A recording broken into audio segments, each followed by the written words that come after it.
Holmes, will you stop that?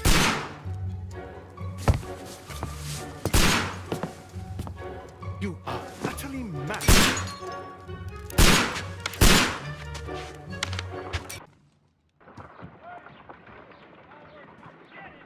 Stop, Holmes! Is that you, Watson? Yes, of course it is. And you almost killed me. Nonsense. I was aiming for the vases. Blindfolded? Watson, quiet, please. I'm trying to concentrate.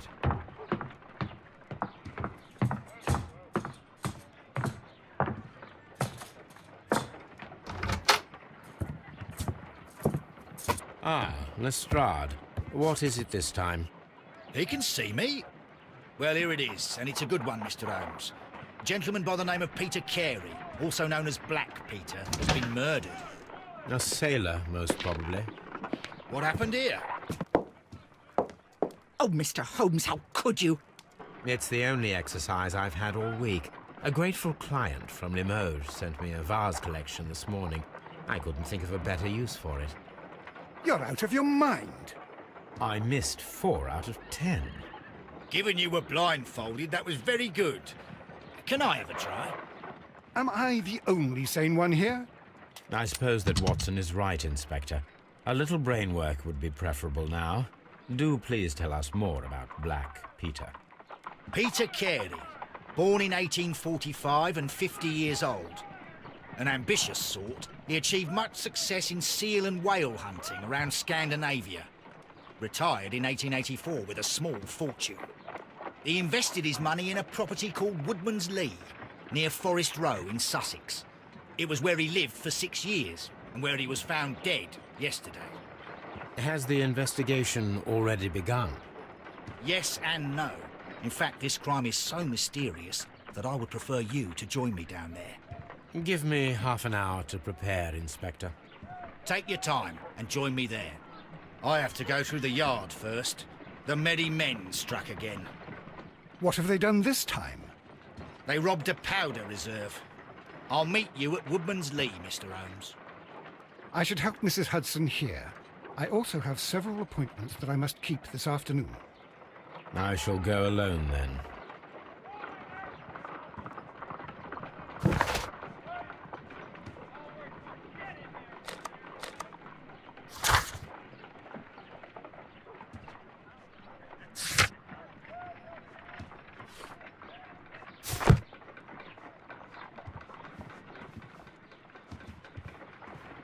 You go along to Peter Carey's house. Mrs. Hudson and I will take care of the mess you've made here.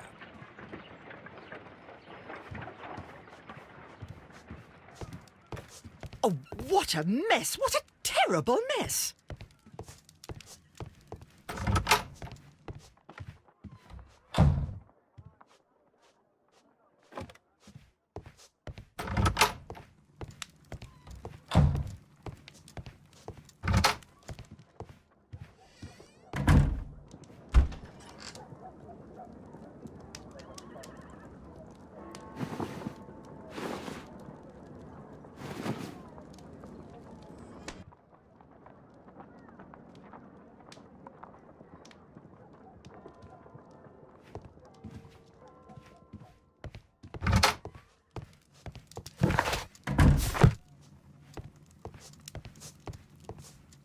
My archive. I can always consult with it, if needed.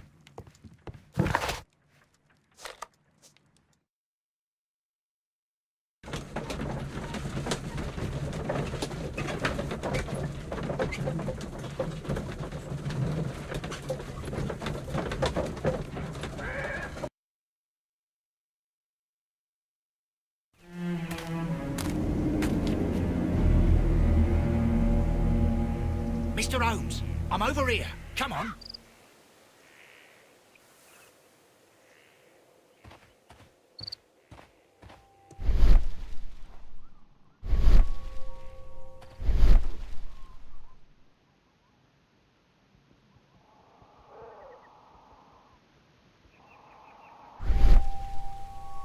These footprints appear to be quite large.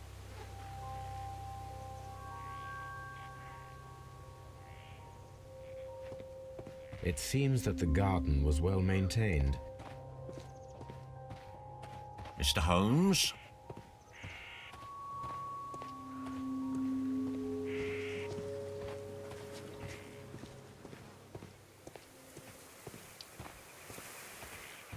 Mr. Holmes?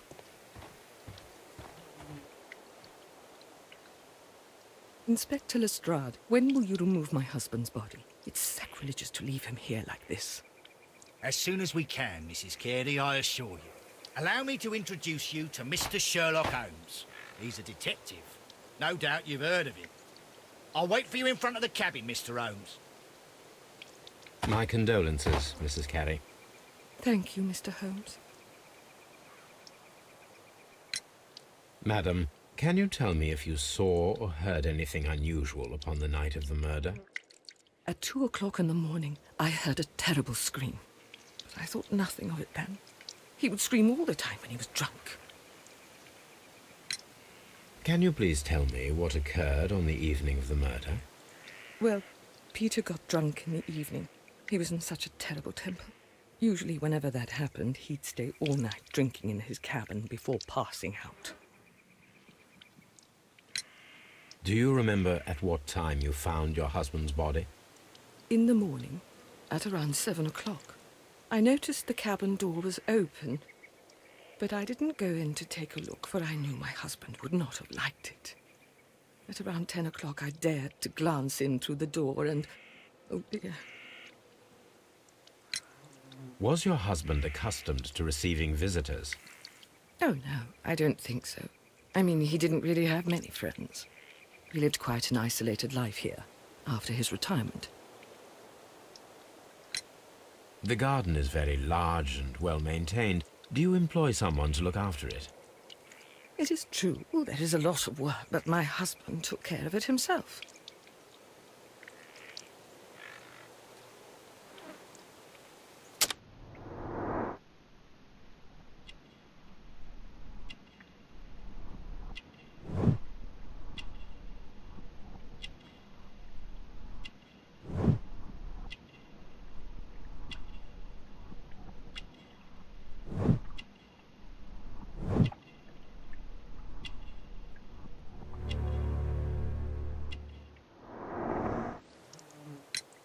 You have indeed suffered a great loss, Mrs. Carey. Nevertheless, I believe it will be less of a burden for you soon. Yes, life with Peter was never easy, but he was still my husband. He was different, wasn't he, when you first met him upon your return from Plymouth? Yes, Mr. Holmes. Oh my goodness, but how do you know about that?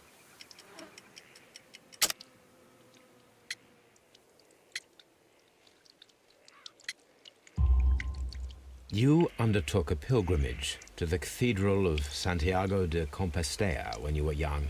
That much is evident from the rosary in your hand. The shortest route for the pilgrim from England to Spain is from Plymouth. I believe that you met Peter Carey as a young sailor there, and you married him soon afterwards. That is indeed what happened, Mr. Holmes. How extraordinary. Thank you, madam.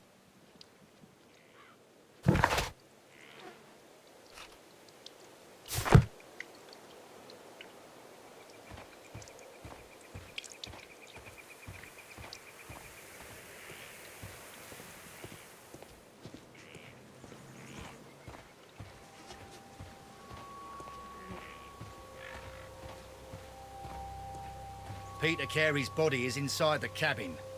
We took care not to touch anything.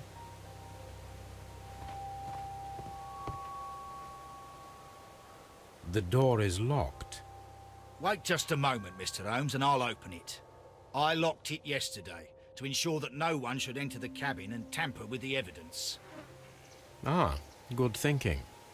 Hello, hello, hello. What is it, Lestrade?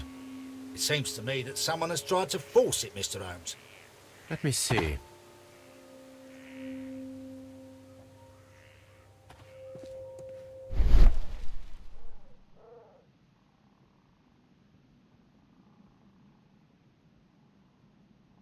These scratches are fresh. You're right. Someone tried to force open the door. I swear these scratches were not here yesterday. Our mysterious visitor came here last night. Well, he's not the man for the job. This lock is not a difficult one. Perhaps he did not have the right tool.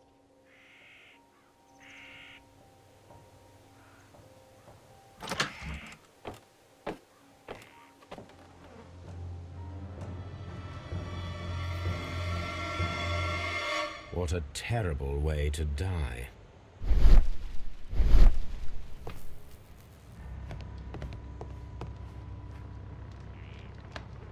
Someone drank from this glass recently. Rum, a sailor's drink. It seemed that Captain Carey was enjoying a drink before he met his death.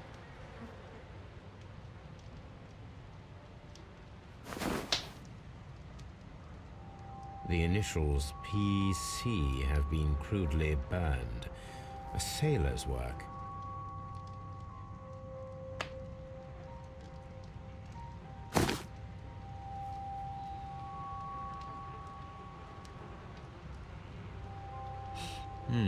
This aroma is familiar, but to recognize it, I must construct my associations in one picture.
This man is in his 50s, yet he still looks quite strong. The weapon fully penetrated the body. The force of the blow was immense. Peter Carey was fully dressed. He was not caught by surprise. It is possible that he knew his murderer.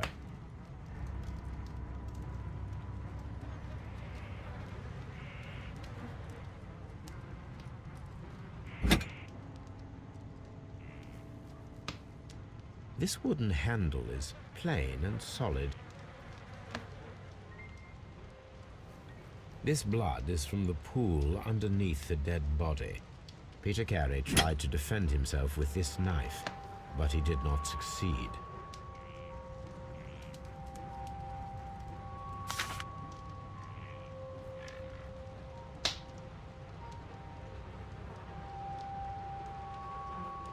JHN are probably the initials of the owner of this notebook.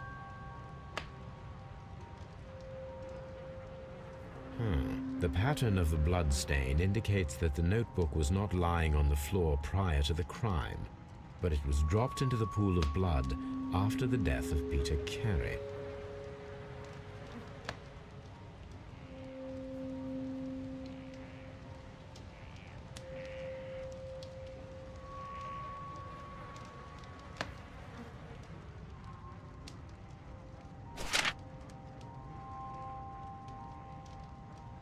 These abbreviations mean something, but what?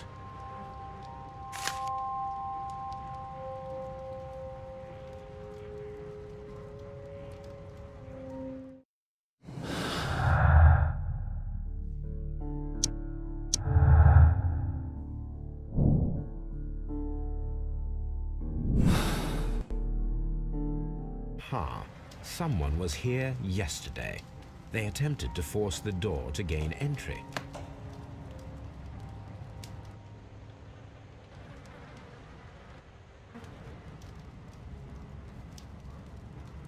Peter Carey was impaled to the wall by a whaling harpoon.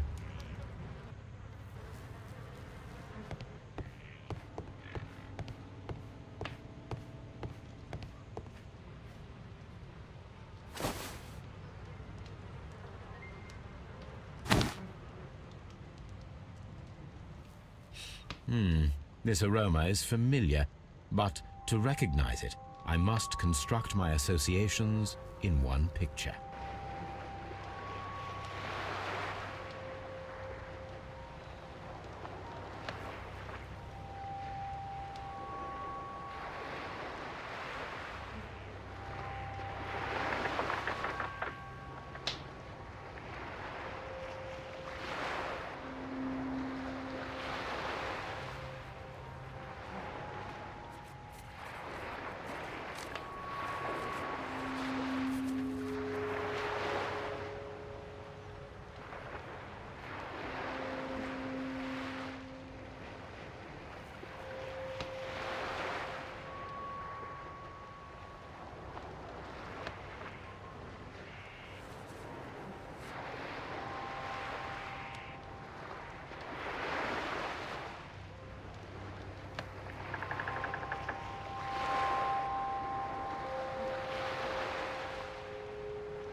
This is a coarse tobacco, quite strong and very popular among sailors.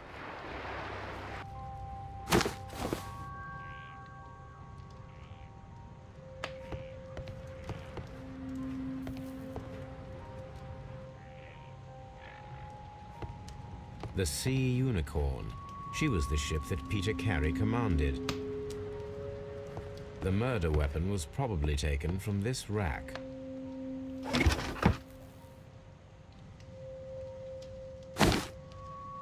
Peter Carey's boots. They look to be a size 8. Old navigation instruments, nothing interesting.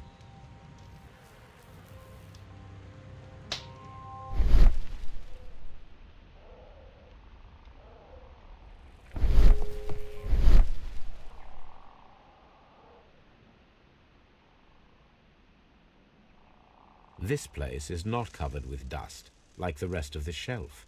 An object was taken from here. It was larger than a book, a box or a small chest, perhaps. The tooth of a sperm whale, probably from one of Peter Carey's catches. It seems that the garden was well maintained. Dundee. Hammerfest. It's a whaling map.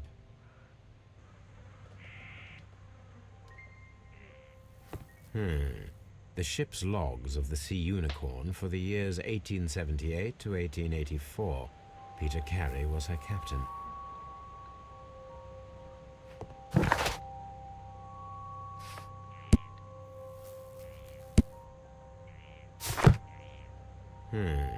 The ship's logs of the Sea Unicorn for the years 1878 to 1884.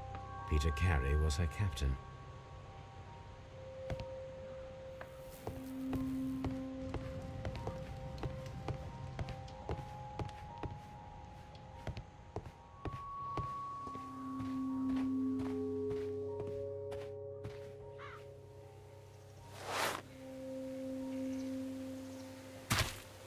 These boots don't match the footprints.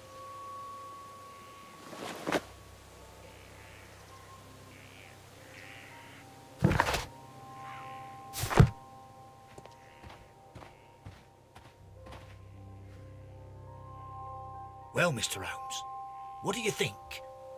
I think that we are lucky, And why is that? because of last night's attempted break-in. Oof, you've lost me. It is very probable that whoever came here hoped to find the door open. They tried to force it with a knife blade, but they failed. What will they do? Why, return tonight, when they will be better prepared. Aha! So what do you propose? We shall remain on the outside, near the window, where we stand the best chance of catching sight of our visitor. Well, gentlemen, ready your pistols. We have a long night ahead of us.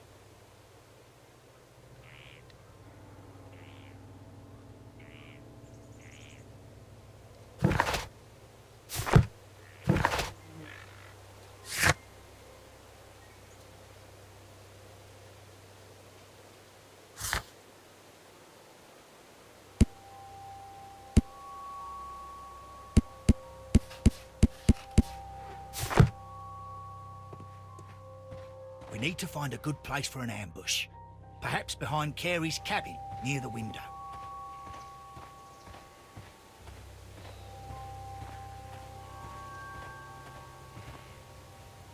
This looks like the perfect hiding place.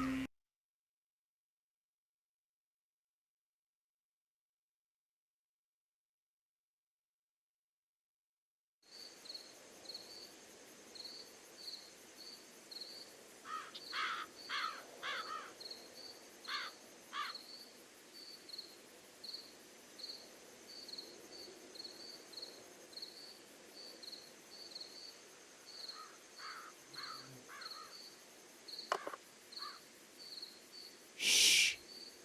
Did you hear that?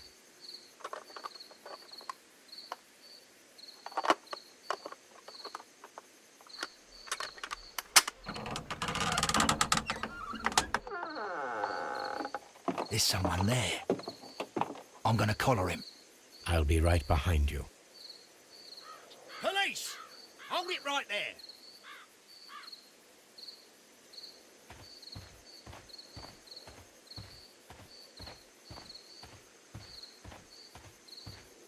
Mr. Holmes, come and see what we've caught in our net. Mr. Holmes? All right, my fine fellow. Who are you and what are you doing here? You're detectives, I suppose. You imagine that I'm connected with the death of Captain Carey. I assure you I'm innocent. Innocent? Then what are you doing in his cabin? Shall I tell you? You came to retrieve what you had lost after killing Peter Carey, but we were here waiting for you. What is your name? John Hopley Nelligan, but I didn't... Do you deny that you came here yesterday? No, but yes, it's just that I couldn't... I'm tired of this. Off we go to the yard. Tomorrow, I'll see that you're put in front of the judge. What? But you can't! I'm not... It's a terrible mistake! Enough. You can explain all of that to the judge. You're coming with me to the yard. But... In light of recent events, it seems evident that your coming here was unnecessary. All the same, I'm very grateful to you, Mr. Holmes. You are welcome, Inspector, but please don't be too hard on our young fellow. I would like to question him tomorrow morning.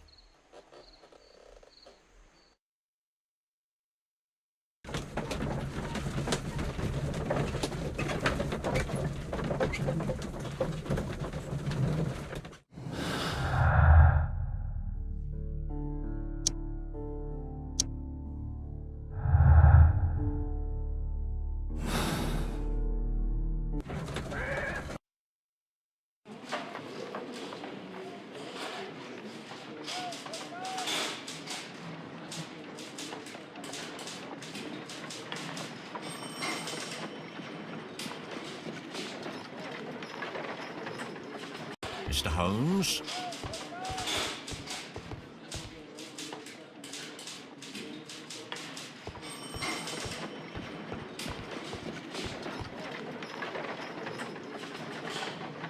Good morning, Mr. Holmes. Can I help you? Good morning, Constable. I would like to speak to the fellow who was arrested at Woodman's Lee last night. Ah, the young man. He's waiting in the interrogation room. You can go straight through. His belongings are held in the evidence room. Thank you.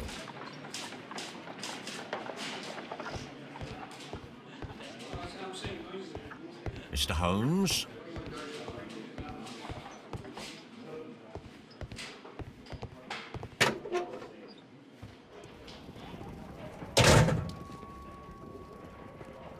These are the suspect's belongings. The notebook that we found on Peter Carey's cabin floor. A pocket knife. It was used to force the door of Peter Carey's cabin. A handkerchief with the initials J.H.N.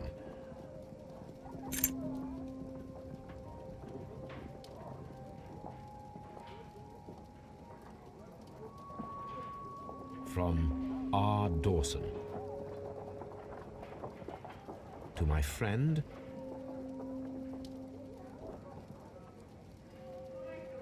and partner, 1883. Dawson. I've seen this name before. Perhaps my archive holds the answer.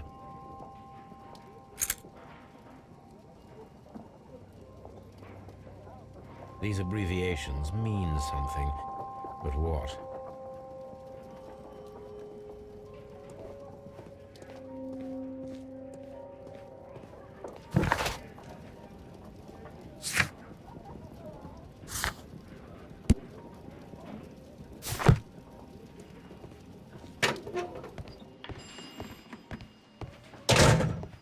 Locked.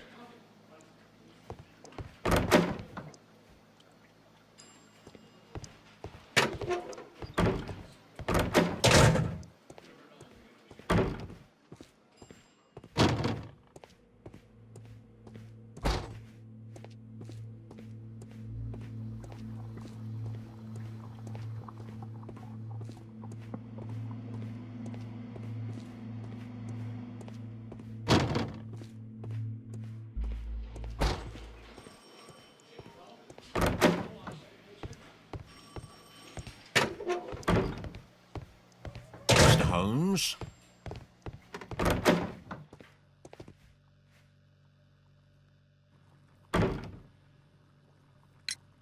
Does this notebook belong to you? Yes. But where did you find it? I did not know... I thought I'd lost it at the hotel. What do these abbreviations mean? Oh, no. I beg you, I can't. If I told you, it would only make things worse. But I will find out eventually, Mr. Nelligan. The sea knife was found near Carey's body. Tell me, Mr. Nelligan, did Mr. Carey try to defend himself or to attack you with it? I don't know. I didn't kill anyone. The police seized this valuable ring from you. Whose is it? I didn't steal it from anyone. It has always belonged to me.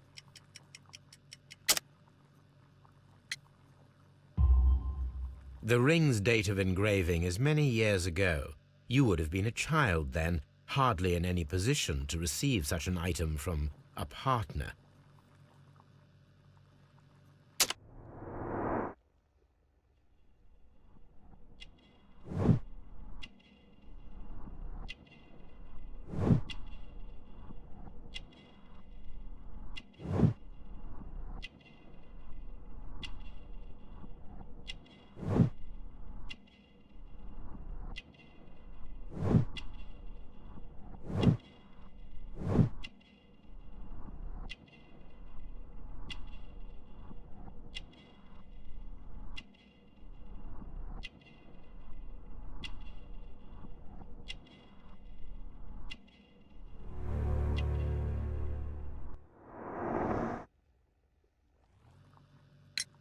So, Mr. Nelligan, who is the true owner of the ring?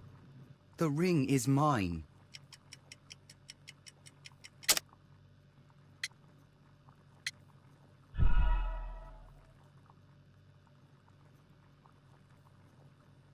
So, Mr. Nelligan, who is the true owner of the ring? The ring is mine.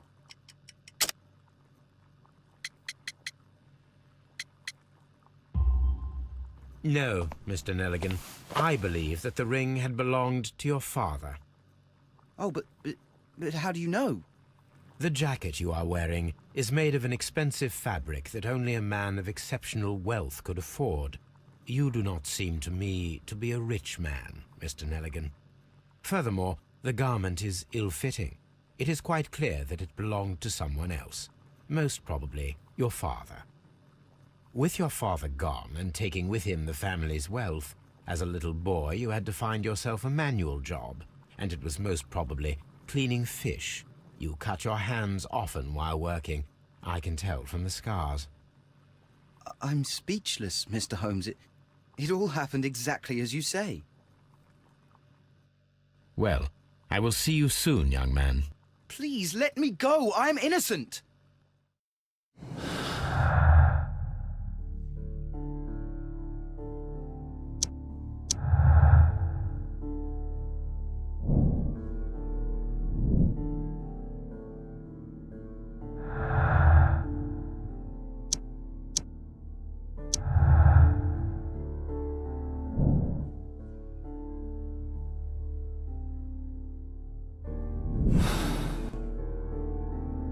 I need to stage a reconstruction.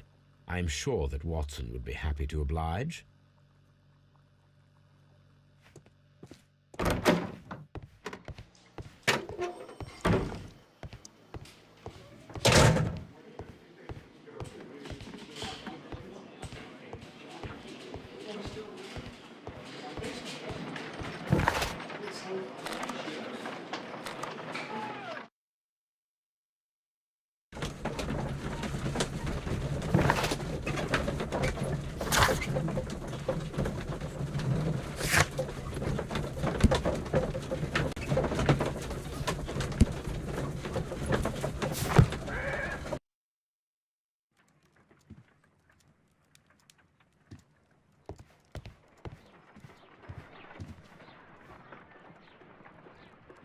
A spot of whaling, Watson.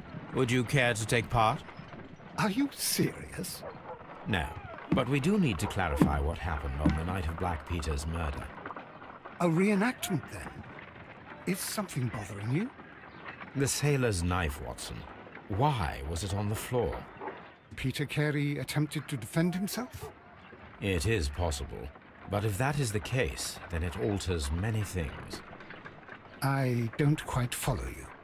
Tell me, my friend, what is the animal closest to man, morphologically, I mean? Ah, I see what you're getting at, Holmes. You asked me that once before. On the Ripper case, I believe. Do you want to slit some more pigs' throats? No. Well, thank goodness for that. I wish to impale one with a harpoon. Wonderful. Watson, let us pay a visit to our butcher friend in Whitechapel. We require the carcass of a well-fed pig. And the harpoon? One of the harpoons on the wall of Black Peter's cabin should do quite nicely.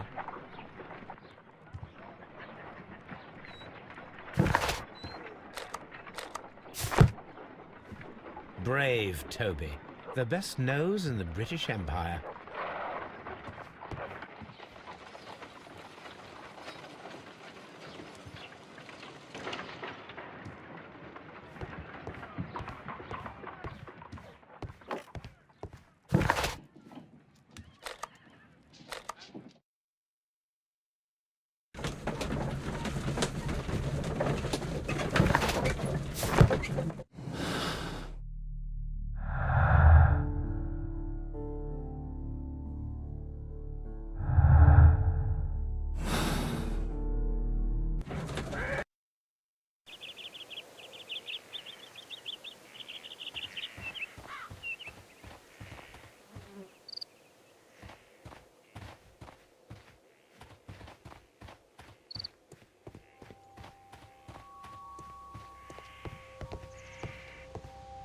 That should do it. Now I am ready for the experiment.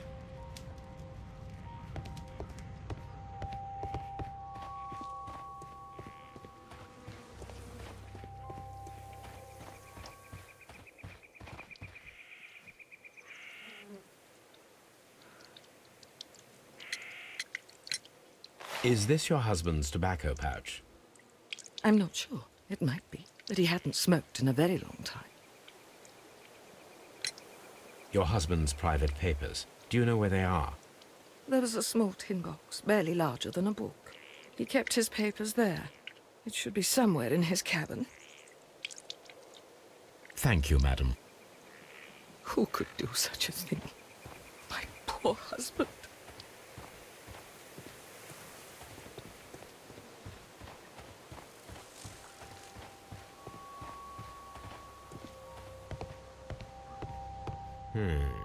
The ship's logs of the Sea Unicorn for the years 1878 to 1884. Peter Carey was her captain.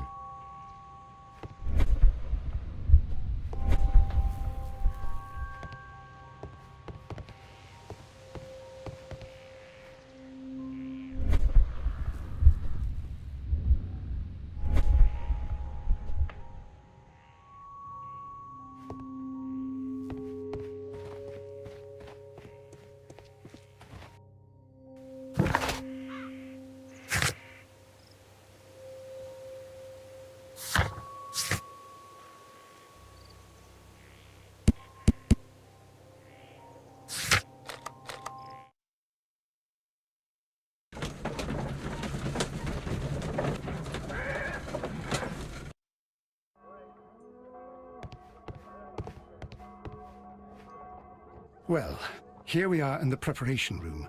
I can't say that I like the smell of it much. What do you intend to do? To indulge myself in a little experiment. The challenge of lancing a pig's carcass with a heavy harpoon. A little experiment? Stand aside, Watson. This might be dangerous. I am not well practiced in this exercise, yet. Holmes, you should aim for the mark in order to perform the most reliable test.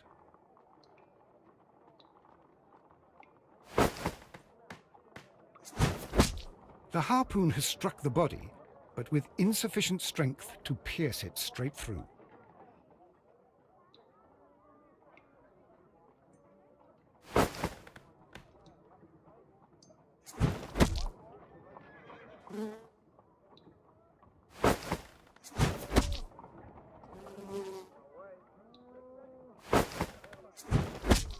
Holmes, you should try to aim better and throw...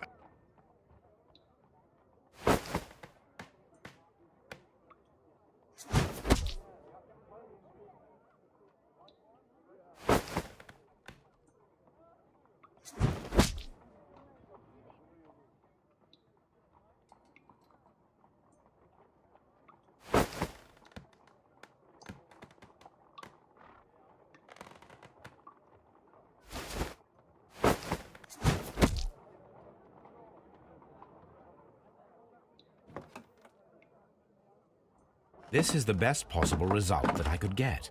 Do you see, Watson? Throwing a harpoon and pinning a man to a wall requires either exceptional strength and training or diabolical luck. If it was luck, then it was a chance in 1,000 that night. Well, yes. Let us leave now. All right. But before we go, I suppose I'll have to pay for all these carcasses you've happily mangled. Very well, but please hurry. Of course.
Good gracious, you caught someone.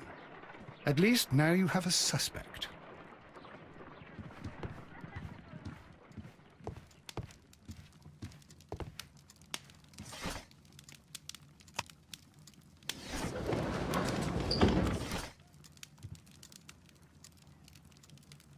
That is not the one I need. Here it is.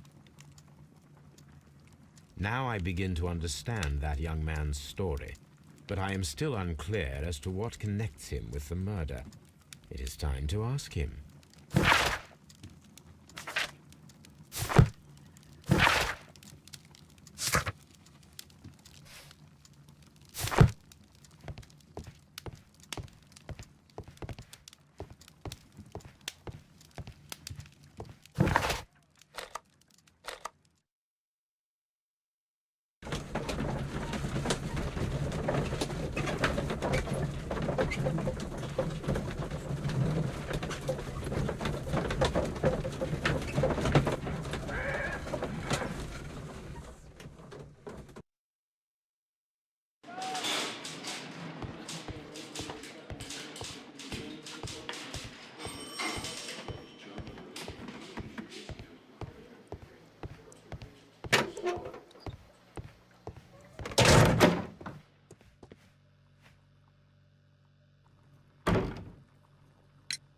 I have heard the story of Dawson and Nelligan, the West Country bankers.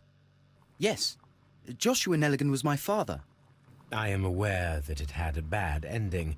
When the bank failed, it ruined half the families of Cornwall, whereupon Joshua Nelligan disappeared. My father was under extraordinary pressure.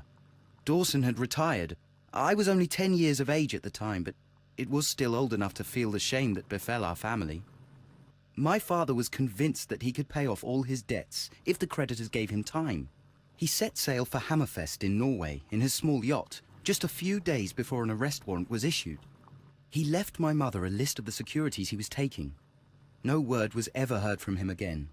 We believe that his vessel went down, taking with it everyone and everything on board. Thank you for the story, Mr. Nelligan. At last, we are making some progress. Interesting. Joshua Nelligan and Peter Carey were both at sea in Norway. There is definitely some connection between Peter Carey and Joshua Nelligan's disappearance.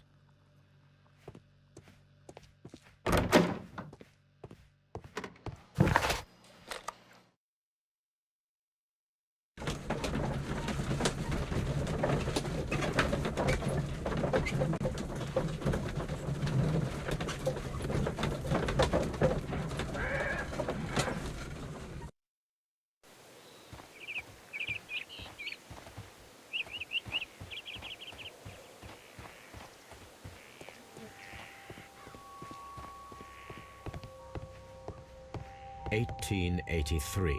That's the one I need. This is the crew list of the Sea Unicorn. Log notes for June. Nothing unusual. Log notes for July. Nothing special. Log notes for August. These pages have been torn away. Log notes for August. These pages have been torn away.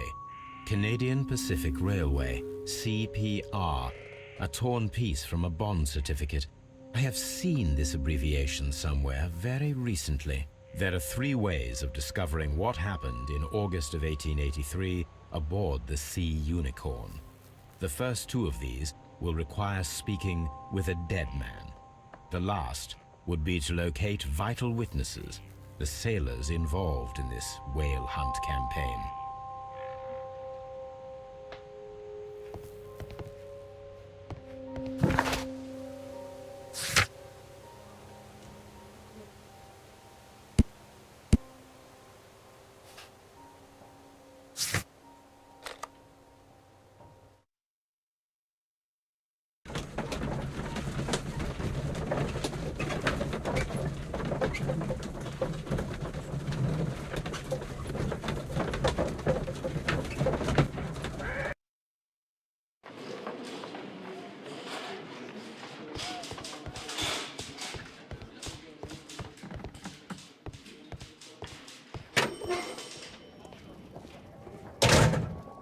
These are the suspect's belongings.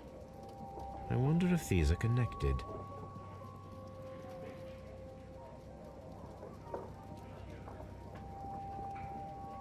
Now we have the proof that Nelligan's papers were indeed here. It seems that they have vanished, however.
Tell me, Mr. Nelligan, what exactly were you hoping to find inside Peter Carey's cabin? I was trying to find some information about my father.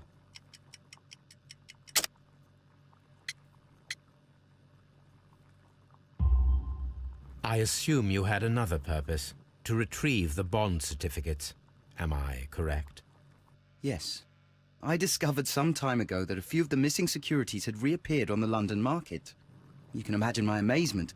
I spent months trying to find them, and at last I discovered that the original seller had been Captain Peter Carey. These papers, they belong to my family, but I could not find them there. Well, I will see you soon, young man.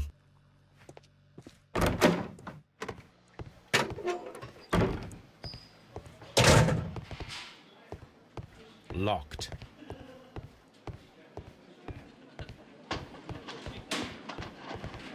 At your service, Mr. Holmes.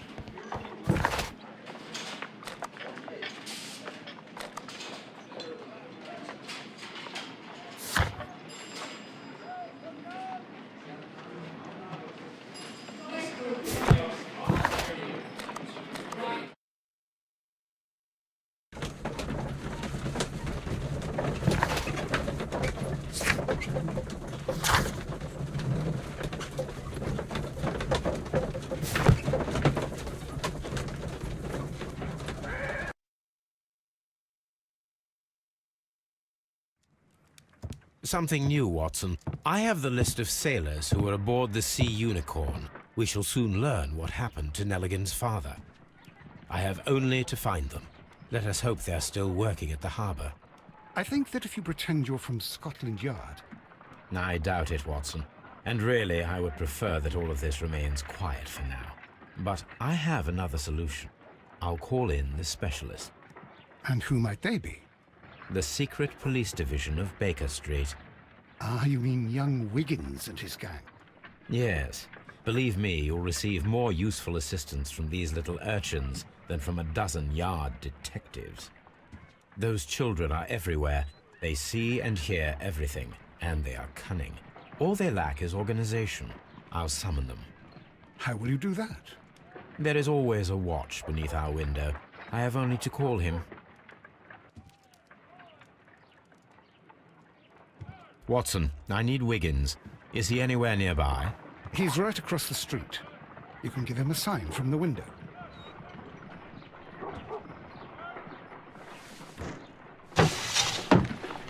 Wiggins, could you come upstairs, please?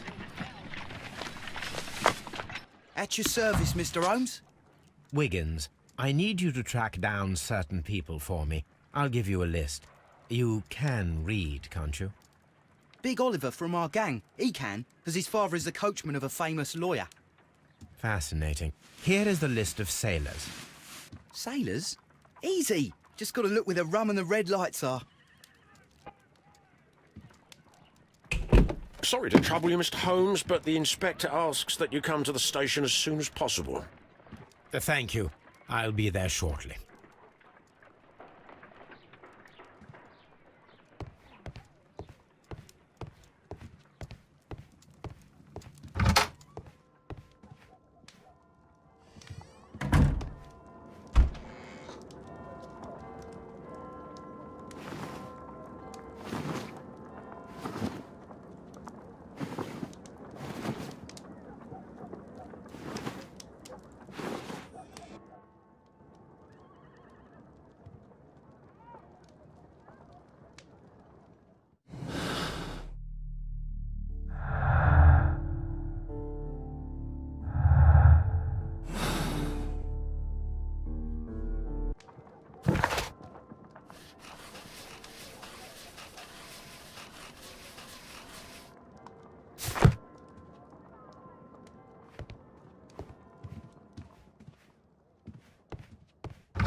What should we do next, Holmes?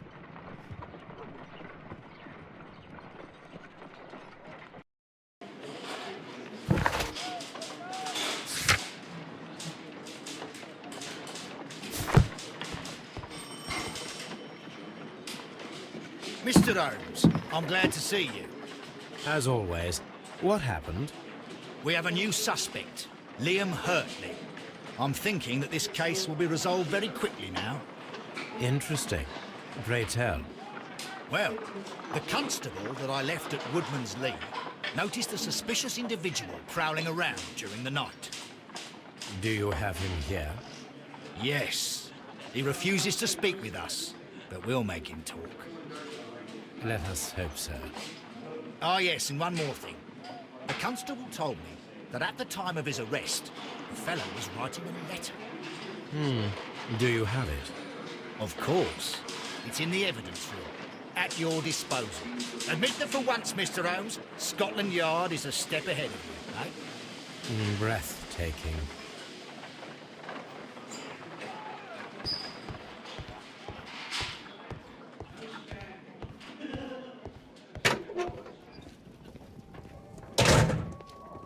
These are the suspect's belongings. Liam Hurtley's old boots. They're a size 9.5. The stains are fresh. They can be removed with the proper chemicals. A pen. Nothing unusual about it.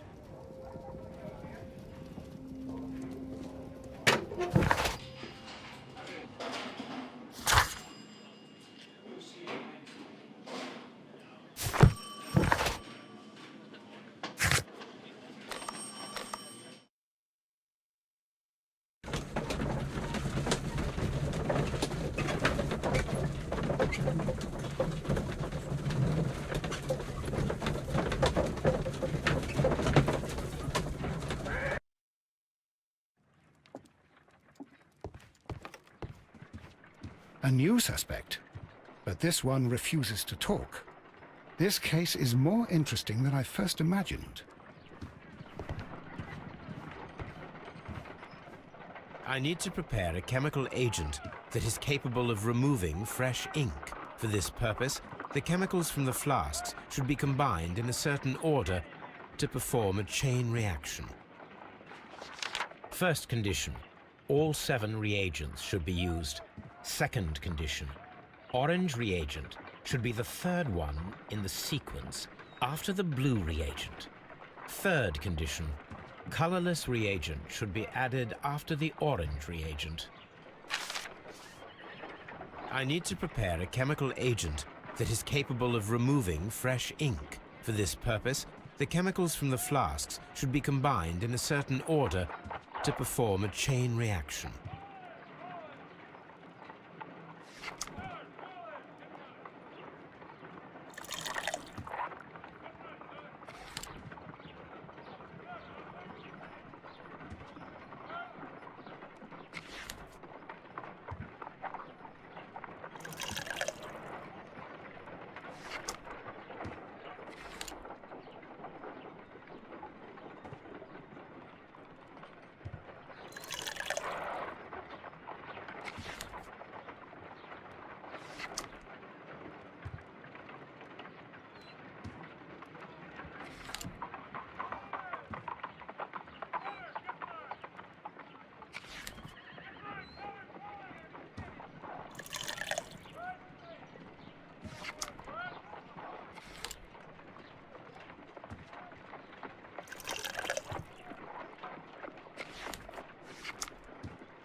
Done. Now I can proceed further. Let us see if the content of this letter sheds a little light upon the mystery.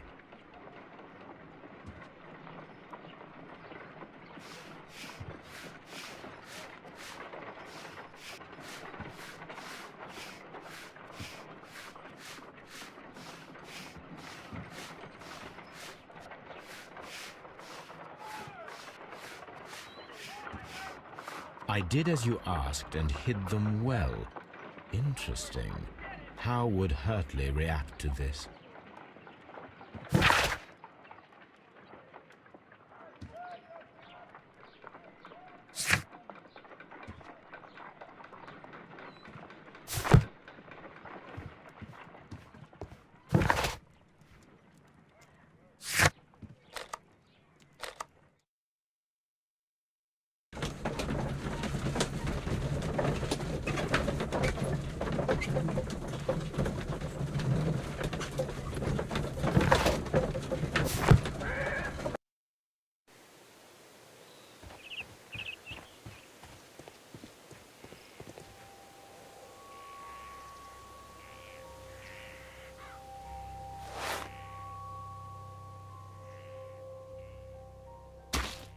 These boots match the footprints exactly.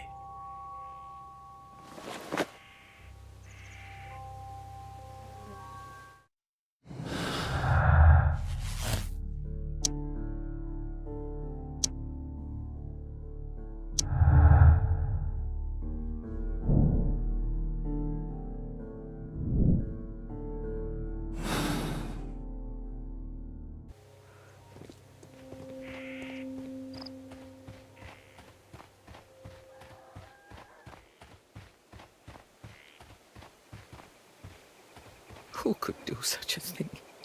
My poor husband. Who could do such a thing? My poor husband.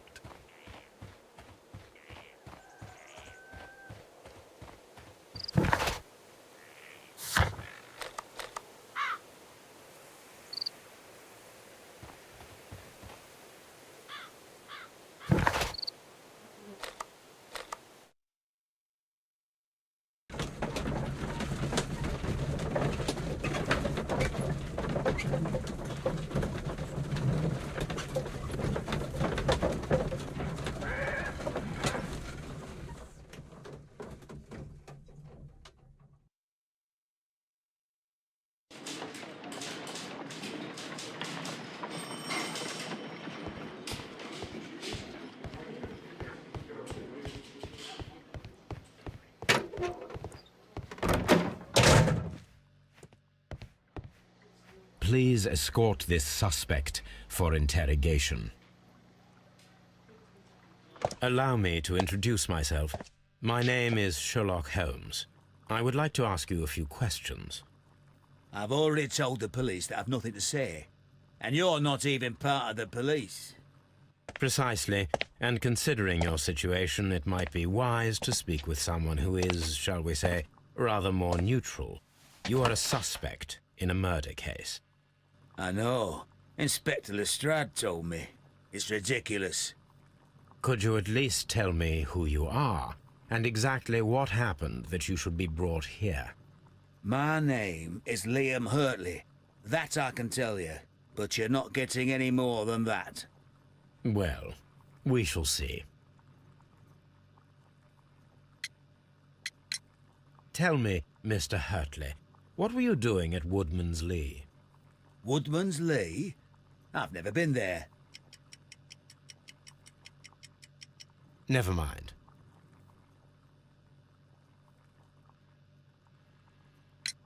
Tell me, Mr. Hurtley, what were you doing at Woodman's Lee?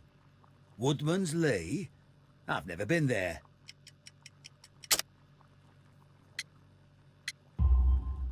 The second pair of boots that you had with you when you were arrested perfectly match the footprints found near the cabin where Peter Carey was murdered. Footprints? That's your proof? How many men have boots like mine? That doesn't make me a murderer. So tell me, Mr. Hurtley, what did you hide? Hide? What are you talking about?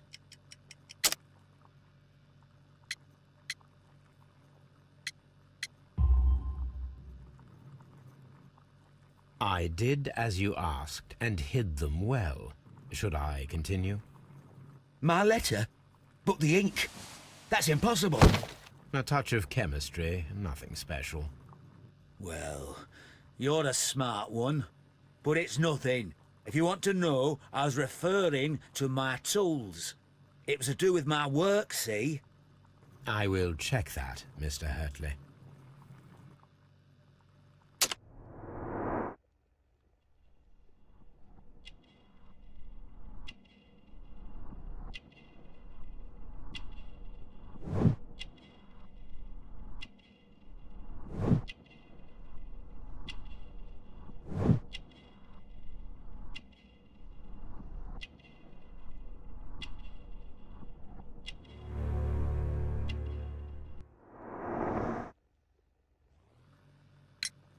Now that your presence at Woodman's Lee has been proven, would you care to explain it?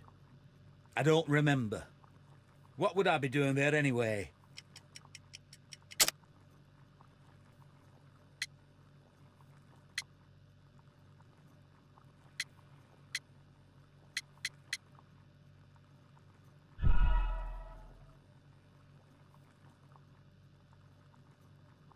Now that your presence at Woodman's Lee has been proven, would you care to explain it? I don't remember. What would I be doing there anyway? Because you are the gardener at Woodman's Lee. I'm not. How did you... I observed your hands. They told me that you work with the earth. Small fragments of plants snagged to your trousers indicate that you were mowing very recently. But the most obvious clue presented itself in the bird embroidered on your handkerchief. A crested tit, if I'm not mistaken. All right, you got me. Yes, I am a gardener, and I went there to get my tools. That's all for now. Hurtley's stories are false leads, but now I know one thing for certain. I must examine the site where the garden tools are kept at Woodman's Lee.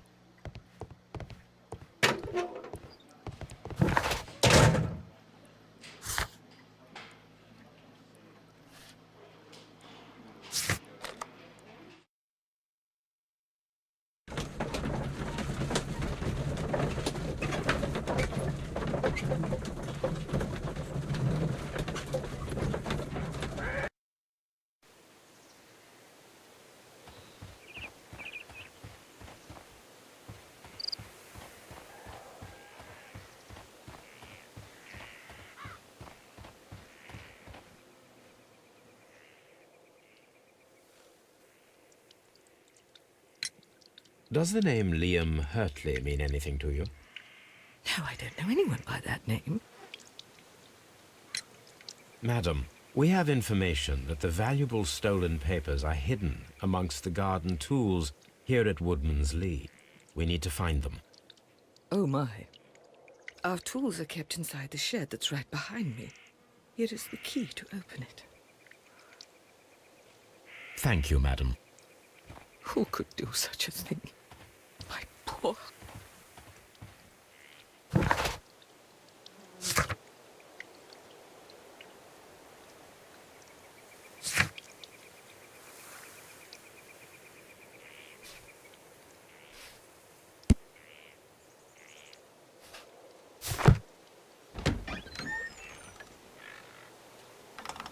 Let's see what could be hidden here.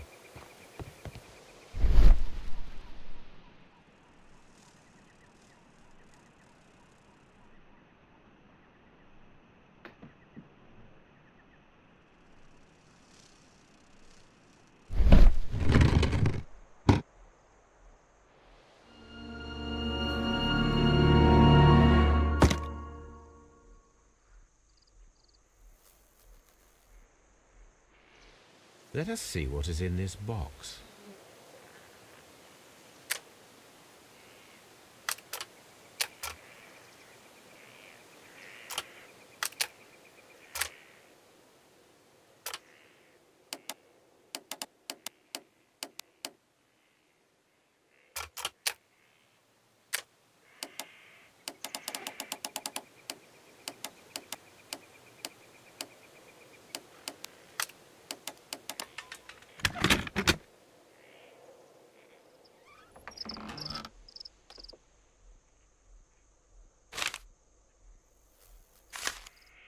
Bundle of letters in a woman's hand with the Carey family monogram. Hurtley and Mrs. Carey were in a relationship. That is interesting.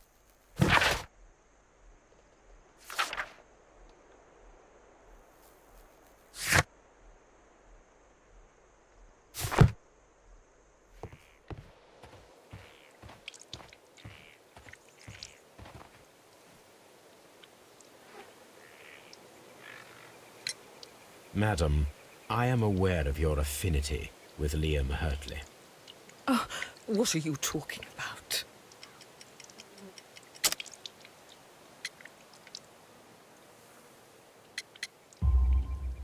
Mrs. Carey, we found your letters. My letters? I asked Liam to return them to me. I wanted to burn them. Why did Mr. Hurtley put them inside the garden shed? I don't know. I wanted them back, but I couldn't see him, not after what happened. Well, here they are. Oh, this is terrible. Terrible. Liam, how could he? After what he has done. You believe that he killed your husband? No, I do not know. I do not know. Leave me alone, please. Thank you, madam. I wonder if Wiggins has managed to find any sailors.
Mr. Holmes, we found the sailors from that list you gave us.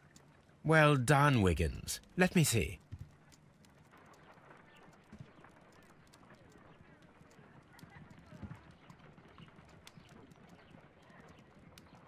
This is interesting. Let us review the other sailors now. This man is a harpooner, and his initials are PC, the same initials that were found on the tobacco pouch. Wiggins, could you gather some information on one of the sailors that you found? His name is Patrick Cairns. We found Patrick Cairns. Good job, Wiggins. Where is he? He lives in a small furnished dump of a room, but he's always at the Sea Witch pub, where he does arm wrestles for money and drinks. Excellent. Here is your reward. 2 guineas. Thank you, sir.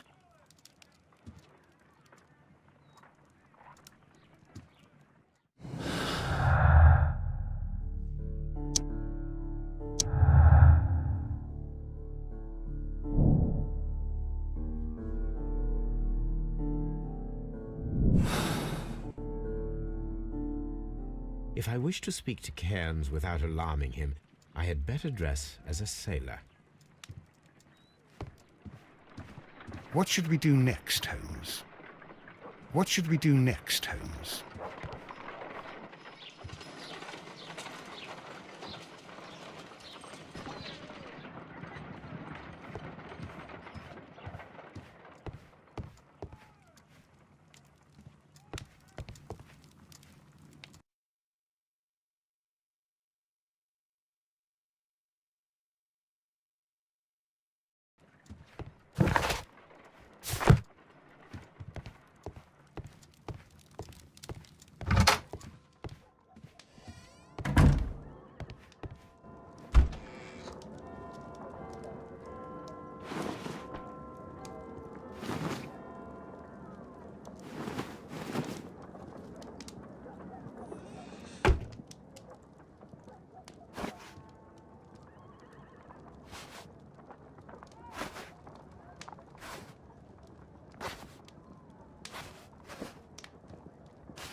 Now I can approach Cairns and see if he recognizes the pouch.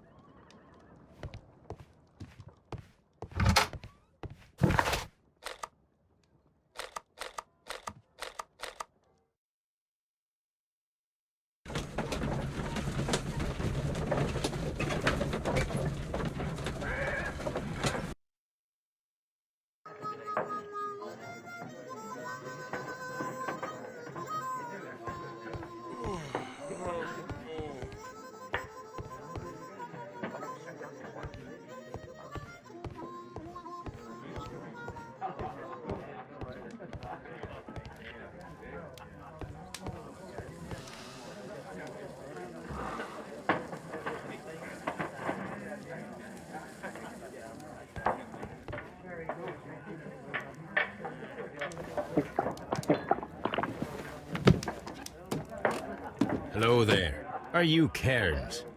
What do you want? We've heard all about the gambling and arm wrestling here. You seem like the likely sort, and I'm up for it. I start at 10 shillings. Suits me.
You were lucky.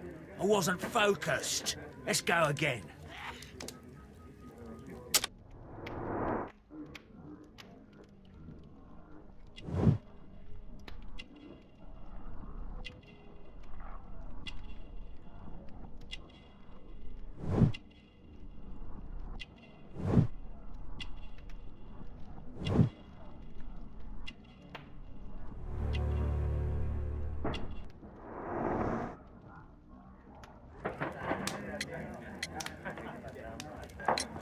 I'm ready to try again. Fine. If you want me to take all your money, no problem with that.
Well, good for you, I reckon. You're stronger than you look. Here's your 10 shillings. I'd like to buy you a drink. Good winner as well.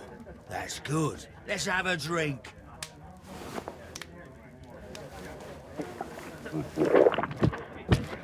You're a good type. Seems you've managed to settle down in life. You've got money, eh? Not all that much. Oh, well. At least you're not as poor as me. Why do you say poor? You're not working? I'm a harpooner. But you see, the whalers are rare. They don't pay much. So, as a result, I find myself arm wrestling to pay for my drink.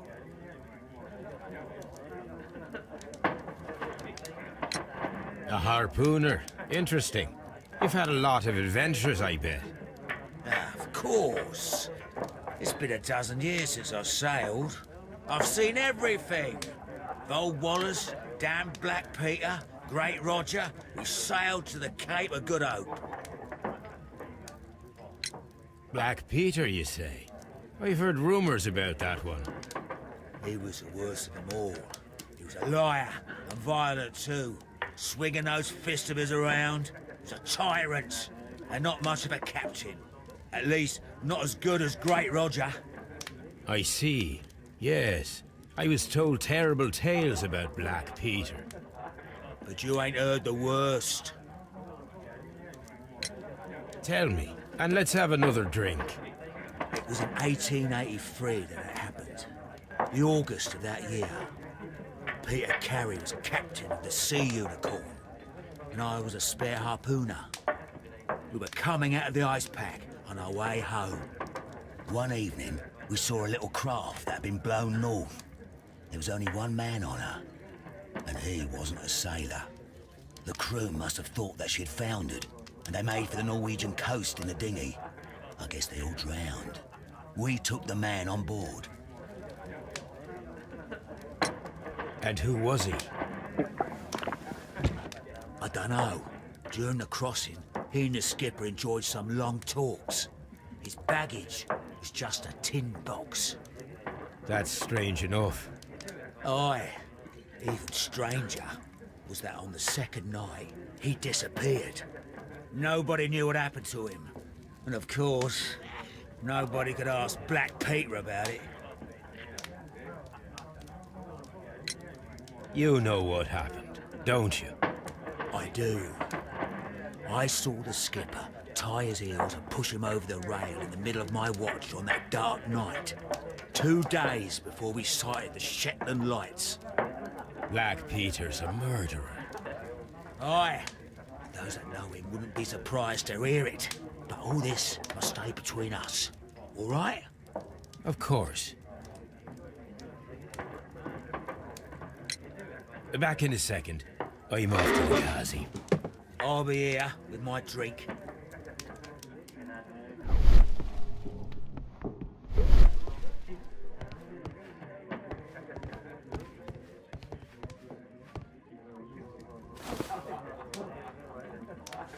Here it is.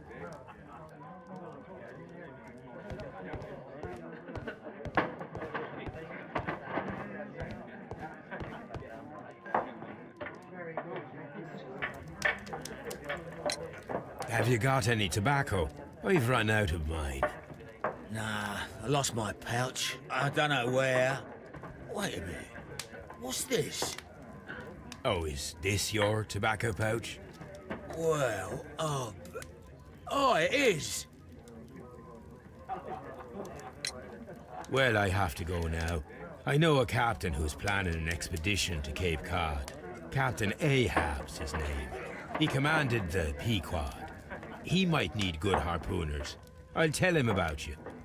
Maybe. If you like, aye. I'm done here. It's time to leave.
Good afternoon. I must be at the wrong address. I'd like to speak with a ship's captain, a Captain Ahab. Is that you?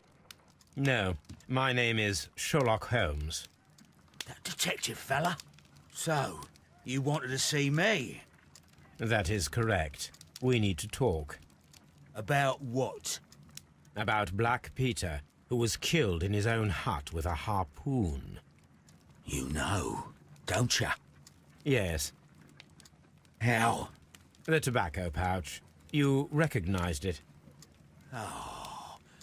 The sailor. It was you. Unbelievable. Well, fine. I confess.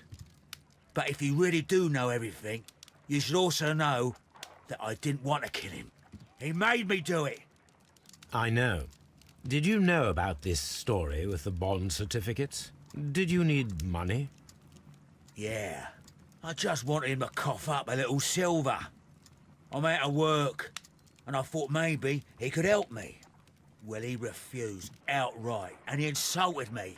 I reminded him I knew all about that murder he committed at sea in 1883. Then he got mad when I spoke about his treasure. I barely just had time to throw the harpoon at him before he could jump at me with his knife. You know the truth. What will you do now? I ask that you return the bond certificates. Keep some of them. You will need them in your exile. It is better that you leave the country for a few years. And you won't say anything to the police? I will not say anything as long as you return the money. Well, I'll do as you ask. But what about Inspector Lestrade? I will deal with him. Goodbye.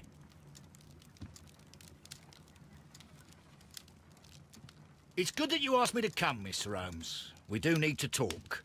About what? What do you mean? Our case, Mr. Holmes. You sent me a message via your little thug, His name is Wiggins, Inspector. telling me that the case is solved. Well, Mr. Holmes, tell me, who is our murderer and where is he? The morgue. Eh? His name is, or rather was, Pablo Coventrao. He was also on the ship with Peter Carey, and he was a harpooner. I'll tell you everything, Inspector, but do calm down. Mrs. Hudson will bring us tea and orange cake. Orange cake? You're spoiling me, Mr. Holmes. That's my favourite. Ah, Mr. Holmes. Inspector Lestrade told me that I should thank you for clearing my name. He also said that you were waiting for me here. I came as fast as I could. I cannot thank you enough. It is all because of you that this nightmare is finally over. I believe that this belongs to you. My father's securities. Incredible! But how did you get them? It would take far too long to explain. Tell me. This is extraordinary. You are a genius. Then that may serve as an explanation. Goodbye, Mr. Nelligan, and good luck. Goodbye, Mr. Holmes. And thank you. 1,000 times thank you.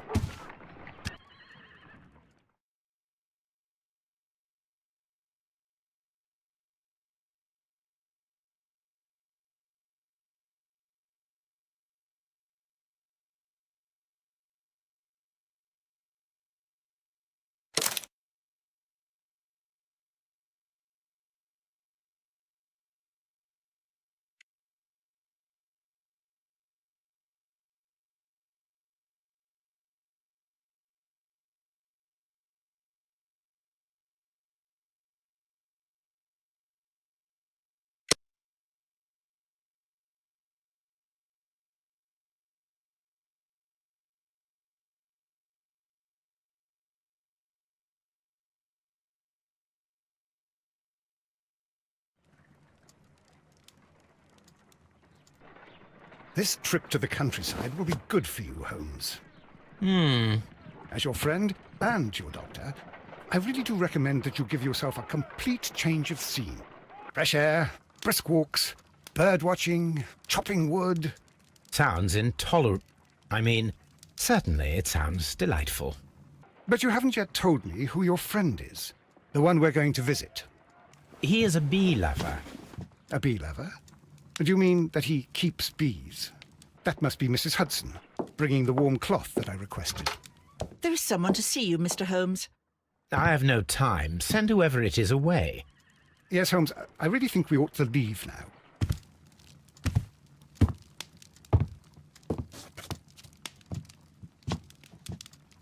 Mycroft. Sherlock. Oh, Mr. Holmes? Perhaps you don't remember me. I'm Dr. Watson. We met at the Diogenes Club a few years ago. I documented our encounter in a short story I gave the title The Greek Interpreter. He does remember you, Watson. My brother remembers everything, and that is why he is so valuable to the government. We are about to depart for the train station. I know. You know? Sherlock, I need your help. There are people who presently threaten both our country and the Crown itself. You must help us with those methods of yours. Need? Help? Those are not words I would readily associate with you, Mycroft. I wrote you a letter, but you did not reply. And this is not about politics. It's about people. People similar to those whom you pretend to defend in your petty detective affairs. Everything is about politics with you, Mycroft. I'm not interested. Have some of your agents, your spies, or worse, undertake this job of yours. You are defending your people, and they have little to do with the people I choose to help, I can assure you. That is the point. You think exactly as they do. Who are they? The Merry Men. He is talking about the Merry Men, a band of idealistic terrorists. Sherlock, do please think about it. They are planning something diabolical. Your country needs you. You need me, Mycroft, and you are not the country. Although if your waistline expands very much further. Mrs. Hudson, tea will not be necessary. Dr. Watson, the train conductor, Mr. Parker, is aware that you will be 7 minutes late. You are in the 4th car. The train will be waiting for you. Sherlock, enjoy your time in Staffordshire. And do, please, at least write to me on your return.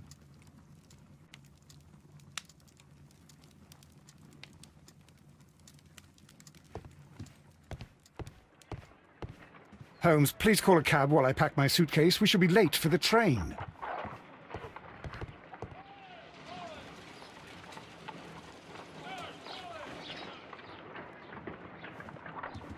Look after Mrs. Hudson for us, Toby.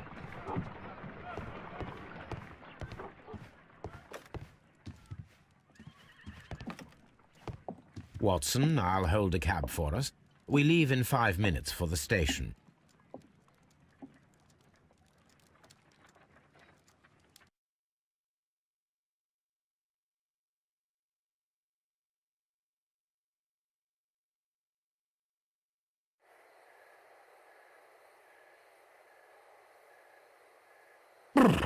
What a gloomy night.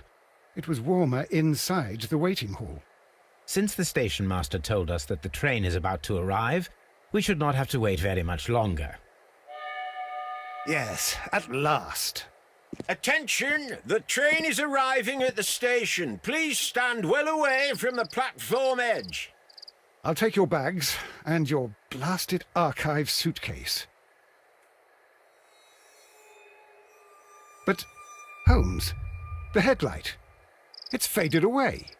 Something is wrong. I can't hear any sound from the incoming train. Excuse me, sir. Can you explain what has happened? I don't know. It's as if the train vanished into thin air. Holmes, say something. Quick, fetch a lantern and let us take a look. It's too dark. Only fog and rails, nothing else. There is no use in stumbling around here at night. We will come back tomorrow.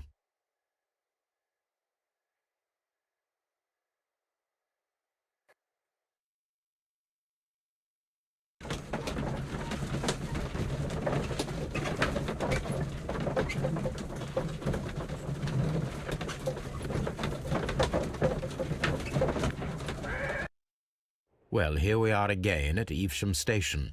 We have a full day ahead. Let us begin our investigation. What should we do next, Holmes?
traces.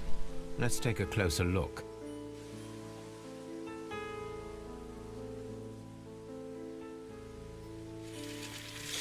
The distance between the tracks is about 6 feet 7 inches. The vehicle would have been heavy, as these tracks are quite deep. These traces are relatively fresh and were made by a large truck loaded with materials.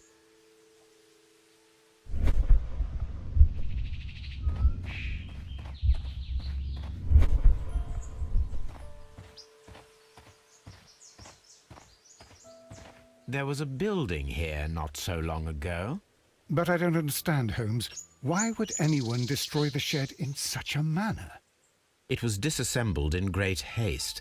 It is most odd. What should we do next, Holmes?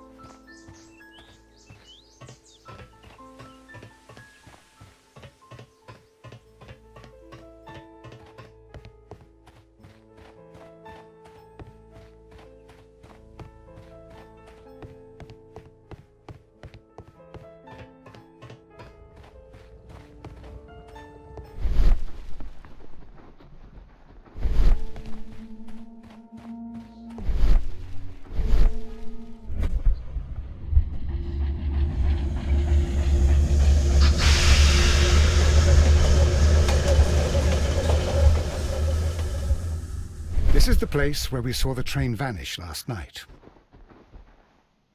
A discarded item, possibly thrown from the train. There are no tracks or footprints on the ground.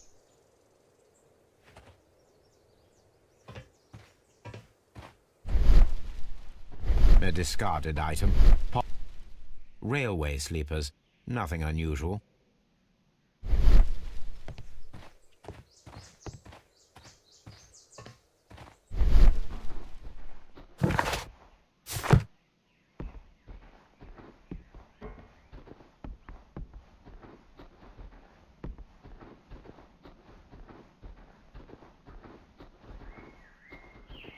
The rails have not been touched.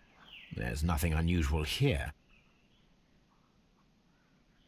There are no signs to indicate that the train ran off the track, nor are there any other traces. There is nothing whatsoever. There are no clues. But then, a negative result is also a result. Oh, I see what you're getting at. No clues, and you're smiling. Yes, Watson, I do smile on occasion. This mystery appears very promising. This investigation won't be simple. We shall require a map of the region. Perhaps the station master could lend us one.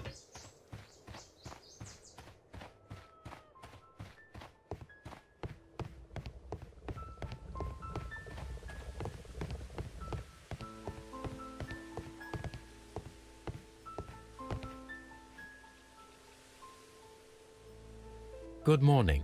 Allow me to introduce myself. My name is Sherlock Holmes, and this is my friend and colleague, Dr. Watson. Yes, I remember you. I'm Station Master Everett. You were here last night. So, you are Mr. Holmes, the great detective. Will you be investigating what happened? I shall indeed. It is extraordinary that an entire train could disappear like that. And to think of all the poor people inside it, the passengers, the driver.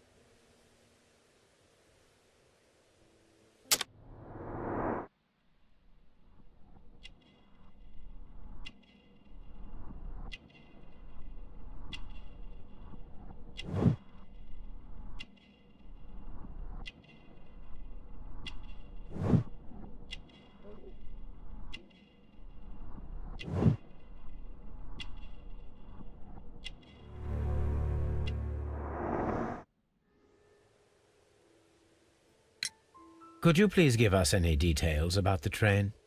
Well, there was nothing so very special about it. At least not that I can recall. My memory's not what it used to be. However, if you need it, you can have the train composition report. It's inside my office. It appears that there was a small warehouse near your station, and that it was disassembled. Why is that? It was burgled overnight about 2 weeks ago. The police have already started their investigation, but I doubt that they'll find anything. What was inside the warehouse? Nothing of value. A few 100 feet of standby rails and some spare railway parts. But it wouldn't be easy to steal all of that. Why would anyone want to? I would be glad to have a detailed map of the local railway district. But of course, please. Take the one that's pinned inside the waiting hall. See you later, my good man. Holmes, how is it even possible for a train to disappear?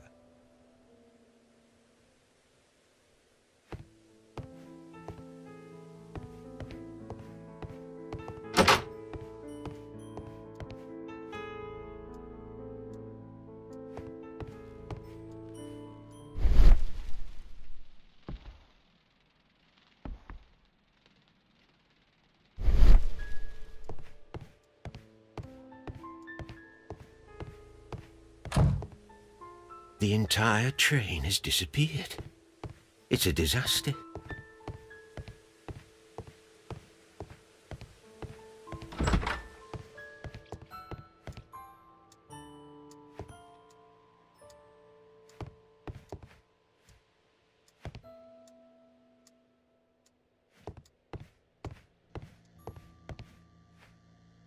A telegraph.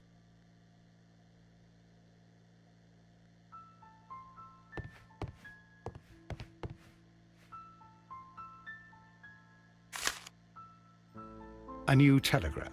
I think we should meet this Mr. Robinson.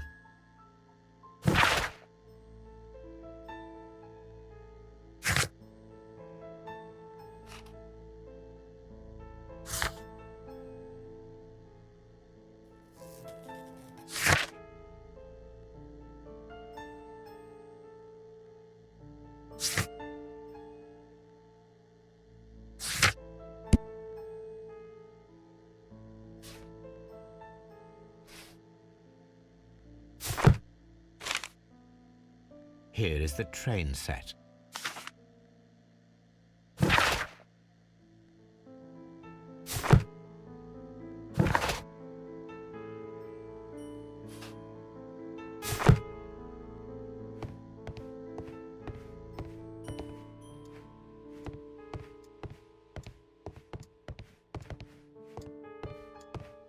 The whole train just disappeared. It's unbelievable.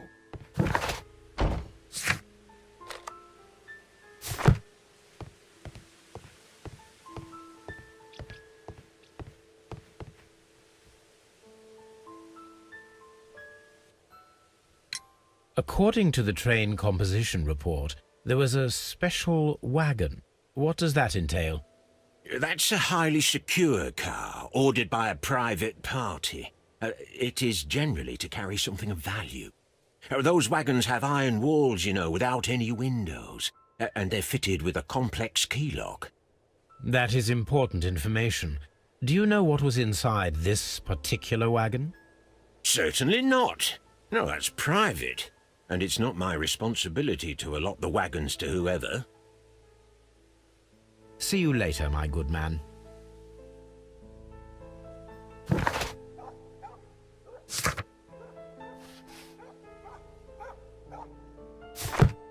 The whole train just disappeared. It's unbelievable. The entire train has disappeared. It's a disaster.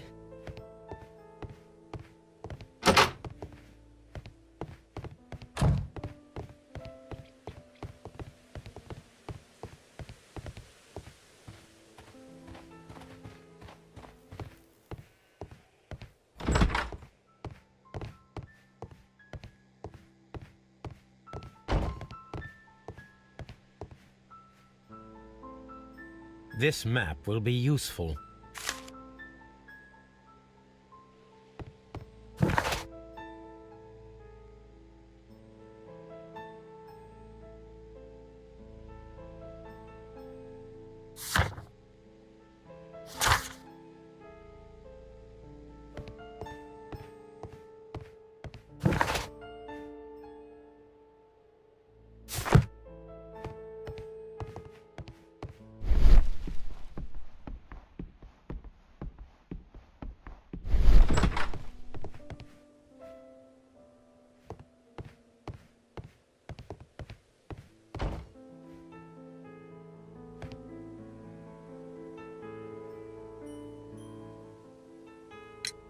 Was there anything exceptional about any of the passengers aboard the train? What do you mean? Like officials? Oh, I wouldn't know. But now that you mention it, yes, there was something. There was a message from Bridlington station saying that the train had been delayed because of an issue with the passengers. What kind of problem that they didn't say? That is interesting. You mentioned a problem at Bridlington station. I should like to visit this station. Could you mark it on the local map? Of course. It's a suburban railway station. You might take a cab there. See you later, my good man.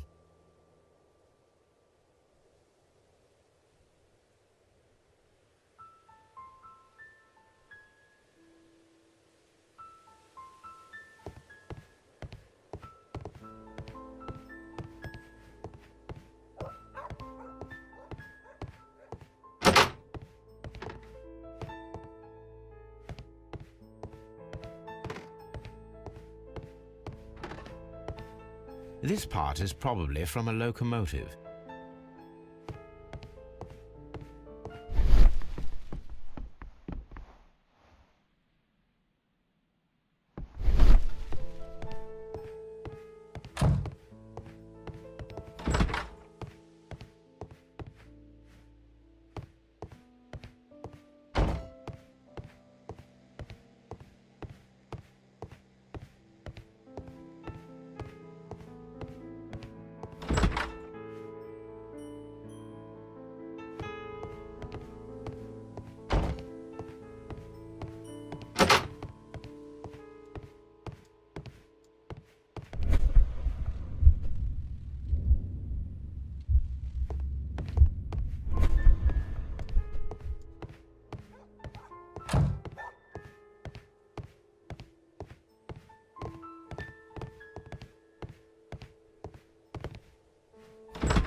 Railway post bags.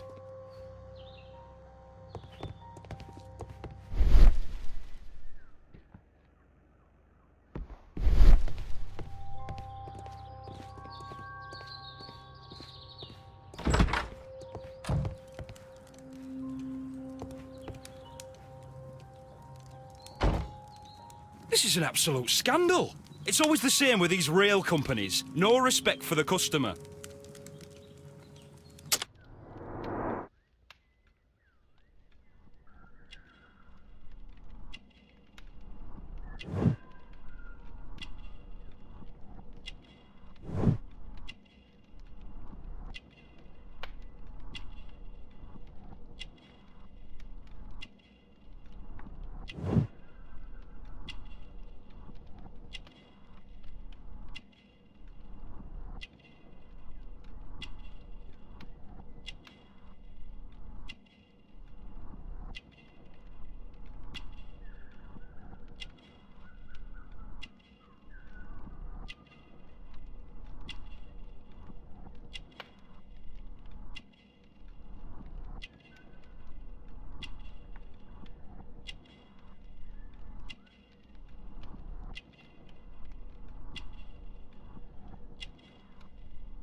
Please calm down, sir. What is your concern? Concern? What is my concern? I'll tell you what my concern is. Last night, I were on the train, as usual, with my colleague, heading home. Then along came this ridiculous ticket inspector, who started arguing that our tickets were invalid. He made us get off the train, and he was extremely rude about it. Were you aboard the train that vanished last night? Yes, I heard that it disappeared.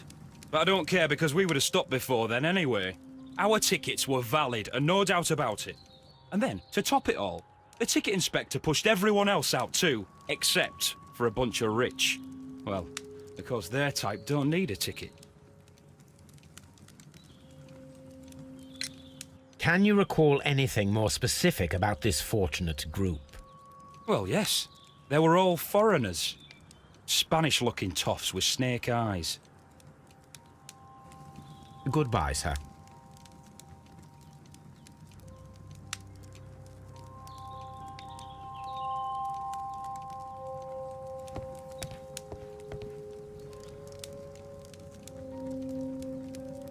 Good day to you, sir.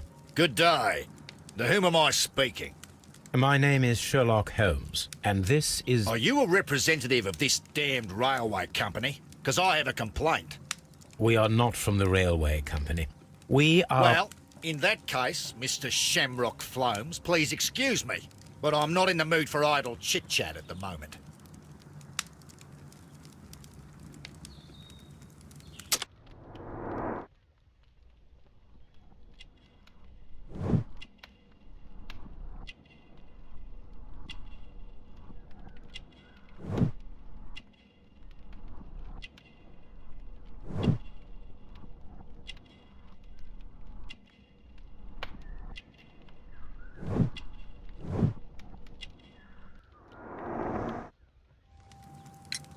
You must be Mr. Robinson, is that correct? Yes? I am leading the investigation of the disappearing train. It would help if you could answer my questions. Ah, well, all right. I have nothing to hide. I presume it was you who placed the order for the special wagon. Yes. It was to transport my valuable prototype safely to London. My prototype is a revolutionary device. It is capable of producing electricity. I'm a businessman and an engineer. I had already found several potential customers for my invention, but I was very optimistic about the directors' board who were travelling on the train last night.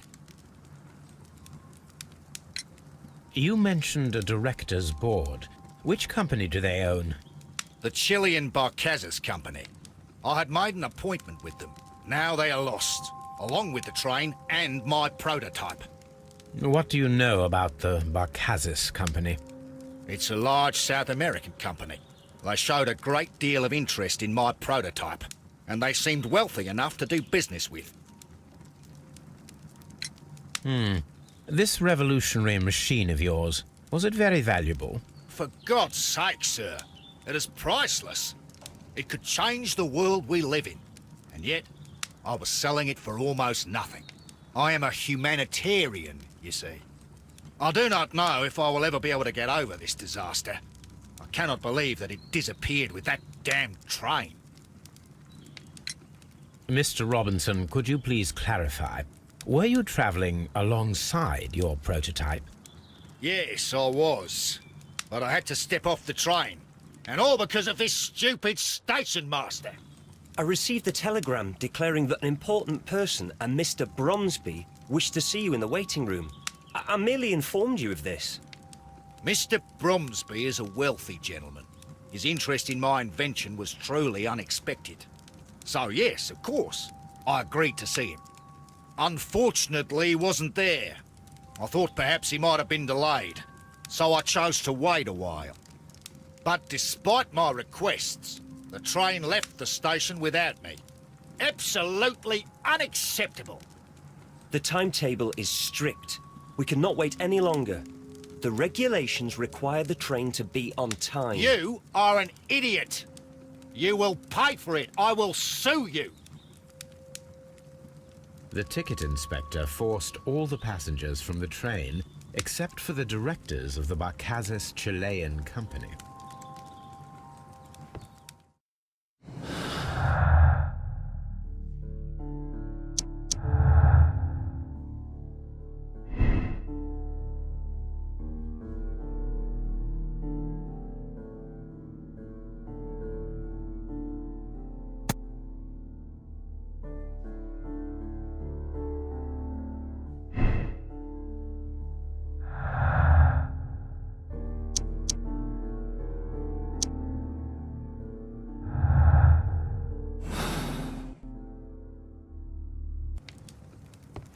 Holmes, how is it even possible for a train to disappear?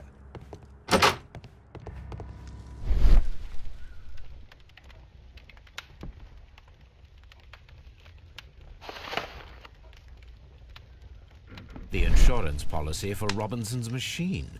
A significant sum.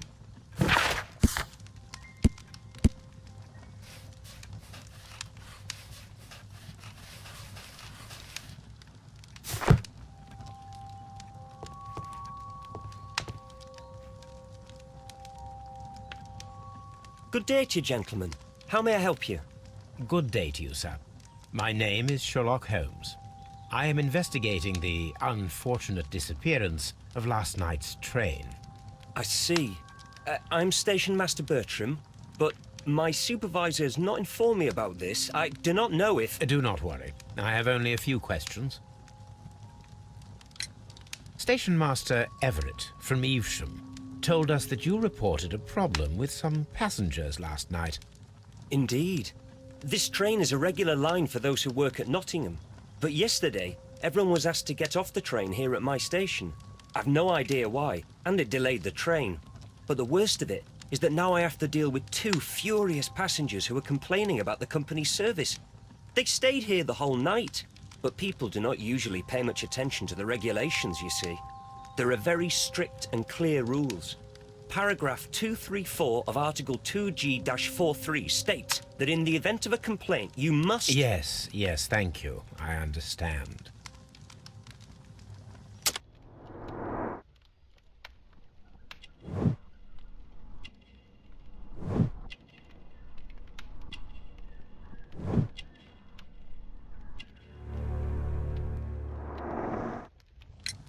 Apart from the passengers disembarking, did you notice anything else that was unusual last night? I did. And I mentioned it in my report to our higher management on the matter. What was it? Sorry, but I can't tell you. The station master's reports are confidential. Confidential, you say? How long have you been working here? I've worked here long enough to be quite capable of managing a railway station.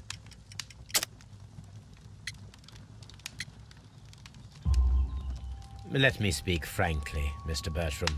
Your age and your lack of confidence in your position are quite apparent.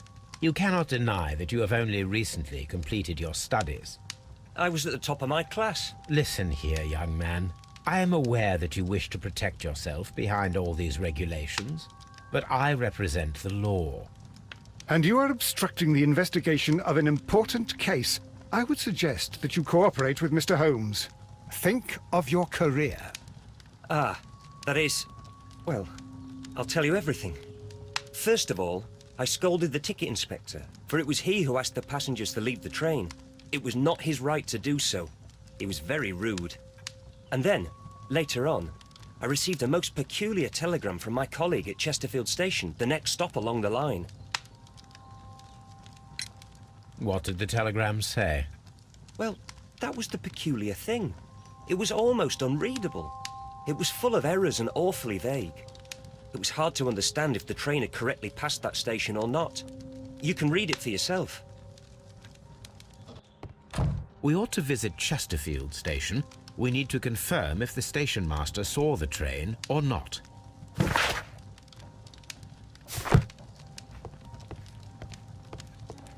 Holmes, how is it even possible for a train to disappear?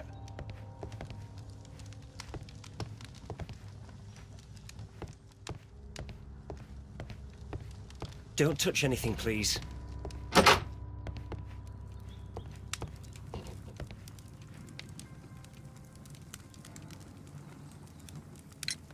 According to this document, you have insurance for your prototype. Oh, thank God. Where did you find it? Near the telegraph station. I must have lost it when I tried to send a message, which I was prevented from doing. I apologise for that, but regulations state that public access to the telegraph is strictly prohibited. Upon my word, you keep on digging that hole of yours. You have no idea who I am. I see that you kept your grip sack with you. Why don't you leave it in the luggage room? I've had other things to think about. I lost my prototype. And this idiot station master just stands here doing nothing to help. Oh, but... Well, that won't do at all. Station master, I believe that the regulations state that any passenger luggage should be taken to the luggage room. I'll do it right away, sir. Sorry, sir. This Robinson is quite a character. We should learn more about him. It's a scandal.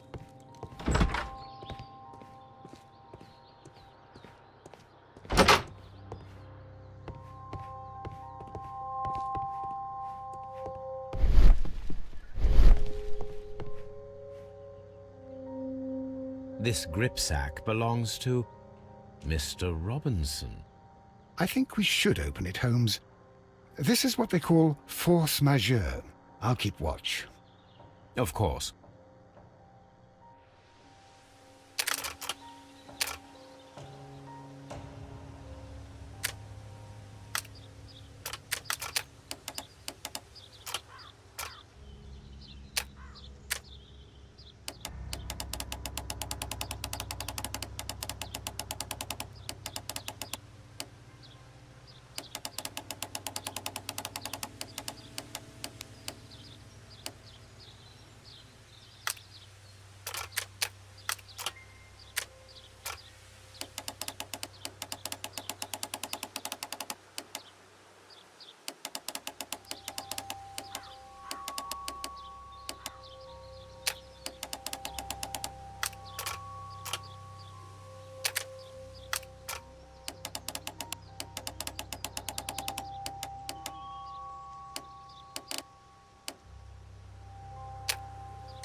Look, Watson, a bundle of contracts.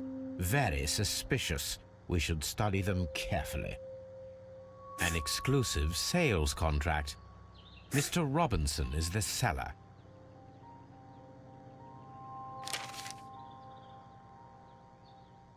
Yet another exclusive sales contract. Mr. Robinson is the seller.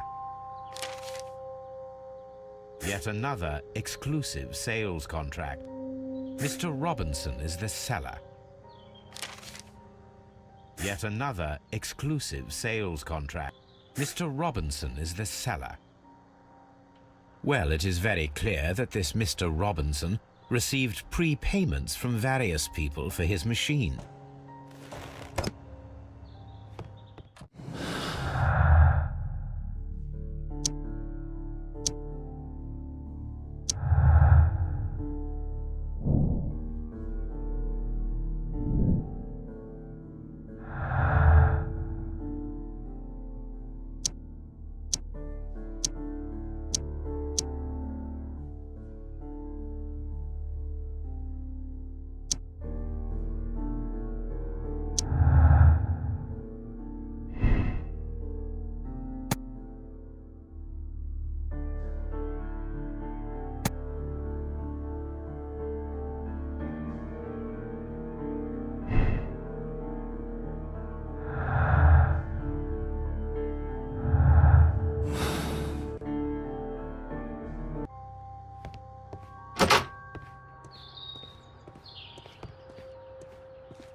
This bin is full of empty bottles.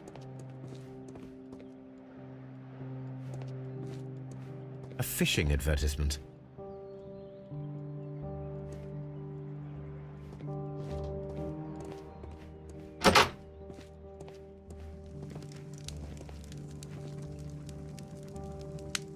I had thought that all station masters knew the Morse code, but apparently not. A telegraph.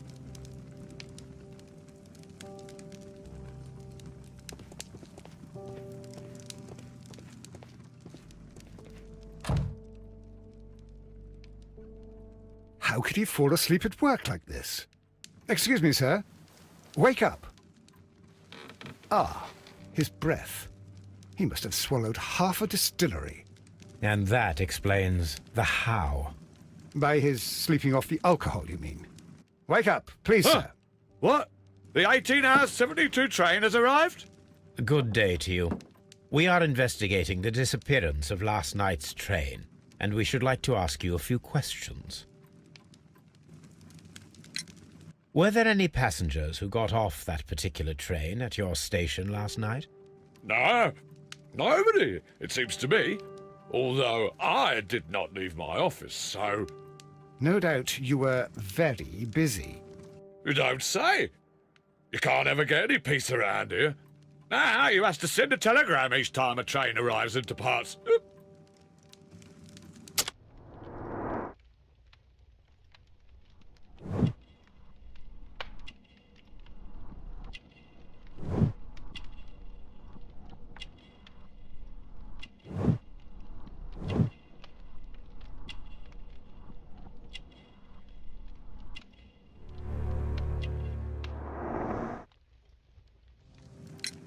Station Master Bertram from Bridlington showed me a strange telegram that he received from you last night. It concerned the train, but it was barely comprehensible. What? He's a fastidious little twerp, that Bertram. I remember everything quite clearly. It was late, and I was tired, but I did my work. So what? There's no need to be so petty.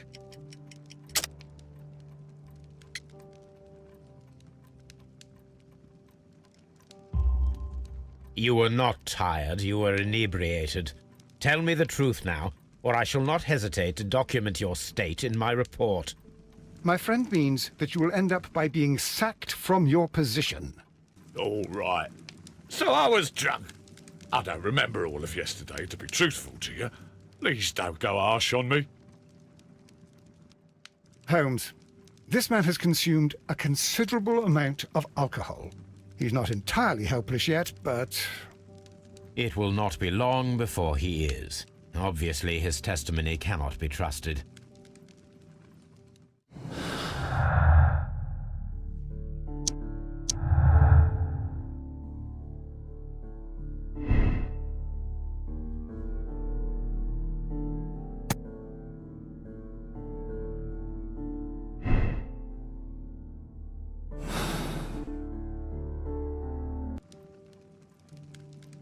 Ah, will I ever get any peace?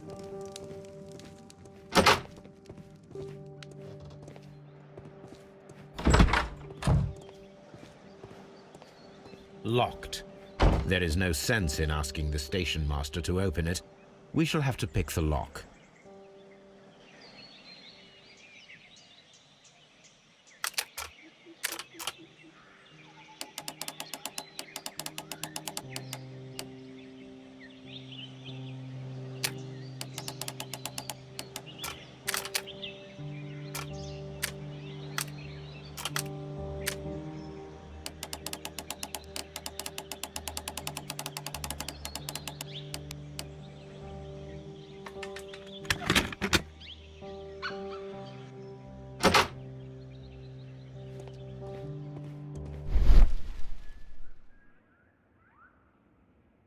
Bags were recently dragged here.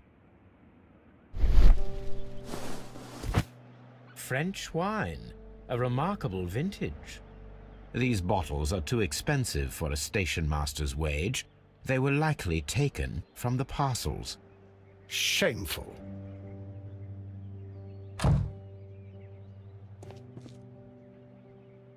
These tools were used quite recently. They are still muddy. We should ask about them.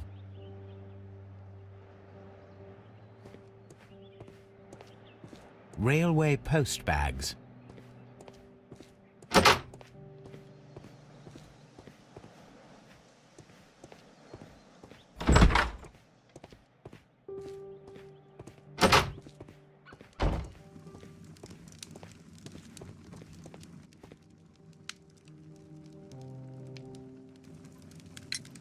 You have quite a number of dirty tools lying around here. Ah, yes. Well, thank you for reminding me.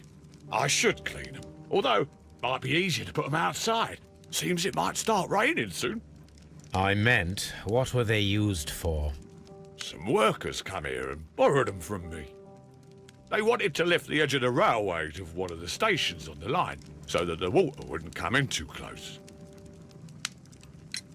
Who were these workers? Well, they didn't seem to be from the company, but they was fine lads. They invited me to share a drink. And whatever it was, it had a kick to it. They wasn't English. No, I don't believe so. But see, they knew just what a man needed to brighten up his dull evening. This Robinson fellow seems suspicious to me.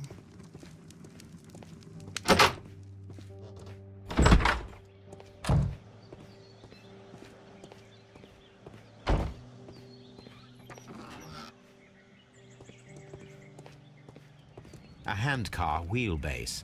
Interesting. It appears that elements of the same construction were scattered everywhere. Watson, please tell me, do you believe in magic? Of course not, Holmes. Then you are of the opinion that a train cannot simply disappear? Well, we both know that that is obvious. Why are you asking such peculiar questions? A little patience, Watson. You will understand my point quite soon. So, are you quite certain that you saw the train at Evesham Station? Yes, of course. We saw it coming. The headlights, and heard the whistle. But that is it. We didn't see the train itself. But... Oh, Holmes, I'm a little confused.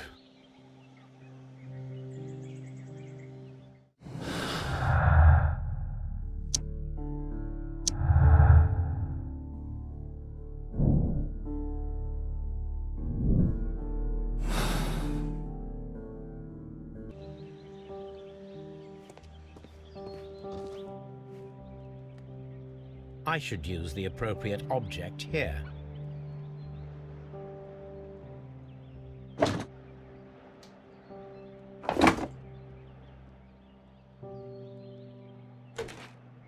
I should use the appropriate object here. I should use the appropriate object here.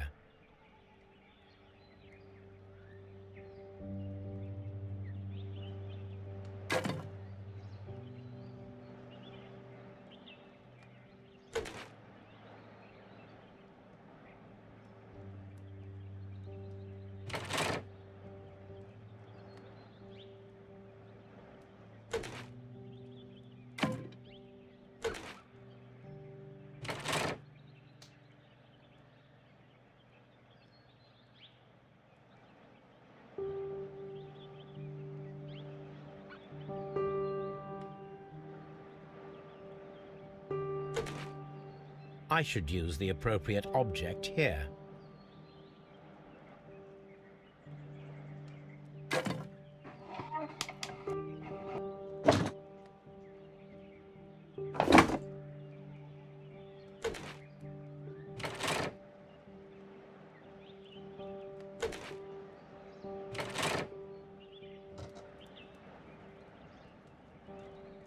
So, now here we have the fake train that we saw approaching Evesham Station last night. Doesn't look much like a train to me. Be patient, Watson. I haven't finished yet. Try using your imagination. Our train requires only a headlight and a steam whistle.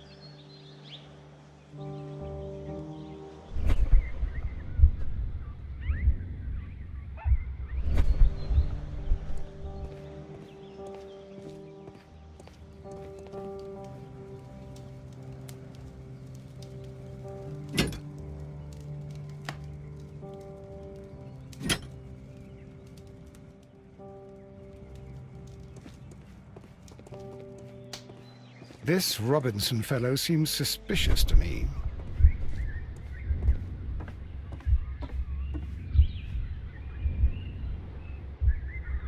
The steam whistle is now connected. Holmes, what can we do to make the steam whistle work? It is elementary, my dear Watson. We shall need a fire extinguisher. I need something long for the headlight to be attached.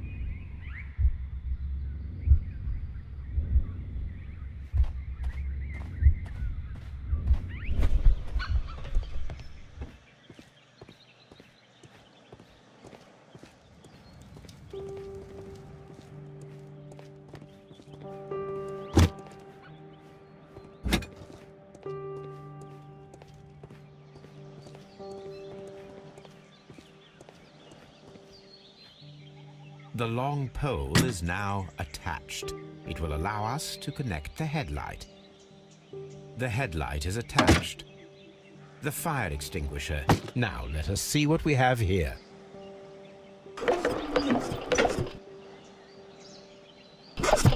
The steam whistle is ready to be used.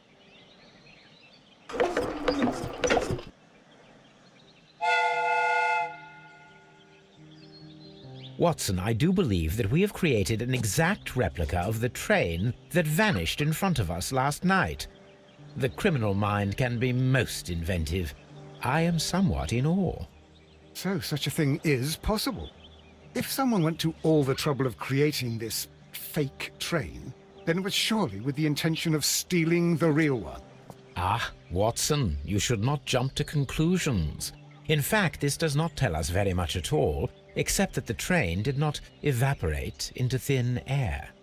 Although you half suspected it. Ah, at any rate, we now need to find where the real train might be hidden. I suggest we use my archives to find a more detailed map of our surroundings. Well, I hope that justifies our having to load your massive archive suitcase onto the cab. It made us extremely unpopular with our driver.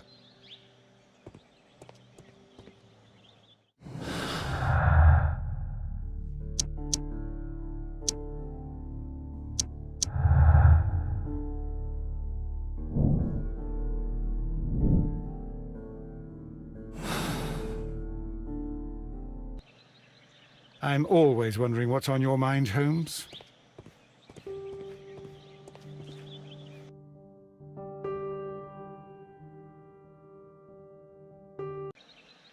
I'm always wondering what's on your mind, Holmes.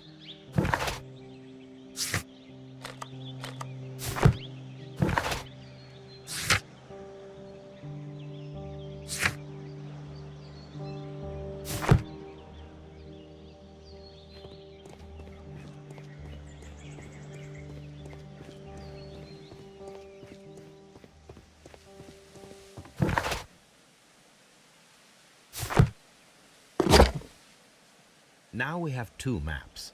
We must combine them properly.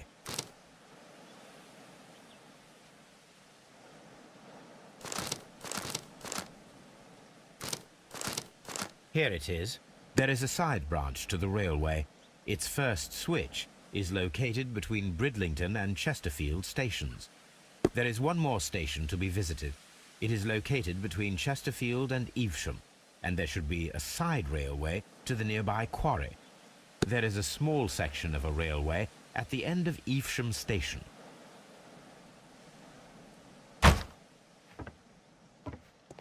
I'm always wondering what's on your mind, Holmes.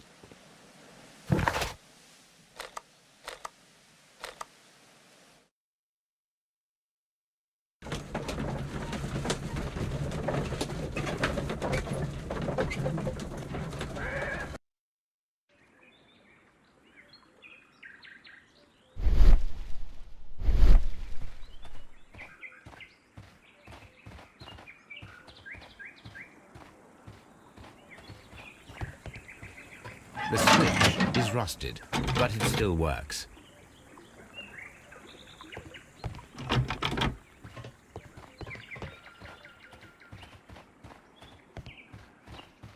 Mines. This is interesting.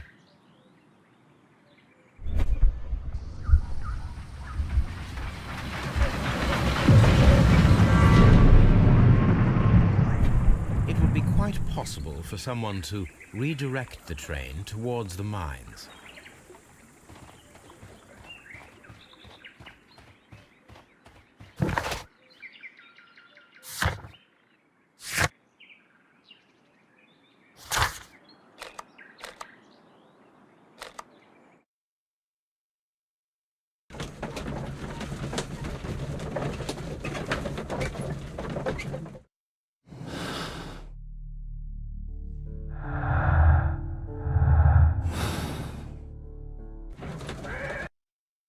Here are the mines, Holmes. They appear to be abandoned.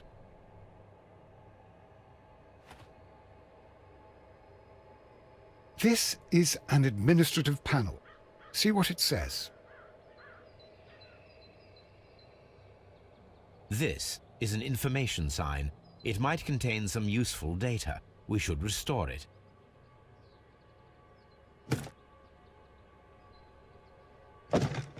Watson, you are a gentleman, and gentlemen tend to carry handkerchiefs.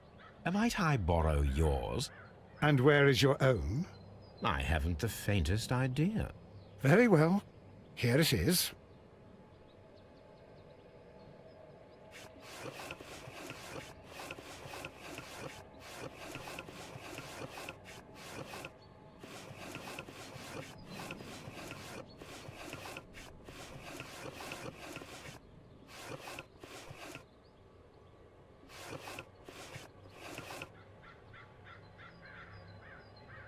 WEA coal. These mines belong to them.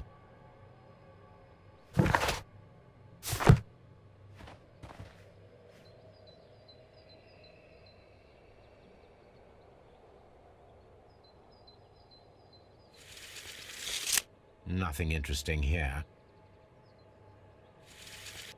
The distance between the tracks is about 4 feet 8 inches. A lightly loaded vehicle came this way. There is a wooden beam lying on the rails. A small vehicle with wooden beams went down this way.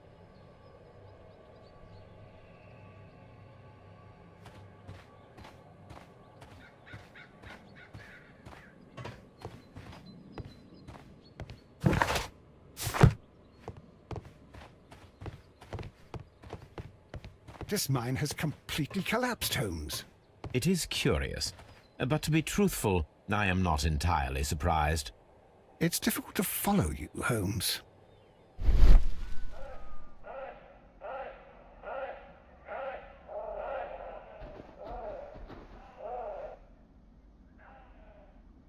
Someone removed these screws, most probably to take down the rails. A few feet of the rails have been dismantled.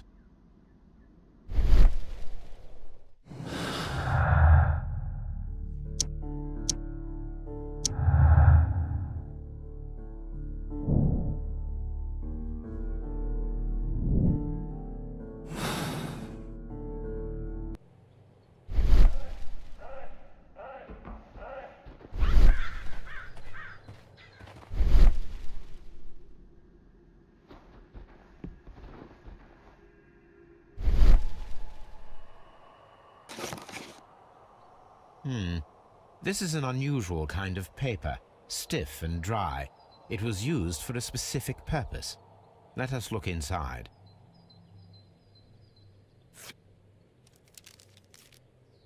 Sawdust. I am almost certain it is a... Watson, could you assist, please? Do you have your pistol? Good. Fire at this package.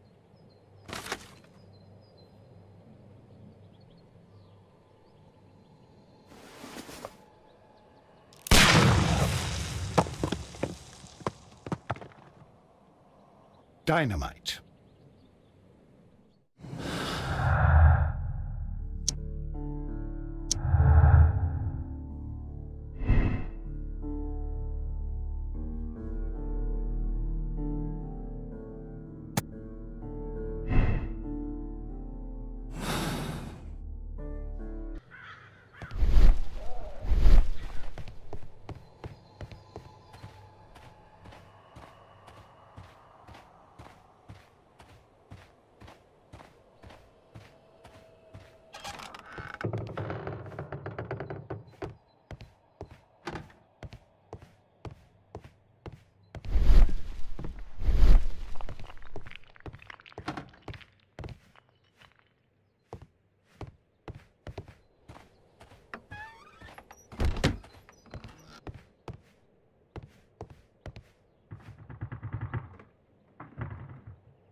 This box must be the safe. Let's open it.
The Mexican company Caracao and the Chilean Barcazas both want to buy the mines.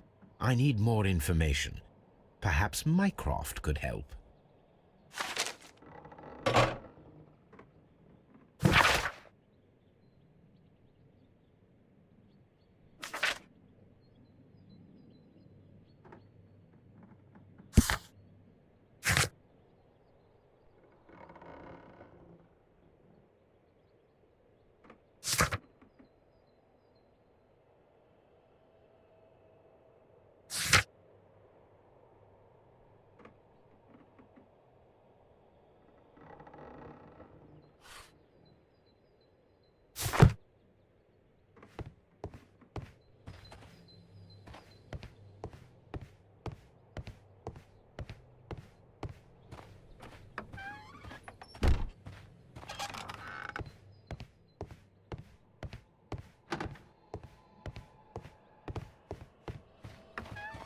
What should we do next, Holmes?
A funny character. He looks anxious. And he is not an Englishman.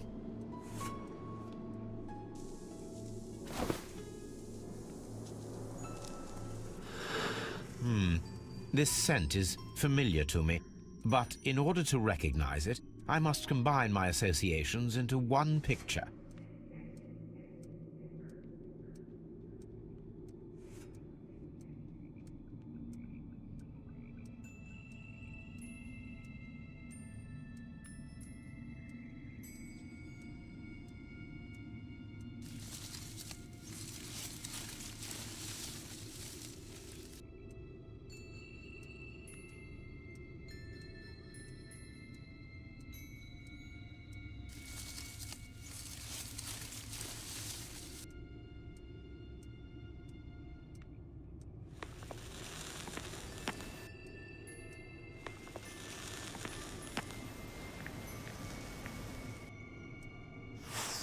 A greenish-brown cigar with a strong aroma, a hint of peppermint. Ricardo. You already know the name of this man? Holmes, you amaze me. No, Watson, I refer to the cigar. It is a Ricardo Turrent, a Mexican cigar of an excellent quality. Quite an expensive one, too.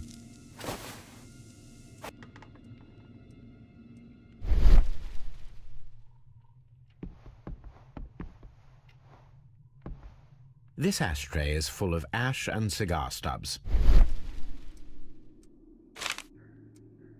Apparently, there was a conflict between the Mexicans and the Chileans. This ashtray is full of ash and cigar stubs. A greenish-brown cigar with a strong aroma, a hint of peppermint. These ashes and cigar stubs are similar to the one that we found on the floor. Some of the stubs were recently smoked. There are others that appear fairly old. That means that the fellow spent several days here. Judging by his clothes, he's hardly a traveler or a tramp. Well concluded, my dear fellow. A man who smoked the Ricardo brand of Mexican cigar spent several long days at Doncaster Station.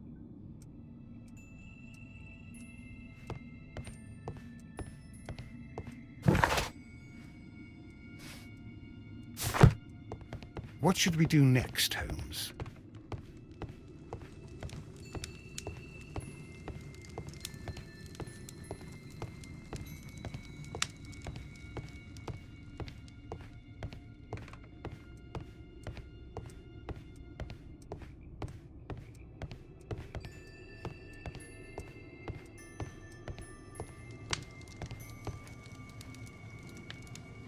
Newspaper articles on horse racing. Hurdle, steeplechase, and flat racing. He is a true enthusiast, Holmes.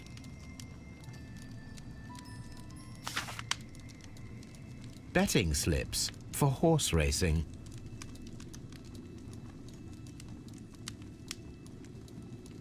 The sums are quite impressive.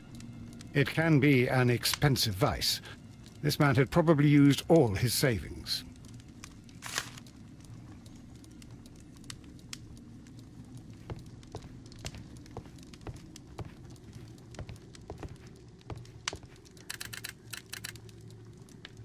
I asked Mycroft to find out some information on the WEA Coal Company.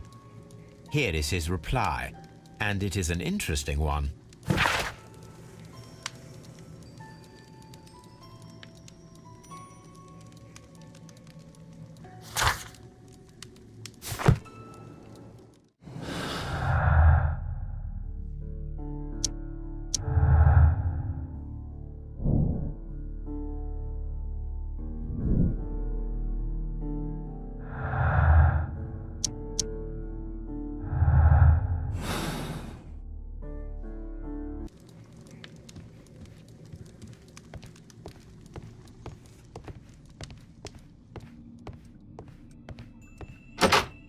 Holmes, look. There's a flooded area over here. I believe that the flooded area might be worth checking.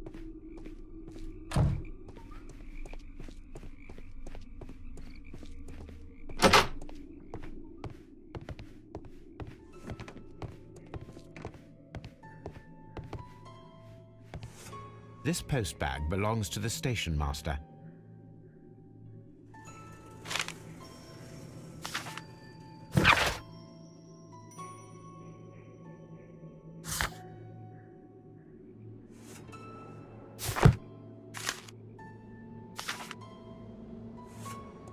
The station master appears to have found himself in some financial trouble.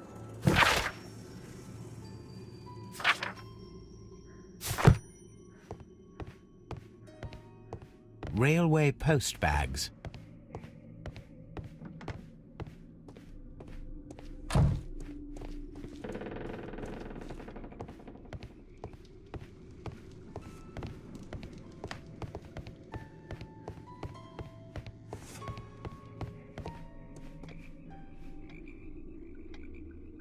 Good day to you, sir. My name is Sherlock Holmes, and this is Dr. John Watson.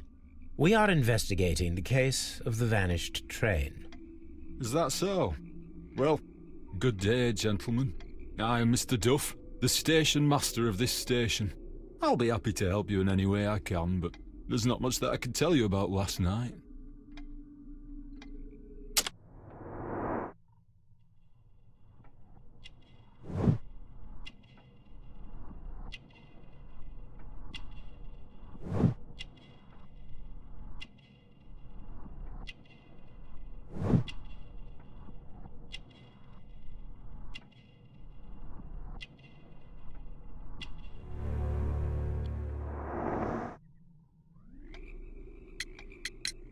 It appears that you may be at risk of some flooding along the line here. You mean that the whole bloody lake is at our feet? Quite so. But it is strange, because according to my map, there should be a quarry here, and behind that, the lake. How should I know? I only arrived here a few months ago. And where did you work before that? I was working in Nottingham, but I asked for a quieter place, so they transferred me here. Life is cheaper. I can't really complain. Did any passengers leave or board the train last night? No. I saw no one as usual. I reported the train's passage by telegraph, just the same as all the other nights. I observe that you are a gambling man, Mr. Duff. You had hoped that your relocation to this small town might have helped ease your addiction, but it was not to be. I beg your pardon? Addiction to what? We found a number of horse racing tickets inside your office. Well, we all have our weaknesses. An expensive obsession, surely, for a station master. It is none of your business. I occasionally attend the races with my colleagues. And anyway, that's my private life. There was a gentleman of Mexican origin, I believe, in the waiting room. Did you notice him? What? A Mexican? Here in the back of beyond? Are you quite sure about that? Goodbye, sir. It is obvious that we cannot inspect the quarry. Instead, we can check the beach area around the flooded lake. Watson, it seems that both South American companies were involved in the purchase of the mine. The man at Doncaster who fled our approach, he smokes Mexican cigars. Perhaps... Yes, Watson. We should certainly speak with him.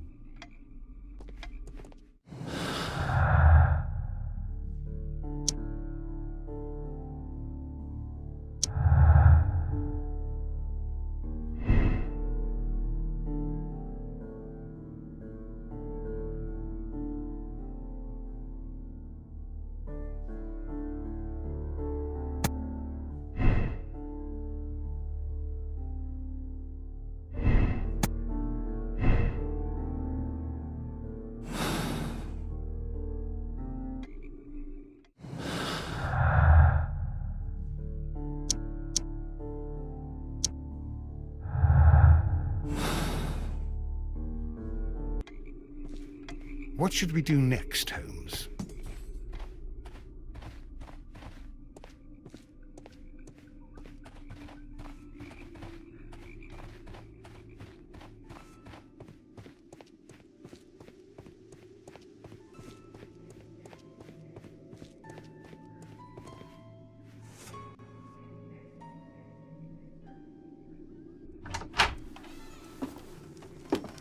Please, sir, we would ask you not to leave. We have some questions.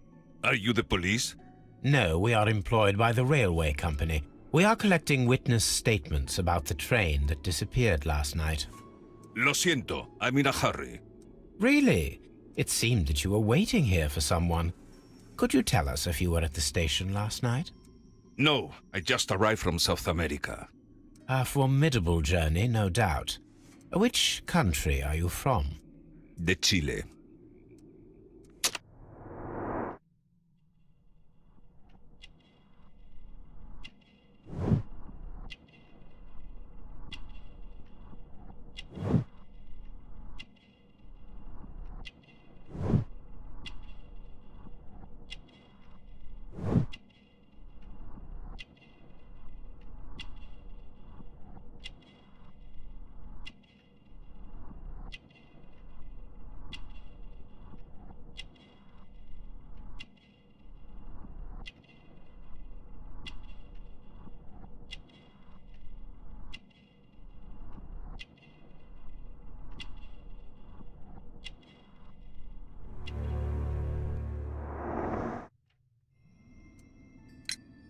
Chile, but you are Mexican.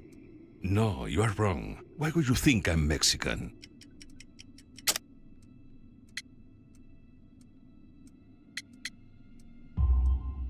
Because of your cigars. Sí, cigarrillos. So what? Those cigars are the Ricardo brand, from Mexico. It is quite impossible to find them anywhere but there. Pero not your business. I don't suppose that you are on vacation. What business brought you here? I was to meet my fellow compañeros, who were due to arrive yesterday. They were on that damn train. I will stay here and hope that the authorities find them, or their bodies.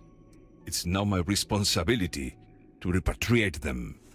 Who authorized you to do that? The company I work for. Could you tell me the name of the company? It's not your concern. And what is your name? Enough questions. Buenas tardes. Not a very friendly man, and he is lying. He said that he just arrived, but we know that he has been here for several days.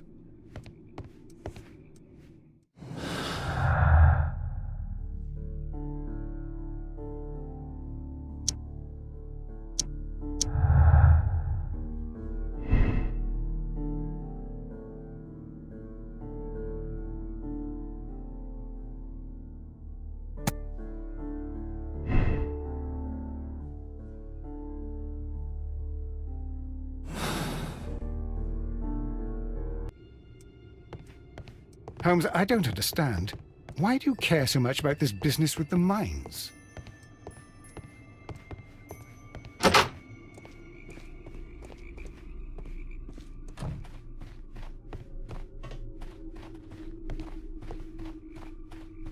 This railway branch should lead to the quarry. Let us take a look. The rail is rusted and looks old, but the railway is still usable.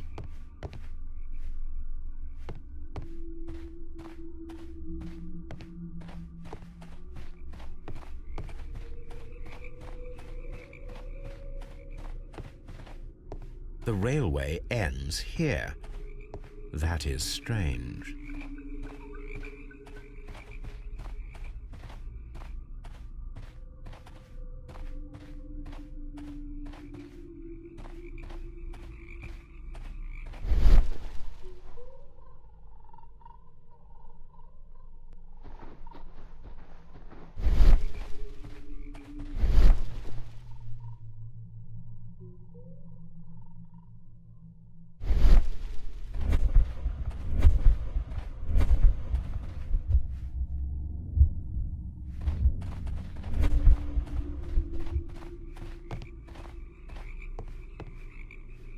What should we do next, Holmes?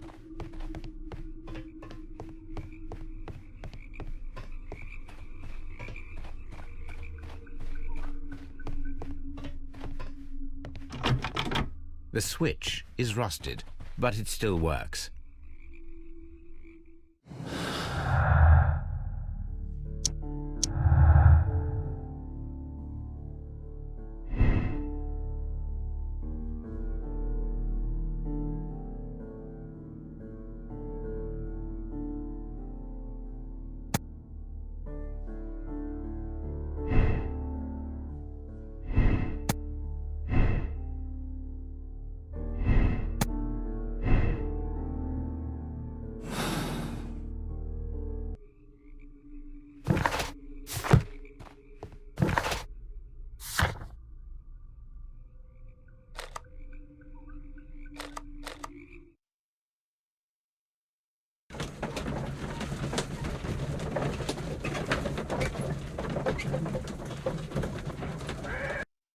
Here we are at the beach that is located near the quarry and Doncaster station. It doesn't look like a very good place to rest. These traces were made by a carriage. Look. The vehicle pressed this stone into the ground. It would have been quite heavy.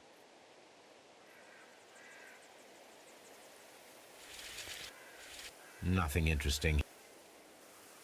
Nothing interesting.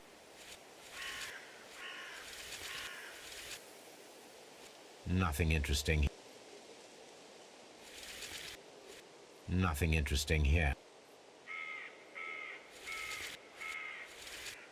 Nothing interesting. Nothing. The distance between the tracks is about 6 feet 7 inches. The vehicle would have been heavy, as these tracks are quite deep. These traces are relatively fresh and were made by a large truck loaded with materials. The traces found at the disassembled shed near Evesham and at the lake were from the same vehicle.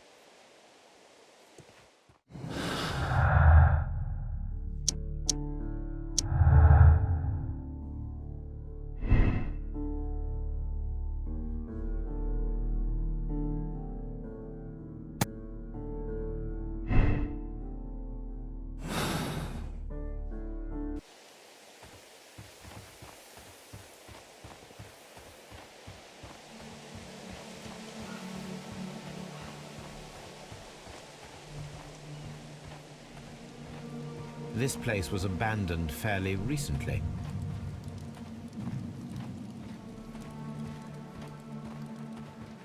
Observing the coastline and the moored boats, we are able to see that the lake's water level dropped. The lake has flooded the quarry. The dam was probably breached.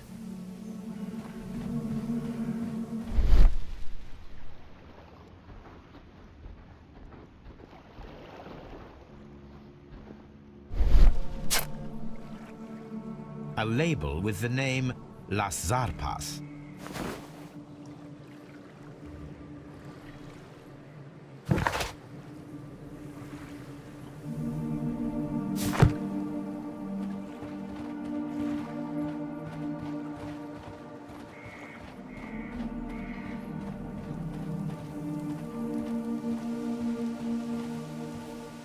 An abandoned gypsy caravan.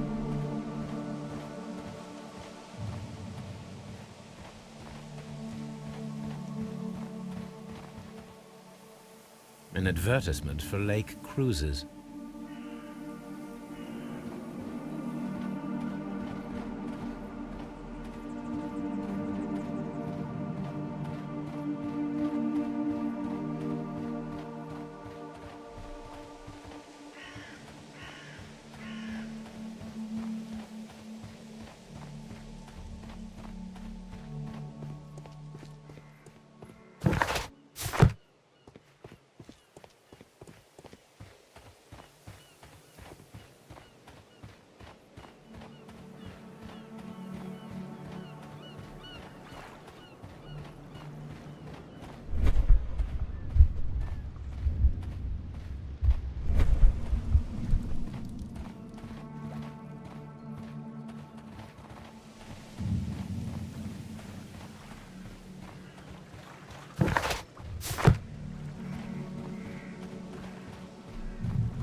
All these trains and railway stations, Chileans, Mexicans, and Robinson with his prototype at Holmes. I'm utterly...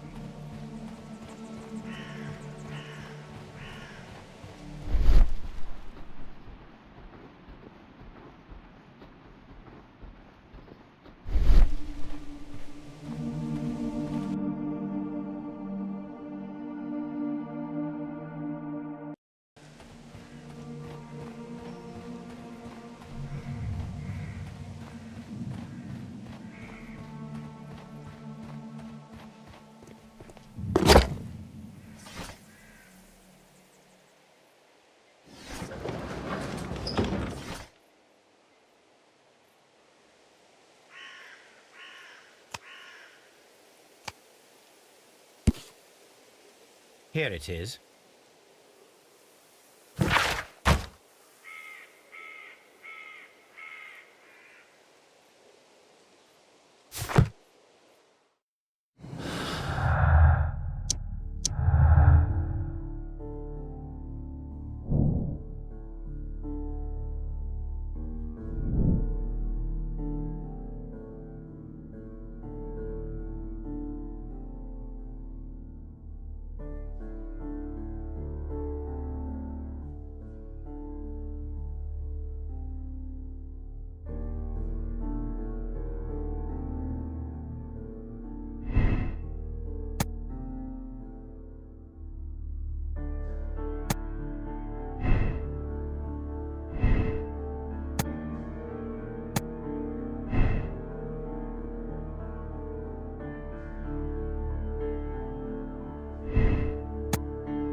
Then the case is solved, Holmes.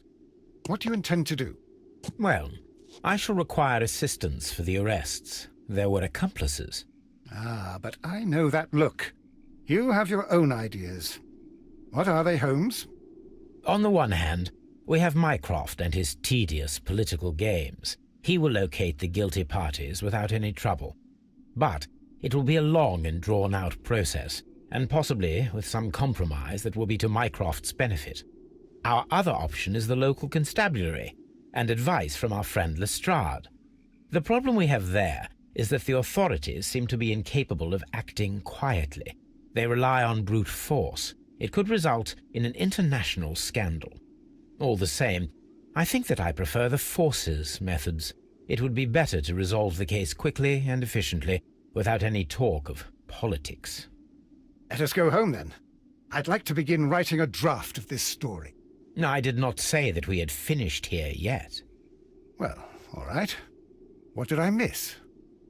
Watson, we know that the Barkazas Company directors were drowned in the flooded quarry, along with the train and Robinson's prototype. But we still need to corner the guilty party. But how do you intend to prove... Oh, no. Please don't tell me we have to dive into the lake. You may rest assured that I have a far better idea. We have only to use our corrupt Doncaster station master as bait. He will unwittingly trap our Mexican friend. Of course, you already had a plan. I shall follow you, Holmes. Well, the case is solved, and we shall be heading home.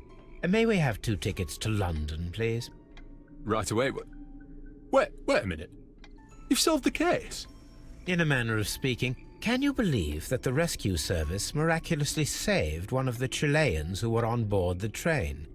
The police have ordered his immediate escort to London on the next train. He pulled through, then? He's alive? Yes, by extreme good fortune. His condition is quite serious, and the method of transportation has its risk, but he will be held securely by the doctor and police officers. The gentleman carries some vital information on this case. I am sure of it. Ah, really? Your station will be famous, Mr. Duff. The journalists will be here before you know it. Goodbye, sir.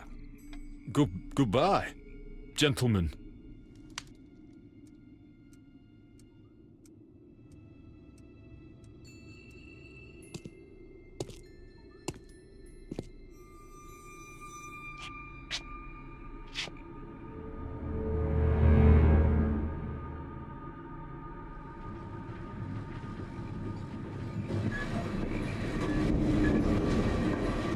Gentlemen, you are under arrest. Caramba! You traitor! You double-crossed me!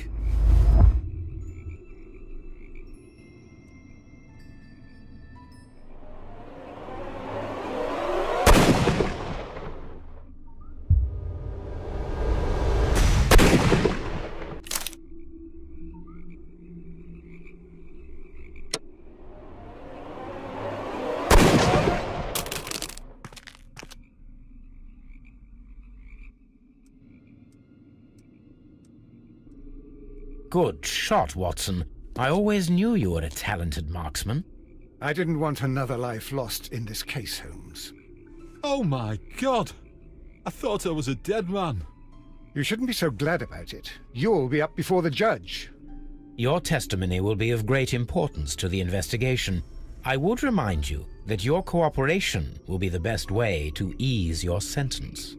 By the way, Watson, would you be so kind as to give me some shooting lessons later on? Yes, but not in our sitting room, and not with you wearing a blindfold.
Holmes, what happened?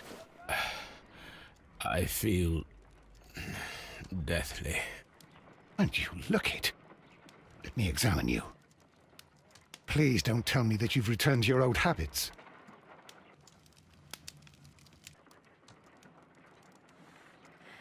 The pupil is dilated. The temperature appears to be normal. I need to concentrate and count the heartbeats. I need to concentrate and count the heartbeats.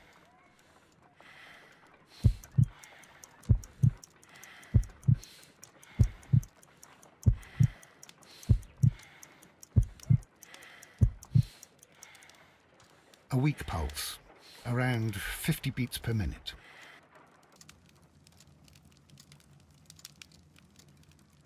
But you're dying, Holmes. Your pulse rate is dropping. We need to get you to the hospital immediately. The antidote. Give it to me. The antidote? You mean that you're poisoned? Now. Please. Here, drink it all. Don't tell me that you did this to yourself. Hemlock and datura. I was compelled to. Holmes, imagine if I'd not returned home when I did. What might have happened? I knew that you would. Mr. Holmes, Inspector Lestrade is here to see you. Mr. Holmes is unable to see anyone at the moment. He is unwell. A good day, Inspector. Ah, Mr. Holmes. I'm glad to find you here. I need your help.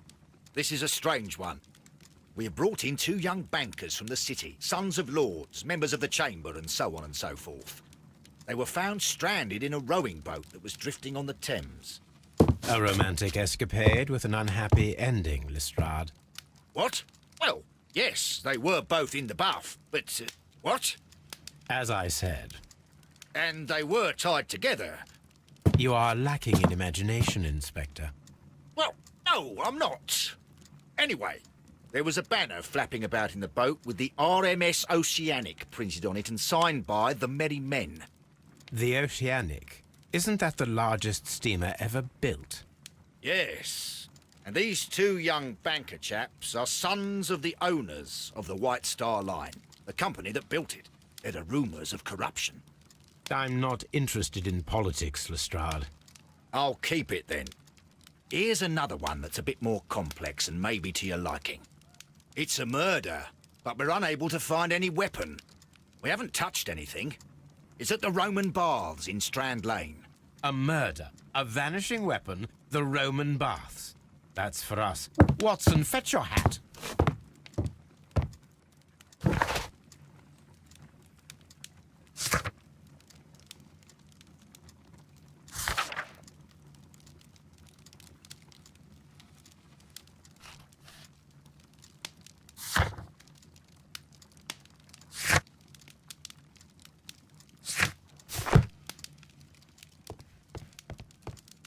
I'm always wondering what's on your mind, Holmes.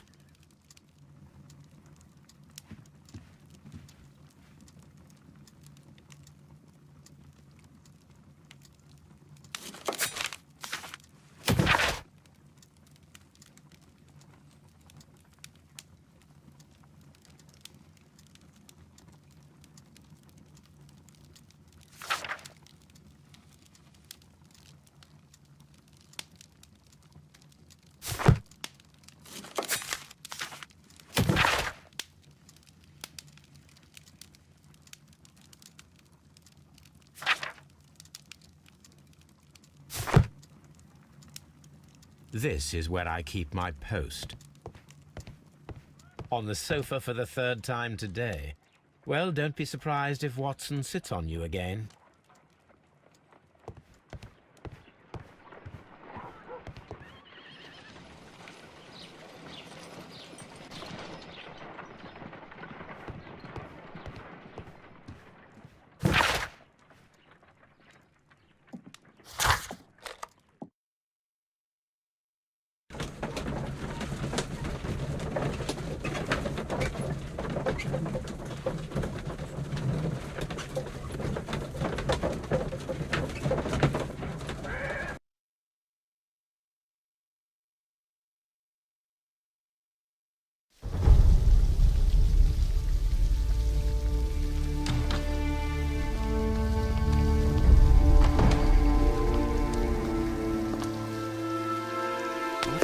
Beautiful place.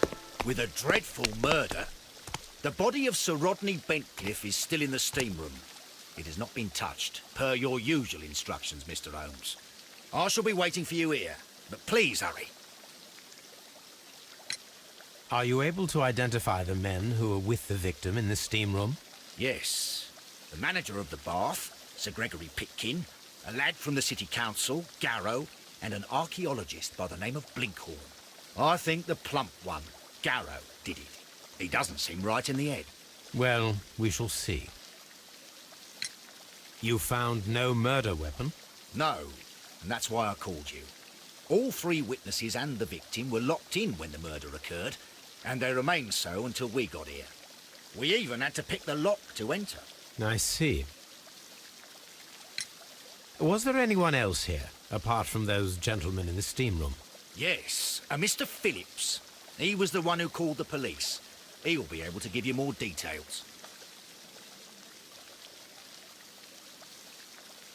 Any progress, Mr. Holmes? Good day to you, Mr. Phillips. My name is Sherlock Holmes, and this is my colleague, Dr. Watson. Would you be so kind as to answer our questions? Certainly, sir. Please tell us the chain of events from the start of your day. Everything that you can remember. The slightest detail may be of importance. Very well, sir. I came in at 6:30 this morning, and I opened the baths. I made sure that the room was clean, and I prepared the towels. The brazier was still burning. There was a fire burning all night? Yes, Sir Gregory ordered me to light the brazier yesterday. It takes some time until the room is fully heated. The gentleman had a meeting at 9 o'clock this morning. I wanted everything to be perfect. They'd been in the steam room for 20 minutes when I suddenly heard shouting. I ran to the door, but it was closed. I couldn't open it. So I ran out to the street to call for the police. One constable came up, and then there were others, and they picked the lock. Then Inspector Lestrade came along, and he told us that nothing should be touched. Did you receive any other visitors this morning? No one. Until these gentlemen arrived. Sir Gregory was the first. And then, while we were discussing work details, Sir Rodney and Mr. Blinkhorn arrived, and Mr. Garrow followed. What happened after that? I waited until they'd all entered the steam room, then I returned to the hall. The changing room door was open, so I should hear if they needed anything. You would have heard if someone had entered or left the steam room. Certainly, sir. These doors make a lot of noise.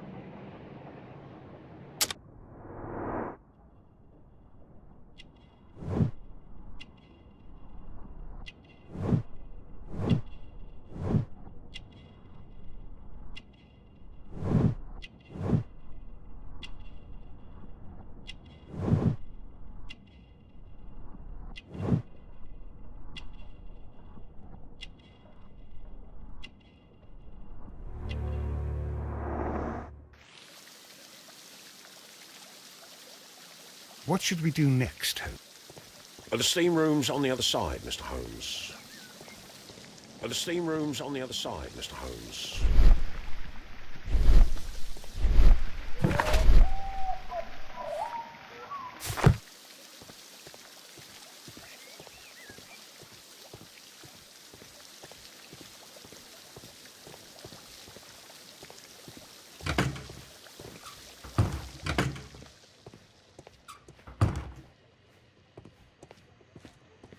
Expensive clothes, belonging to one of the men from the steam room.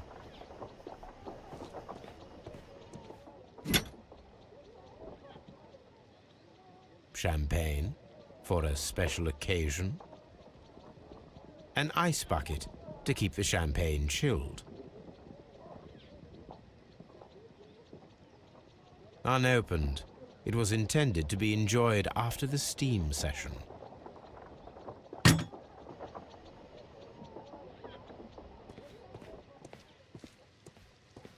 These clothes belong to one of the suspects from the steam room. Clothes belonging to one of the suspects.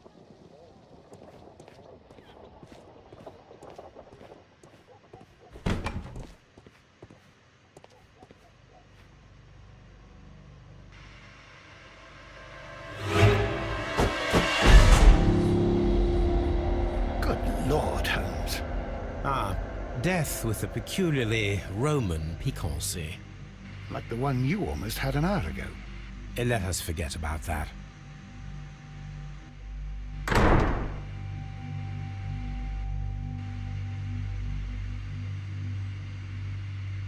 There was only one hit from the weapon.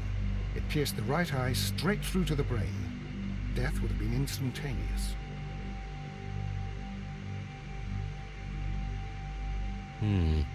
The wound should not have bled so profusely. This pool is rather large.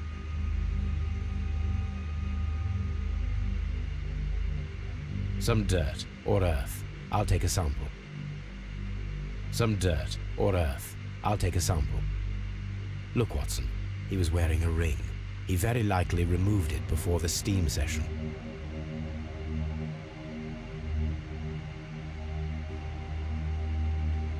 Death is very recent, between 30 minutes to 1 hour ago.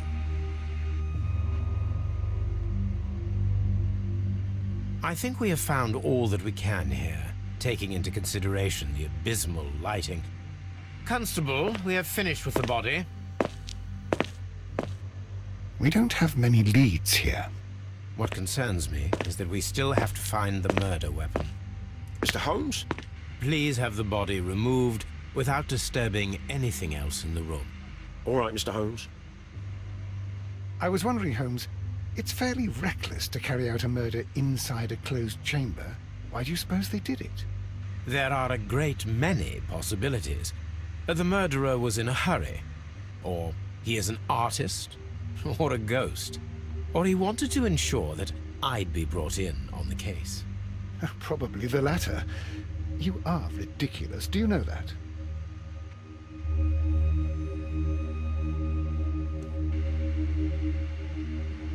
I should check this blood sample at Baker Street. This key was covered in blood. I should ask Phillips about it.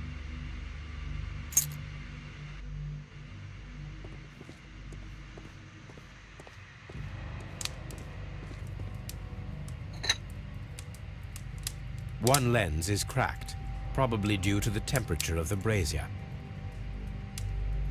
These lenses are for myopia. The wearer is short-sighted.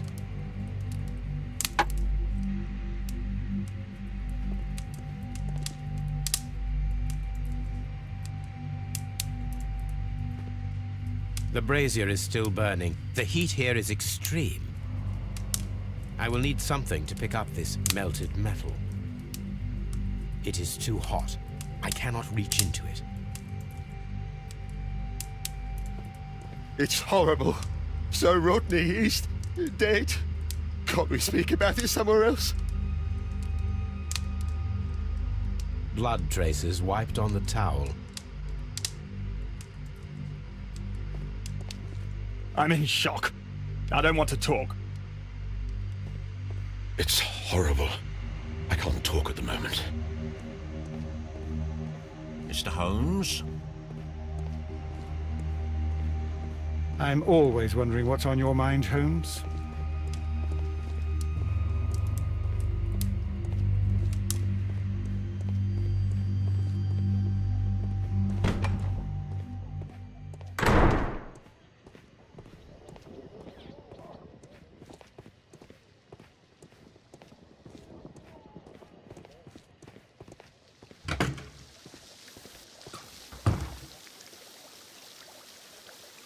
Mr. Holmes, I should like to take the suspects to the yard.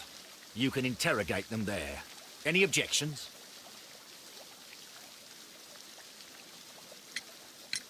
Please wait. I need to do something first.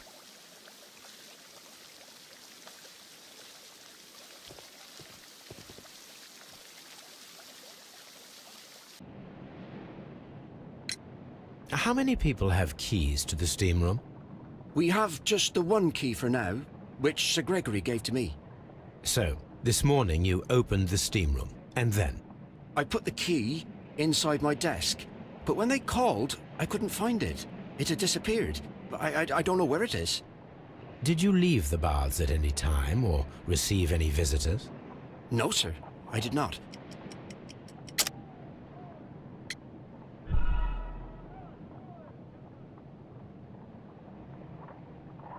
Did you leave the baths at any time, or receive any visitors? No, sir.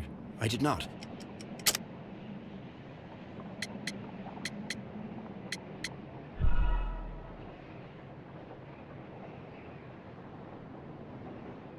No, sir. I did not. You are not telling the truth, Mr. Phillips. You left your work this morning, and you went to the post office, where you dispatched a telegram at around 7:30. But how could you... No, The telegram was for someone in Manchester. Mr. Holmes, it's I'll tell you everything. I left the baths at 7:20. My sister wrote to me yesterday, and she needed a reply, or our mother is unwell. I was away for 20 minutes, and I closed the baths on my way out. Did you receive a reply from your sister? No, she wasn't meant to. I just told her to pawn my old school uniform so that she could pay for the medication. Did you check to see if the key was still in your desk when you returned? No, I didn't. Please, Mr. Holmes, don't tell the police about this. Sir Gregory would give me the sack. I need this job. I see. There is a bottle of champagne on ice in the changing room. Do you have any idea who left it there? There is? Are you quite certain? I didn't pay any attention. Do you believe that it's important? We don't have many leads here. Mr. Holmes?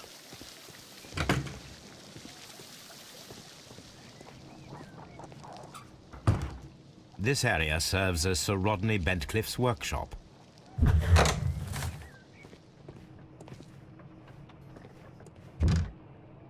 Tools used by archaeologists in their research.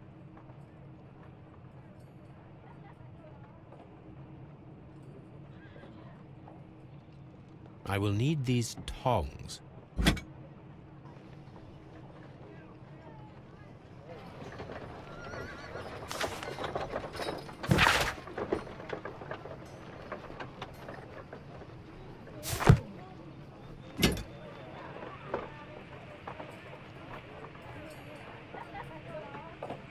A shape has been cut in the plate. What should be done with it?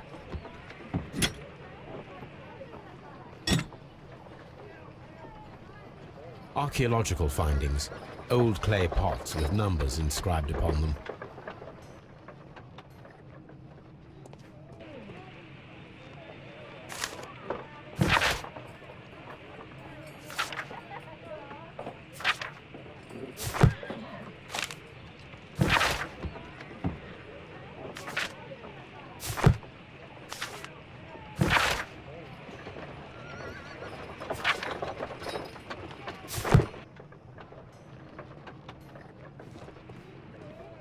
Archaeological findings. Old clay pots with numbers inscribed upon them.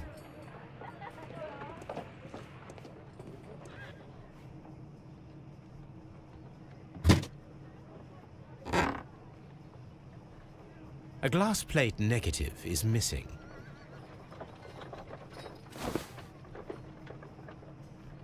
It is a glass plate negative of an Egyptian statue.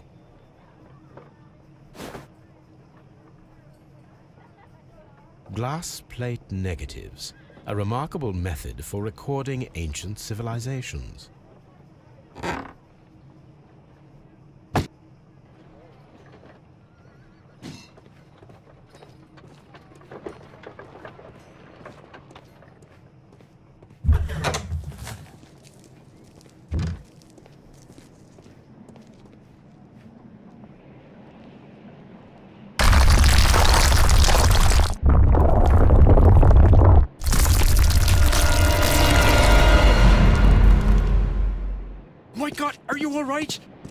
I wonder how this could have happened.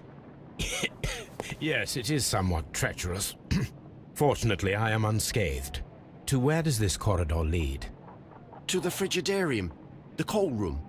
Barely unscathed and by a very small margin. And treacherous is an understatement.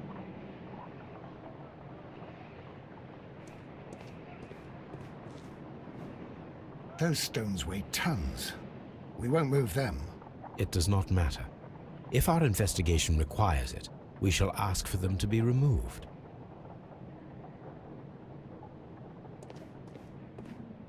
Have you found something interesting?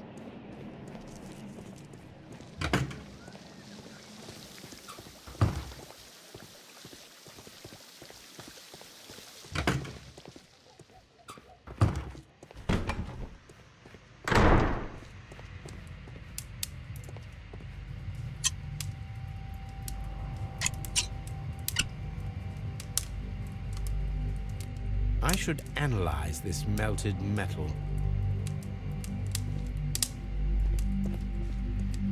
I found him.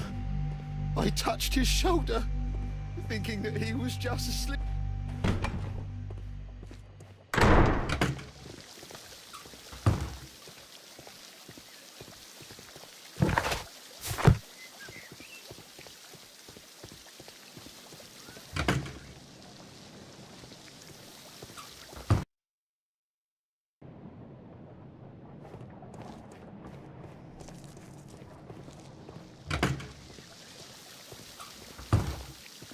Mr. Holmes?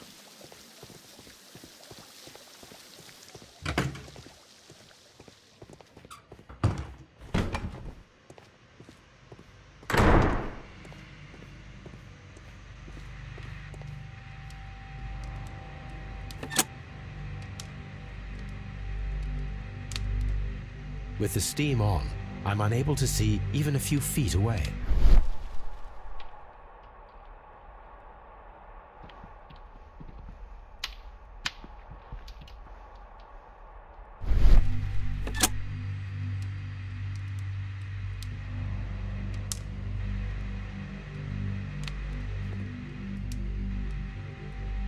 G. Newell and Sons, steam specialists, Seattle, WA.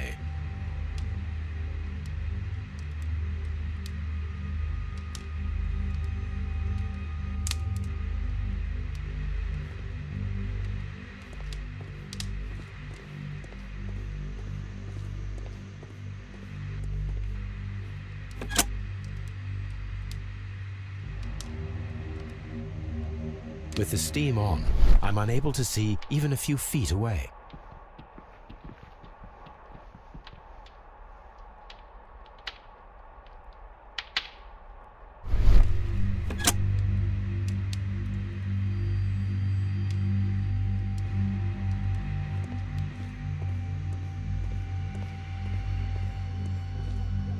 The grid cannot be removed.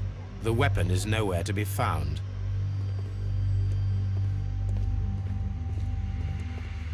Mr. Holmes?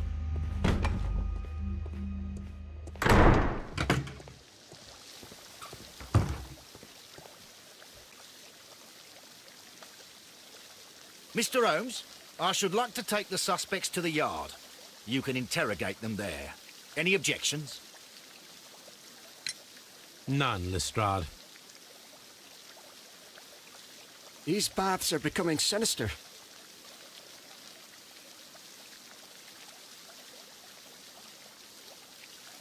What should we do next, Holmes?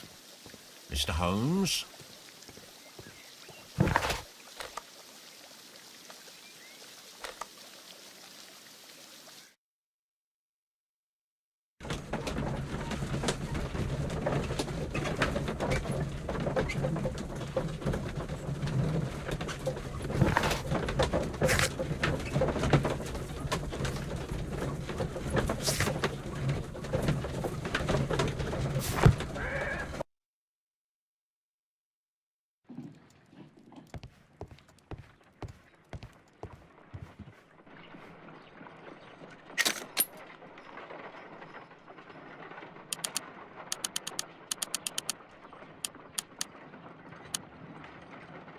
Selenite.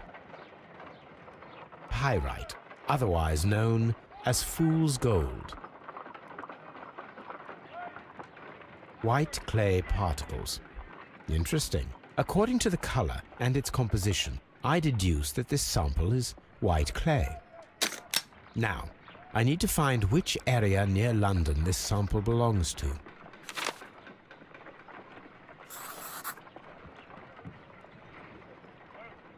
The sample of dirt belongs to the White London clay region, located near the city of St. Albans.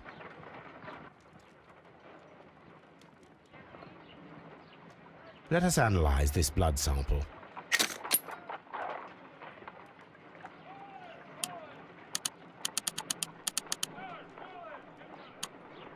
This blood has not coagulated well. It seems very liquid. That is strange. Let us see what is inside it. Hydrogen peroxide will bring any foreign matter to the surface. I must take a pipette and place several drops of hydrogen peroxide.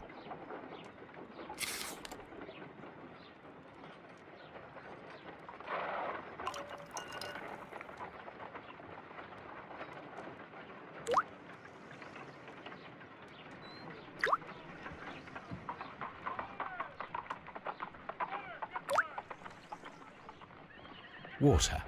This blood is heavily diluted with water.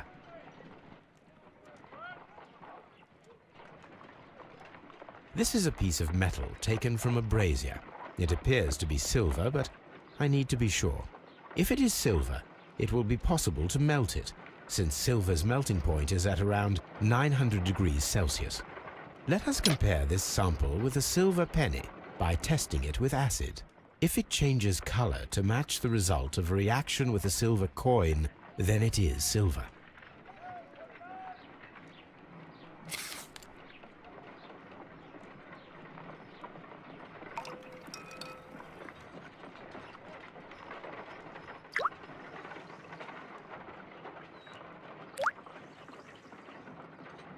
The reaction is the same red stain. It is silver, Britannia silver quality.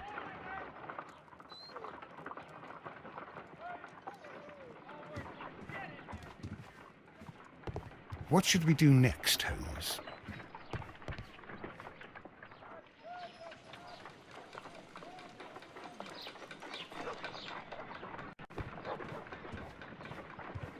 On the sofa for the third time today. Well, don't be surprised if Watson sits on you again.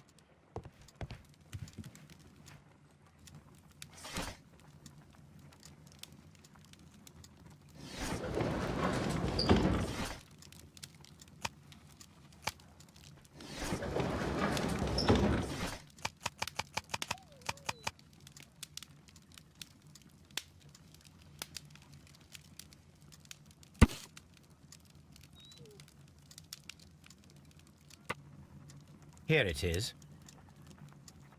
By the eye he was punished, for he saw that he was not worthy. Dreadful.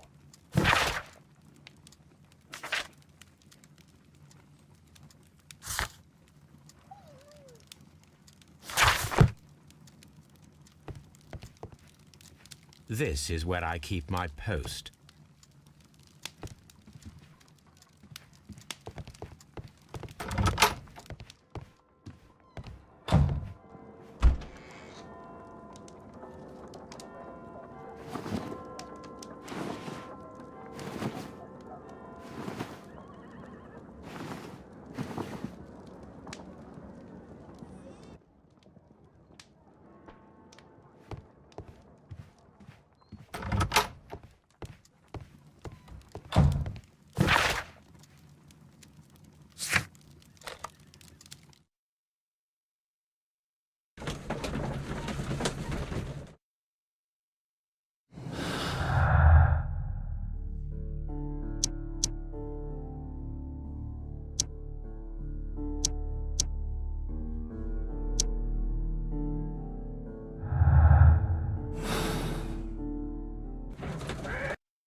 What should we do next, Holmes?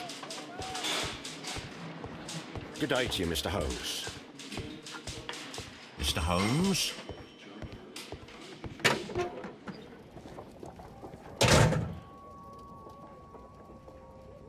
A hand-drawn map. Rodney Bentcliffe's notebook. It may contain something of interest. The last pages were torn out. We must find a way of retrieving Sir Rodney's last lines. Watson, please prevent anyone from entering the room. But first, fetch me a pencil. To begin with, a few strokes of the pencil will be enough. I don't want to damage the traces.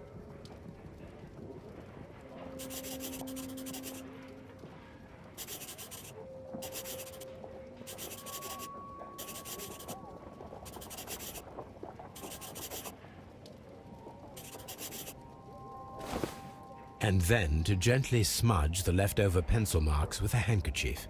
I'm sure that Watson won't mind if I use his.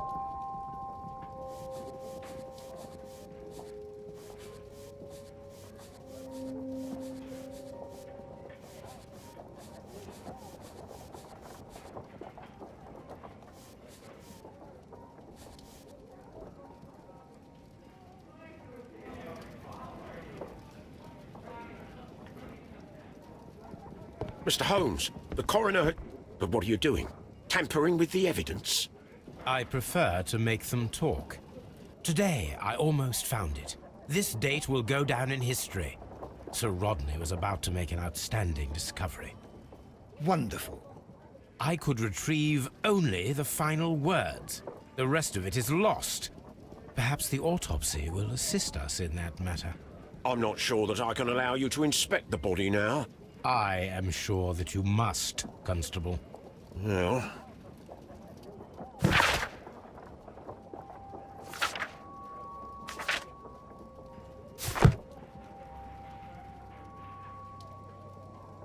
This ring was most likely the one that Sir Rodney wore. He removed it before entering the steam room.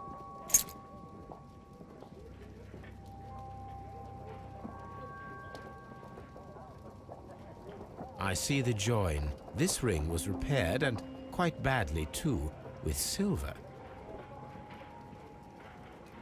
An Egyptian symbol. It is a very old jewel. Why on earth would they wear such a ring? A very pertinent question.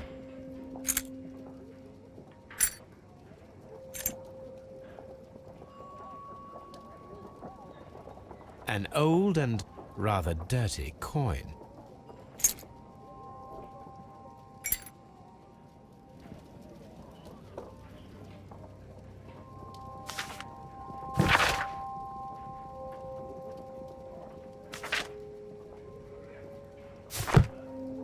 An ordinary pencil.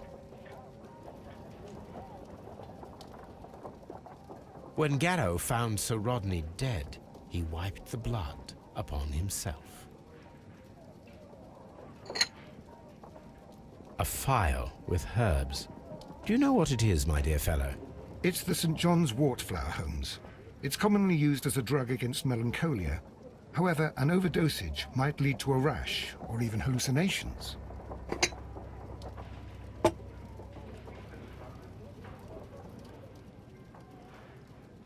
A fountain pen with solid gold trim.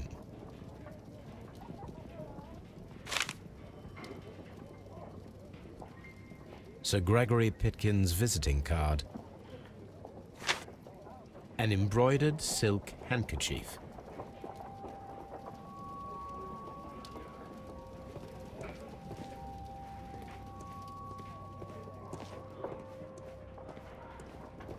I'm always wondering...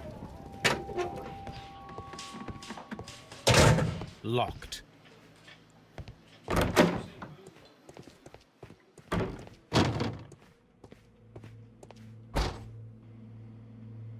According to the coroner, there were no cardiac problems nor lung congestion, but there were traces of fungus, possibly contracted from the Egyptian tombs.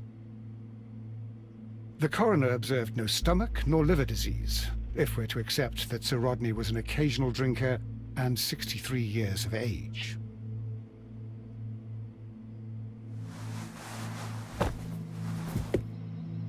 Some light bruising caused by a rope. The bruising is in lines. They were caused by a rope around the waist. Sir Rodney was descending somewhere.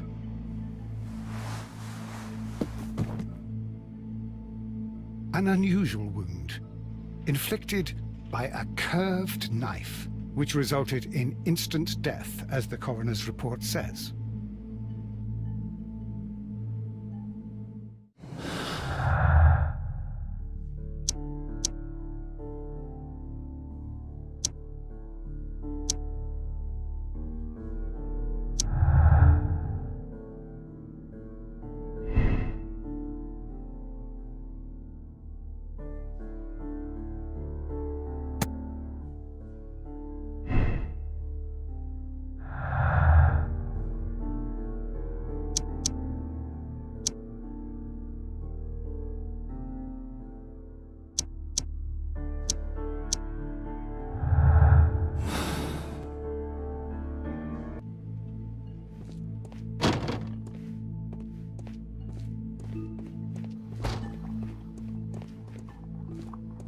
We don't have many leads here.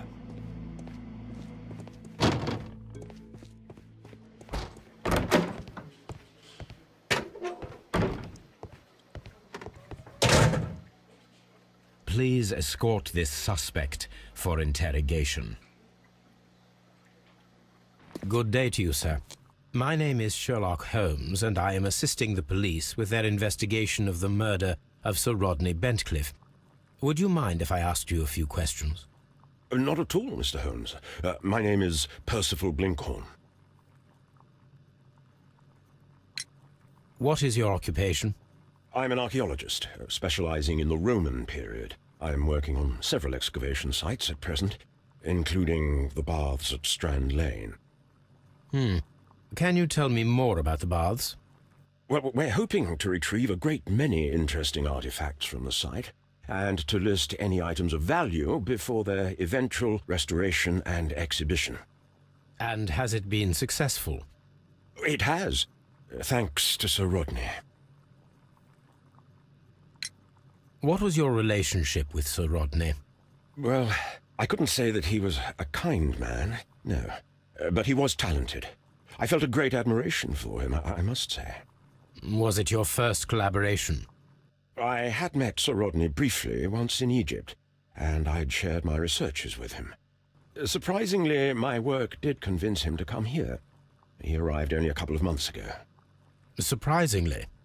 Well, Sir Rodney was a cold man, and so very secretive, too.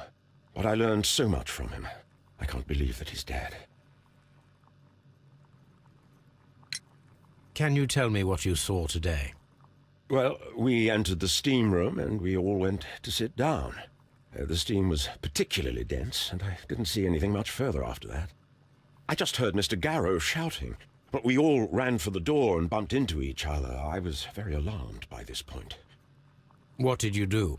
Well, the door was stuck, and with all the steam, it was quite frightening. I was barely able to see my own feet. Garrow was covered in blood. Do you believe that Garrow killed Sir Rodney? Oh, no. Garrow couldn't harm a fly. Can you recall any recent event that would occur to you now as being a little strange? Well, yesterday we had a small argument. Is that all? No. Sir Rodney informed me that he was to attend the London Archaeological Congress with me. Then he advised me of quite the opposite. And rather aggressively, too. Do you recognize this ring? Certainly. It's the famous Aswan ring. Sir Rodney brought it back from his last campaign in Egypt. And he kept it for himself? Sir Rodney has had his own particular ideas of archaeology. What can you tell me about Garrow? Well, he always looks so sad. And he has been acting strangely lately. He complains about voices and visions. I will keep an eye on him because I'm worried. How well were your researches progressing before Sir Rodney's arrival? Rather well.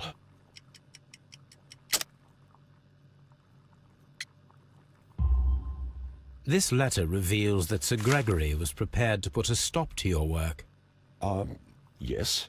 But since Sir Rodney's arrival, he had calmed down. He allowed us to work. I'm not sure what they agreed on. What will happen now that Sir Rodney is dead? Well, I haven't thought about that. But if it's needed, I will fight to defend Sir Rodney's expectations. We discovered some melted silver in the brazier. Did you put it there? No. Silver, you say? No, I don't know how it got there. Did you place the bottle of champagne in the changing room? No, I did not.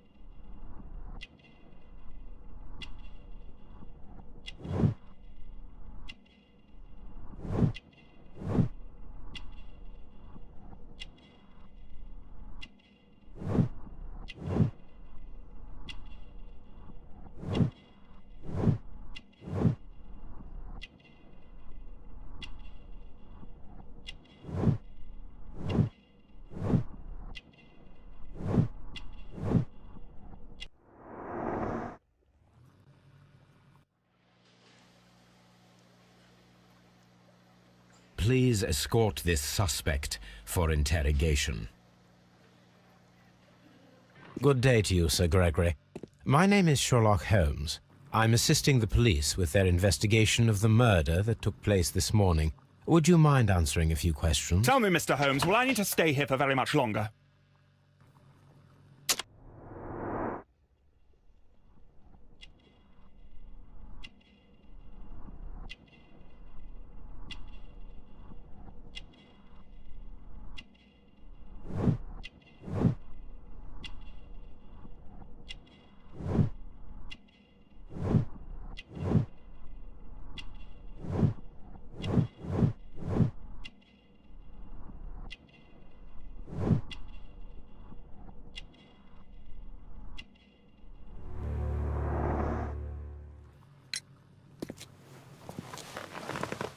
You are the manager of the baths, is that correct?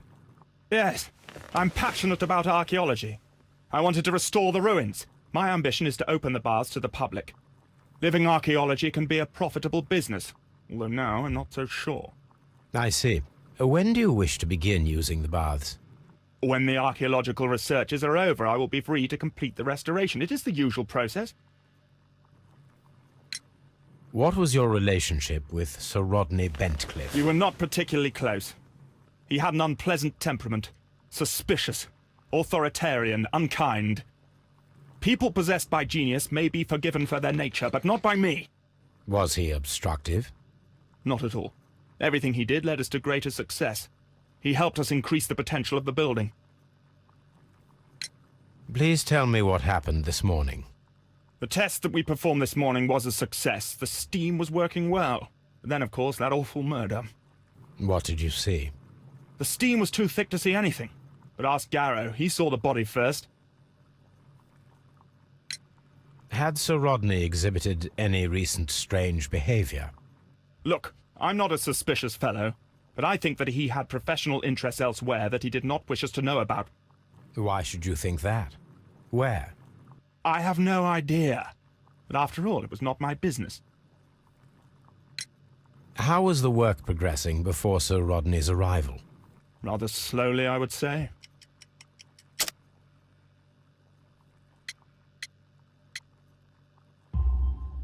Sir Gregory, could you please explain this letter? You expressed the wish to call off the research work at the baths. It was all about Blinkhorn. He was merrily digging away and taking very little care about it, ruining everything and finding nothing of any value. But the arrival of Sir Rodney changed your mind? Sir Rodney's work was extremely promising, and it was good for the bath's publicity. So yes, I changed my mind. Are you aware that Mr. Garrow is under a form of medication? Garrow? No, but I never liked that parasite. Do you believe him to be capable of murder? Well, he did have blood on him. Does that make him a murderer?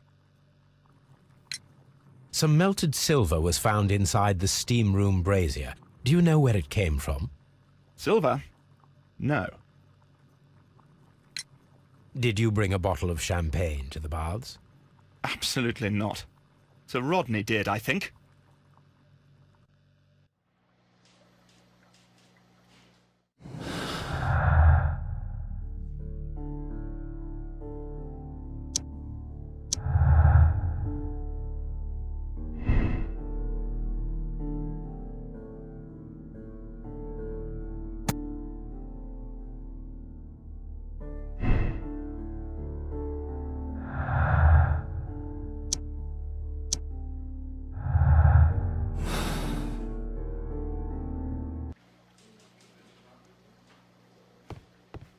Please escort this suspect for interrogation.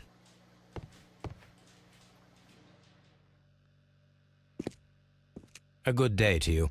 My name is Sherlock Holmes. I'm assisting the police with their investigation of the murder of Sir Rodney Bentcliffe. Would you mind if I asked you a few questions? I am Tristram Garrow.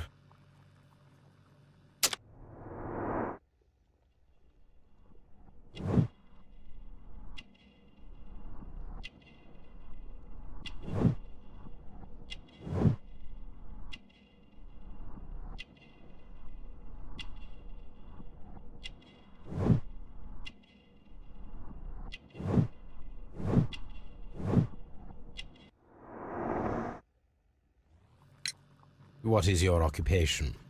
I am a councillor at the district chamber. And what were you doing at the baths? Well, I follow the researches. I am interested in archaeology. You follow them? Yes. So many things happened and we need to know. Or perhaps it's better hidden. I beg your pardon, Mr. Garrow. I meant nothing by that. I apologise. What was it like to work with Sir Rodney? It was like working with a genius. He was a hard man, but then you know this world is hard. There are always people who want to steal from you. And he trusted me, but Oh. Are you feeling unwell? Oh, I'm sorry. It is I. I remember. Oh, I feel so sorry. Do you need anything? I feel bad. I hear... No, nothing. I'm better now. Please try to recall what you saw today. The room was so hot, I had to remove my glasses. I was not feeling so very well in there. But you found the body. I saw the knife, you know, flying through the air. I saw the blood. I tried to escape. I don't remember. Saw the knife? What did it look like? Everything was as if in a nightmare. It all happened so fast. The knife was shining like gold. Had Sir Rodney exhibited any recent strange behaviour? Well, he had been rather secretive these past few days. Last Thursday, for example, I saw him leave. When he returned, it was very late. He showed me some wet coins, Roman coins, and he started to laugh. His ring! Oh, it should be destroyed. Why do you say that? It is a cursed ring, digging dark secrets. Really? It is after me now. I know it. I shouldn't have worked on it in the workshop. It's too late now. This is the coin that he showed me. It is from the 3rd century. It must be very rare. No, I don't know. Thank you. Thank you. This will help me to calm down. Do be careful with the dosage. I will. I mean it. We discovered some melted silver in the brazier. Did you put it there? It didn't help. The power is too strong. Did you place the bottle of champagne in the changing room? What? No. Garrow appears to be rather mentally disturbed. Either that or he is a good actor.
Now we have 2 maps. We must combine them properly.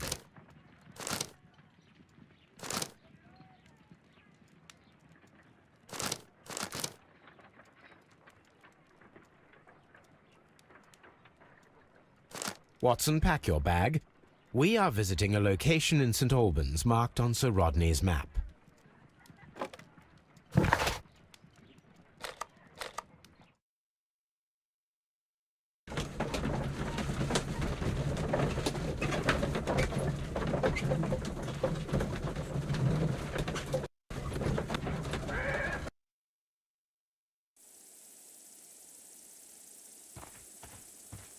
This archaeological site has been abandoned.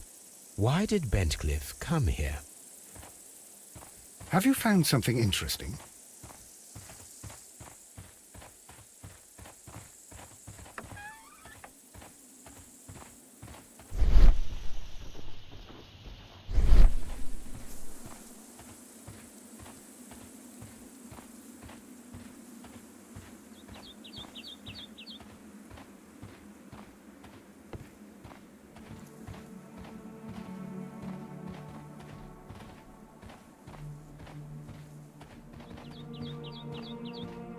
The door has been left open.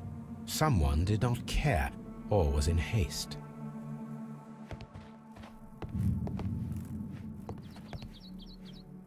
This is the map of the site. We are at the heart of an old Roman city.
Vulcan, the god of fire and metalworking. The Cyclops, a one-eyed creature helping Vulcan at the forge.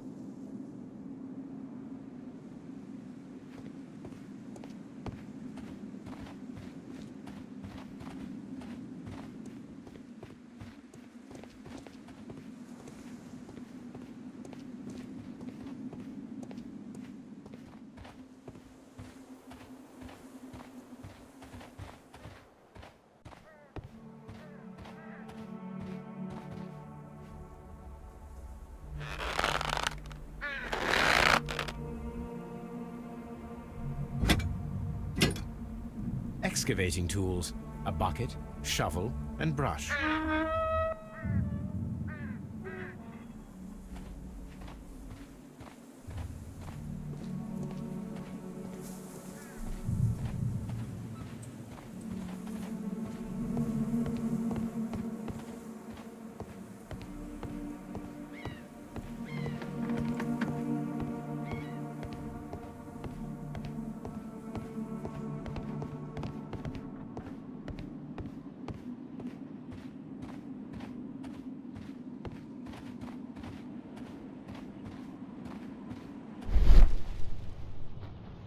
This wall was covered with mud recently.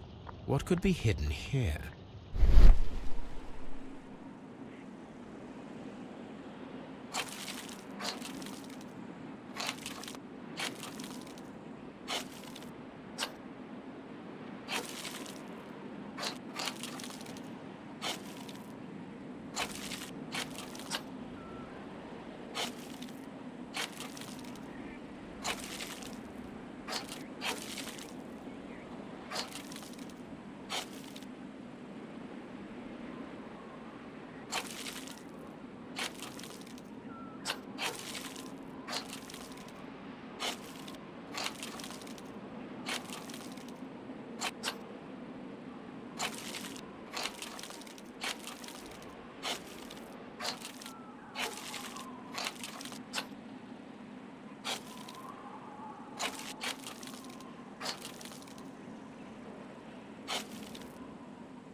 I can see now. Frigidarium. It is located at the Roman Baths in London. Someone took the time to hide the fresco, but what for? I need to visit this place.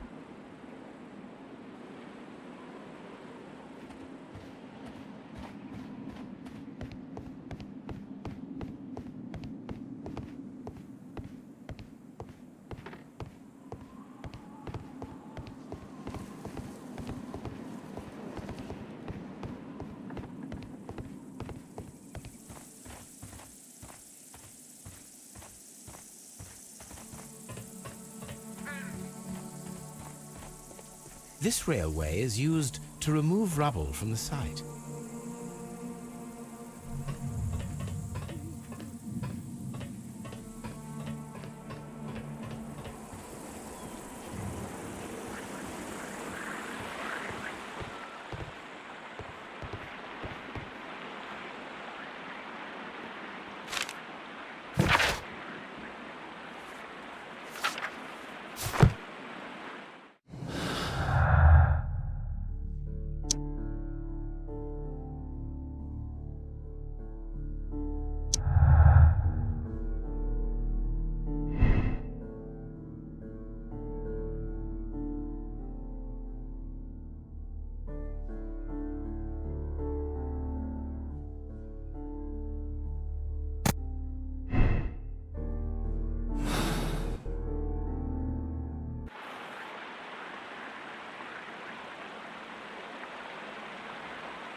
This is a reproduction of an ancient Greek crossbow.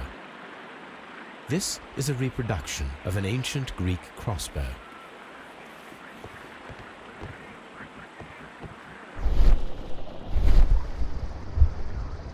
This is a reproduction of an ancient Greek crossbow. The gastrofets were used with ropes and hooks for sieges.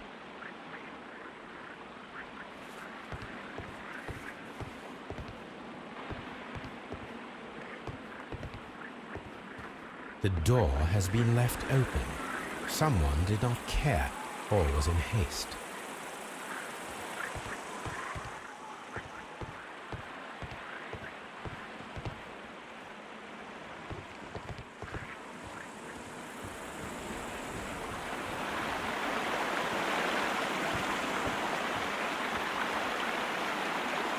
This is the map of the site. We are at the heart of an old Roman city.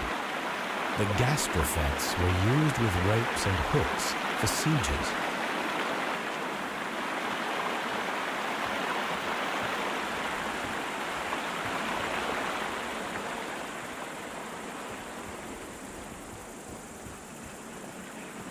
It is a broken statue of a bull.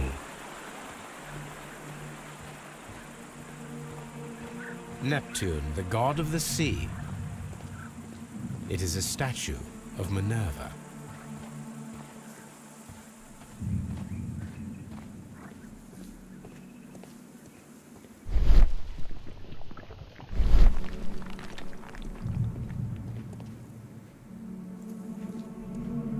Construction hooks. Construction hooks.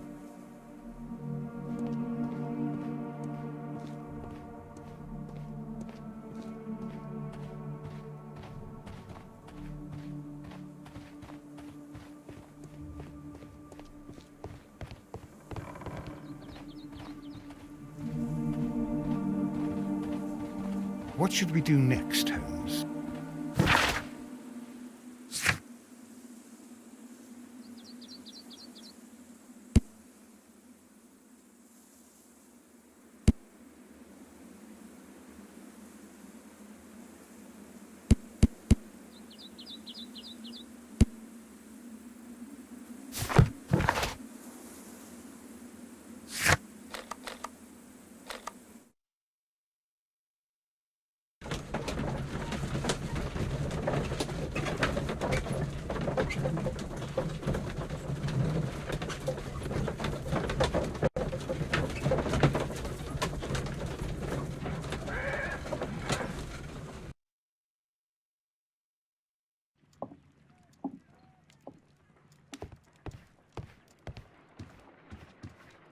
There are 12 pieces here. Let's try to gather them. I will count this piece as a starting point.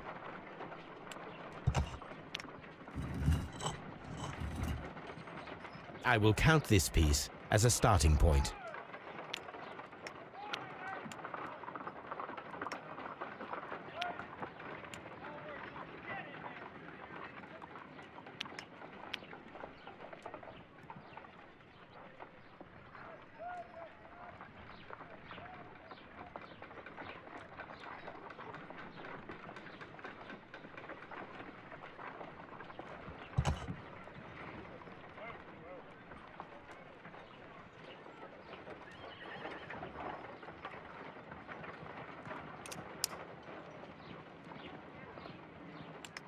I will count this piece as a starting point.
It is a mold, and it is ready for casting. The mold is prepared for casting. We just need to fill it with certain material. Sir Rodney has made a reconstruction of the mythical golden knife. He seemed unafraid of maledictions, and yet... Half a glass of water should be enough to create a plaster solution.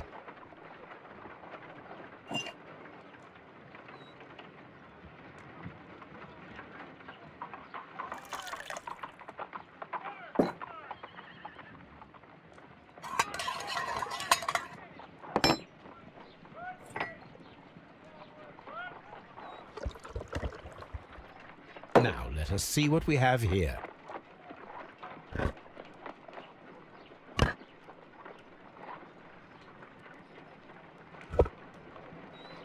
This knife is very similar to that described by the coroner as the weapon that killed Sir Rodney. You should not leap to any hasty conclusions, Watson.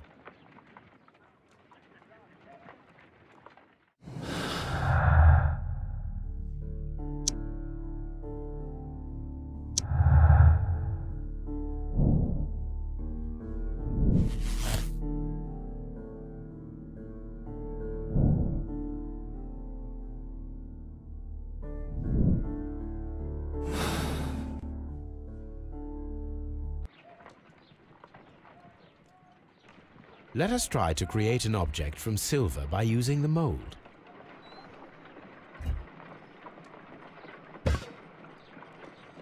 It will take a minute to melt the silver with my gas burner. Done. Now I can proceed further.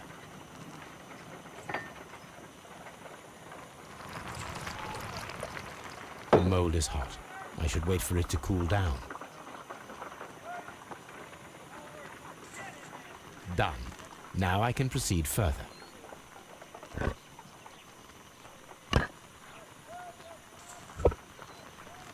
A homemade silver knife. Excellent. We have created a knife with the silver that we found. It could have been used to kill Sir Rodney. It was extremely clever to create a weapon that could dissolve at the scene of the crime.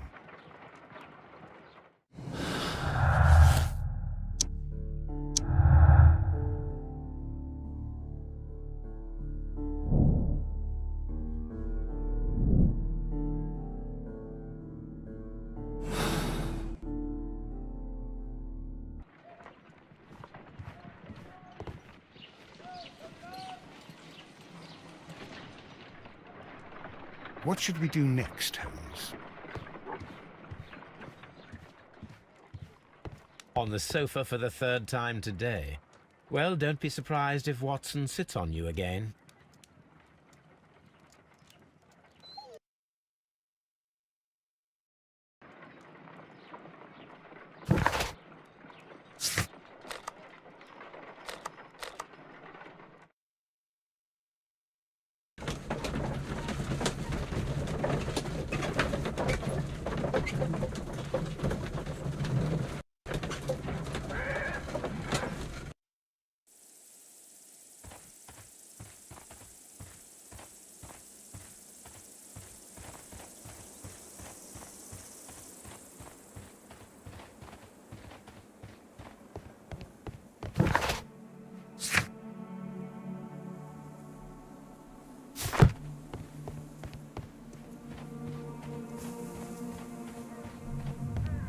I don't need the ropes for now.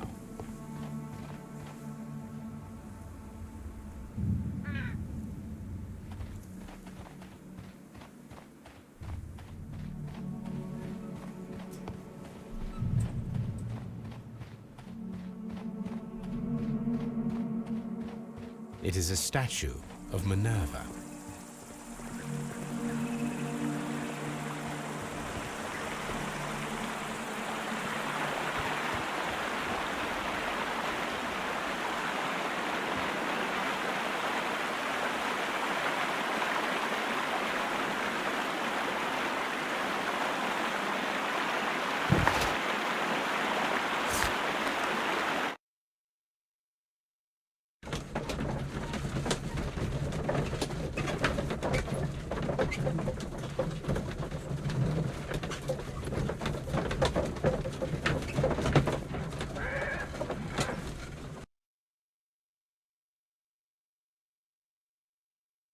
Mr. Holmes, we've cleared the corridor to the frigidarium.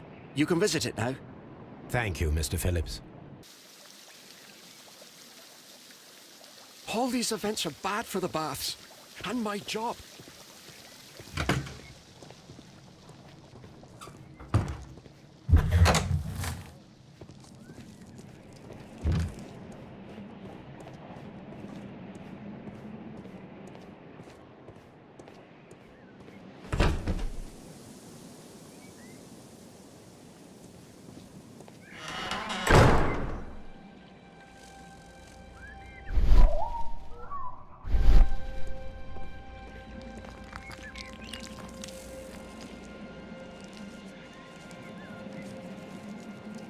Perhaps I could find some clues by activating the flagstones.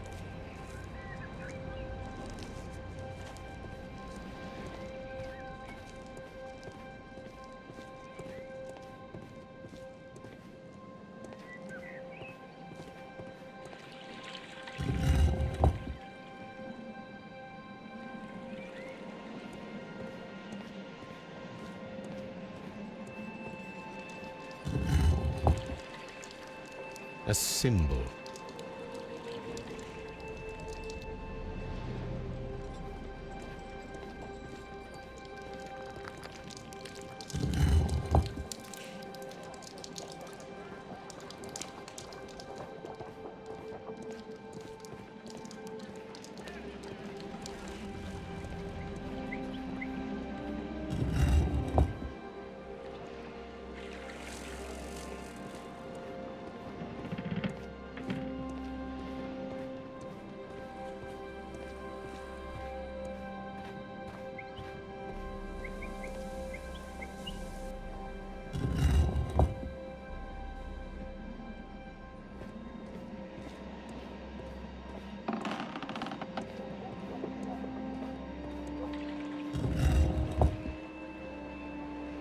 A hidden symbol.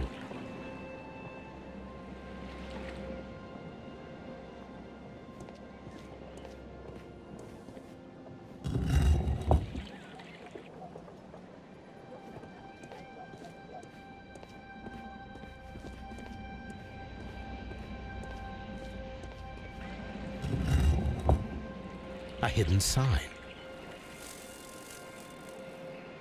Now I have all the clues to help me find where these symbols are leading.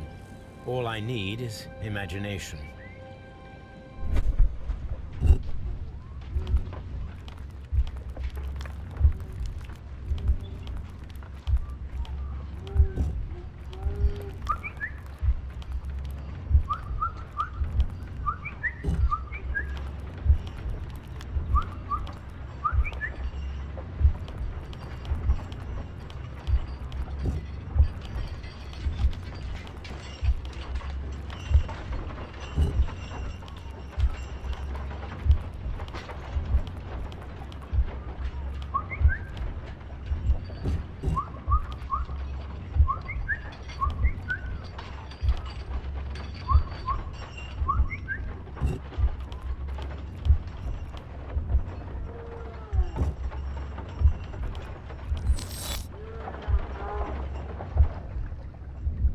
The signs are pointing to this bust.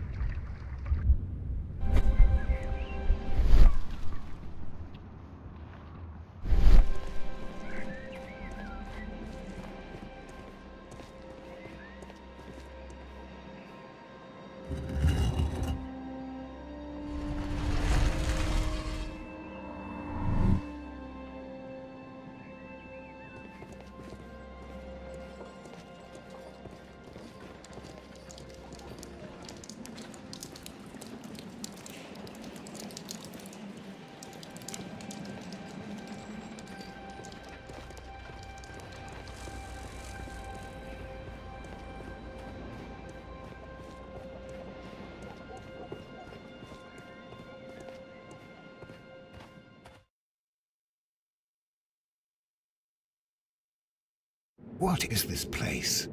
I am unsure, Watson, but everything points to the fact that it was the last place visited by Sir Rodney Bentcliffe. We are approaching the end of this mystery.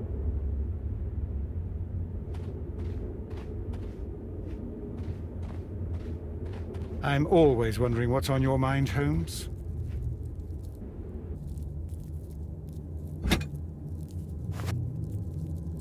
A broken glass plate. What is it doing here? I should examine it at Baker Street. How very peculiar. An ice maker. Why would Sir Rodney have brought such a device here? A sack of crude salt.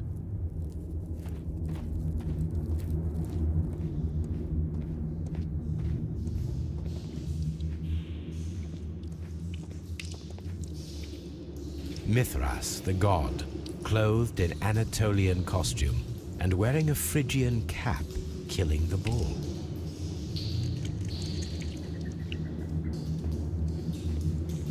This fresco resembles either a ladder or a hierarchy.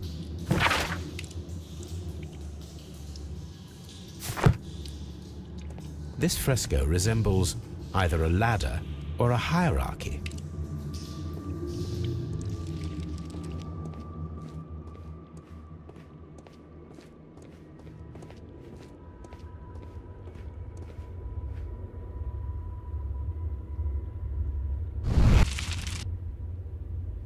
The fire casts a shadow upon the floor.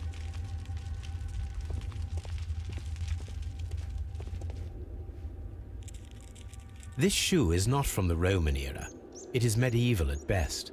This man was a tomb raider who met with an unfortunate end. How dreadful. Judging by the broken orbit, this poor fellow met a death similar to Sir Rodney's. By the eye he was punished, for he saw that he was not worthy. Dreadful.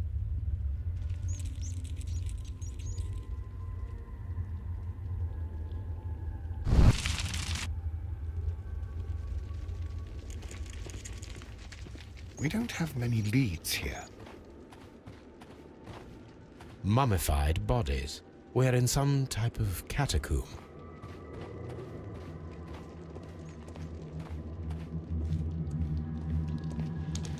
The pillar collapsed a long time ago.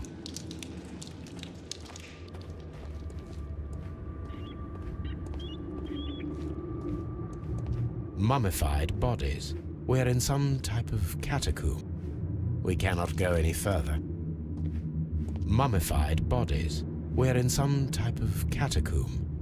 Mummified bodies. We're in some type of catacomb. Mummified bodies. We're in some type of catacomb.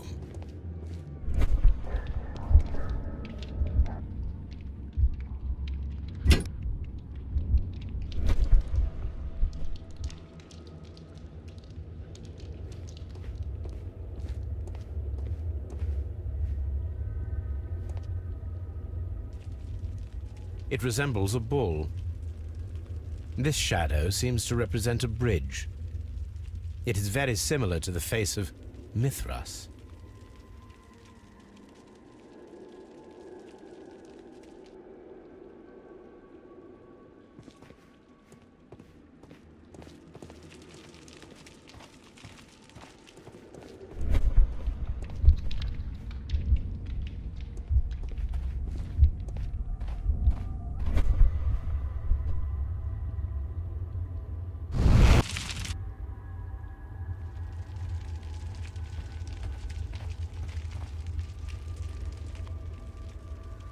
That is the symbol of Neptune, the god of the sea.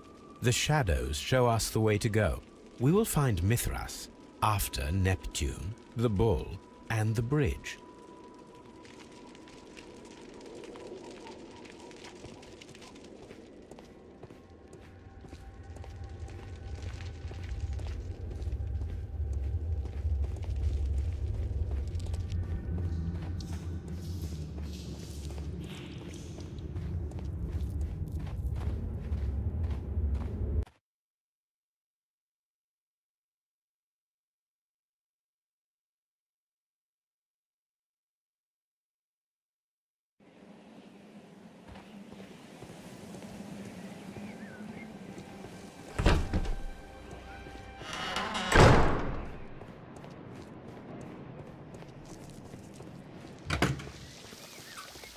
Mr. Holmes? These baths are becoming sinister.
Done.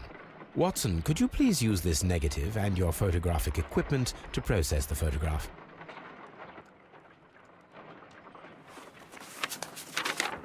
Thank you, Watson. Now I must use reagents to develop the photograph.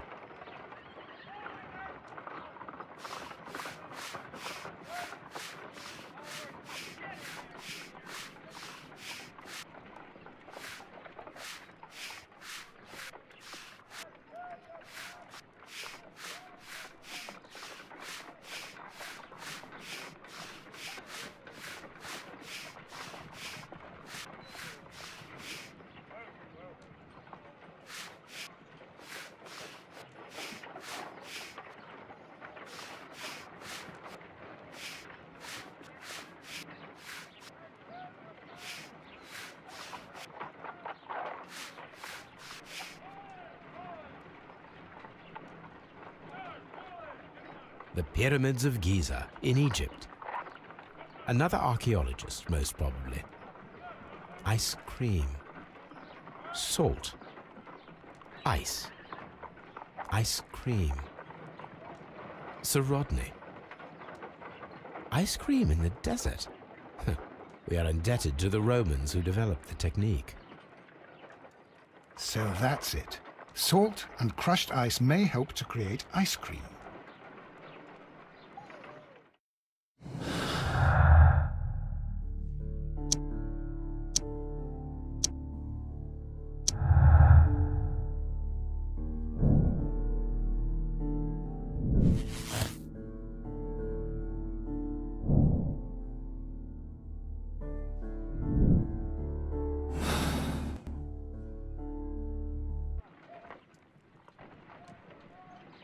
If I wish to shape the ice knife, then I need to pour water inside the mold.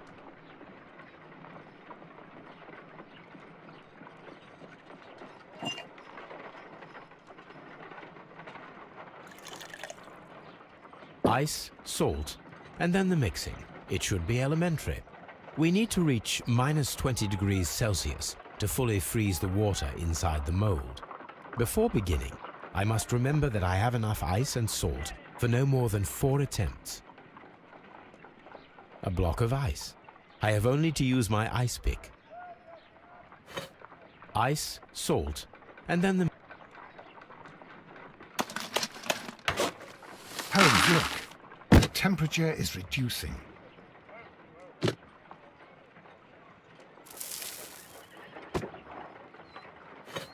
Ice, salt.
We cannot be making it correctly. Let us try again and be precise with the timing.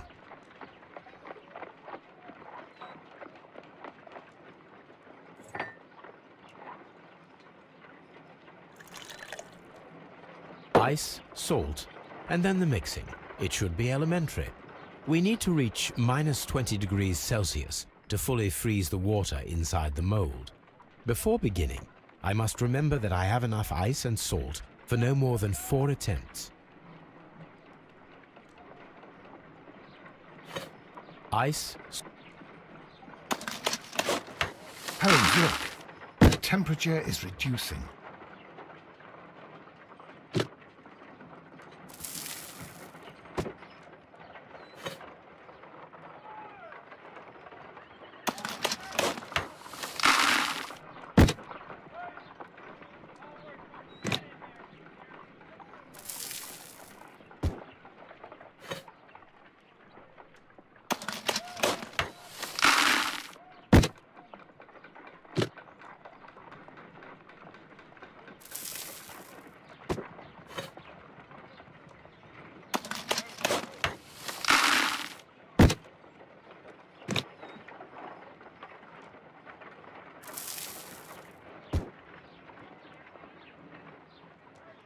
Excellent.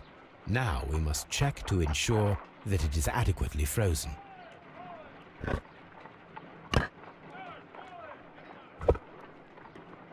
An ice weapon for a cold-blooded murder. An ice knife. A surprising and yet a very brilliant idea. It's the perfect weapon. It enables one to kill a man and then it melts. The only trace it leaves is a small puddle on the ground.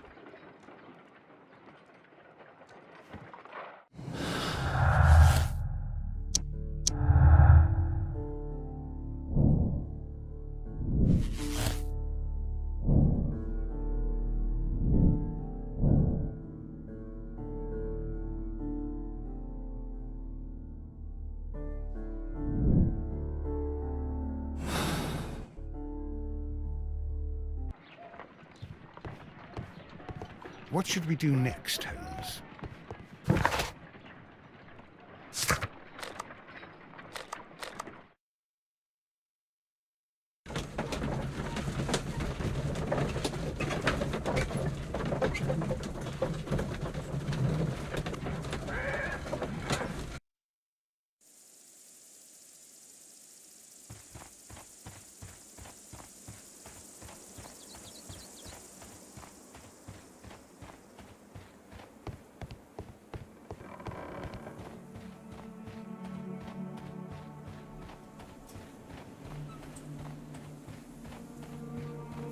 It is a statue of Minerva.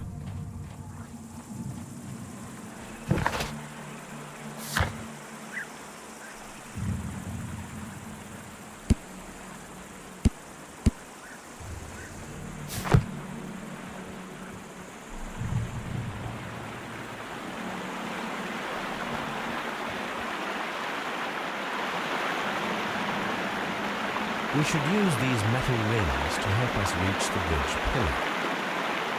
We should use these metal rings to help us reach the bridge pillar. There might be something behind these leaves. I'll have to find a way of getting there.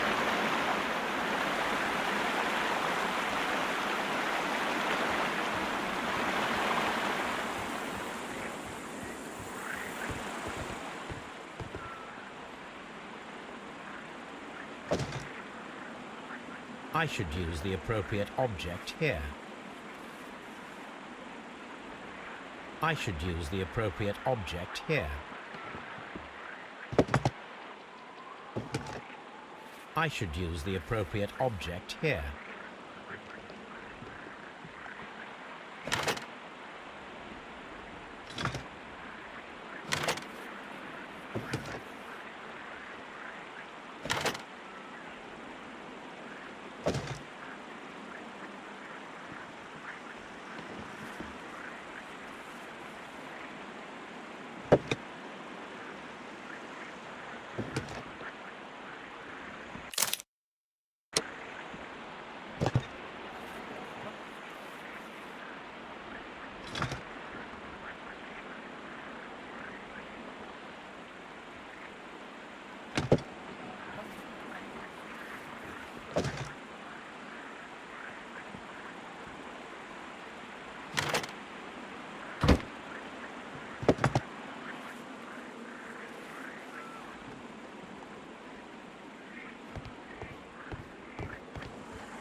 Those rings on the bridge are perfect targets.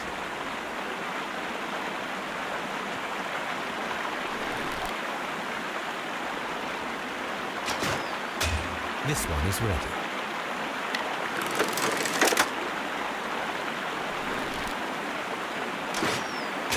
This one is ready.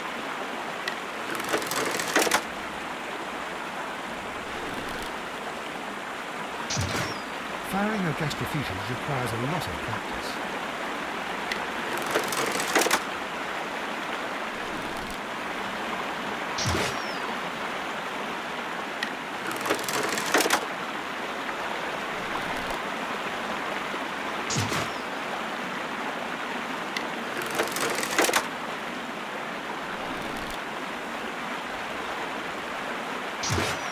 Firing against defeaters.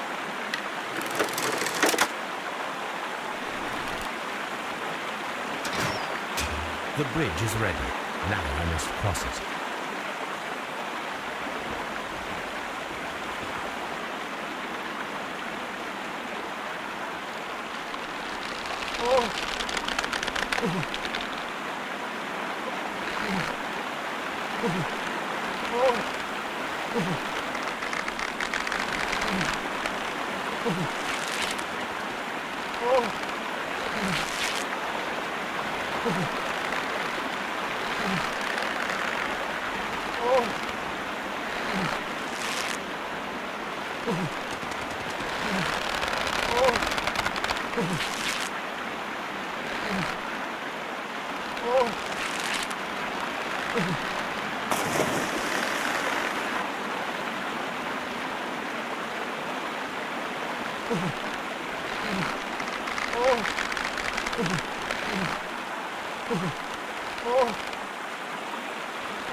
Are we inside the hidden temple of Mithras, Holmes? I am not sure. We had better be careful.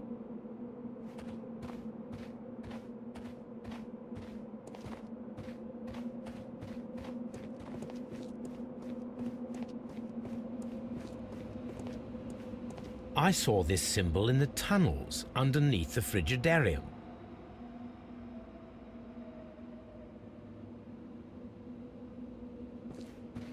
Which way should we go, Holmes? There ought to be some clues here. Let's take a look around. I saw this symbol in the tunnels underneath the Frigidarium.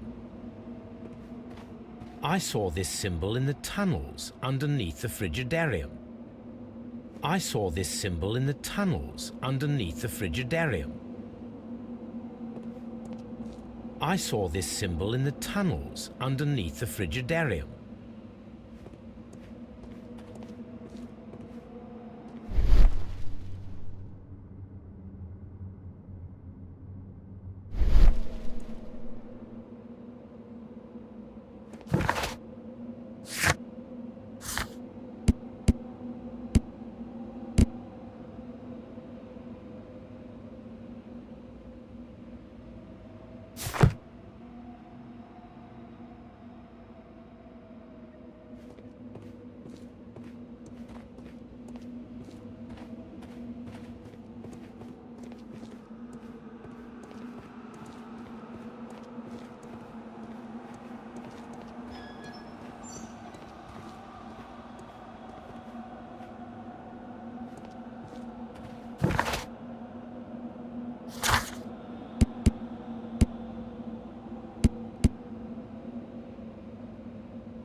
golden knife. But how to get it? Are we inside the hidden temple of Mithras, Holmes?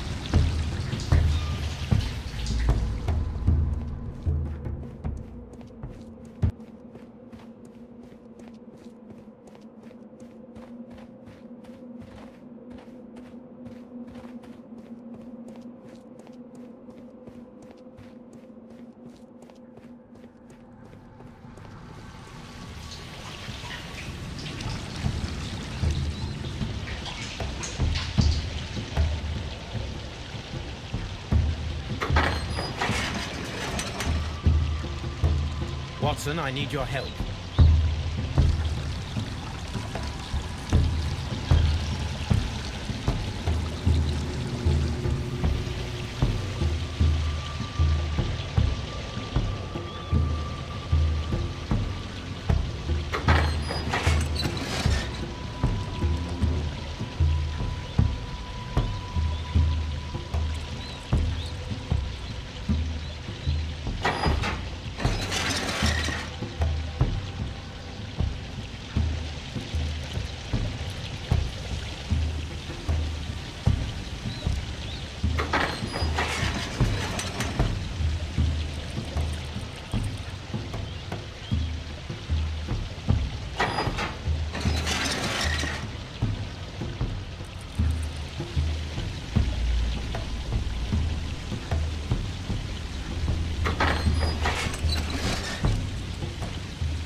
This lamp is not old.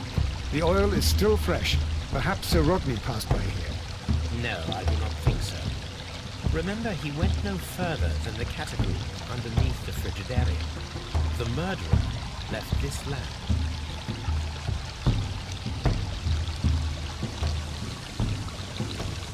The golden knife of Mithras. A long-lost relic has resurfaced. Watson, it is time to conclude this case.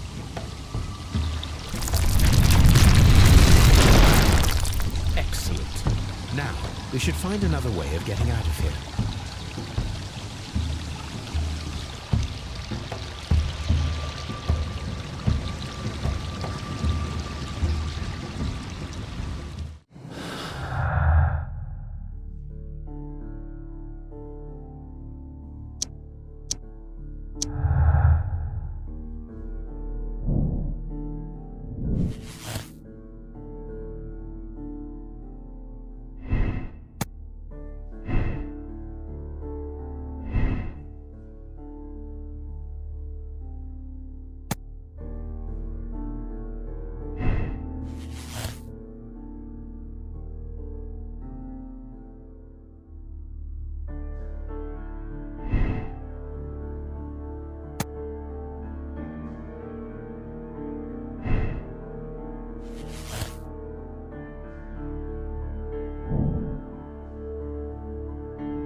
I'm feeling rather uncomfortable. Why have I been put into these cuffs?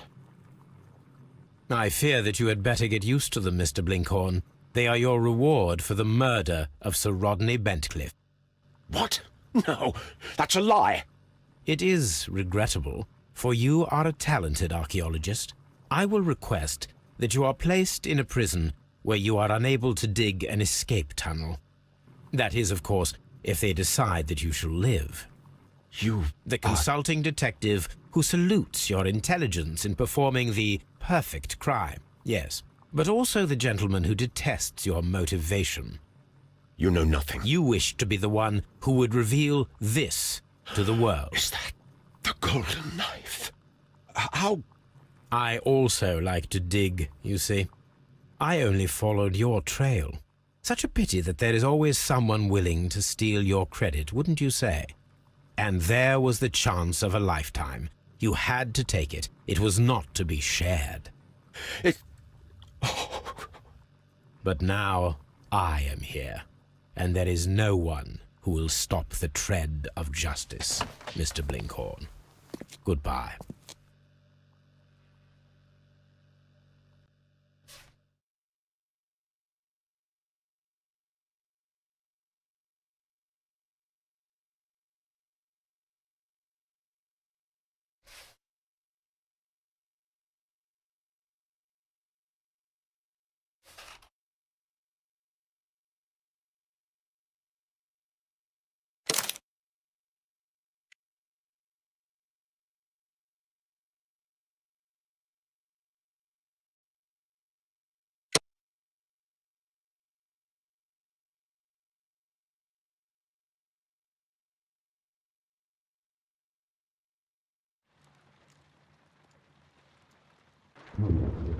The game is afoot, not a word. Into your clothes and come.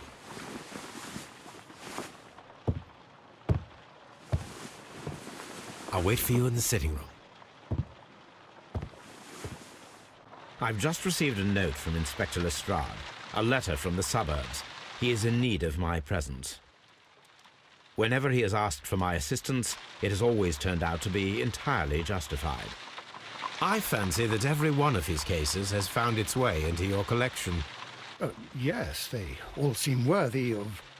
However, I regret your fatal habit of looking at everything from the point of view of a story instead of a scientific exercise. Oh, Holmes, you... I beg your pardon, I digress. It would be much better to examine this letter than to try to convince you.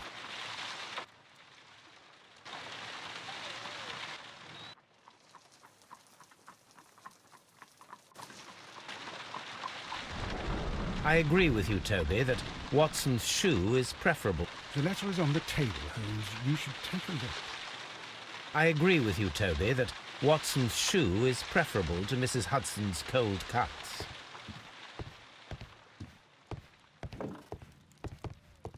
The letter is on the table, Holmes. You should take a look. The letter is on the table, Holmes. You should take a look.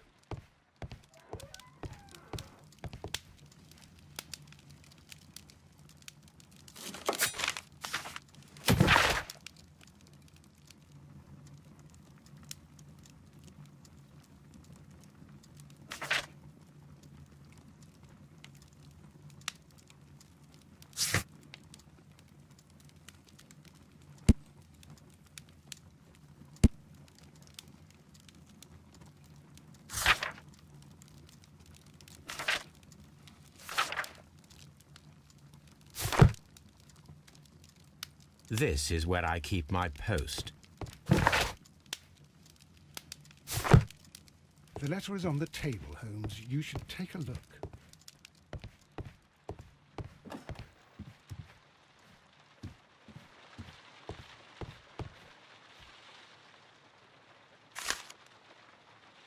A wax seal with the monogram E.B. I can tell from Lestrade's handwriting that he was in a hurry when he wrote this letter. The Brackenstall family coat of arms.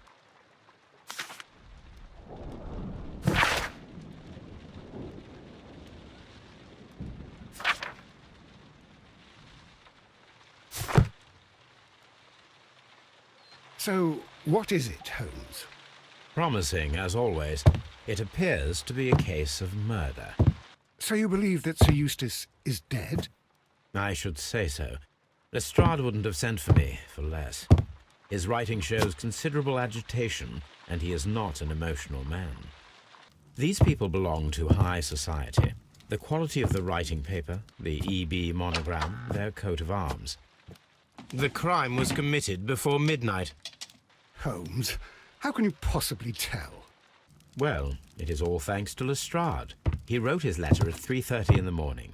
Imagine the chain of events before that. The local police had to be called in. Scotland Yard was notified. Lestrade himself had to make haste there, and finally compose the letter he sent to me. All of that makes for a fair night's work. It makes sense. Lestrade also speaks of the woman he released. That seems to indicate that she had been held somewhere during the crime. Much time has been wasted. Let us find a cab and go to Abbey Grange immediately. I live in hope of an interesting morning.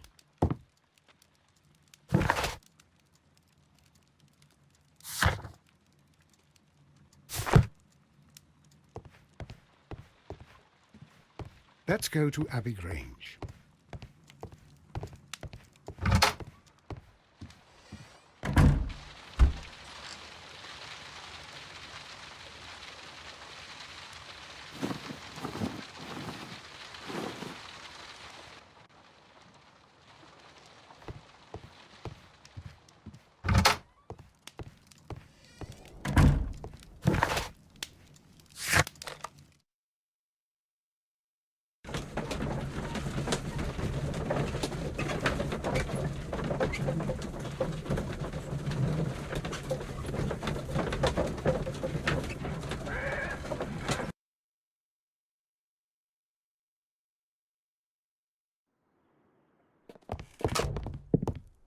Ah, Mr. Holmes and Dr. Watson, here you are.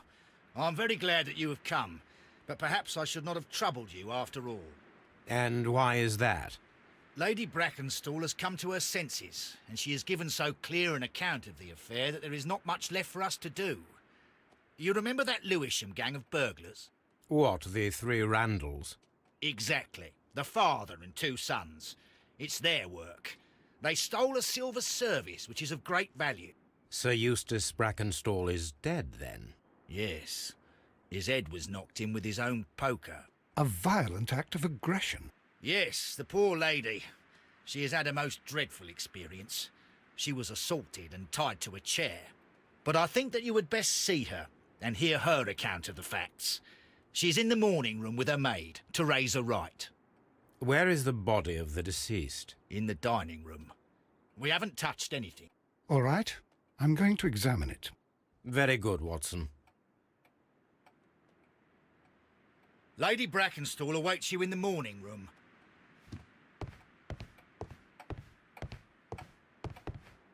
Lady Brackenstall awaits you in the morning room. Lady Brackenstall awaits you in the morning room.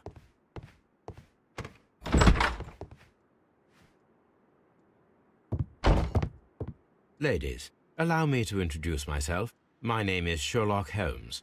I'm assisting Inspector Lestrade in this investigation. Mr. Holmes, I am the wife of Sir Eustace Brackenstall. We were married only a year ago. I am sorry for your loss. Please accept my deepest condolences. I suppose that it is no use my attempting to conceal that our marriage has not been a happy one. I fear that all would tell you that, even if I were to attempt to deny it. Can you describe to me the events of yesterday evening? Is it really necessary? I have already told Inspector Lestrade all that happened. Yes, madam, it is. I will tell you then. Sir Eustace retired about 10:30. I sat in this room until after 11, absorbed in a book. Before I went upstairs, I entered the dining room to fetch a candle and... oh God. Please, go on. As I approached the French window, I found myself face to face with an elderly, broad-shouldered man who had just stepped into the room. Close behind the first man, I saw two others. One of them struck me a savage blow with his fist and felled me unconscious to the ground. And then? When I came to myself, I found that they had secured me tightly to a dining room chair. It was at that instant my unfortunate husband entered the room. He fought with the intruders? Yes, I think he had heard them, for he was holding his stick. But they were 3, and he eventually succumbed. One of them, the elder one, struck him a terrible blow with the poker. I fainted once more. When I opened my eyes, they had withdrawn. Then my brave Teresa came to my assistance. Did these 3 villains steal anything? Yes, I found that they had taken the silver from the sideboard, but you can see for yourself in the dining room.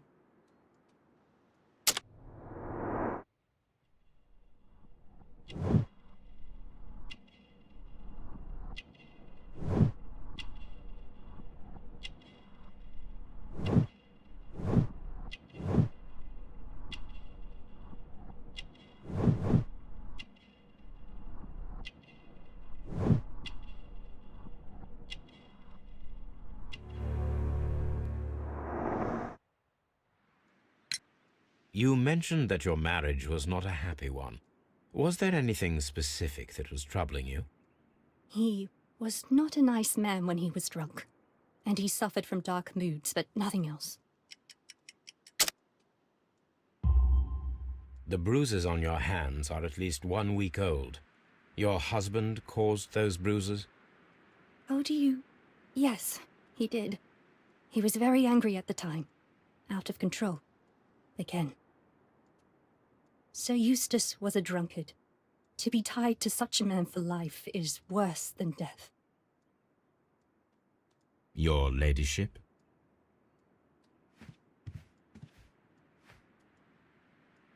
Teresa, I would like to hear your testimony. Certainly, sir.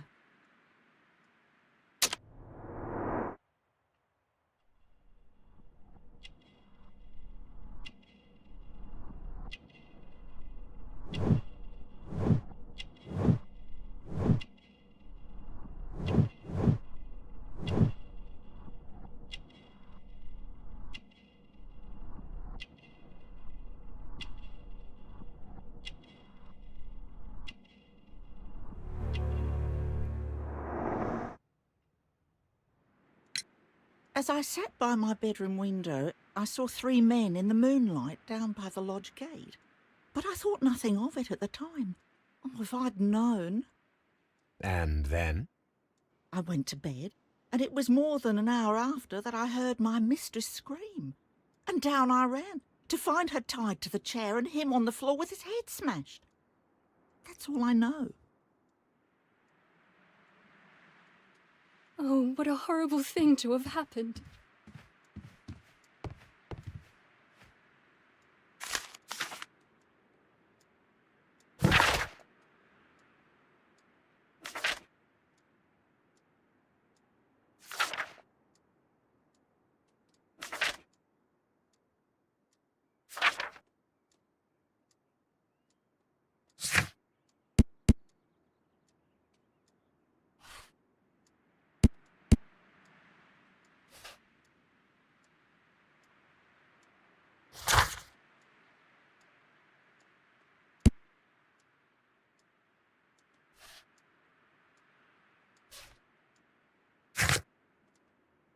The description of the Randall gang provided by Lady Brackenstall is identical to the one in the Times article.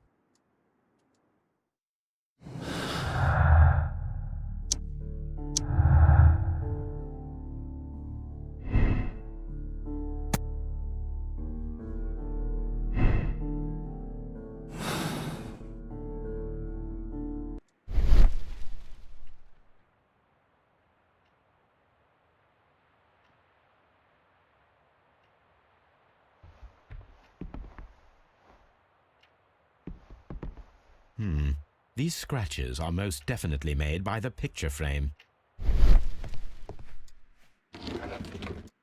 This is Sir Eustace's safe. There may be something important inside. I must ask Lady Brackenstall to open it.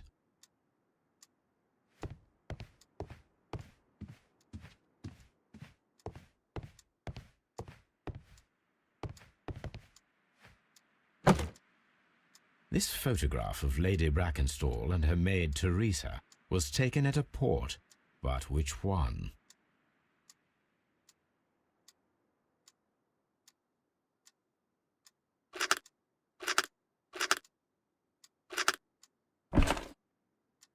So the lady and her maid came from Australia a year and a half ago on this ship.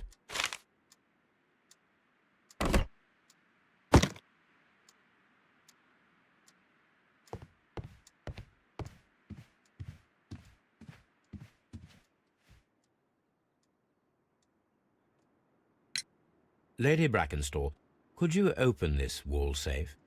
No, it is my husband's safe. I do not know the combination. We have to open it. Your ladyship?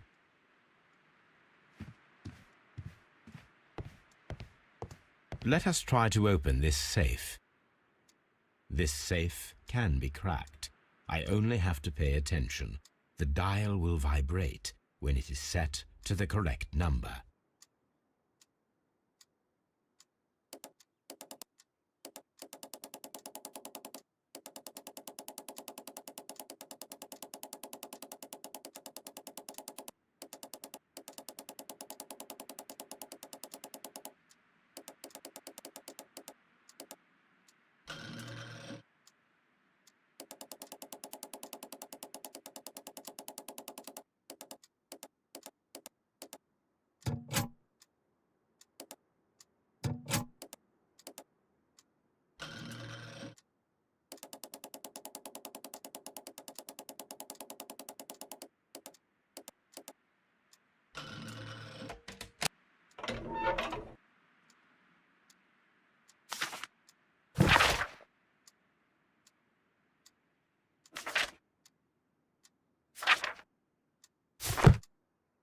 It is common practice to keep one's valuables in a safe behind a painting. It should not really pose a challenge for a criminal. Antique coins, possibly of value, but they're scattered without care.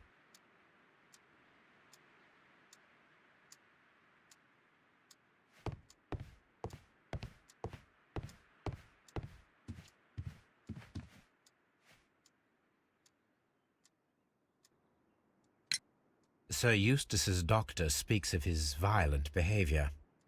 Yes, Sir Eustace was an extremely violent man. A detestable human being, to be more precise. It is true that he once threw a decanter at me, and all because I dared to stand up to him in defence of my mistress. Sly devil. God forgive me that I should speak of him so now that he's dead, but a devil he was, if ever one walked the earth. We met him only 18 months ago. She'd only just arrived in London. Yes, it was her first voyage. She'd never been from home before.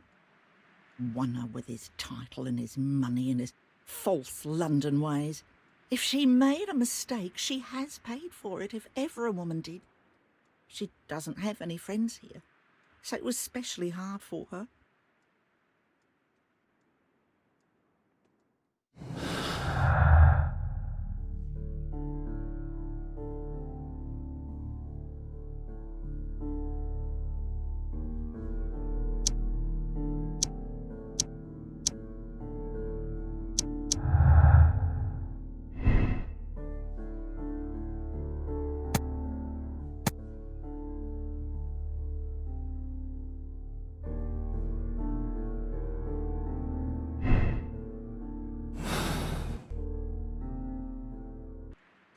Oh, what a horrible thing to have happened.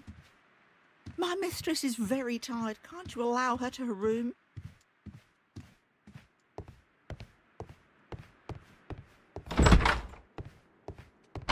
Sir Warthen Brackenstall. Lord Brigham Brackenstall. Lord Ramsay Brackenstall. Baron Lyndon Brackenstall.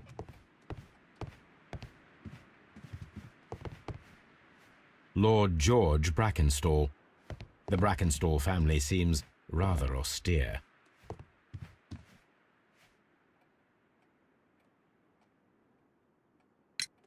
What do you know about Sir Eustace, Inspector? What was his reputation? A charming man when sober, but an absolute demon when he was drunk. In such moments he was apparently capable of anything. Why, once he splashed fuel on Lady Brackenstall's dog and set it alight. Another day he threw a decanter of wine at Miss Wright's head. The alcohol seemed to madden him. To the point that we were forced to intervene several times to avoid a scandal.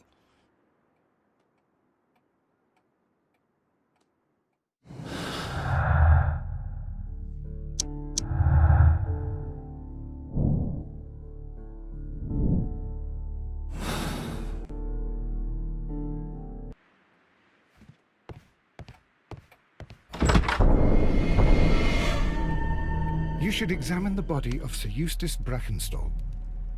So, Watson, what have you learned from examining Sir Eustace's body?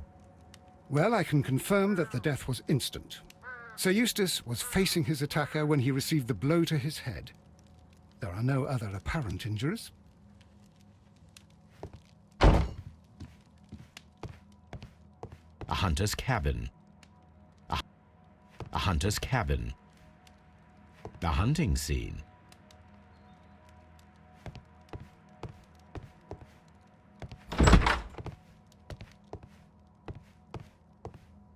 A trapper's hut. A trapper's hut.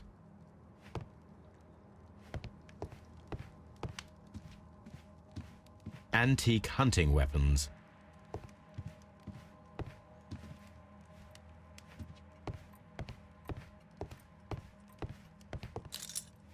The hunting scene. The hunting scene. A deer hunt. This door leads to the upstairs bedrooms. Apparently the criminals did not venture there. These wine bottles are expensive and mostly from France. This candlestick is valuable. It is interesting that it was not also stolen.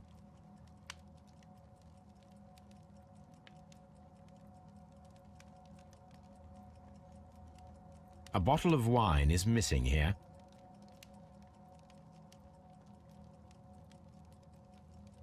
An empty silverware box.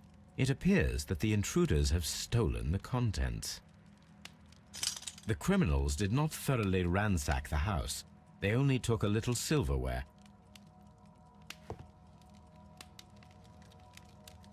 Sailor's knots. That's interesting. This rope was handled by the murderers. We need a scent hound to follow their trail. I will take it with me. This is the chair that Lady Brackenstall was tied to.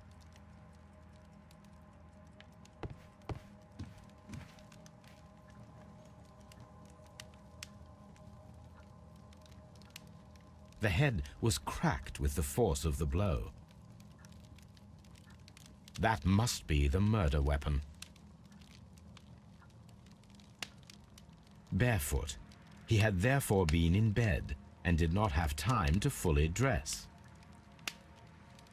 Quite a large stick, a formidable weapon.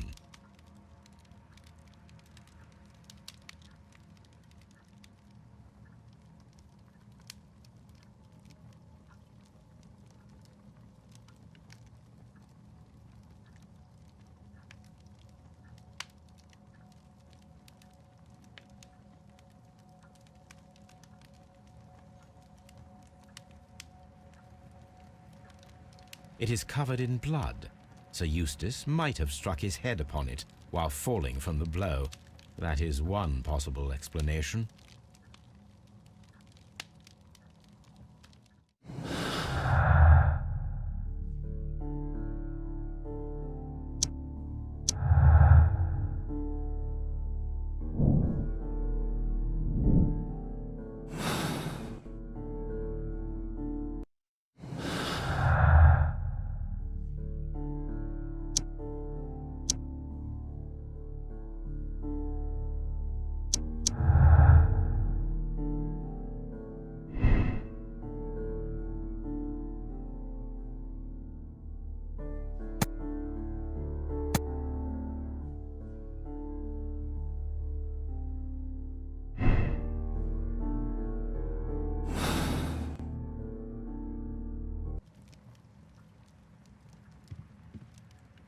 A decanter standing next to the open bottle, an inseparable pair indeed. This glass has some wine traces, but no visible beeswing. There is beeswing at the bottom, as if the wine had not been decanted before being poured. This glass has some wine traces, but no visible beeswing. It is rather strange that only one of these glasses has dregs of beeswing inside it, while the other two are clear. Chateau Calon Ségur, French wine, Grand Cru.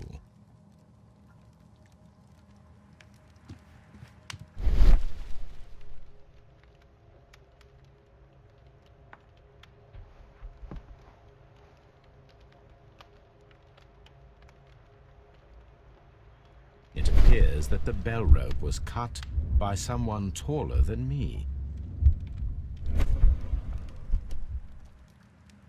A fur trader's cabin.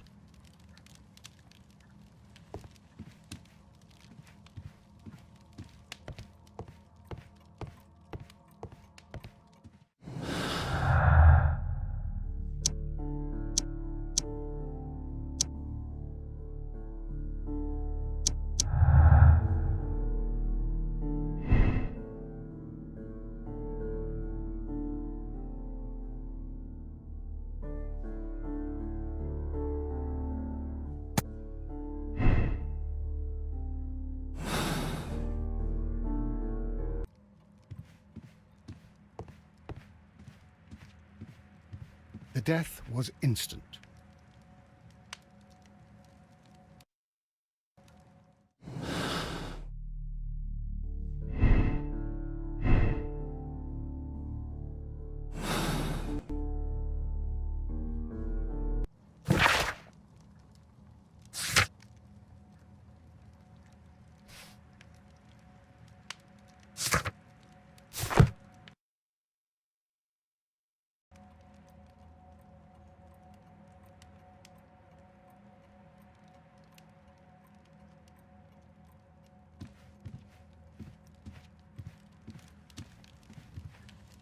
A fur trader's cabin.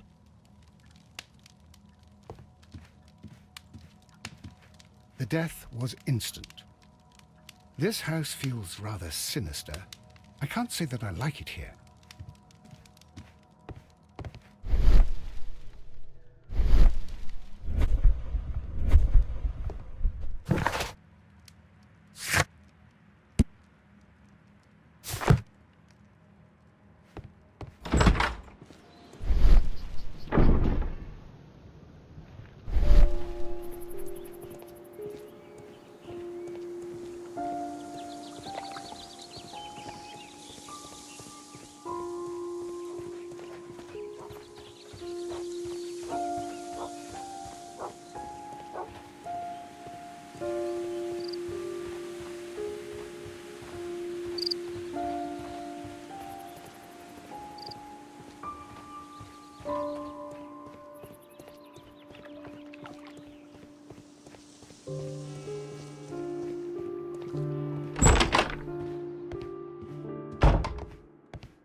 There are 3 glasses on the dining room table. I was wondering if... Oh, I forgot. When I came to myself the first time, each of them had a glass in his hand. They might have been a father and his 2 sons. They talked together in whispers, and then they left.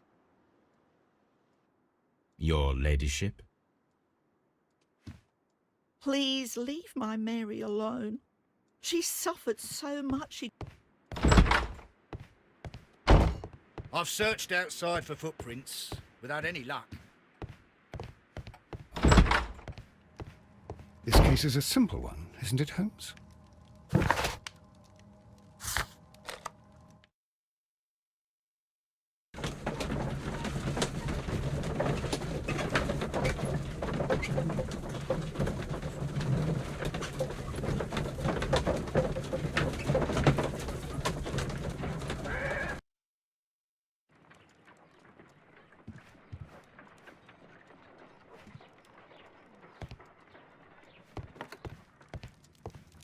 This is where I keep my post. My archive. I can always consult with it if needed.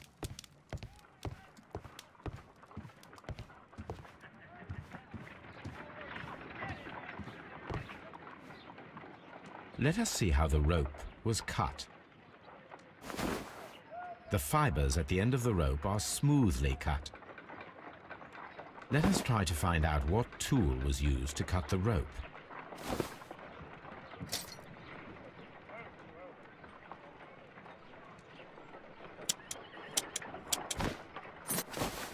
The fibers from this cut appear to be different.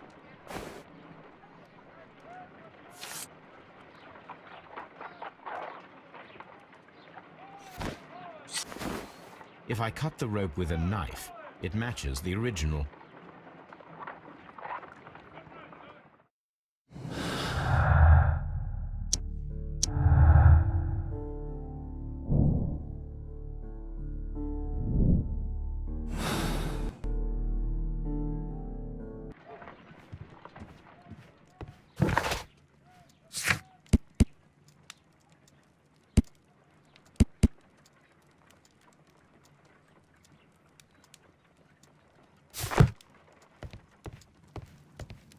My archive.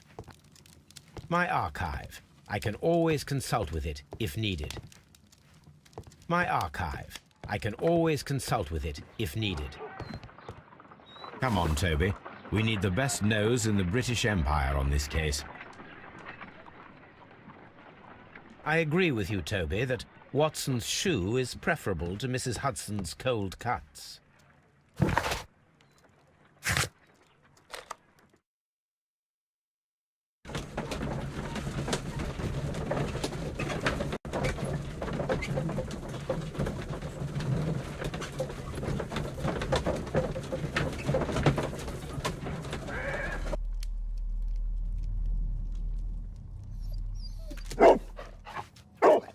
Search, Toby.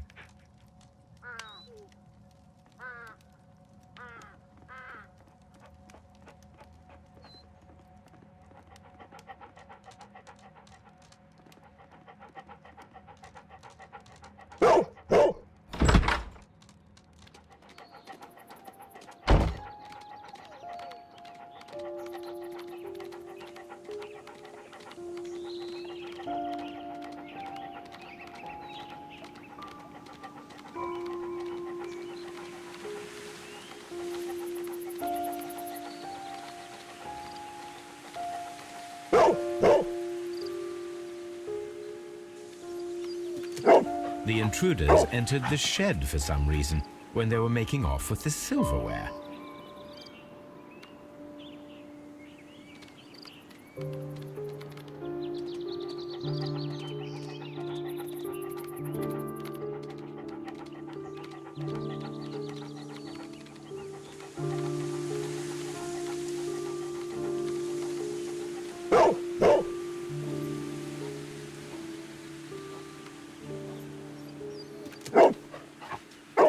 The scent leads to the well. I should check it.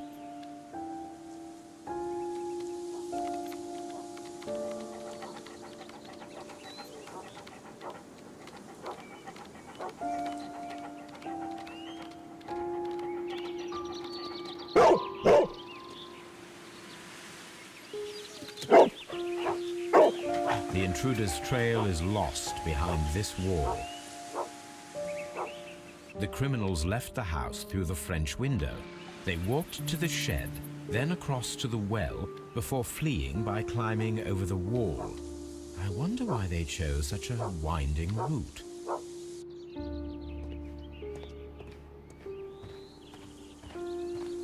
Brave Toby, the best nose in the British Empire. The intruder's trail is lost behind this wall.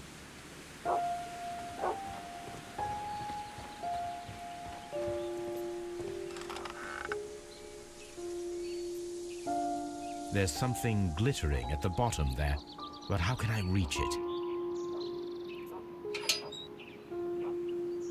I need a hook.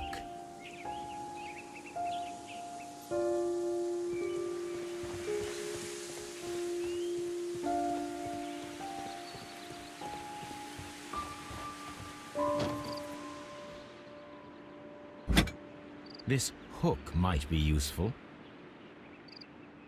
This old suitcase sounds hollow. It must be empty. Small gardening tools, nothing of great interest. Bags of seed. Some empty bags were recently moved.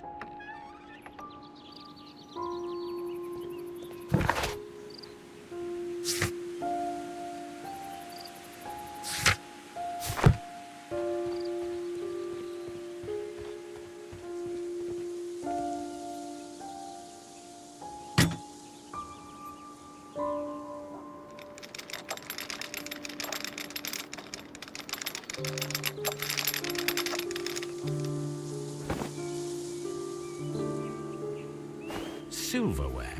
This is hardly a coincidence.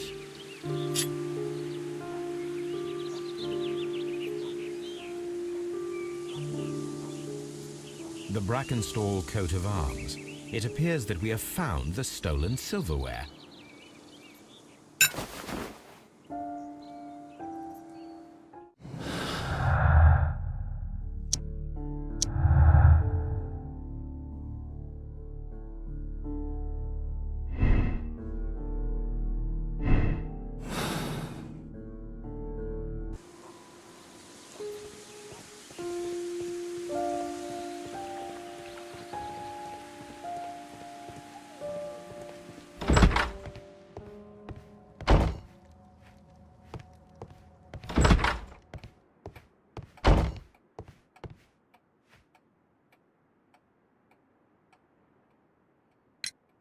Inspector, I have recovered the stolen silverware.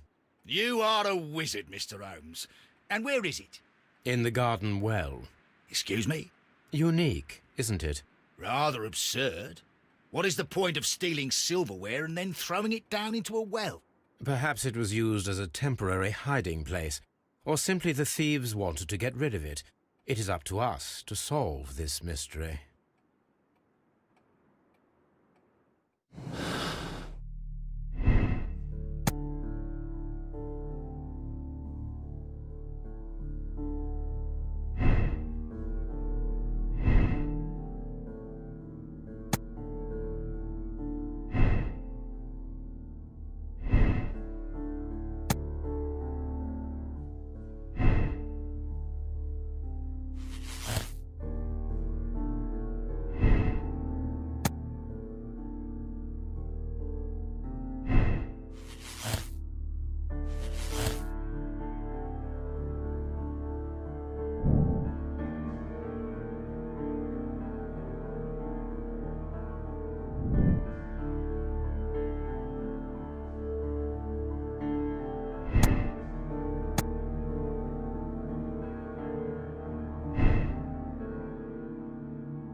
We found your silverware, Lady Brackenstall. It had not been taken very far. Is that true? I am very thankful to you, Mr. Holmes. Your ladyship?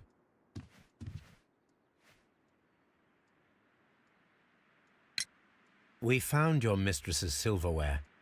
Oh, that's good news. You really are as clever as they say. Indeed.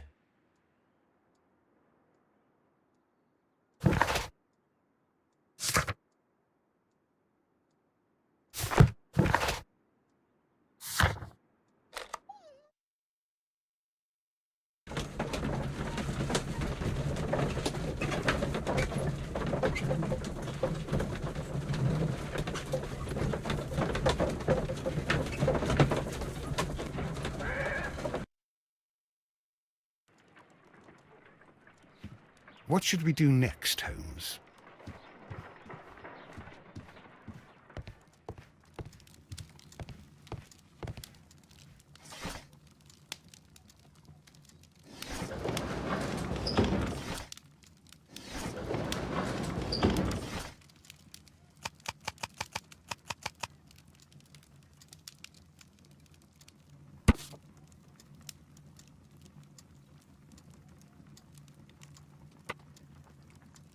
Here it is.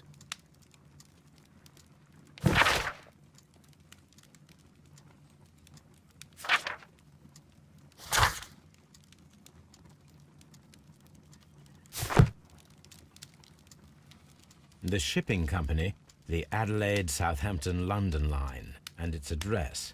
Interesting. It must be the place where they keep the records, including the one for the crew of the Rock of Gibraltar. I think that if you pretend you're from Scotland Yard, they'll give it to you without any problems. But I have another solution. I'll call in the specialist.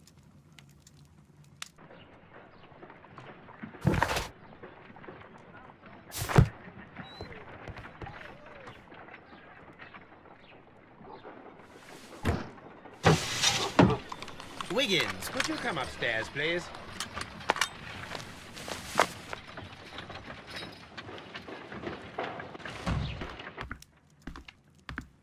At your service, Mr. Holmes. I need a register, my young friend. If you could borrow it, there will be half a guinea for every one of you. I need the crew list of the Rock of Gibraltar in 1893, and their current employment. I'm straight on it, Mr. Holmes. Do you really think they'll find it, Holmes? My secret police is better than the Yard in many ways.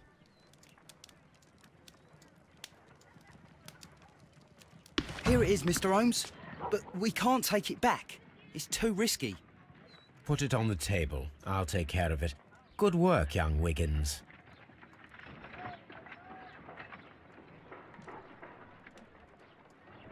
This list shows the senior officers of the Rock of Gibraltar, on which Lady Brackenstall and her maid made their voyage. Lady Brackenstall does not know anyone in England. This must mean that someone on this list is our mysterious visitor. And these are the lists of the senior officers of the Adelaide, Southampton, London line ships. Let us find out who was in London upon November the 7th.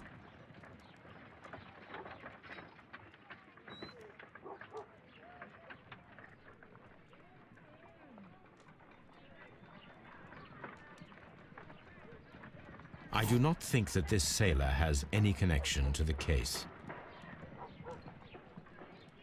I do not think that this sailor has any connection to the case.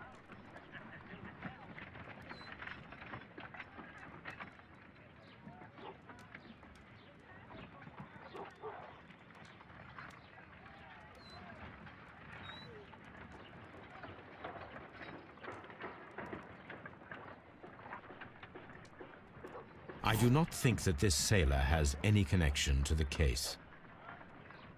I do not think...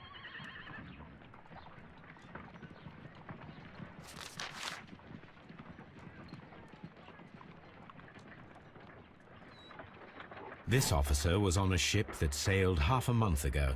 He wasn't in London at the time of the crime.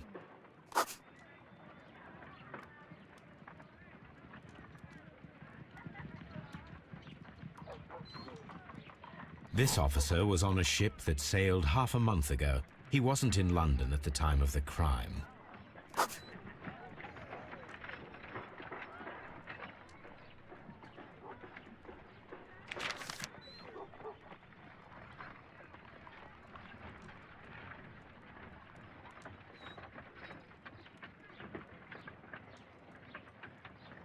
Mr. Jack Crocker was in London upon the date of the crime, and he is due to depart in 2 days.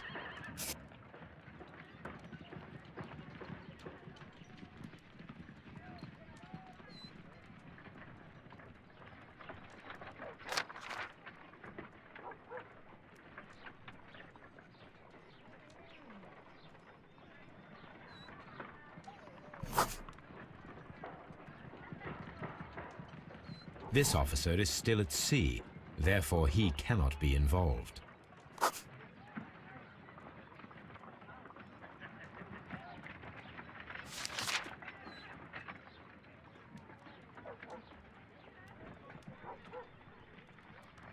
This officer is still at sea, therefore he cannot be involved.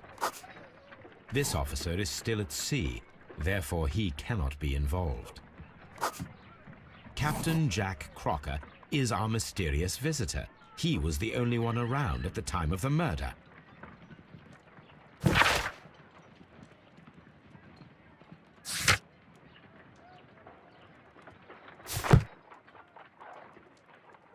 This Crocker, do you think... It would be interesting to meet him. Our young friend should be able to find him.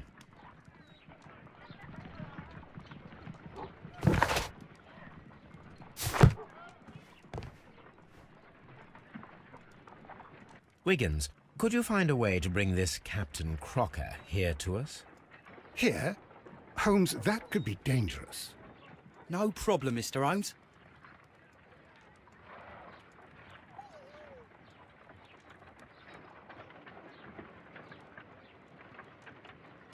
Mr. Holmes, I was informed that you were looking for me, and I'd like to know why. Yes, it is important that we talk. You will soon understand why.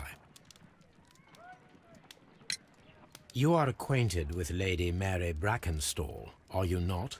Yes, I think I do remember her, from when I was first officer, but I still don't see... It seems your relationship went beyond that of mere passenger and first officer. How dare you? Indeed, how reckless a feeling is love, particularly if one is prepared to commit a murder in its name. Explain yourself this instant. You are aware that the murder made the headlines of the morning press. You read the newspaper report, but to your dismay, found it much fabricated. Once you learned that I wanted to see you, you came straight away. You needed to know what I had found. You... and what do you know? That evening, you were with Lady Brackenstall, despite the danger. I'm not afraid, Mr. Holmes. Besides, all of this is just guesswork. You would be right, if there was no evidence. What then?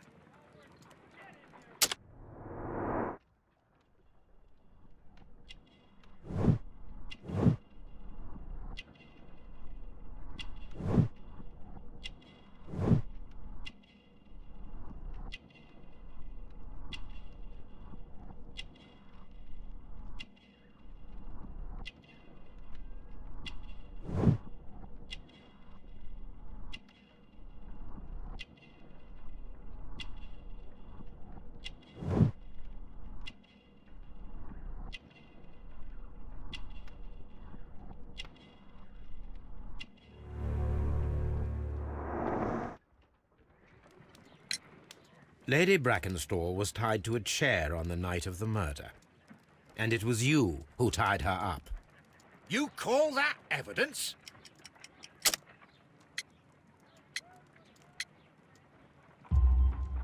Yes, as she was tied with a sailor's knot. Your handiwork. So, it's a sailor who's done it. That proves nothing, Mr. Holmes. I'm not the only sailor in London right now. Your theory is flawed anyway. On the night of the murder, I was aboard the Sharp. I was supervising the repair of a porthole. At night? It was an emergency. There was a leak.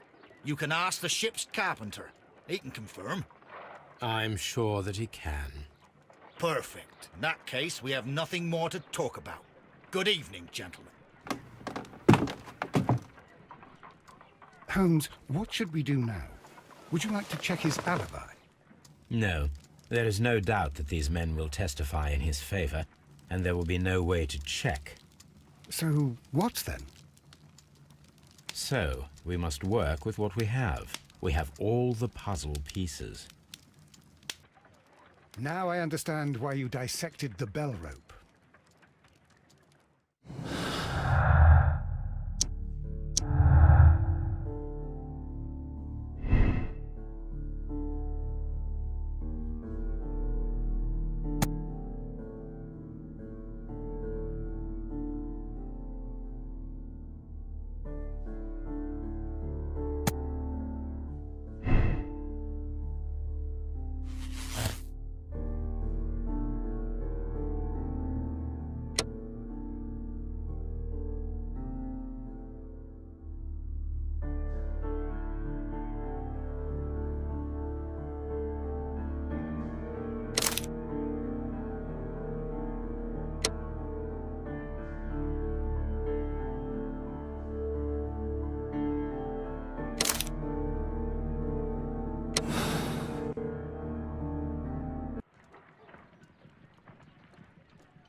Wiggins, could you ask Mr. Crocker to come here again, please?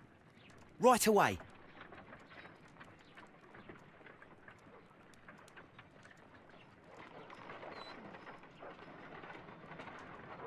Why did you make me come here again, Mr. Holmes?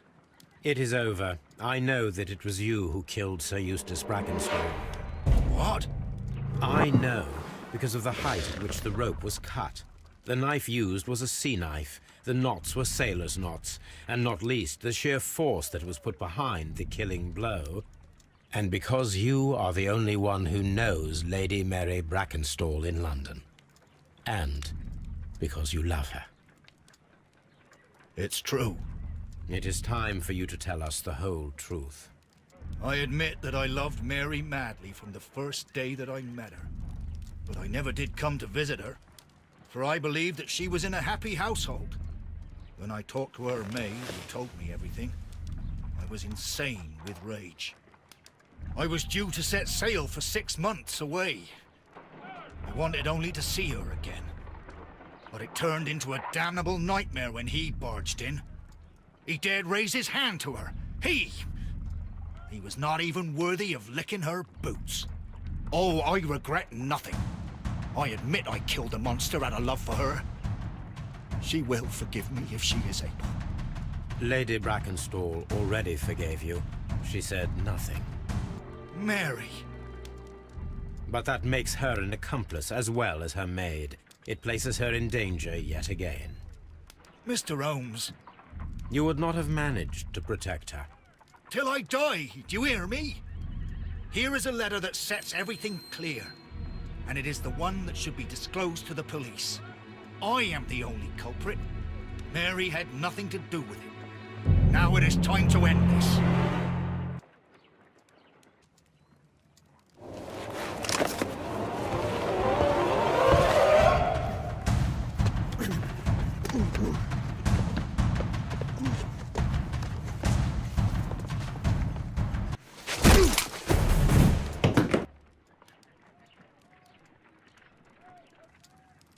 You should have let me die.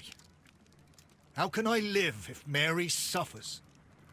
I am sorry, Captain Crocker, but there has been quite enough death in this case.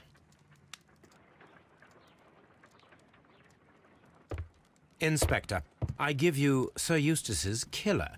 He tried his best to perform his own justice. Well, I'm not surprised. Yes, it was me. I confess. Here is a piece of evidence that can be used in court. Perfect. A case that went smoothly for once.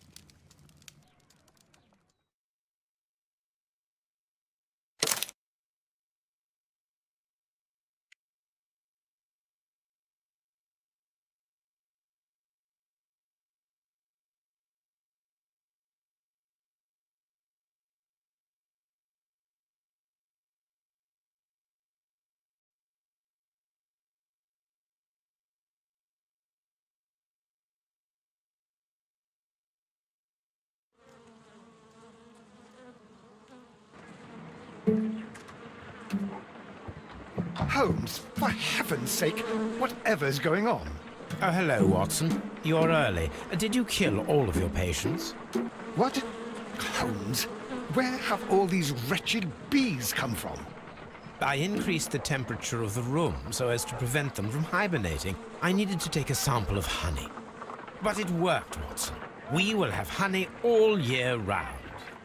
Ridiculous and dangerous. They're domestic bees, Apis mellifera, such industrious workers. Anyway, Watson, I am sorry, but I must leave you. I'm in rather a hurry. You have a new case?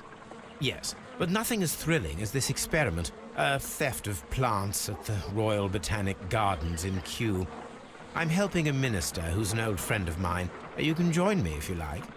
Well, I'll admit that I'd far rather accompany you than remain alone here with these workers of yours. Besides, you'll need a helping hand with the flowers you're intending to bring back. Watson, however did you guess? For the great Sherlock Holmes to bother with the theft of plants. Come on, admit that you're planning to spoil your little bees with some rare pollens. Since when did I become so transparent? Let us go.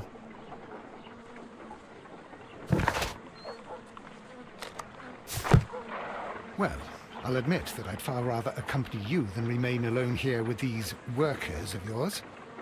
Oh dear, Toby. I wasn't aware that you were Watson's new literary agent.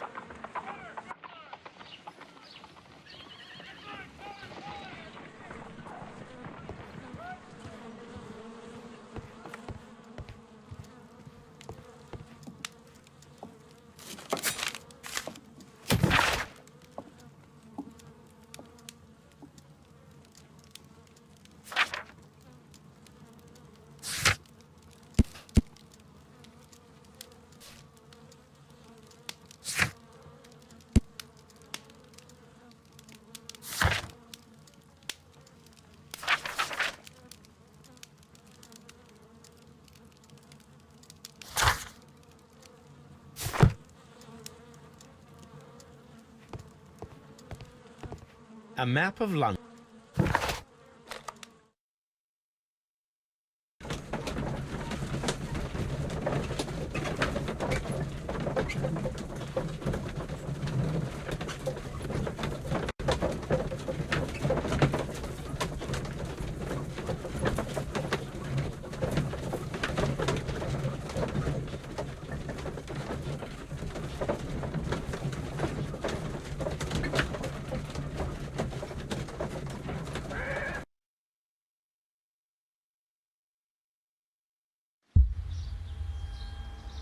Well, Holmes, here we are at the Royal Botanic Gardens.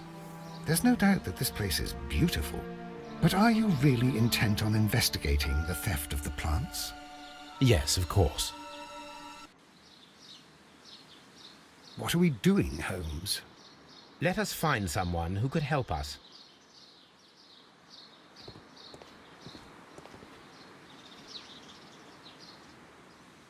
Don't touch anything else, is that clear?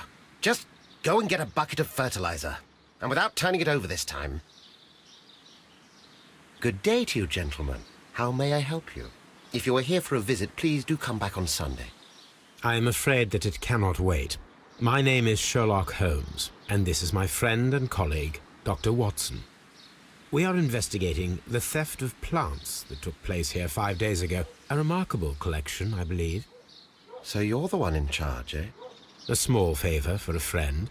Now, to whom do I have the pleasure of speaking? I am Martin Hamish. I am the Deputy Director of Kew Gardens, and that fellow yonder is Albert. He works here. I am delighted to meet you. What can you tell us about the plants? They were rare and exceptional plants. We presented them at our last exhibition. We haven't removed the stand yet. It is still in the large glass house. We only learned of their disappearance the evening after the exhibition, and nobody saw anything. No doors were forced? No, but I would imagine that for a thief it would be fairly easy to gain entry, for there are no guards here. Well, if you don't mind, we will take a look. Now, you say that it is in the large glass house. Yes, the one just behind me. Just a second, since Albert has nothing else to do. Albert, show these gentlemen where the exhibition was held. How many people work here? Only myself, but occasionally 2 students, Albert, whom you have met, and Miss White.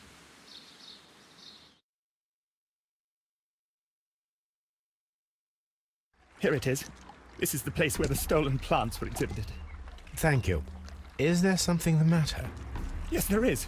All right, the plants were valuable and rare, but it seems to me that the tragedy that took place here only 2 days ago has been entirely forgotten already. What tragedy are you referring to? The director of Kew Gardens, Mr. Montague Dunn, he died here just 2 days ago. We're very sorry. We were not aware. The two of you were good friends? He was my father. Oh dear. Our condolences. We should not be troubling you. Please do excuse us for the intrusion.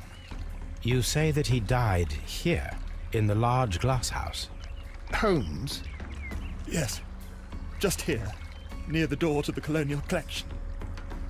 He suffered a heart attack. Just like that. So suddenly. It was terrible. Excuse me, gentlemen, but I cannot remain here. If you need me, I'll be in the reserve. That's the room next to the front of the large greenhouse. Of course, we understand. What should we do next, Holmes? Do not touch.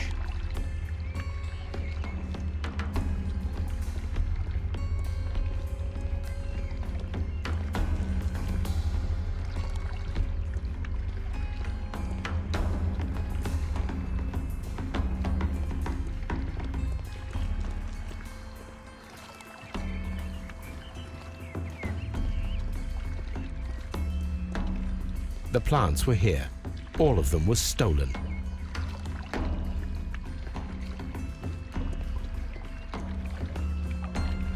Here is a list of the stolen plants.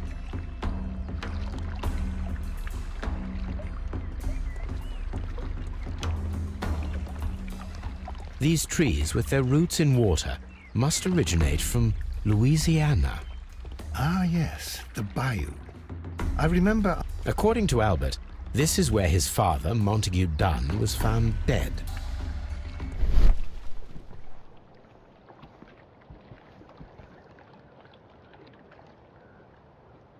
Soil. It should have come from a flower pot. The soil on the side of this flower shelf is the same as that on the ground. Fragments of a flower pot. It fell down here.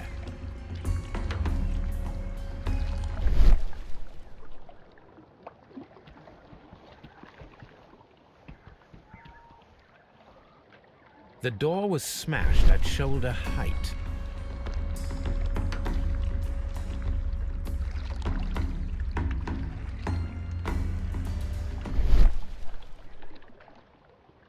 This door handle is new. It was recently changed.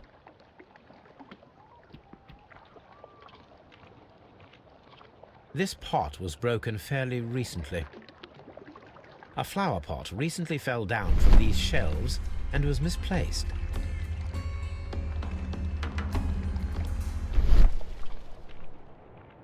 The esconsson was breached near the handle. The door was forced from the inside of the Colonial Collection room.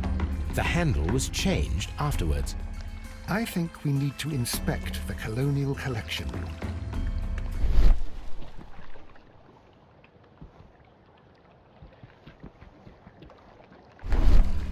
The traces are thinner in some places. These boot marks are fresh. It appears as though someone was dragging their feet. The footprints reveal that someone staggered here.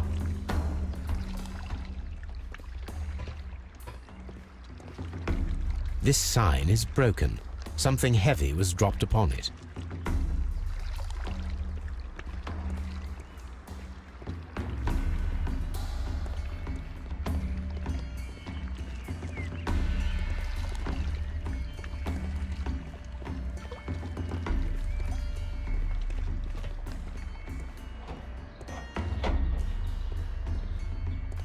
These plants come from all the territories of the British Empire.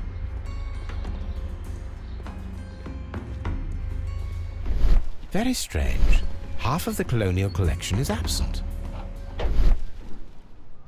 The smell is strong. It is a detergent.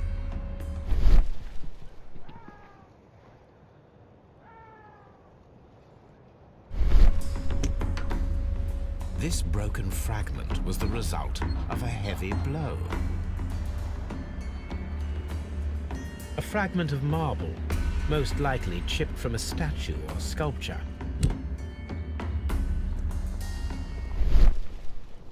These windows were perfectly cleaned. Part of this greenhouse was emptied and thoroughly cleaned.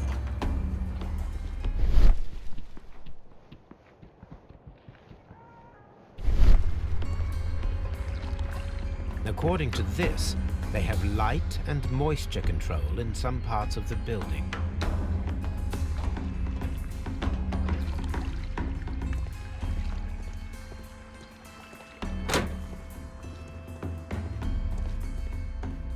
According to this, they have light and moisture control in some parts of the building.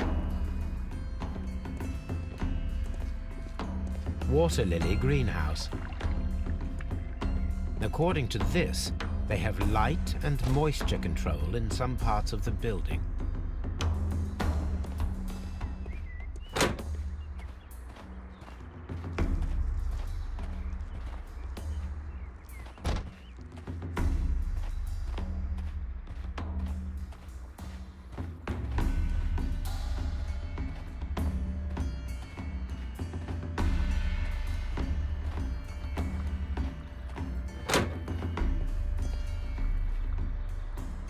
Can I help you, gentlemen?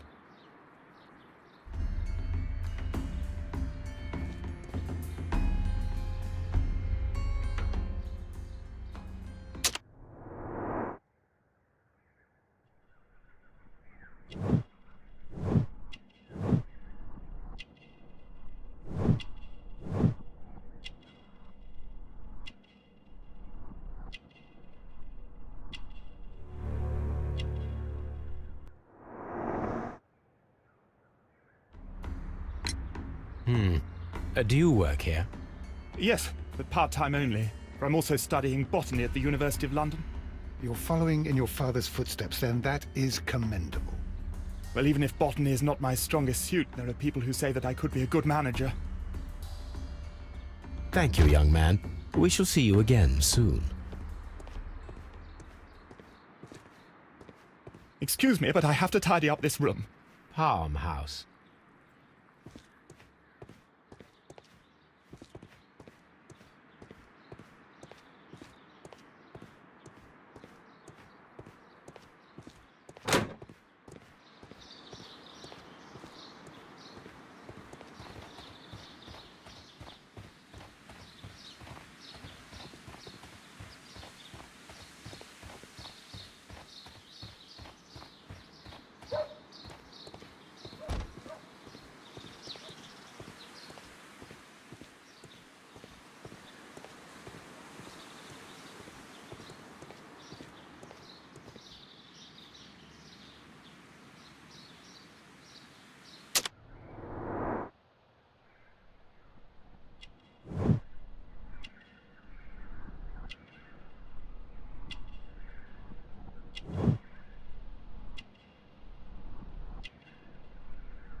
Albert told us about the tragic death of Mr. Dunn, the late director of Kew Gardens.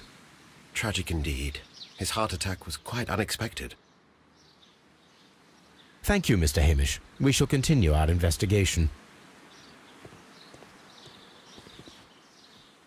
Colonial Collection. Palm House. Water lily greenhouse. Dry tropics. Ventilation system. Seed house. Nursery. Director's office, cloakroom, and laboratory.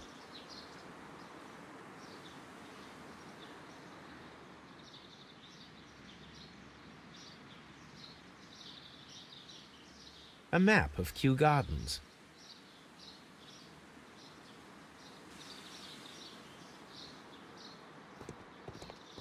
Locked.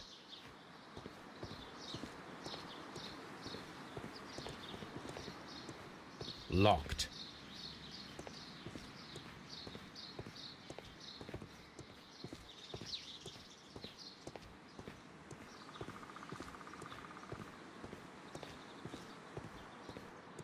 Locked. Nursery.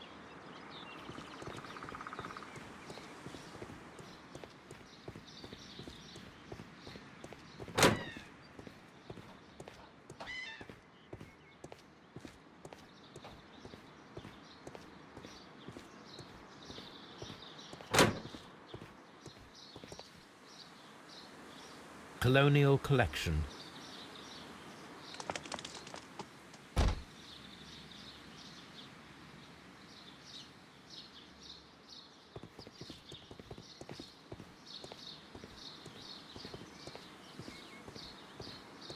Locked.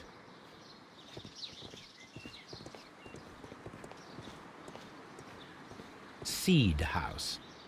Locked.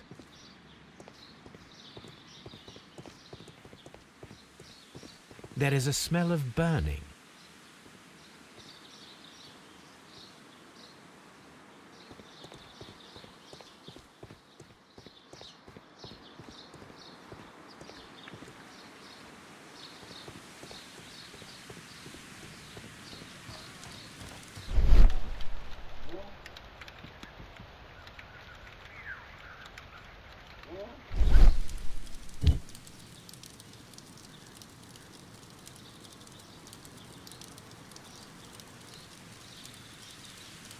The symbol is not from Kew Gardens.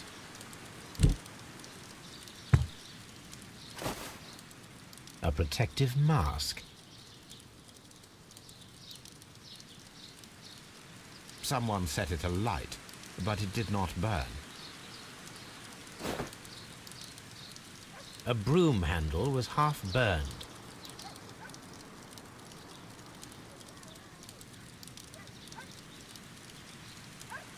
The remains of a picture frame. A door handle? Why would anyone throw such a thing in the fire? The door handle to the colonial collection and that of the fireplace are made of the same material.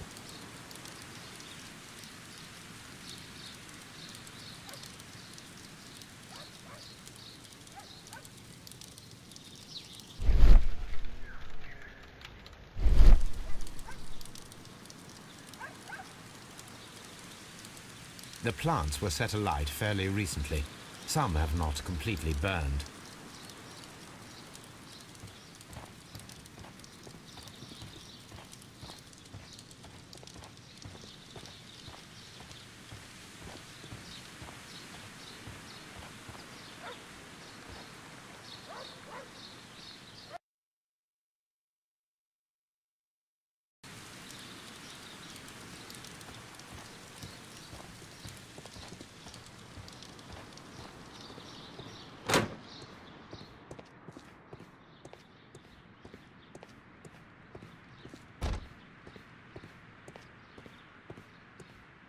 Dry tropics.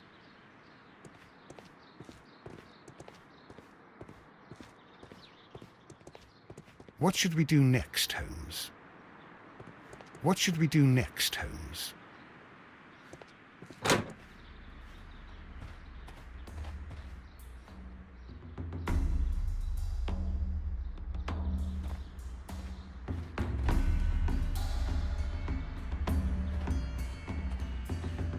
These flower pots are beautiful. They are intended to be used for exhibition purposes. The symbol is not from Kew Gardens.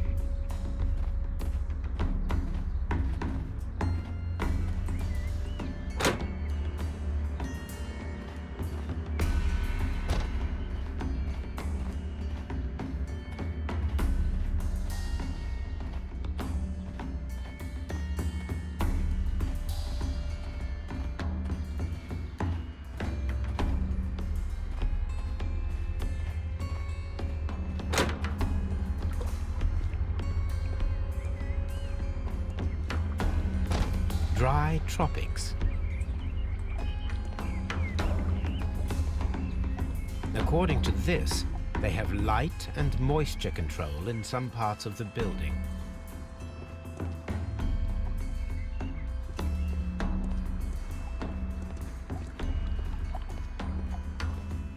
According to this, they have light and moisture control in some parts of the building.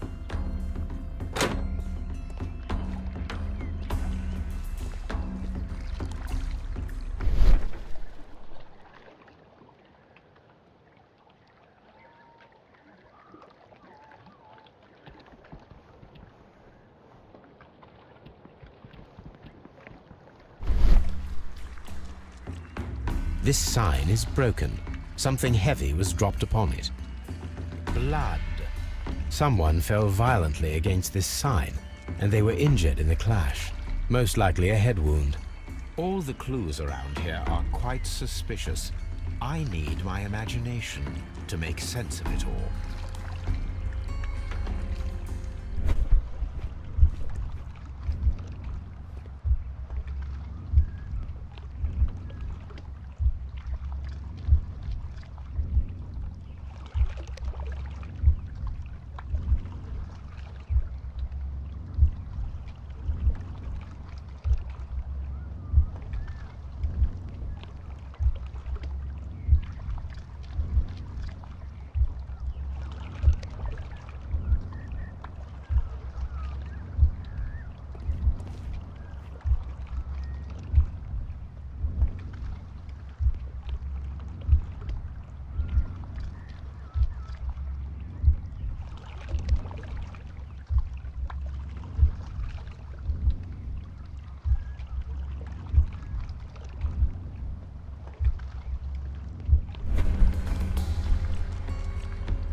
This reconstruction reveals a disturbing fact. Montague Dunn damaged the door of the Colonial Collection Room. He was in a panic, or the door was locked? Was it an accident, or a murder then, I wonder?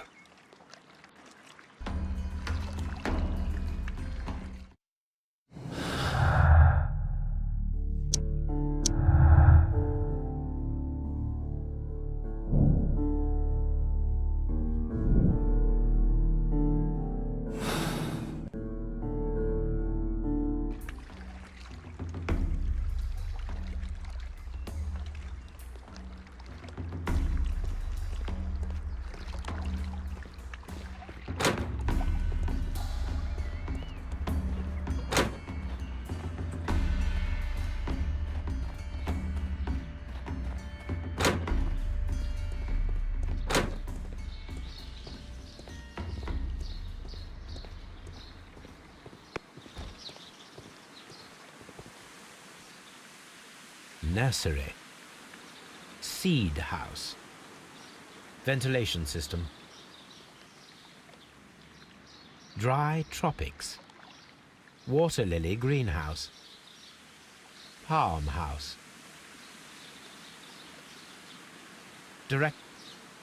Director's office.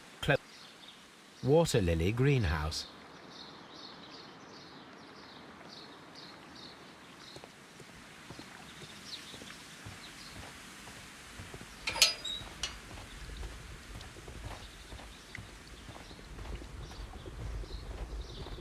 A ventilation system.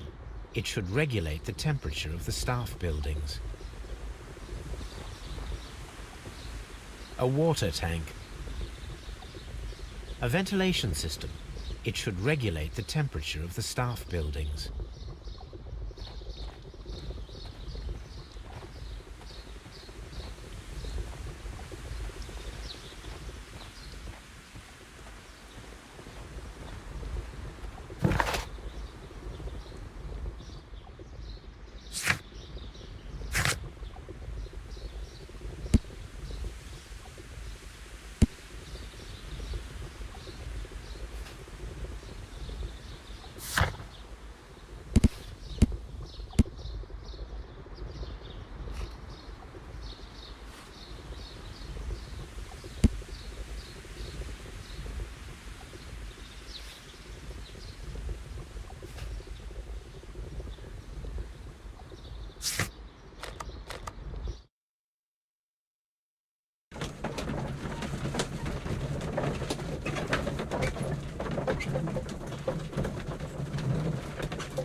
Here it is.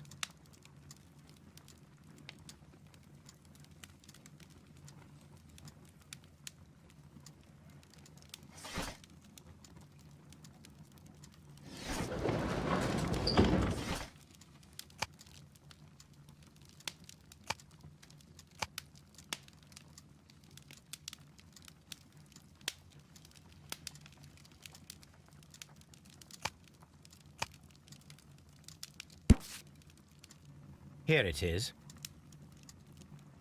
The Divine Syndicate is not a supplier to Kew Gardens. Besides, there is no address here.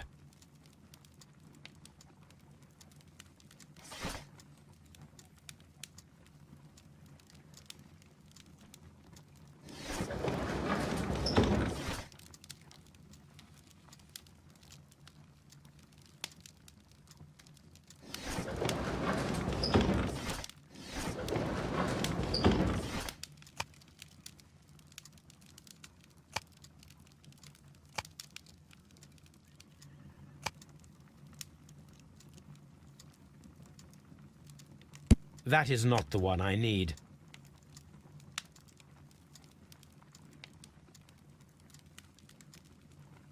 That is not the one I need. That. Here it is.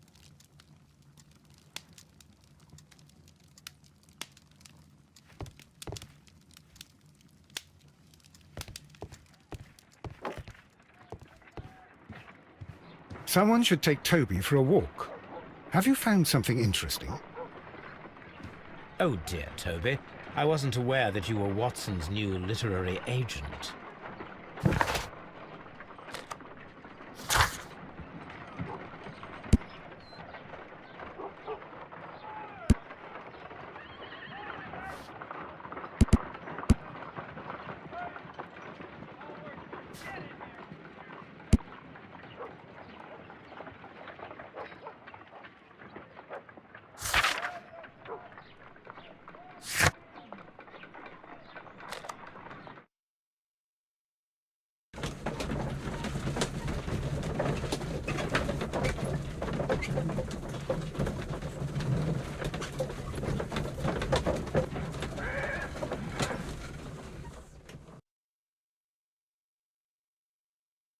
I asked Inspector Lestrade to take Montague Dunn's body to Scotland Yard. It's ready for autopsy, then. It's ready for autopsy, then. A very good day to you, my friend. Is Inspector Lestrade in? I'm sorry, sir, but the inspector's absent at the moment.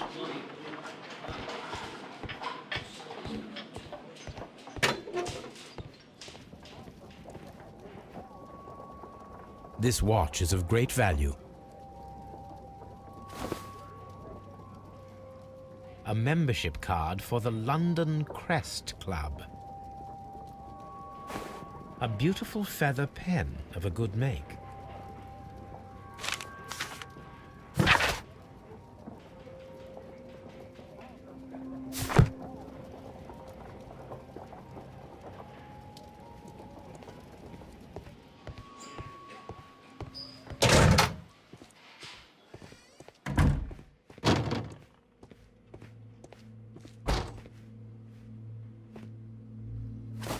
First of all, let us carry out an external examination. There is an injury to the skull, most probably caused by the fall in the water lily greenhouse. The vessels and the pupil of the eye appear quite normal. The air from the lungs carries a faint floral aroma.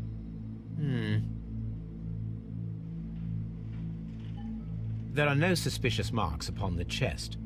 Let us finish our external examination so that we can proceed with the autopsy.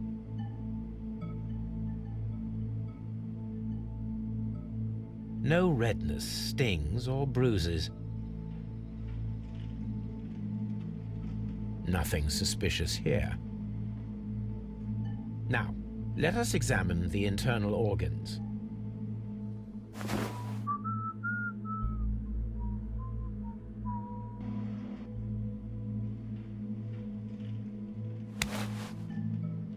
The heart's blood vessels show no pathological signs. The heart tissue shows no visible pathological signs. The lungs are congested and edematous. The tissue on the inferior lobe of the right lung is damaged, most probably caused by toxins from an unknown plant. The liver is enlarged. It would seem that he was suffering from an alcohol addiction. The liver tissue is brown. There are no visible pathological signs.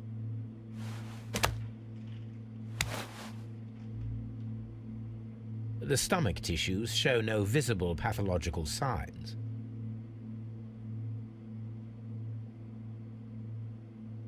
There is a small amount of content. It appears that he breakfasted lightly, only a short while before his death.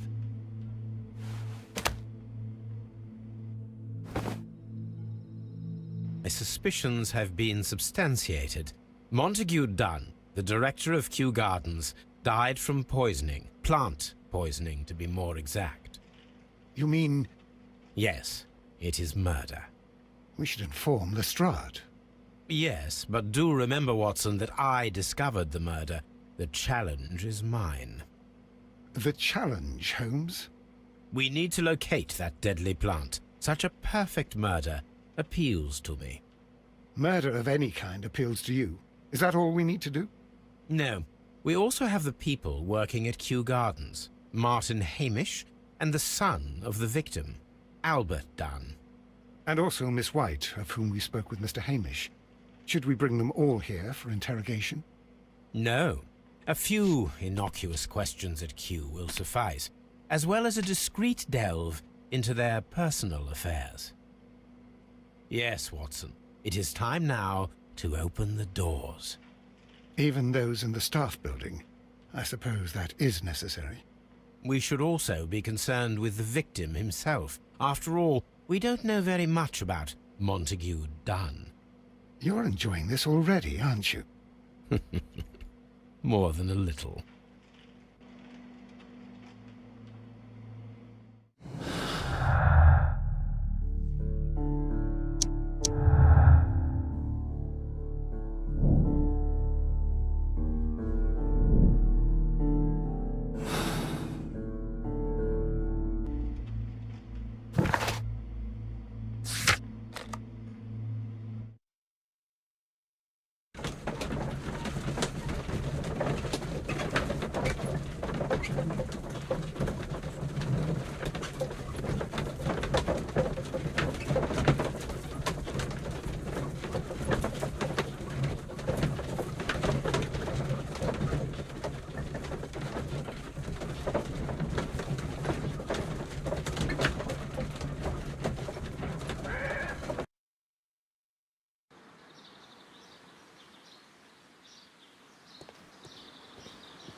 Mr. Hamish, can you explain to us what happened to the colonial collection?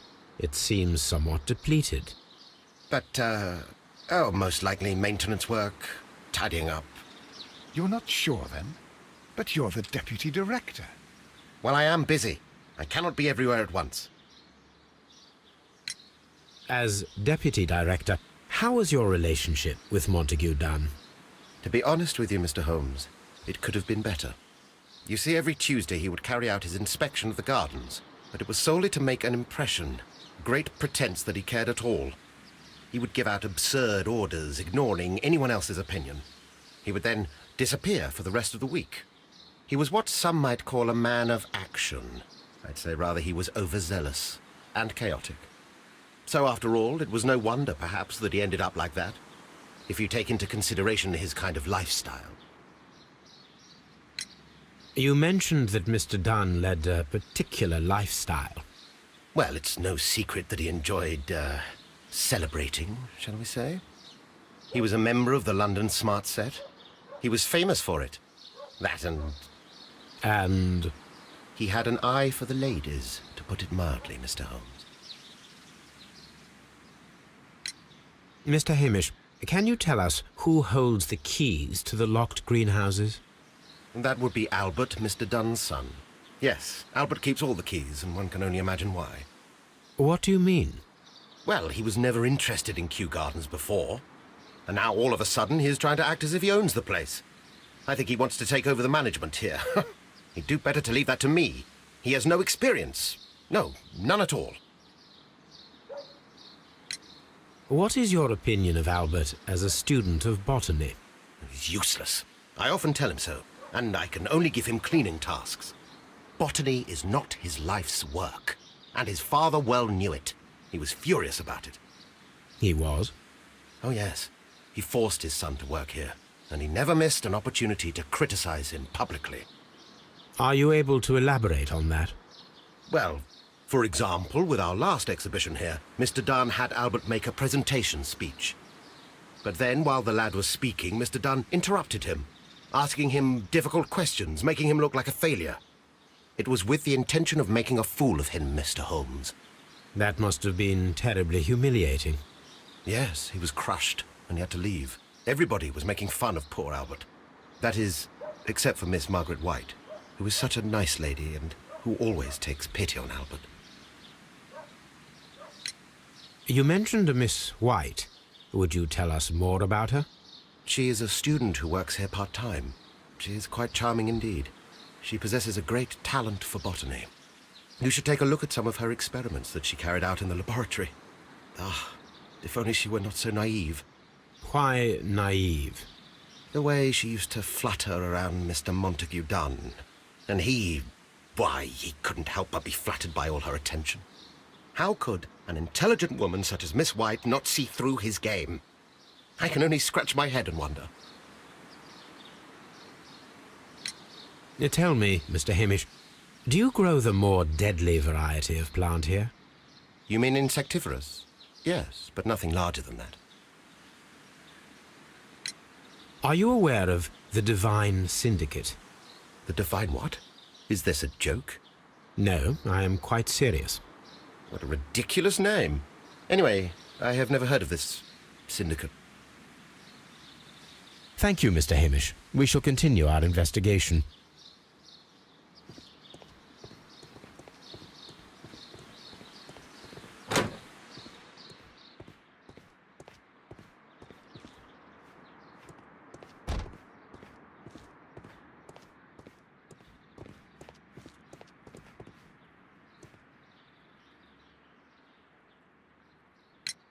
Who is Miss Margaret White? Ah, she is the young lady who studies with me. She visits here sometimes to help out with the greenhouses. In fact, she should be here today. She wanted to work at the seed house. That's the small greenhouse across from the large glasshouse. We noticed that a part of the colonial collection has been cleared. Ah, at the moment I'm just dealing with the storage room. I don't know much about the other rooms. I imagine that your relationship with your father may have been a strained one. Yes. I cannot say that he was a kind man, for he never listened to me at all. He forced me to work here. But now, after his death, I've been pondering it over. Perhaps he wasn't so wrong about me after all. I have to follow his path, and I have to manage Kew Gardens, and I can do it. I can be as good as any other who works here. Would you please tell us about Martin Hamish, the Deputy Director? Well, I have to tell you that Mr. Hamish is not and has never been the Deputy Director of Kew Gardens. My father would not have tolerated it. Indeed? Well, that is most interesting. He told us that he was. Yes, because he believes that the management should be passed down to him now that my father is dead. But in actual fact, Mr. Hamish only has the honour of being the garden's longest-serving employee. In fact, if we are to think logically at all, it should be me who takes over the management of Kew Gardens. Do you not have a good relationship with Mr. Hamish? I suppose so. But we have very little in common. Mr. Hamish loves his plants and Kew Gardens, and I cannot say that I share his passion. I see. And how was his relationship with your father? Oh, he hated my father. It was obvious. He would be furious whenever my father boasted of Kew Gardens in the newspapers or at conferences. He was convinced that my father was stealing all of the credit for himself. That my father treated Mr. Hamish in the same way as he treated anyone. Dismissively. With indifference. Tell me, have you ever heard of the Divine Syndicate? No, I cannot say that I have. Do you hold the keys to all of these locked doors? Yes, you can have them. But I cannot give you the keys to the cloakroom. The employees' effects are private. I am sure you understand. Thank you, young man. We shall see you again soon.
Look, Holmes, this charming lady must be Miss White. She's entering the Seed House.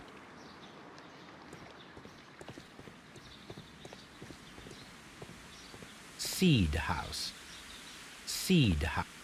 Open.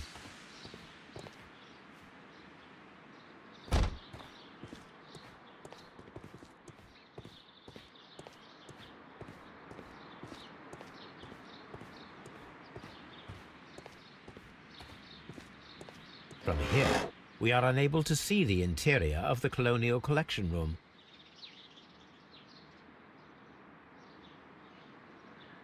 Materials for college study. They belong to Albert.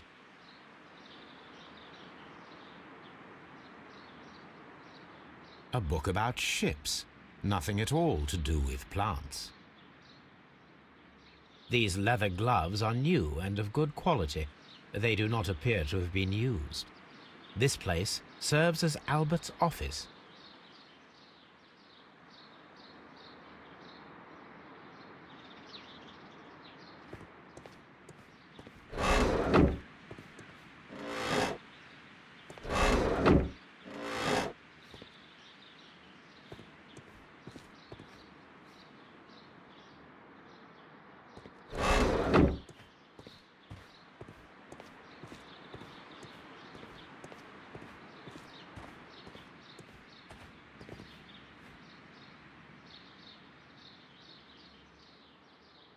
Good day to you, miss. You have some very beautiful plants here. Why, thank you, sir. And good day to you, too. But... Oh, I do beg your pardon. My name is Dr. John Watson. This is my good friend, Mr. Sherlock Holmes. I am honored to make your acquaintance, gentlemen. My name is Margaret White. Excuse me, but are you Sherlock Holmes, the great detective? Yes, I am he. What a pleasure to see you here at Kew Gardens. Are you working on a case?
Yes, a theft of plants that took place here a few days ago after their most recent exhibition.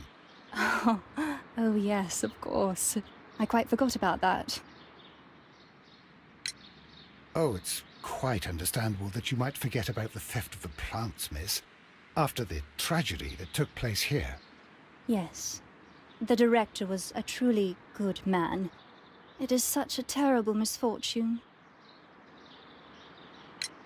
Would you happen to know why part of the colonial collection was cleared? No, I have never been there. Do you work here? Part-time only. I am a biology student at the London University. I attend the same classes as the son of Mr. Montague Dunn. That is how I found my chance to work here for part of my thesis, you see. It is a great honor. How well did you know Mr. Montague Dunn? He was a master, a great leader. I saw him almost as a spiritual father. He had an exceptional nature? Oh yes, indeed. He was always so active and so optimistic, and very nice to me. Although he could behave harshly towards his son. Why so? He loved his son dearly and wanted the very best for him. It made him extremely demanding. Albert, who is naturally shy, suffered because of it. The Divine Syndicate. Does that name mean anything to you, by any chance? Not at all. But it is a very pretty name. Most of the doors in Kew Gardens are locked. Do you have a key to this room? Oh, yes. Albert gave me a set of duplicate keys. He agreed I might carry out my studies without disturbing him. It is only temporary. Thank you, miss. None of the 3 people who work at Kew Gardens know why half of the colonial collection was cleared. So, someone is lying. It is obvious.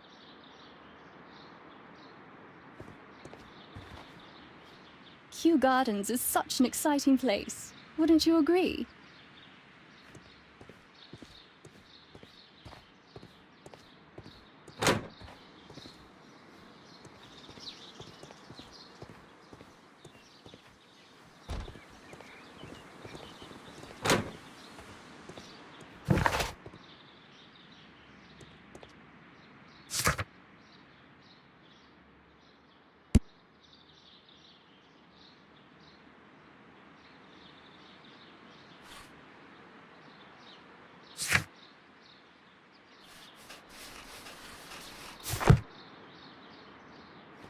Poor Mr. Montague Dunn.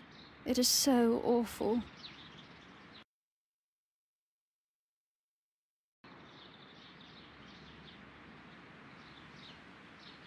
Poor Mr. Montague Dunn. It is so awful.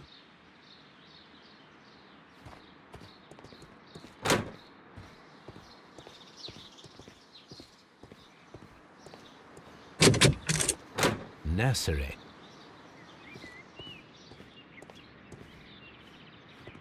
The seeds of plant species are stored here.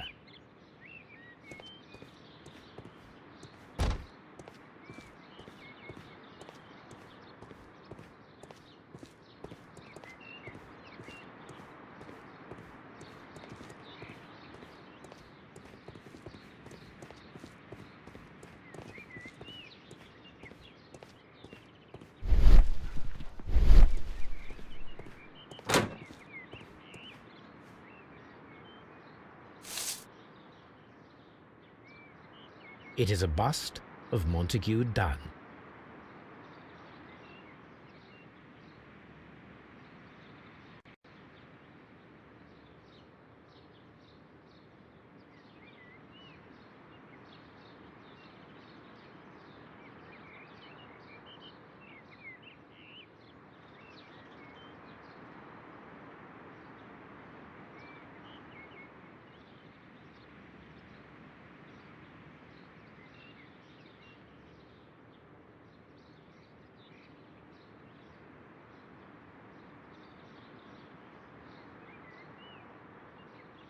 I am curious if the marble that we found will fit this place.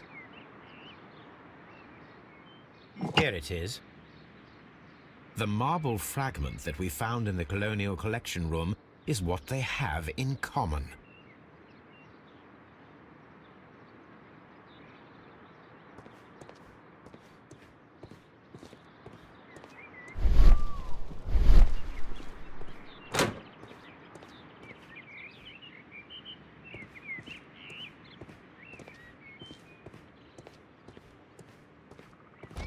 These young plants must be delicate if they are kept in the nursery.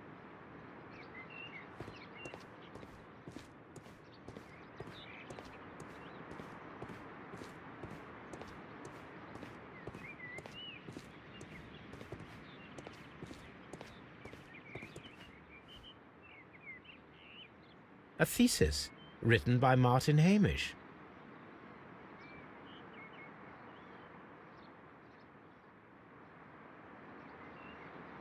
A glasses case. It is empty.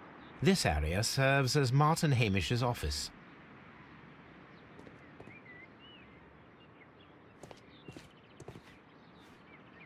We can see the interior of the Colonial Collection Room from this window. This poster is for an exhibition that Martin Hamish was directing, but it had nothing to do with Kew Gardens.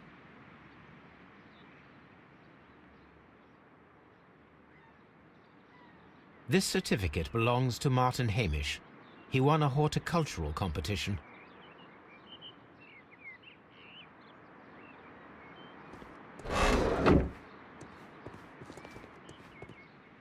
We can see the interior of the Colonial Collection Room from this window.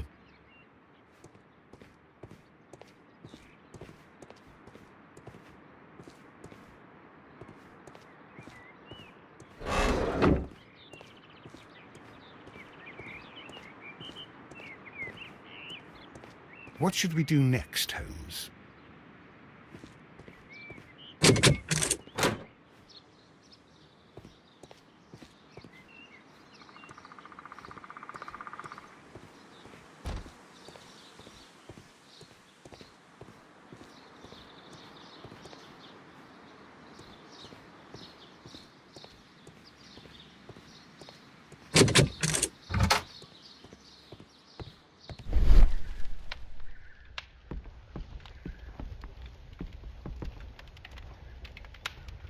There was a bottle here. It left behind a trace of the substance that pervaded the laboratory. Several drops of the substance were spilled.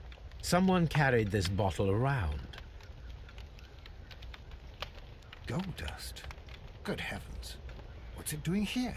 The gold is almost immune to chemical attacks, so it may be a valuable auxiliary for various experiments. But why would anyone perform such experiments in a botanical garden? Several drops of the substance were spilled. Someone carried this bottle around. The bottle is no longer here, but it is possible to detect a faint scent. We need a good nose.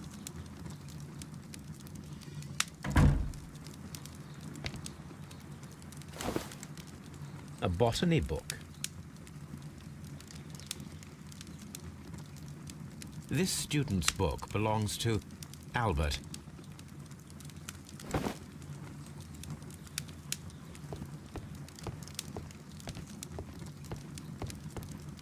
The employee's cloakroom.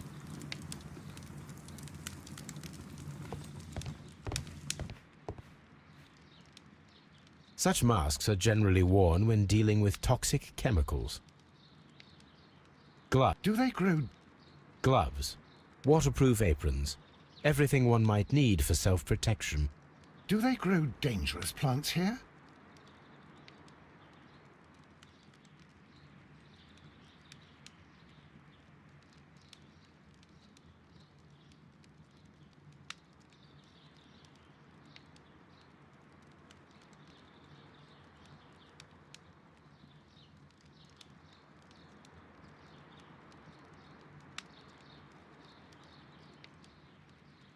It appears as though the protective equipment is missing from here.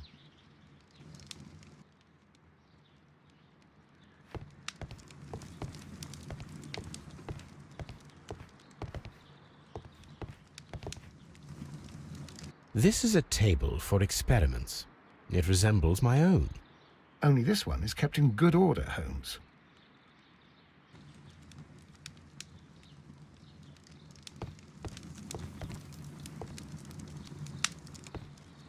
A phonograph used for voice recording. Remarkable.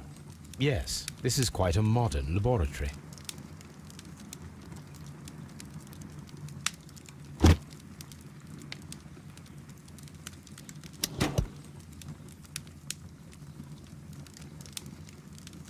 And it seems clear from these multiple experiments that plants to respond to their environment and have a form of consciousness.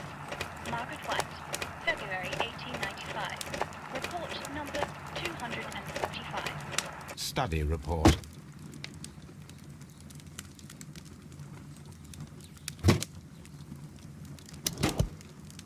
And it seems clear from these multiple experiments that plants to respond to their environment and have a form of consciousness.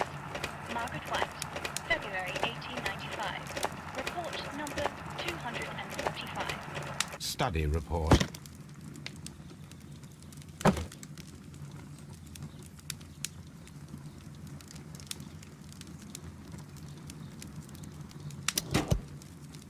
Martin Hamish's perception of plants.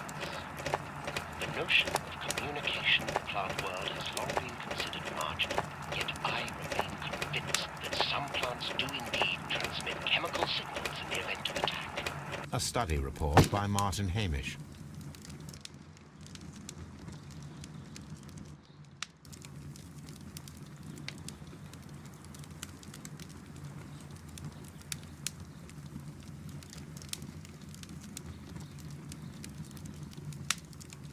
I don't hear anything.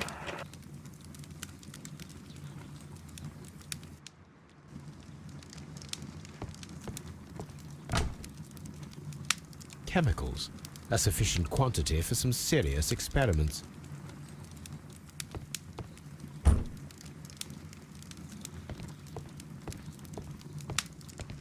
Locked. Holmes, Albert Dunn didn't give us the key to this door. It does not matter. We will open it.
Open.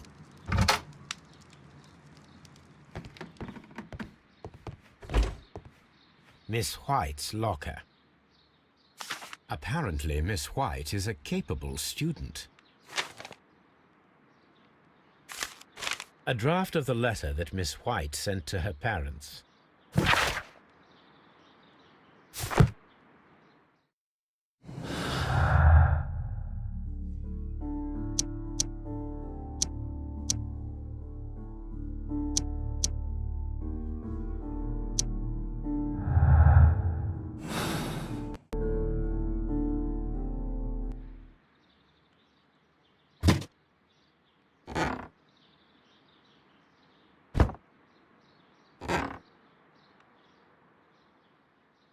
These jewels must be worth a small fortune. A vanity purse. It is of high quality.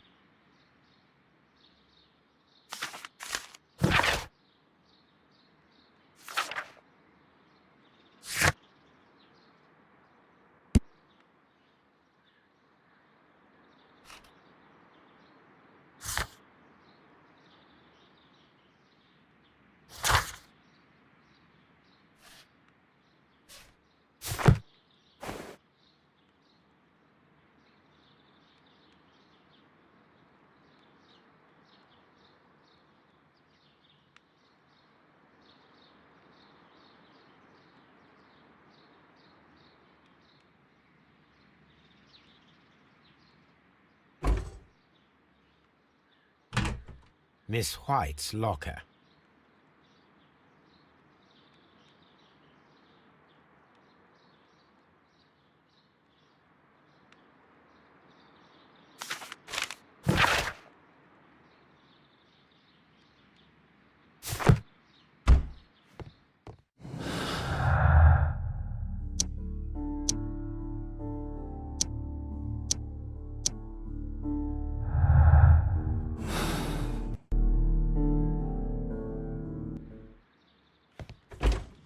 Martin Hamish's locker.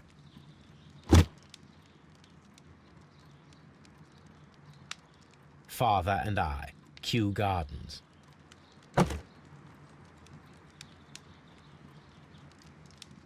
A review on rare and exotic plants.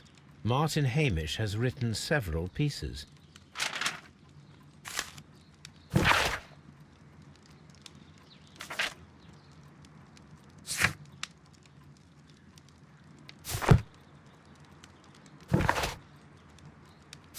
Martin Hamish studied chemistry.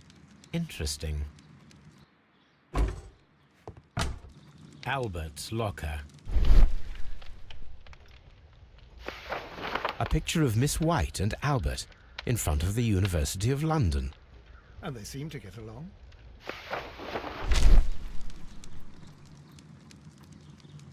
Specialist articles on shipyards and ship construction. Albert Dunn has a great passion for shipbuilding and the sea. A rejection letter from the British Royal Naval College.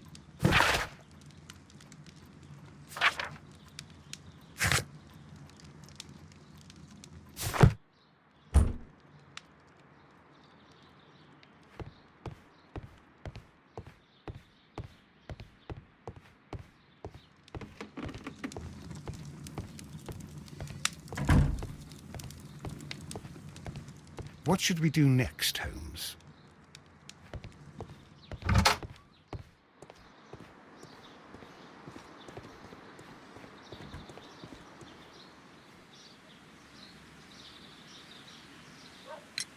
Mr. Hamish, was someone from your family connected with Kew Gardens? Family? No. I'm the only one with a passion for botany.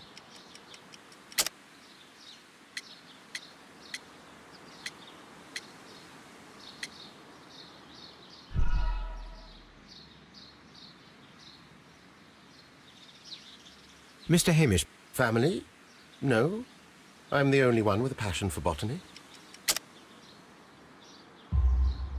I do not think so. This photograph of you and your father at Kew Gardens suggests the opposite.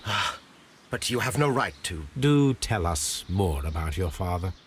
He was, indeed, the greatest botanist of his time in the British Empire. He worked together with Montague Dunn until the end of his life. He brought me in at the age of 12. Did he get on well with Mr. Dunn? No, I couldn't say that. They expanded Kew Gardens together, that was all. And it was all my father's work, for Dunn always lived the high life. So Mr. Dunn was not helping your father? Oh, yes, he provided the financial support. And as far as he was concerned, that fulfilled his role. But the worst of it was, he declared himself as the master of Kew Gardens.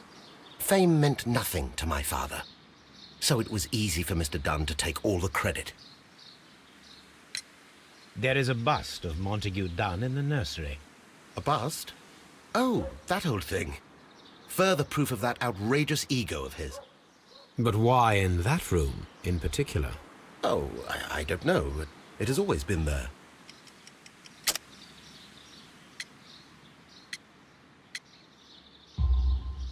It is strange, because I recovered a fragment of the bust inside the Colonial Collection Room. Really? Oh, well, so I am mistaken. It ought to have been removed during the cleanup. This room is so small. Do you know who moved it? I have no idea. Surely Mr. Dunn requested it. Do you have any more questions like this? Because fragments of rock are not my responsibility. Evidently. Thank you, Mr. Hamish. We shall continue our investigation.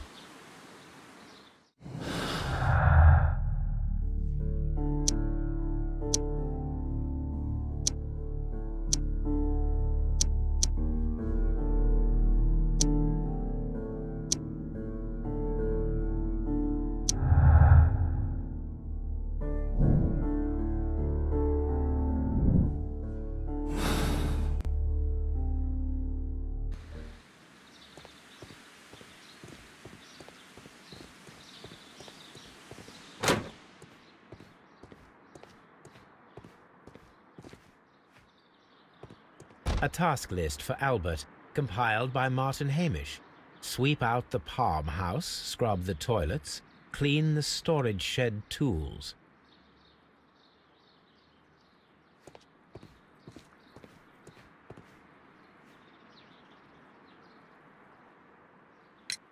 I perceive that you are passionate about the Royal Navy. Passionate? No, not really. I like ships, that is all. Are you quite sure? You do not seem to be so interested in plants. It's difficult, that's all. My future is here. It has never been about anything else.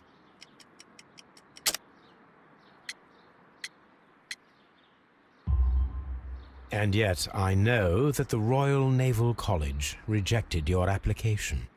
Ah, you truly are as clever as they say. Yes, that's correct. And in fact, my father was strongly against the idea. He did his best to ruin my plans. Although I almost did succeed. But my dreams were shattered, Mr. Holmes. Thank you, young man. We shall see you again soon.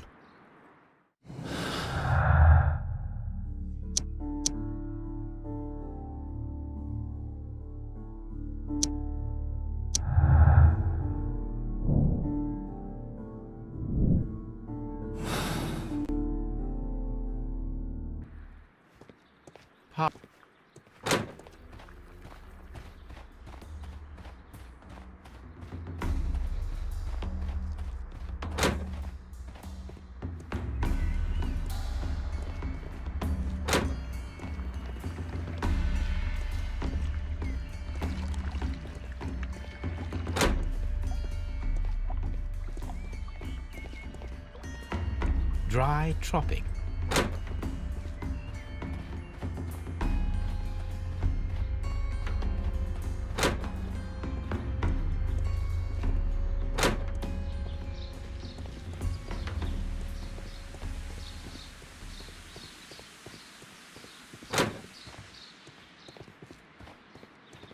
Poor Mr. Montague Dunn. It is so awful.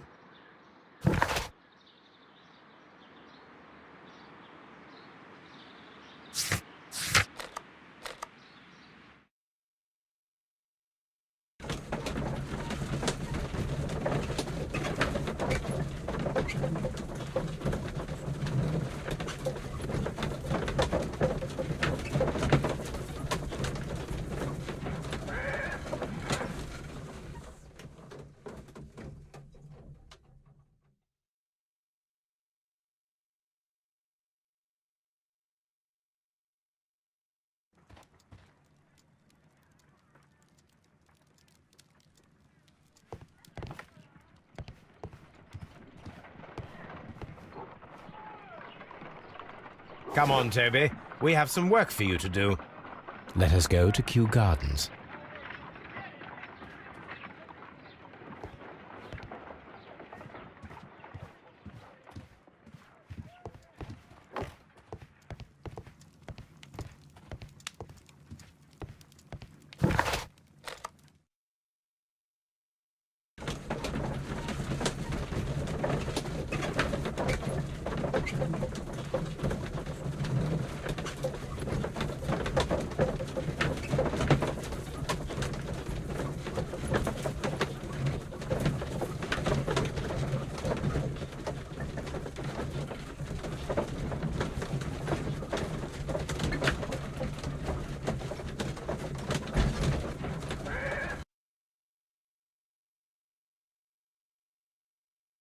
Let us take Toby to the laboratory.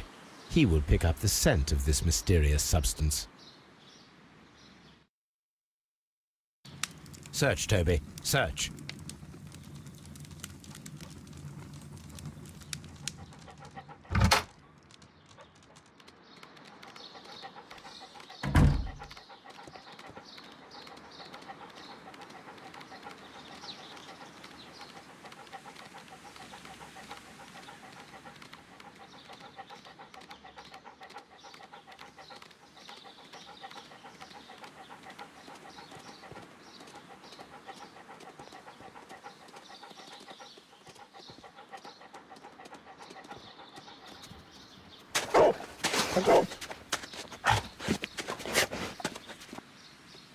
Congratulations, Toby. Now let us see what you have found. This is the bottle that was used in the laboratory. It was buried here. There is still some liquid remaining in the bottle, with gold flakes, a tiny caterpillar. Not surprising to see one in a garden, but at the bottom of a bottle.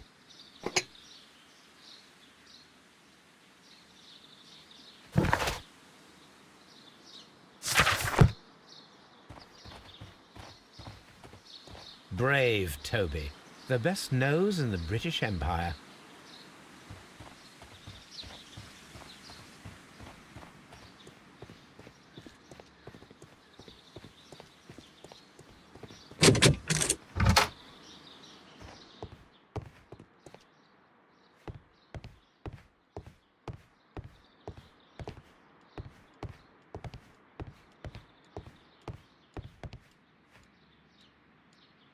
A photograph of Montague Dunn and Reynold Hamish.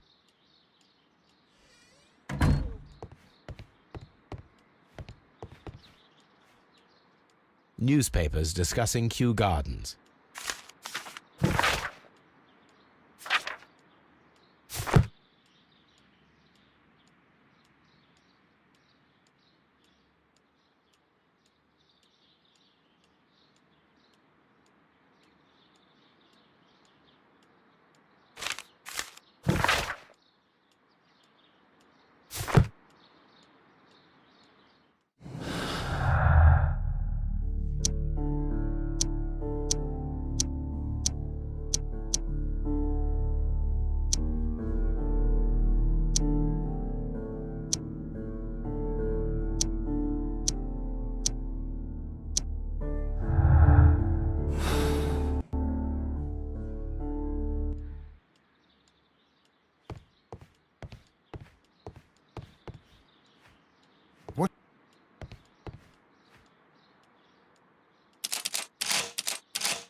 I suggest that we don't tell Miss Margaret White about this document.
That is not the...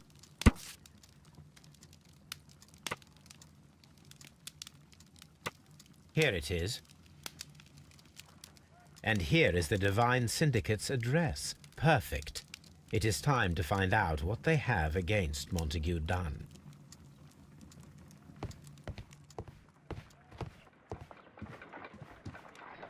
Let us determine just what we have found here.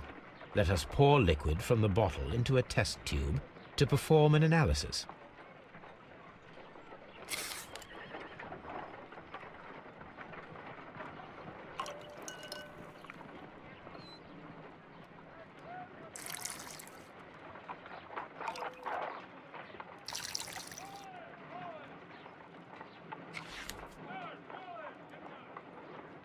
A colorless, water-based liquid. Quite a strong floral aroma. Holmes? What are you doing? It has a bitter taste. What if it's poisonous? Did you ever see poison stored in enormous jars like that? Anyway, there is a doctor nearby. So what do you think it is? It is some kind of organic compound. Let us vaporize the liquid and see what happens.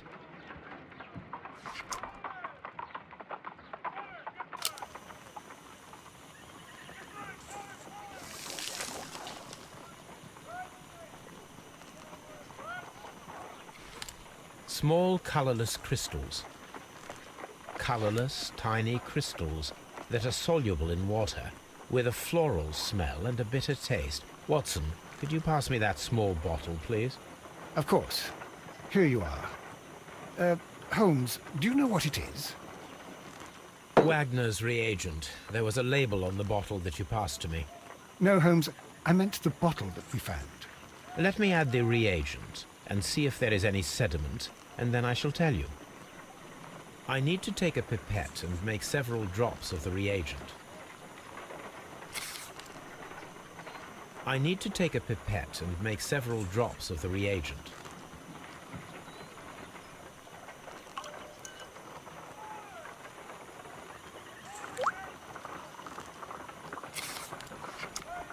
Red sediment, just as I suspected. This liquid is of organic origin. It contains some alkaloid. Most likely it is unstable, and that is why there is a quantity of gold dust to prevent contamination. This mixture is probably a fertilizer. Someone was carrying out unusual experiments in the garden's laboratory.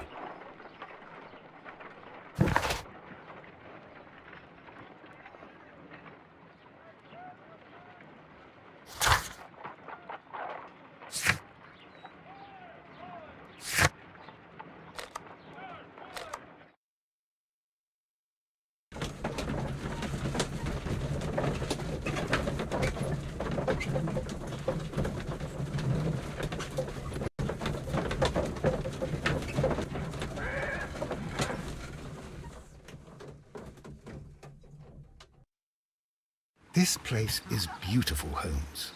Its atmosphere is remarkably soothing. Let us find someone who could help us.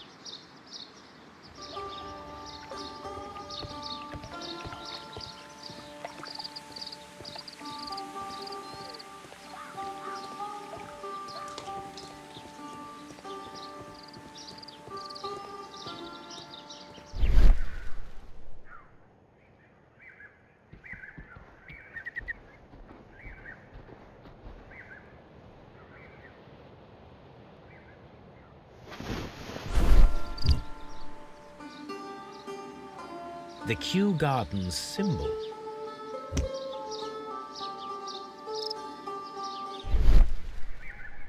Fragments of a flower pot. It fell down here. A fragment of a flower pot.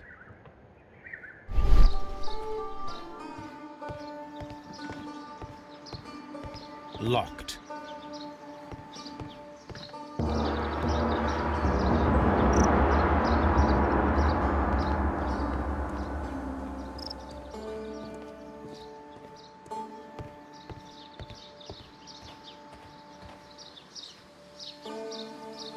Good day to you, sir. My name is Sherlock... I am exalting the sap. A while can you wait? From the trace of elements and moreover from the quality of the ambient geotropism it depends.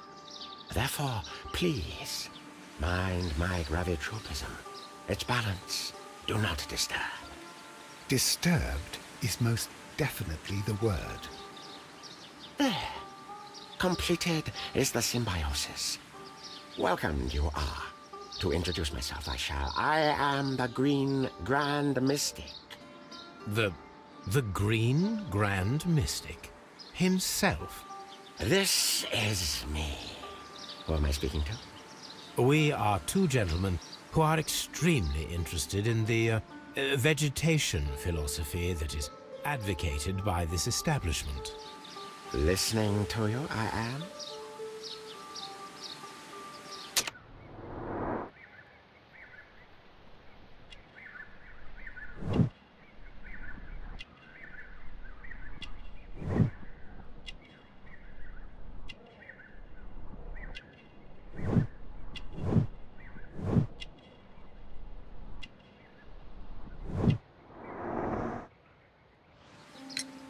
We should like to take a look around, to immerse ourselves in the wisdom that emanates from here. It is a school of anastomosis, the divine scholastic syndicate for vegetation veneration and meditation. You may say, the divine syndicate, glory to the eukaryotic. Only true devotees, those whose hearts are ready to spermatophize in sharing of knowledge, are permitted to physically enter our vegetable kingdom and its wisdom. And to be permitted, you must earn it. Yes.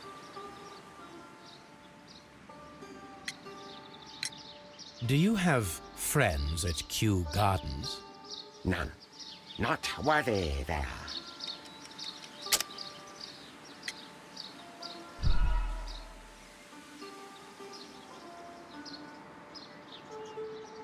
None. Not worthy there.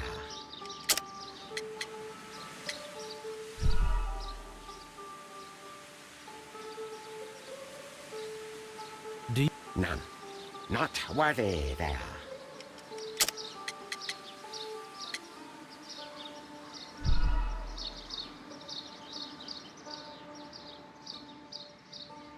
None. Not worthy there.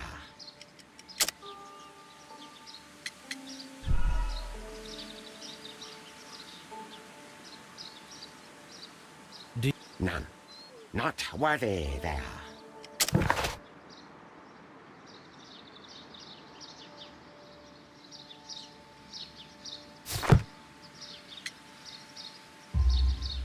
Nevertheless, we have seen Kew Gardens flower pots in your yard. How could they happen to be there? What? Our sacred place you permitted yourself to search? Sacrilege. Oh, really now? There was a theft of plants at Kew Gardens a matter of days ago, and we believe the pots we found here may be connected with it. Please tell us, were you involved? No, those plants were ours. They had stolen them from us. How so? Their director, Dump, I believe. Done. Yes, that's what I said. He borrowed from us 3 of our sisters for the exhibition at his green fly-infested gardens. But he never gave them back to us. Excuses and imbecility. So we went in and saved them. I see. So, if you stole those rare plants from them, then it means...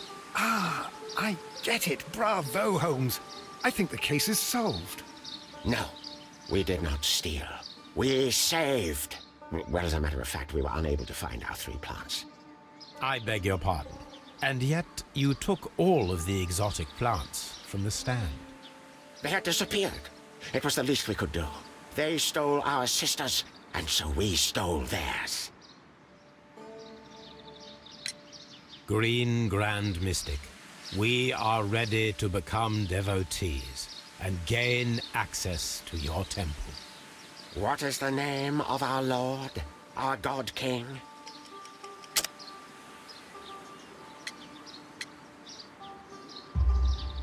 Our God King's name is Trewan, Green Grand Mystic. Oh, la, good, I like you. Here is the holy key to the wisdom place. Holy donation can you make whenever you so wish. Thank you so much. I pray you to taste our fertilizer substance. From the burdens of life it helps to free. But of course. Raw sap, it is called. It is near the entrance. Well, we will leave you to your meditation.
The list of plant friends and benefactors, lawyers, well-known manufacturers, political leaders.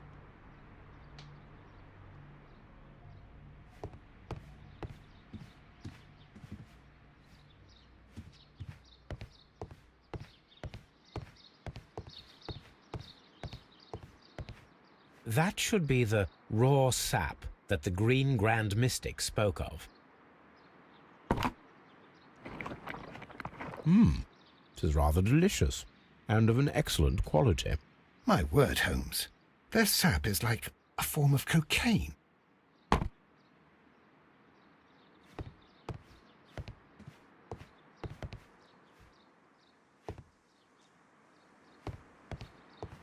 You came to make a donation?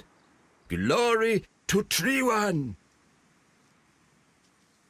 This must be Trewan, the Divine Syndicate's god. This door is locked, but I can try to open it.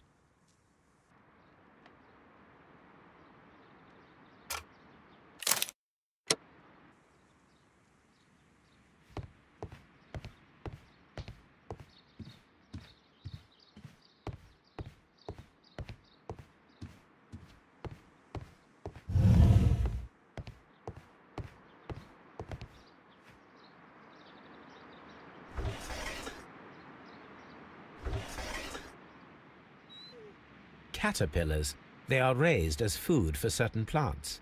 Let's take them.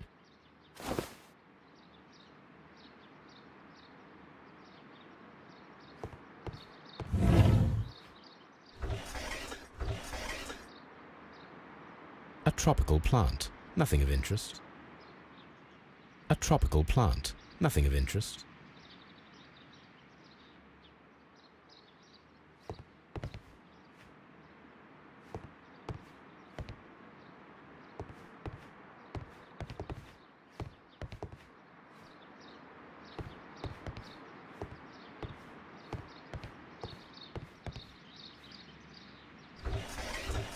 A tropical plant, nothing of interest.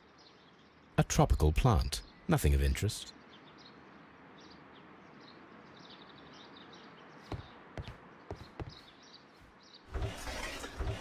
A tropical plant, nothing of interest. A tropical plant, nothing of interest. These 3 plants are identical to the ones shown at the exhibition. I shall take them.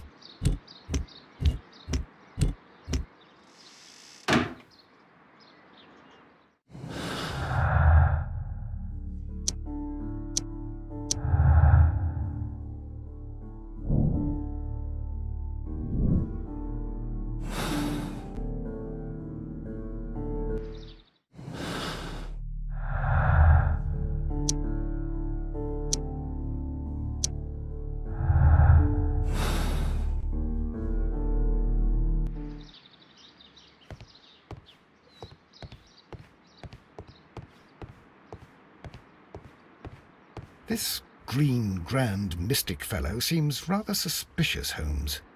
We should search every inch of this place.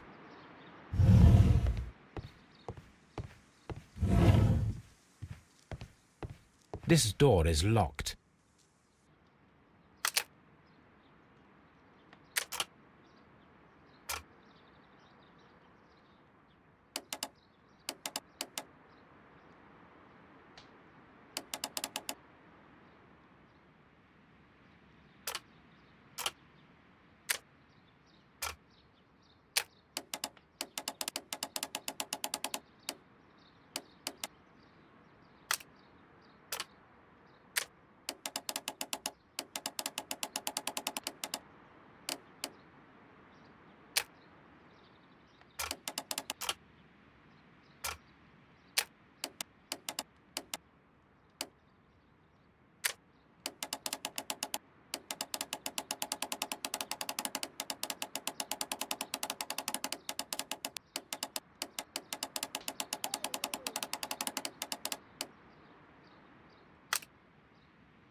A vast amount of opium.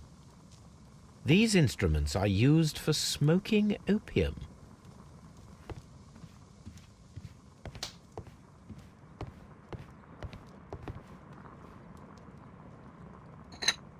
This substance is an alkaloid, the same as in the bottle we found in the bushes at Kew Gardens.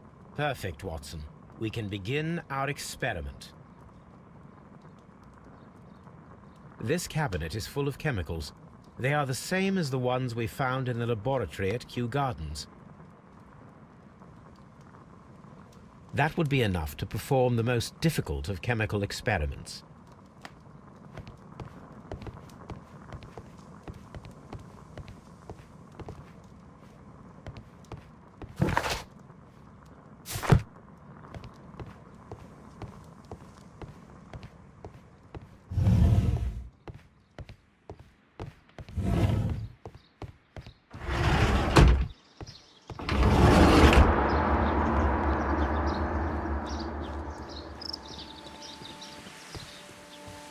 Follow my path, and better you will feel.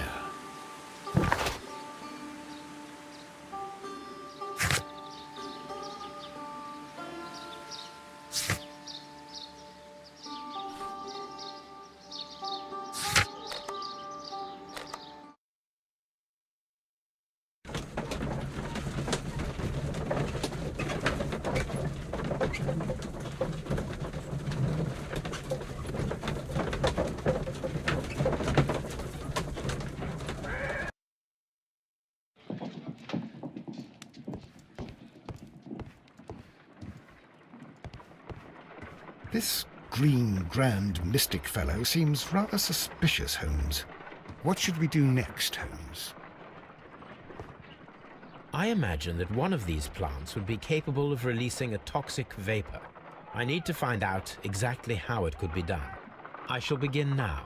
Watson, if you are at all optimistic to have dinner this evening, then I'd recommend that you put on the gas mask.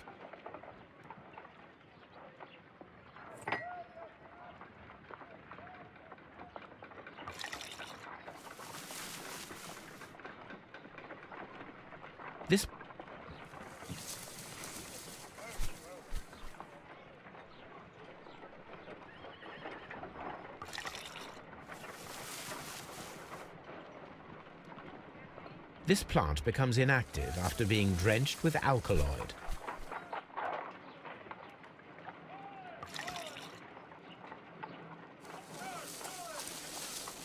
It appears to open after being soaked with alkaloid.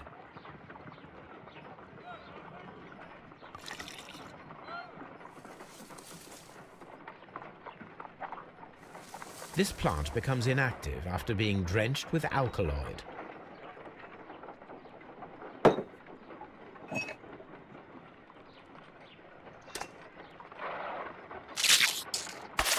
How interesting. What a strong and effective defensive mechanism.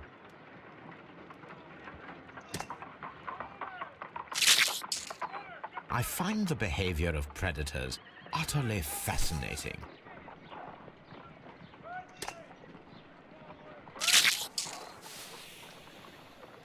It closed again.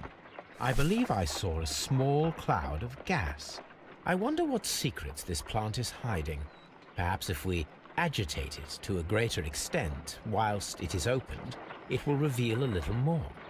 I am interested in what might occur if the prickly plant should shoot at it.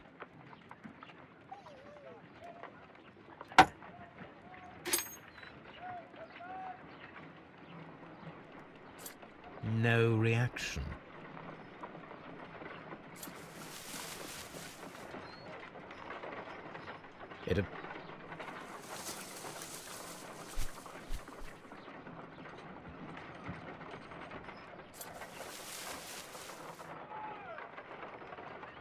It appears to have fallen inactive after being disturbed.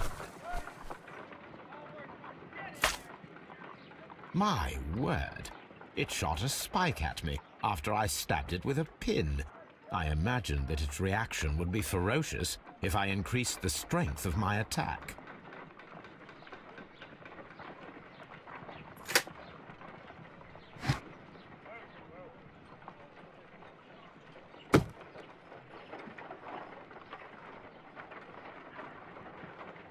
A prickly plant.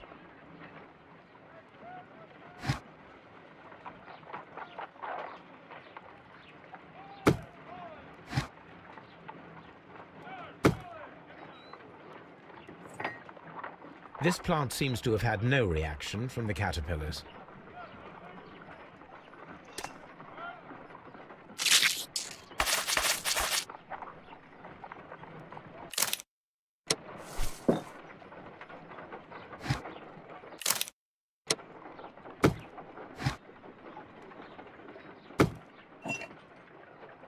This plant seems to have had no reaction from the caterpillars.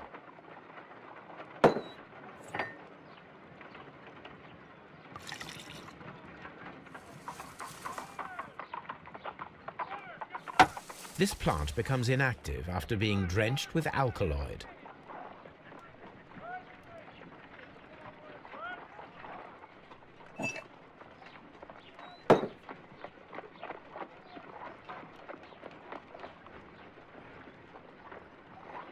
This is a strange and unusual plant.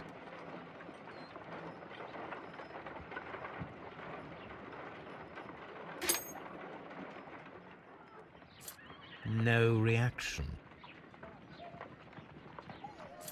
No reaction.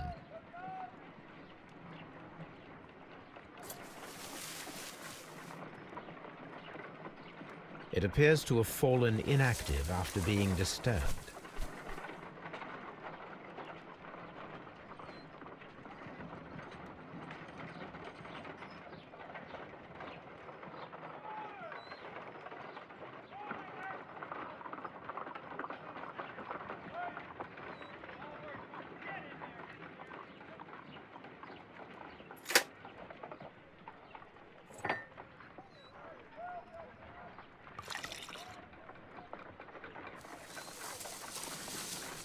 It appears to open after being soaked with alkaloid.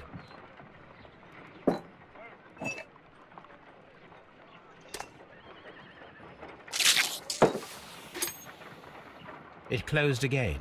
I believe I saw a small cloud of gas. I wonder what secrets this plant is hiding. Perhaps if we agitate it to a greater extent whilst it is opened, it will reveal a little more. I am interested in what might occur if the prickly plant should shoot at it.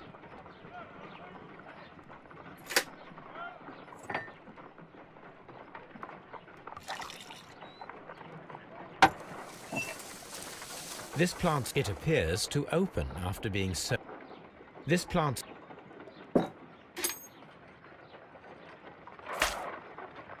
My word, it shot us.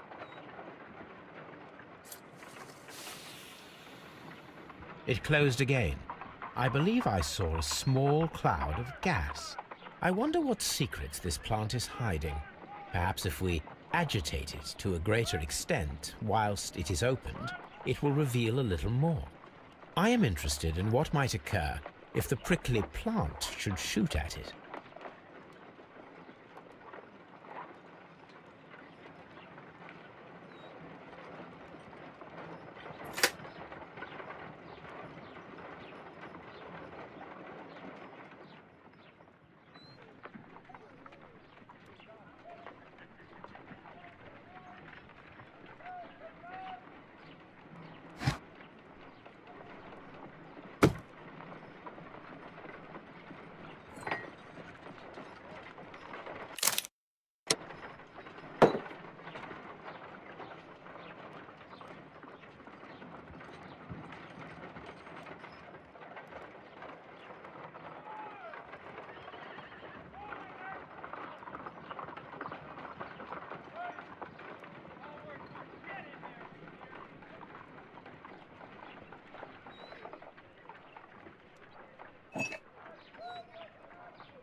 It appears to open.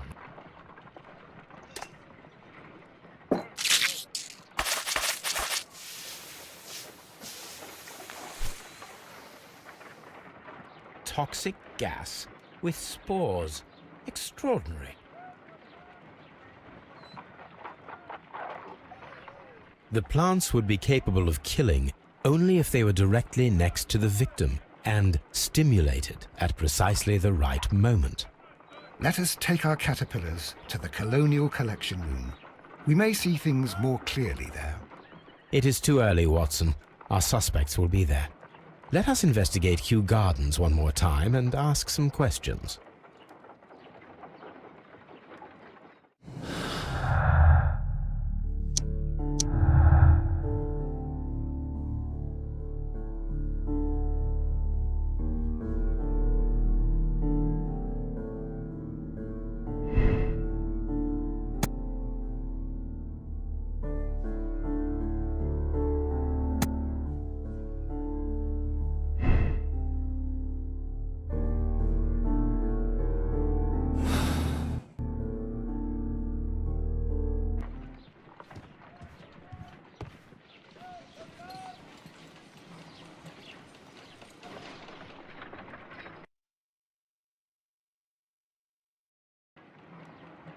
This green, grand, mystic fellow seems rather suspicious, Holmes. What should we do next, Holmes?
Can you tell me if you saw Mr. Montague Dunn on the day of his death? Yes, of course. I met him, and we went to see Albert, his son, at around 9:30. He appeared quite calm. What were you doing on the morning of the accident? After paying multiple visits to Albert, I had a little talk with Miss White. Then I returned to my desk to complete some paperwork. Suddenly I observed that Mr. Dunn was not feeling well, so I ran immediately to fetch Albert. I clearly remember that it was around 10:30, for I was late that morning. Thank you, Mr. Hamish. We shall continue our investigation.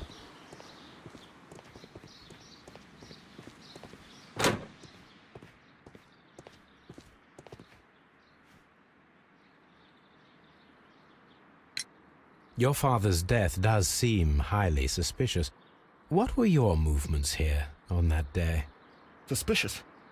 Well, I was working in the seed house, taking care of something, or Lear Pontus, or...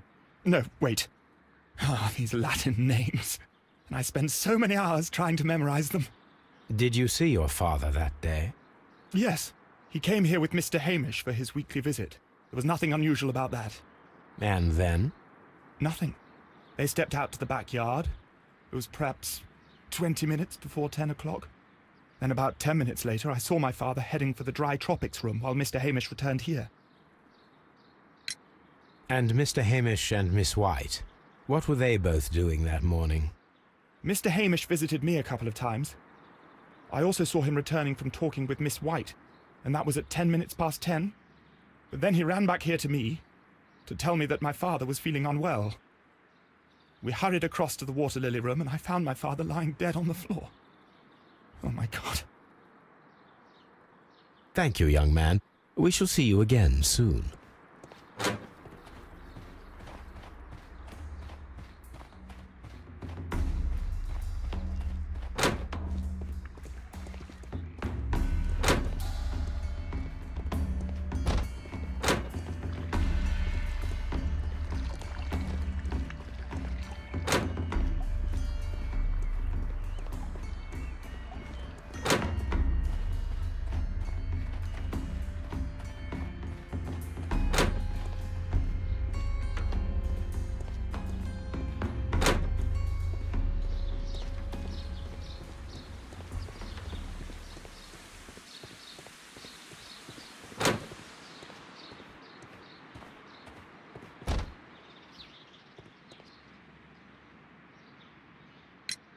Can you tell me what Mr. Dunn was doing upon the day of his death? I can, but there is nothing very special to say. I was in the laboratory when I saw Mr. Dunn heading towards me. Tuesday is the day of his weekly visit. It was supposed to be at 9, but he was 10 minutes late, as usual.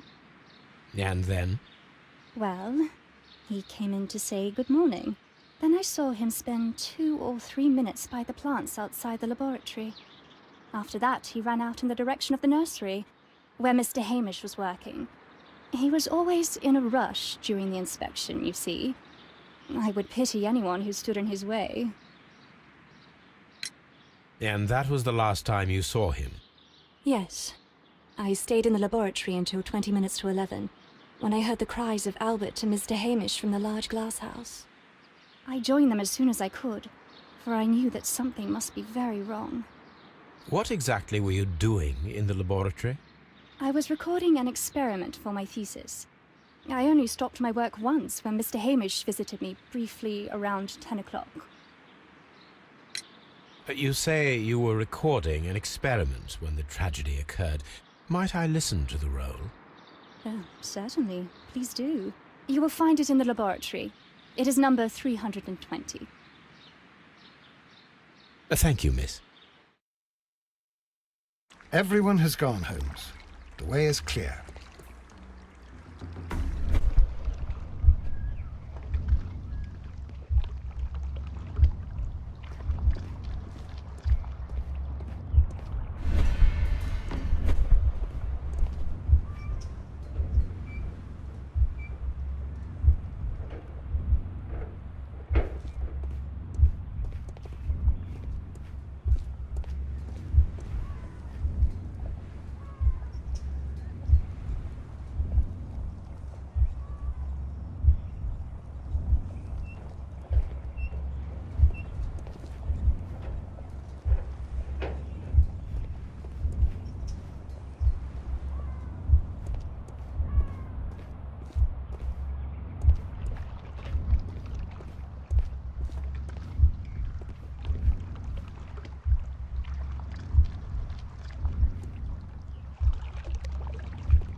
When Montague Dunn was standing close by the plants, the caterpillars were released and caused the deadly spores to activate.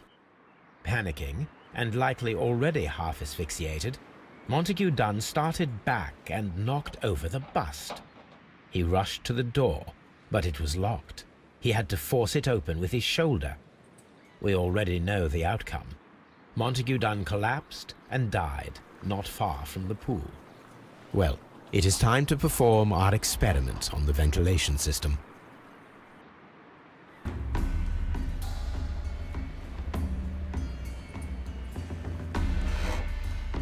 The caterpillars could only fall from the ventilation duct. Our caterpillars are in place. I'll activate the ventilation system so that they fall down. Watson, stay here and observe. All right, Holmes.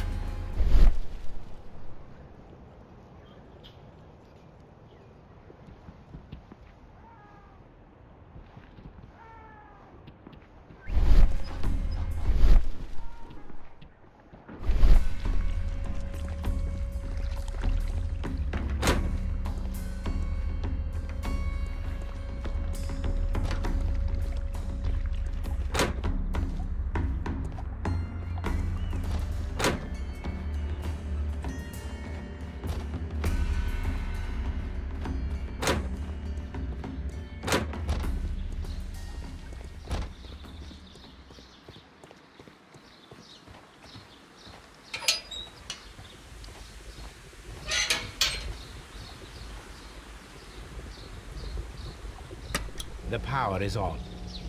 The engine cannot be started whilst the transmission is active. The engine has started. The ventilation system is working.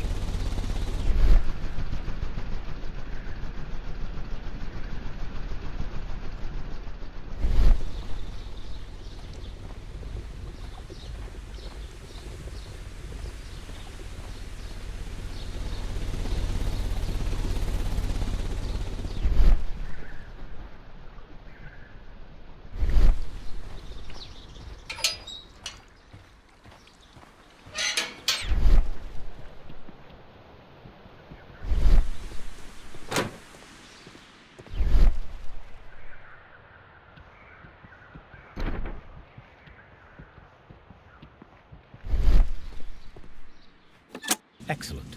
This ventilation fan is working. Let us see if I can activate the other one.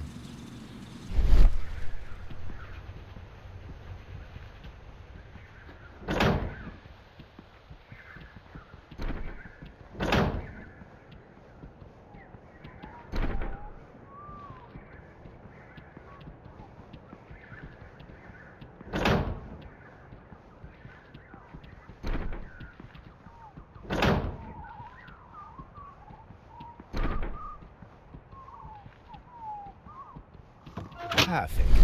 Now I just need to find Watson to check the result. It works perfectly, Holmes. Bravo. Now, if you could just help me to get rid of these caterpillars. Perfect. Now we know how the murder of Montague Dunn was carried out, by activating both Albert's and Mr. Hamish's fans. But only from Mr. Hamish's workplace would it be possible to see when Montague Dunn entered the Colonial Collection Room. What should we do next, Holmes?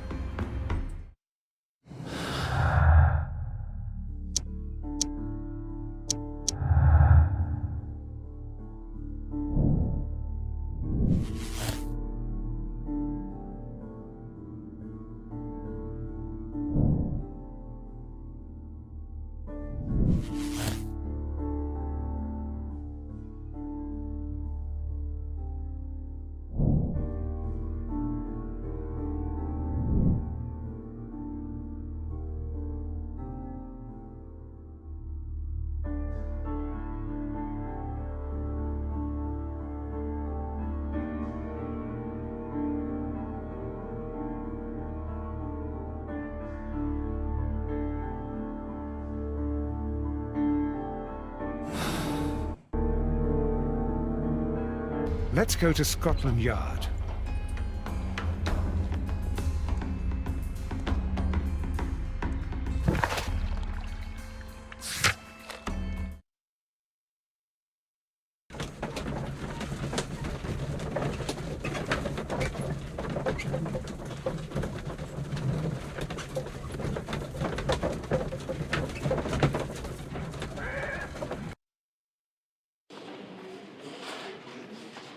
I must admit, it would be rather unusual to use a poisonous plant as a murder weapon.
Inspector, I believe that Martin Hamish is guilty of the murder of Montague Dunn.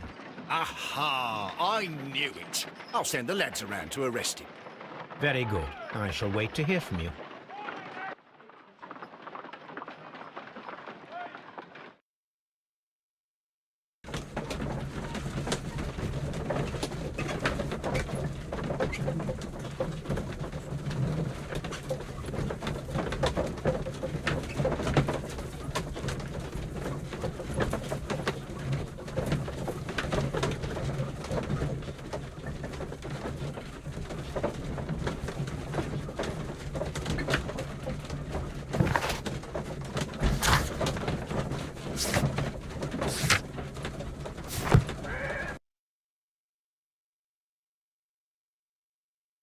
Inspector, I came here as quickly as I could.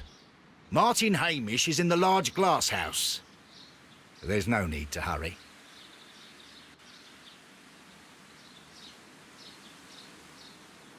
Martin Hamish is in... What should we do next, Holmes?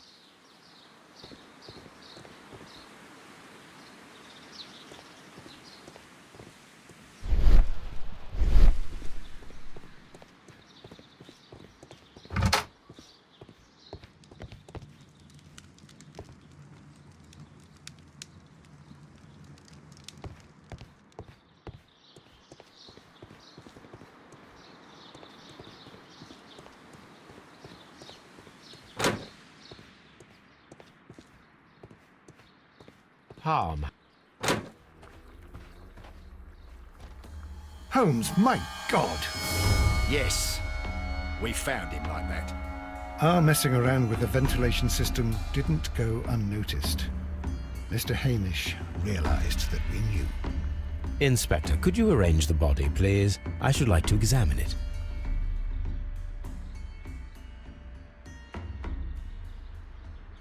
The mark around the neck is very visible.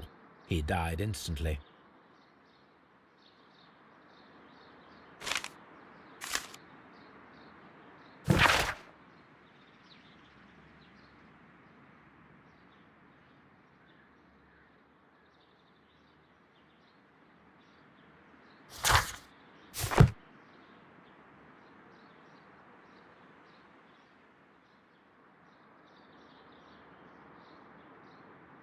Holmes, his left shoe is unique. This anomaly is often a characteristic of... A club foot. Bravo, Watson. That is the key element of this case.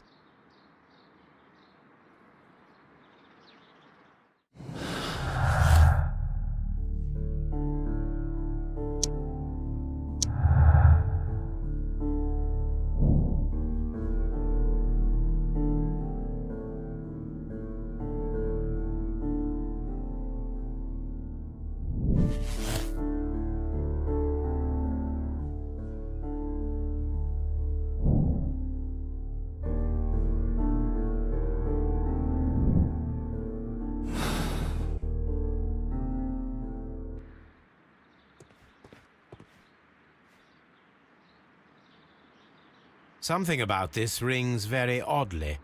Why do you say that, Mr. Holmes? Why?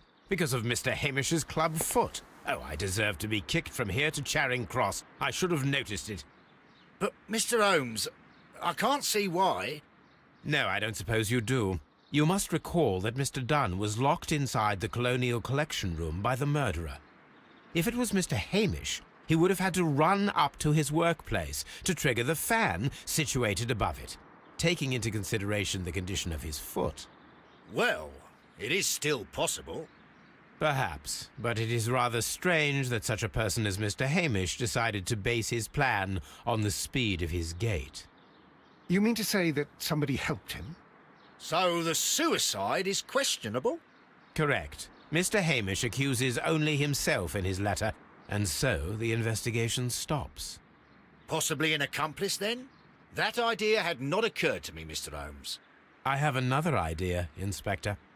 Thanks to the testimony that we have collected, we are able to rebuild the events as they took place that day. With a timeline, such as we did in the Jack the Ripper case. Precisely. The map at the entrance of Kew Gardens should help us with our timeline. Let us analyze the facts and statements so that we may recreate the events of that morning.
Let us summarize.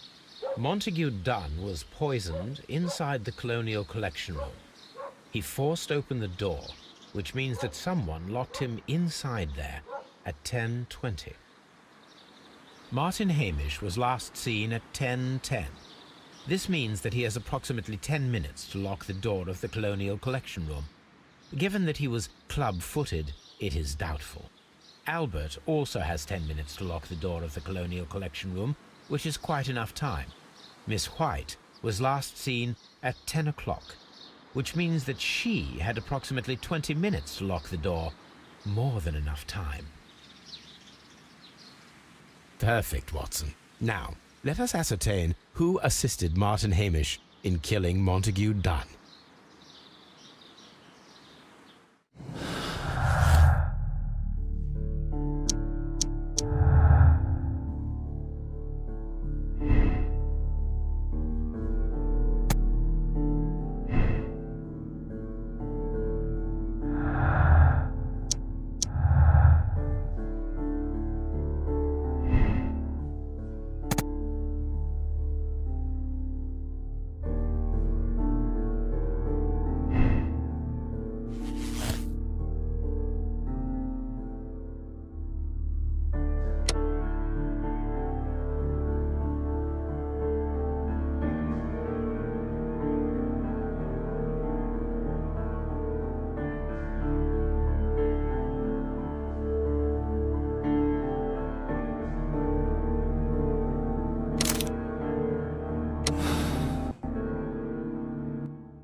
But Holmes, how can you be certain that we'll find Miss White here?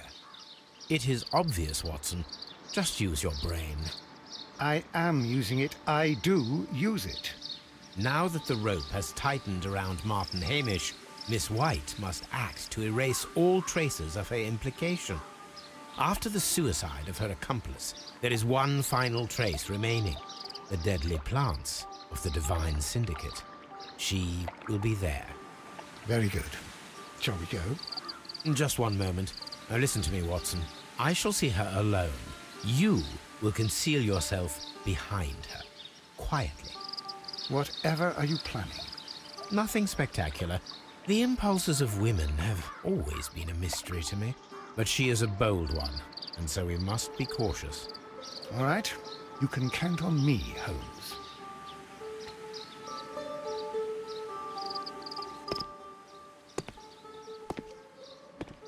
Mr. Holmes, good day to you. You do not seem surprised, Miss White. Well, I was expecting you. Not for too long, I believe. So please tell me, as it is still unclear, who planned the murder? Was it you? You were wrong, Mr. Holmes. It was Martin Hamish, then. You managed to convince him to take on a more prominent role. You could not be further from the truth. You think that you can fool me? You don't care what I think. It is difficult to care about someone who is capable of pushing a man to his suicide.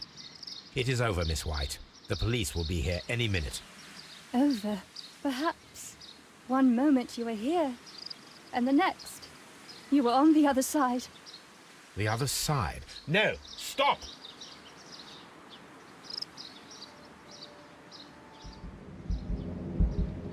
I beg you not to do this, Miss White.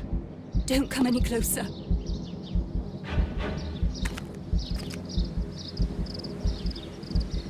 Please remain calm. We can help you. Not one step further. Don't try to stop me. Stop this foolishness. You cannot truly want to die. No, it's too late.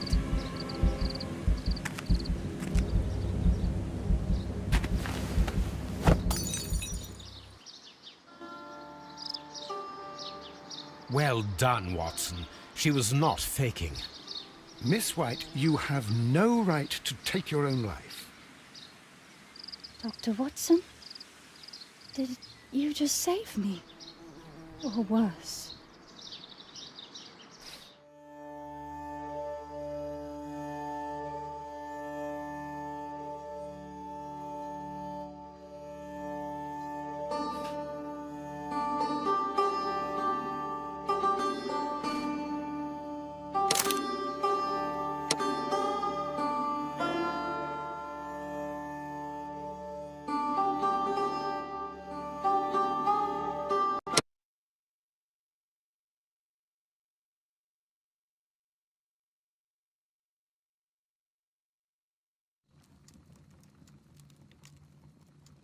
Where are you going, Holmes?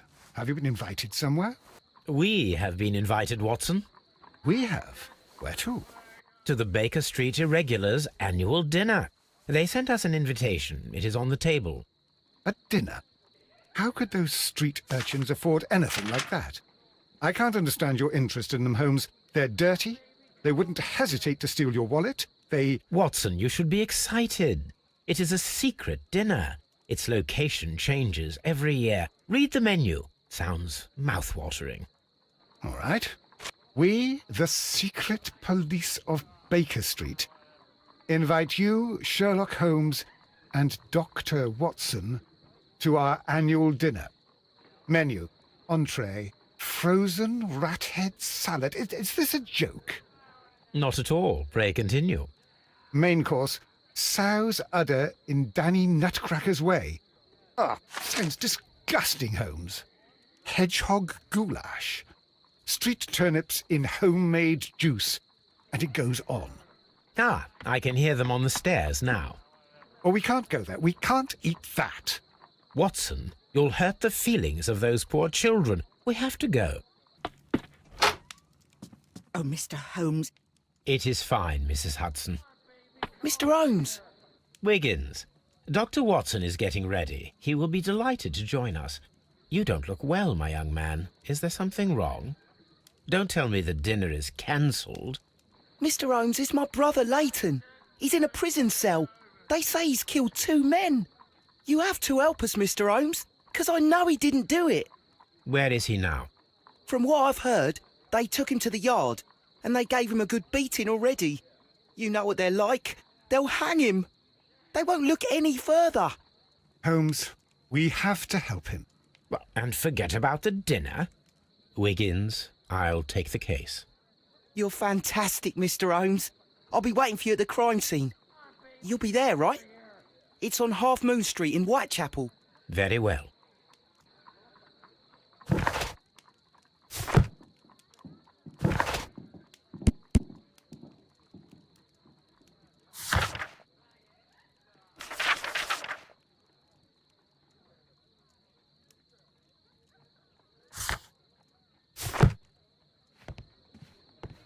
Holmes, poor little Wiggins needs our help.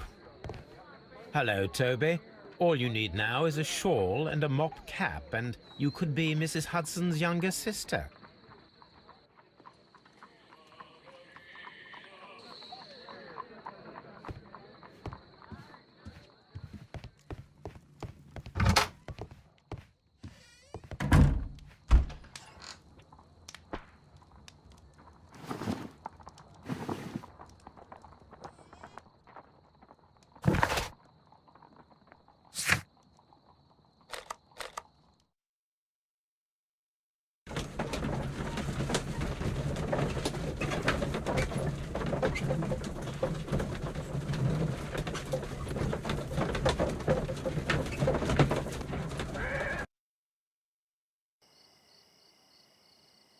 Holmes, poor little Wiggins needs our help.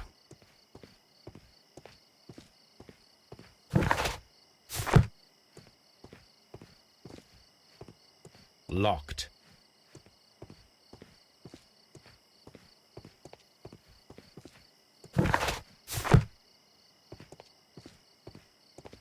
Locked.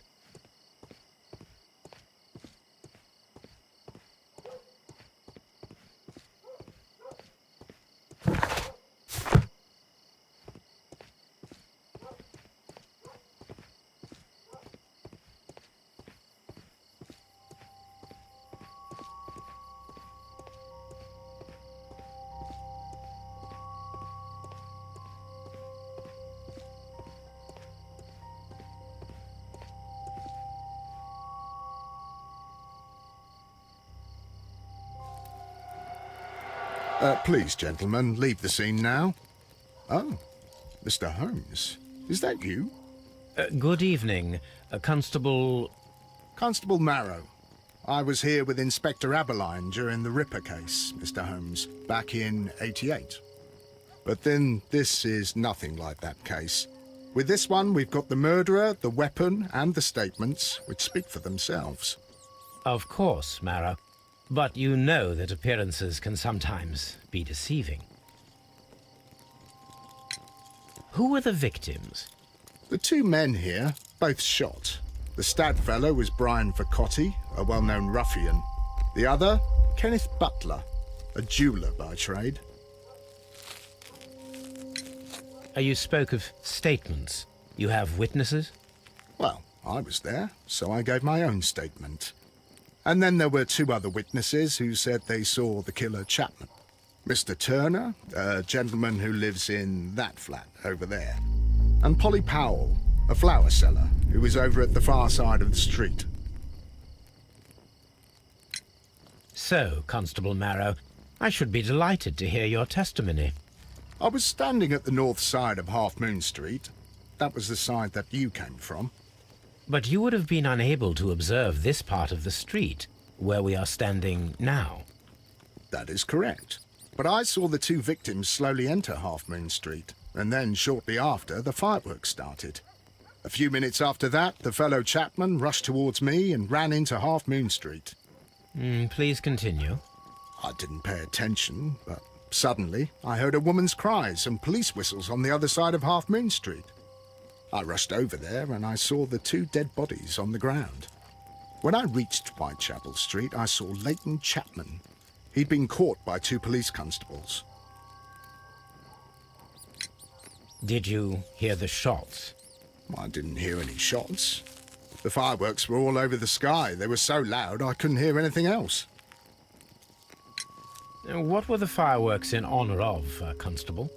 Well, today's Queen Victoria's birthday, Mr. Holmes. Ah, yes, I appear to have lost track of the days. It is May now, of course. Constable Marrow, what else caught your attention while you were running through Half Moon Street? I saw nothing but rats, and I took the time to light every corner with my lamp. Did you happen to look up at Mr. Turner's window when you were on Half Moon Street at that time? Yes, I saw that the window was open, but no one was there. It was dark in the room. Constable, your statements have been of great value to me.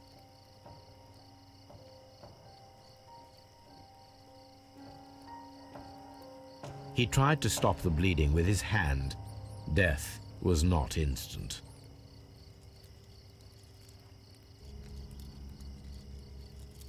The bullet penetrated his stomach, a dreadful wound.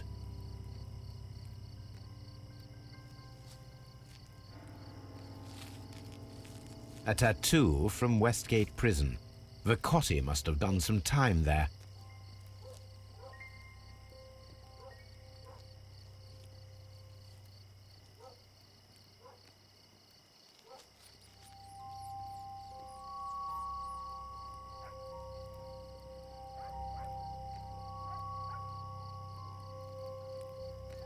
Brian Vicotti suffered greatly. What a terrible way to die.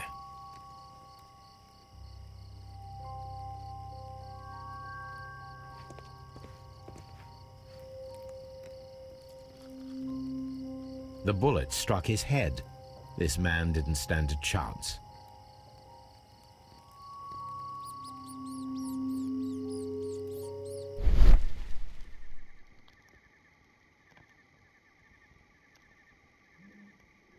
A piece of wood that has stuck between the cobblestones. Let us take a closer look.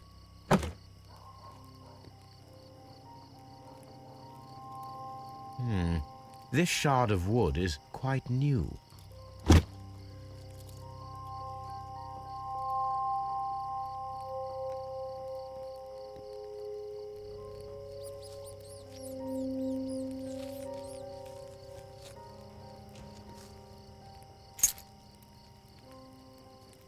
This is an ordinary key. I wonder what kind of door it opens.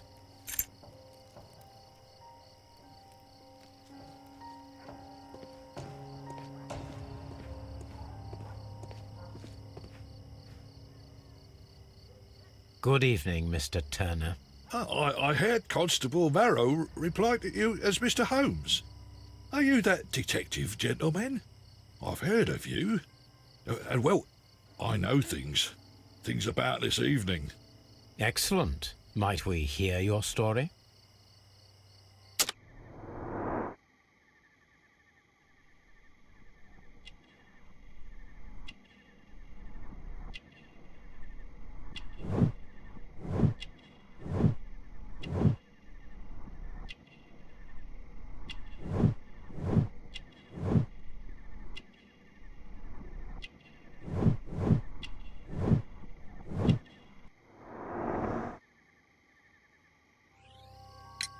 Could you tell us everything that you may have seen or heard?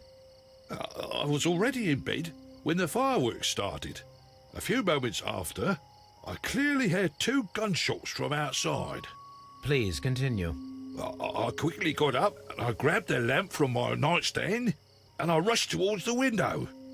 I looked down and I saw 2 bodies. And there was a man with a gun who was standing nearby. Where exactly? Well, near this body. Did he notice you? I don't think so. He rushed towards Whitechapel Street without looking around. Mr. Turner, did you see anyone else in the street? No, I saw no one but that man, the murderer, the fellow they caught. Were the two shots you heard consecutive? Yes, there was a very short pause between them, and they sounded different somehow. It seemed to me that the second shot was louder than the first. That is an interesting comment. Mr. Turner, what were your actions after you stepped up to the window? I was afraid that the man with a gun might return, so I stayed close to the window till I saw the policeman coming in the Half Moon from Whitechapel. Then I walked out to tell them everything I saw. You have helped us a great deal, Mr. Turner.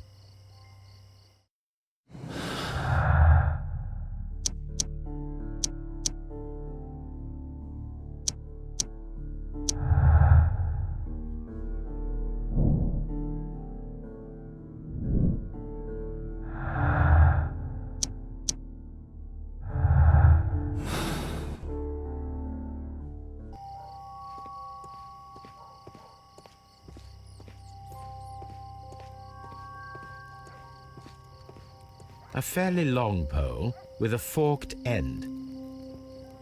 A fairly long... I'm always wondering what's on your mind, Holmes.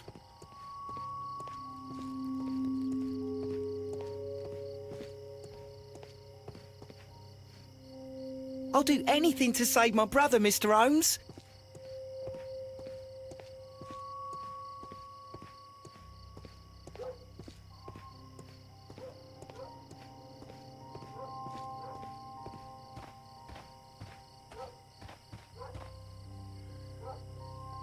Mrs. Powell? What do you want? My name is Sherlock Holmes. I'm assisting the police with their investigation of the crime that took place this evening. Well, I've already gave my testimony, but very well. Could you tell us everything that you may have seen or heard? Yes. I was selling my flowers as usual, and then the fireworks began, in honour of Queen Victoria. I enjoyed those. But then, all of a sudden, a young lad ran out of Half Moon Street and stopped just by me. He had a gun in his hand. He was like a ghost, and all covered in blood. It was dark, but I could see him, because of the flashes from the fireworks. And then? I screamed as loud as I could. I knew that a policeman should be on duty in the vicinity. He had no time to escape. 2 constables got him. Then another constable came out from the very same street, and I heard him talking of a horrible murder. Mrs. Powell, did you hear the gunshots? I'm not sure. You know, what with the fireworks? Did you see anyone else leaving Half Moon Street, prior to or at the time of the crime? No, sir, I did not. Even with all the fireworks, I was very attentive, as I'm always on the lookout for customers. My thanks to you, Mrs. Powell.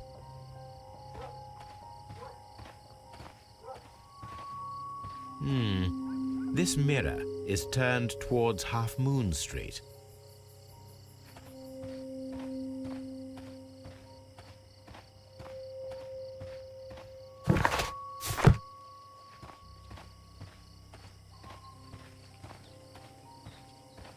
Locked. Locked.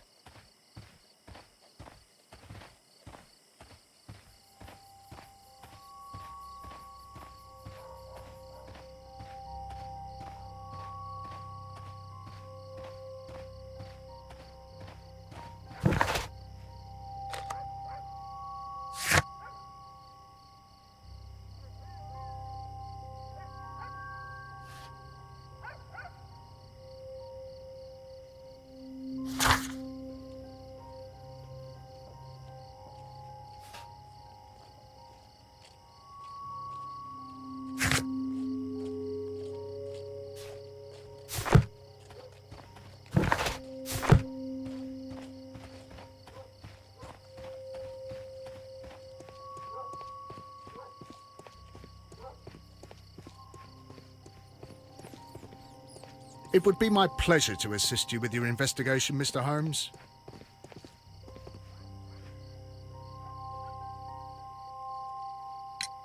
Mr. Turner, you have stated that you remained close by your window after the crime, is that correct? Oh, yes, Mr. Holmes. I stayed at my window until the policeman arrived to examine the dead bodies.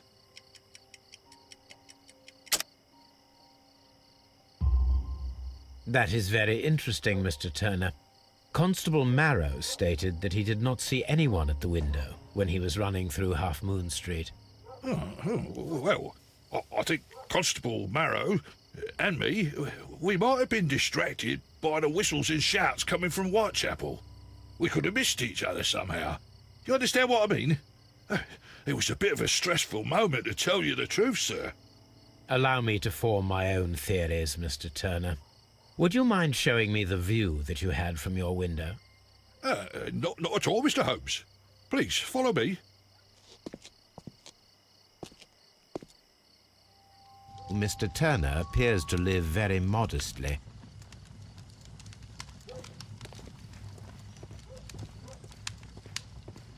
Mr. Turner was roused from his bed by the sound of gunshots.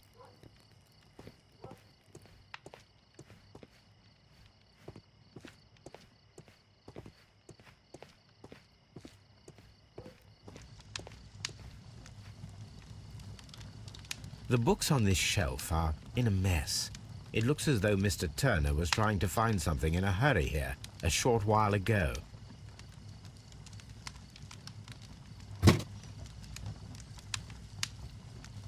A perfect match.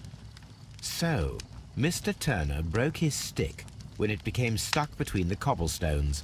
He did not mention that he was so near to the victims.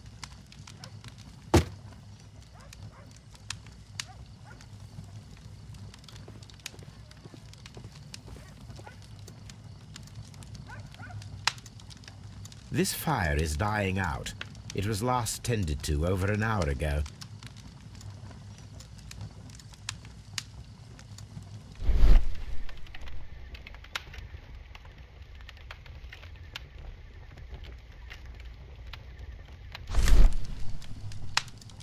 The papers are almost entirely burned.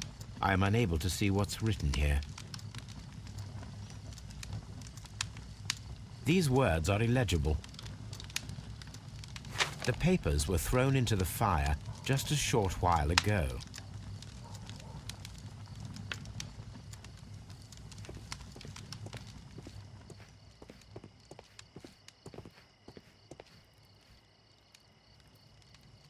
This kitchen knife is quite sharp.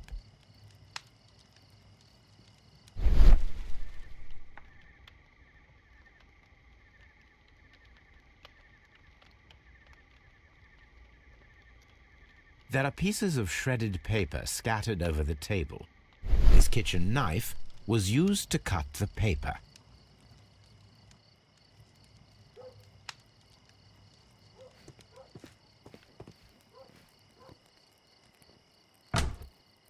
So, that's the view Mr. Turner had when he opened the window. The dead body of Kenneth Butler. Brian Vercotti's contorted corpse. Mr. Turner had a perfect view of the crime scene. He saw the bodies clearly, and Leighton Chapman standing over them.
It didn't happen this way.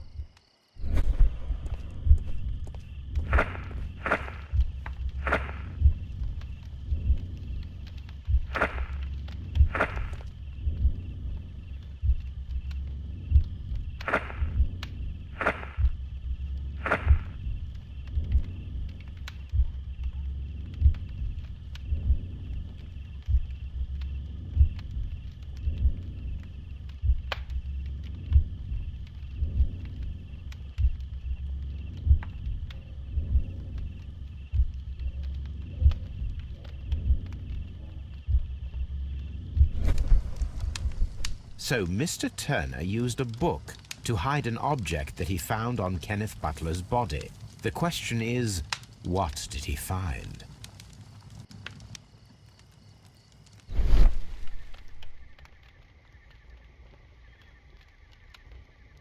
I can see prints from greasy fingers upon the cover of this book.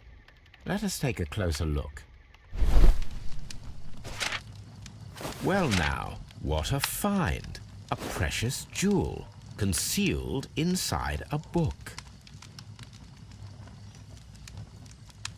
A bracelet with a unique ram's head design, a distinctive feature of ancient Grecian artifacts, probably of the Hellenistic era.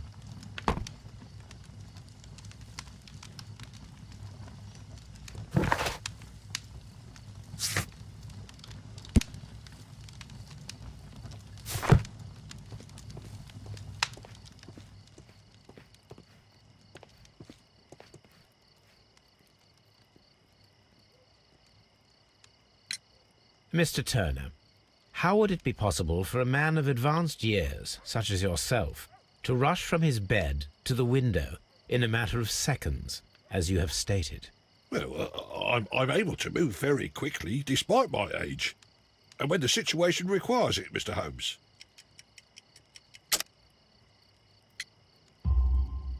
I highly doubt that, Mr. Turner. I observe that you suffer a severe limp due to your injured right leg. It would have taken at least 10 seconds for you to approach the window. That means you could have easily missed something or someone in Half Moon Street during that time. You're right, Mr. Holmes. I could have missed something. But it did seem to me that everything happened so quickly. Time can pull tricks on you.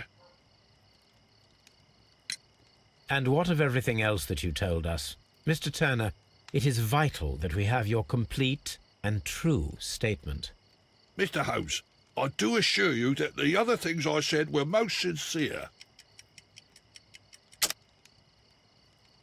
I understand. And what of everything else that you told us? Mr. Turner, it is vital that we have your complete and true statement. Mr. Holmes, I do assure you that the other things I said were most sincere.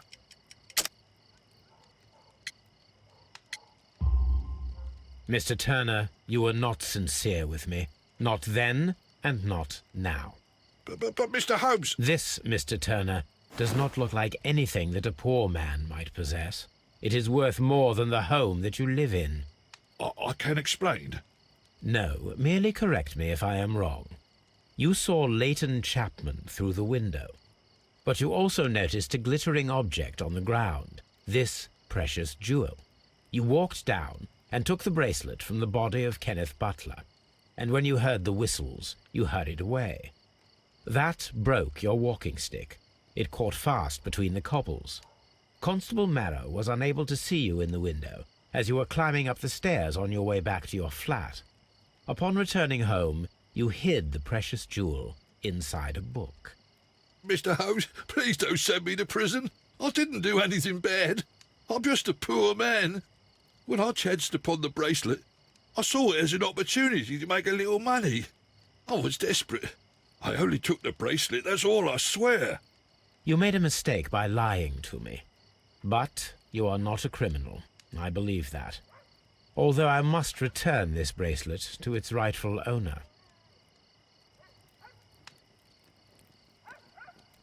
That's why it's better to stay at home at night.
That is not the one I need.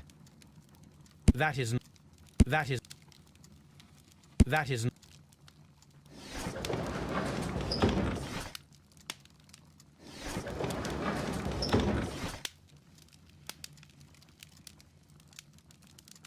That is... That is not... That... Here it is. I need to continue my research in my archives.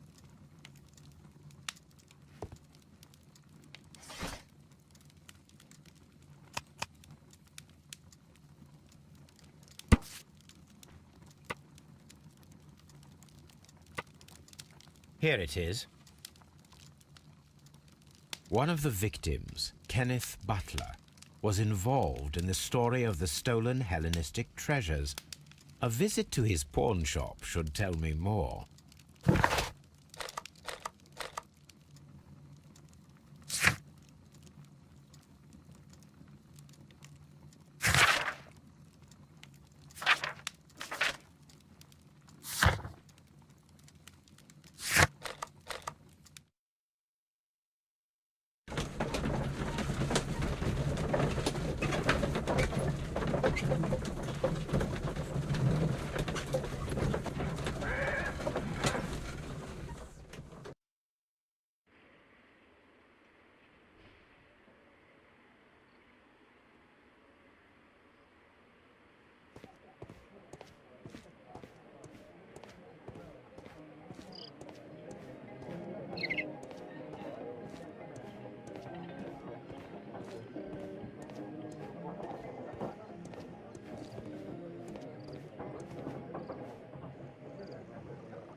Mr. Butler's key matches the lock perfectly.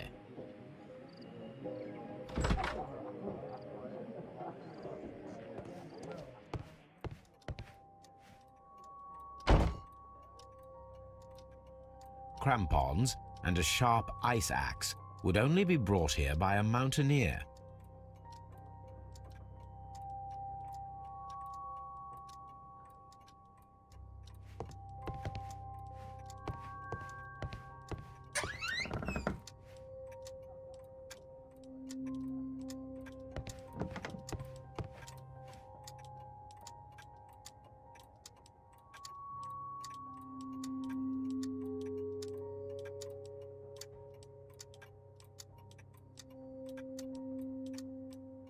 A flare pistol. Perhaps it was pawned by a destitute sailor.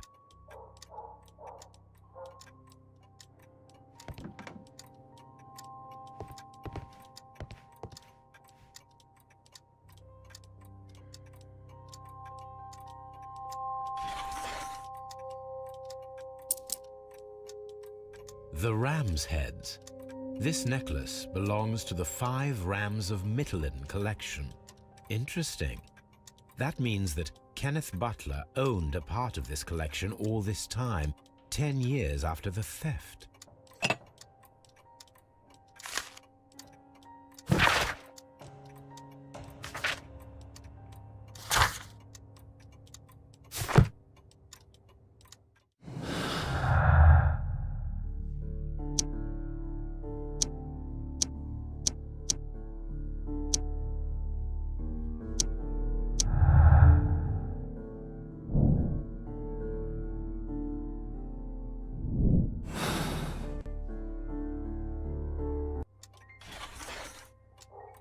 It looks as though Mr. Butler kept a careful record of his operations.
Mr. Holmes!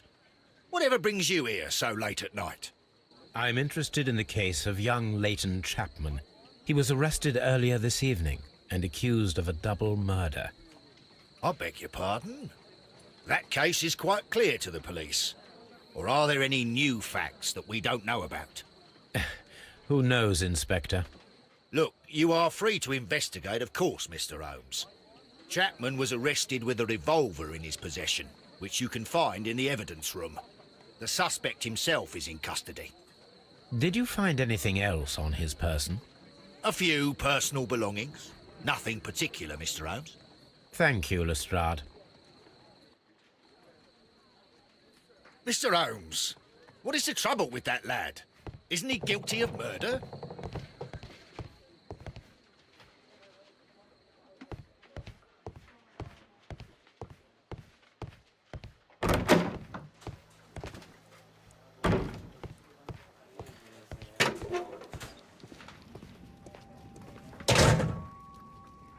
So this is the gun that Leighton was holding when he was caught by the police. It is a Webley revolver, a reliable weapon. It seems as though the shells were not removed from the cylinder.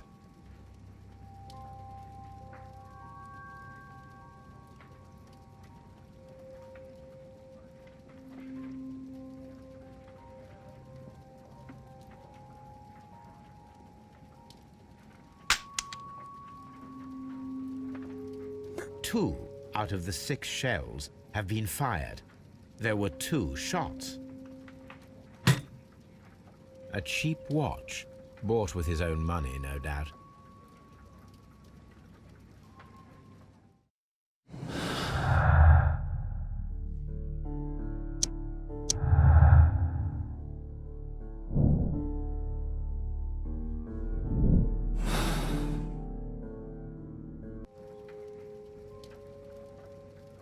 These cigarettes are filled with cheap tobacco.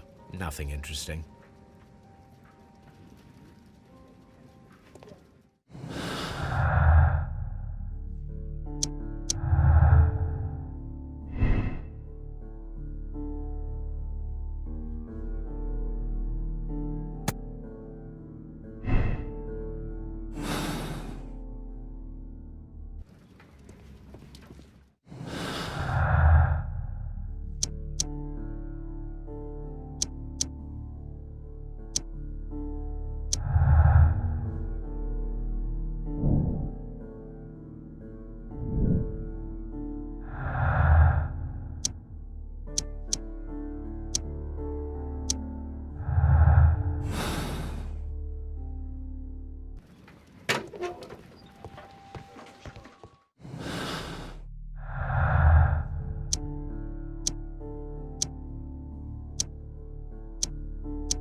Please escort this suspect for interrogation.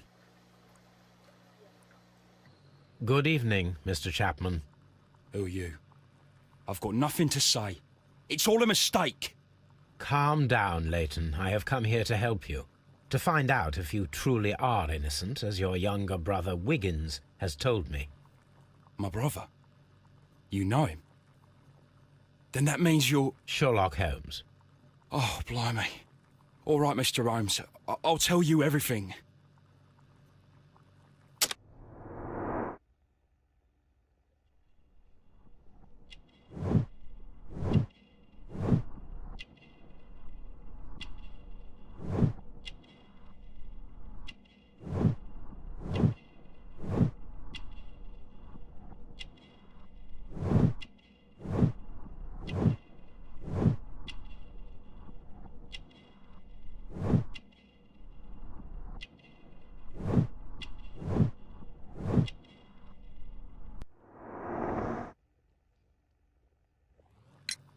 Good.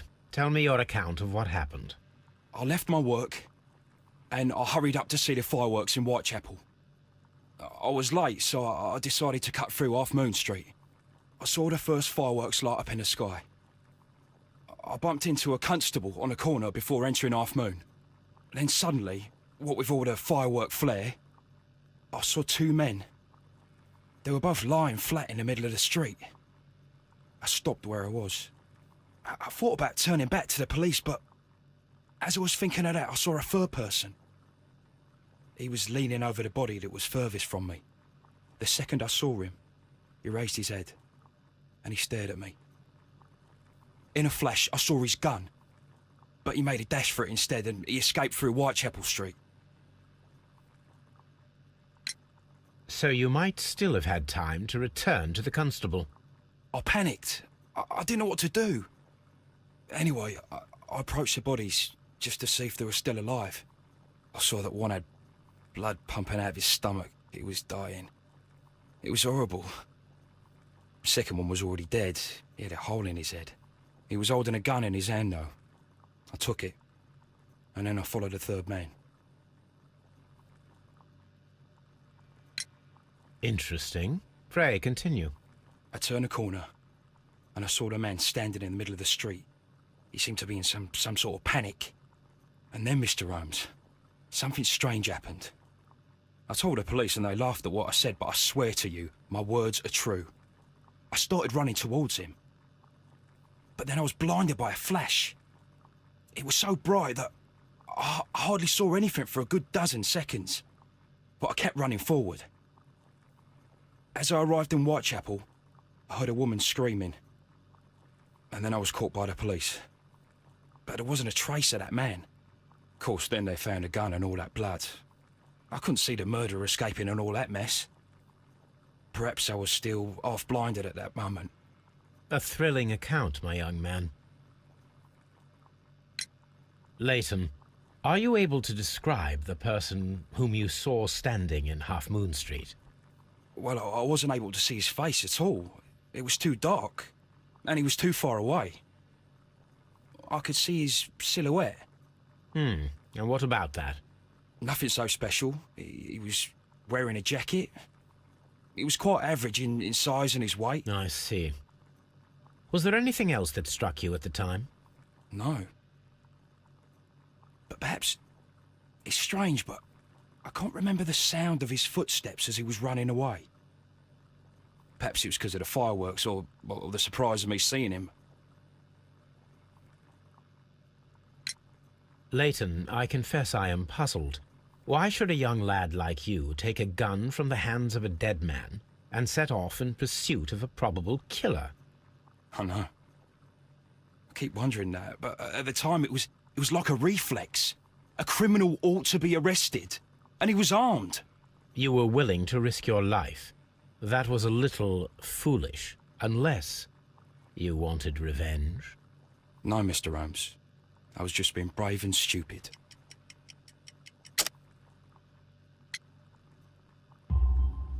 I'm sure that you were, but I believe that you may have recognized one of the victims, Brian Vercotti.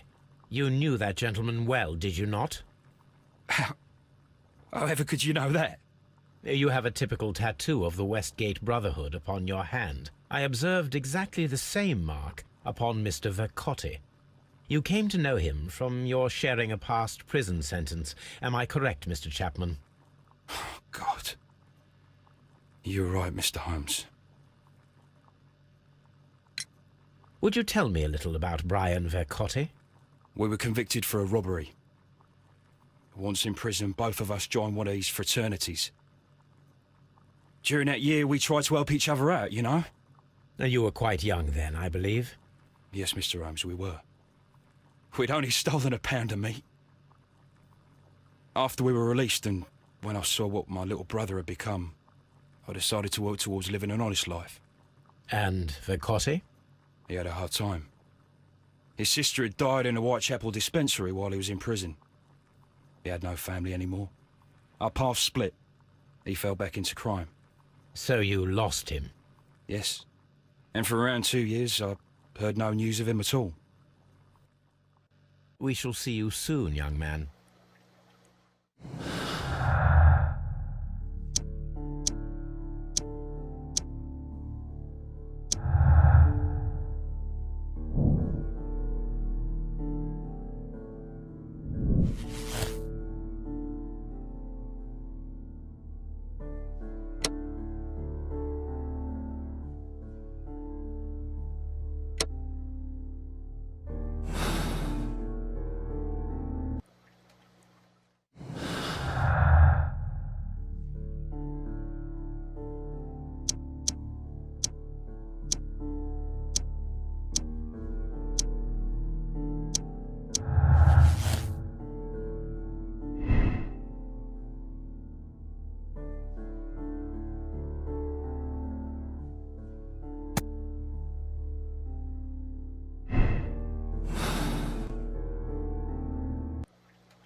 Mr. Holmes, what is the trouble?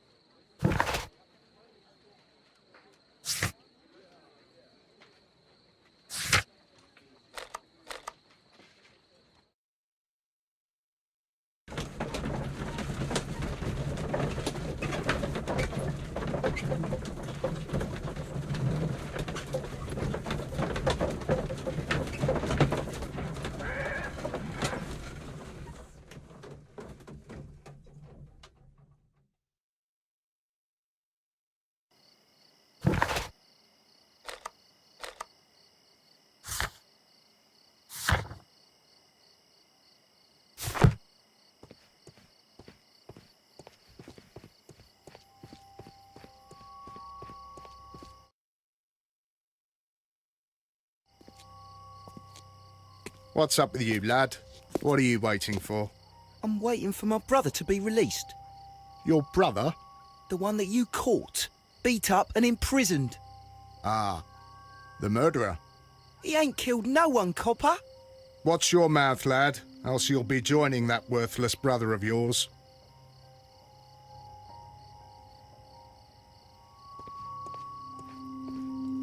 It would be my pleasure to assist you with your investigation, Mr. Holmes.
My archive. I can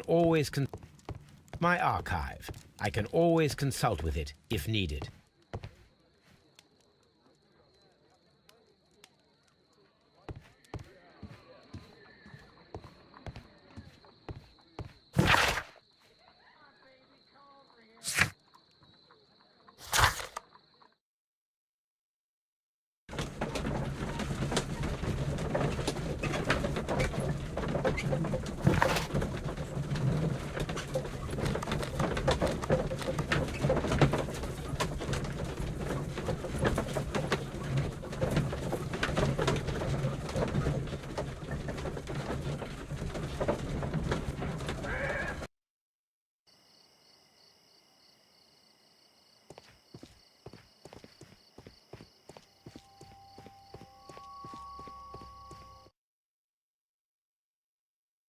Why are you looking at me all the time like that? I'm just watching you, lad. I never know what to expect from people like you. People like me? Yes, street beggars and thieves. I ain't a thief. Oh, no? Then where did you get whatever it is that you're gnawing on? I very much doubt that you bought it. What ain't seen can't hardly be stolen.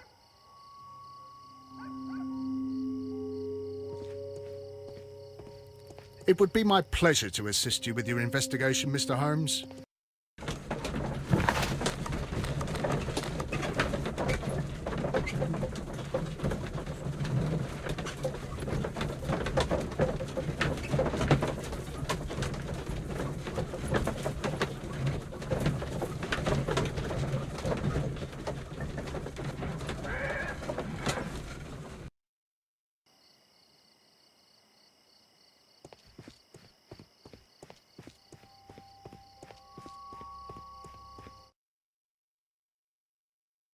Wiggins, my lad, what are you doing here? You'd best be leaving and be quick about it. I've done nothing wrong. You'd learn more by watching Mr. Holmes. He knows exactly what he's doing. Not like you. Oi, watch your tongue.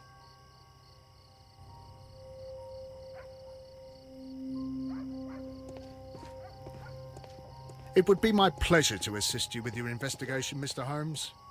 I'll do anything to save my brother, Mr. Holmes.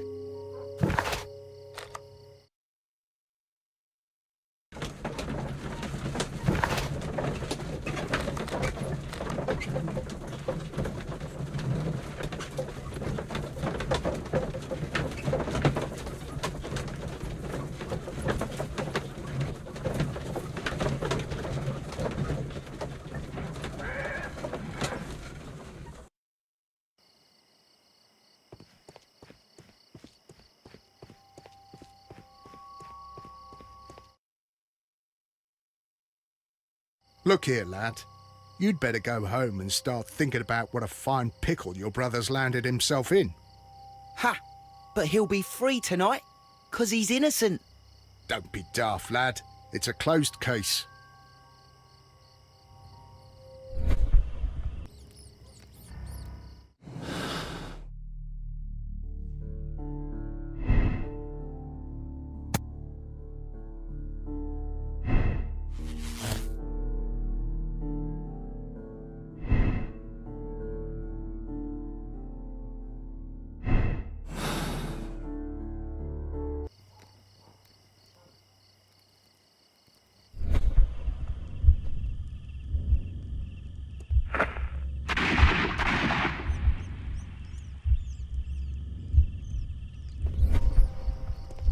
It would be my pleasure to assist you with your investigation, Mr. Holmes. A fairly long pole with a forked end.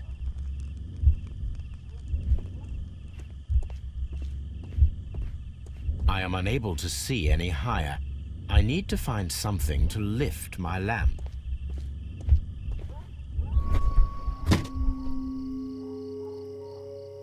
This should be useful.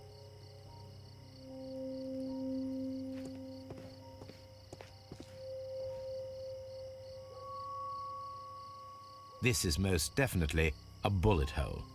The brick cracks are fresh. Watson, there was a third shot fired in this street.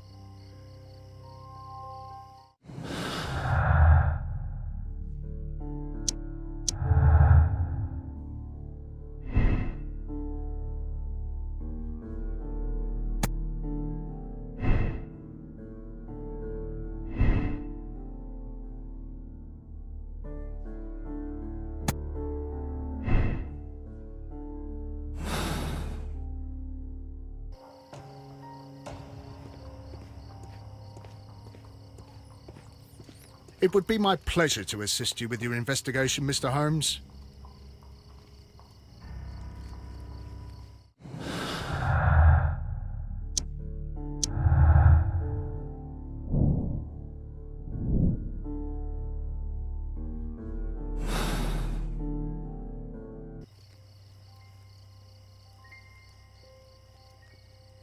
Constable Marrow, I would value your assistance in this investigation.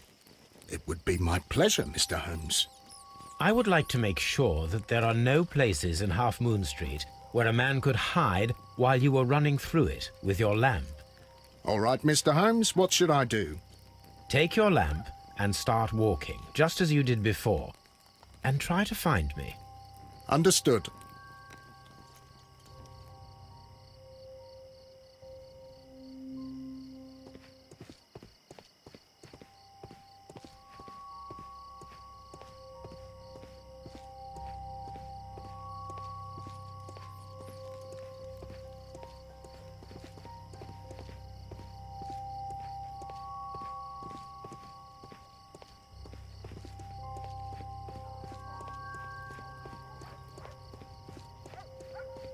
I can see you very well, Mr. Holmes.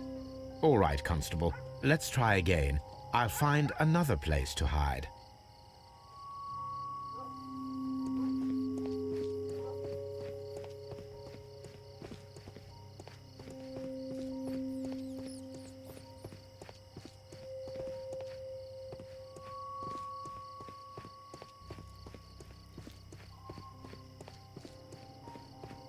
Here you are, Mr. Holmes.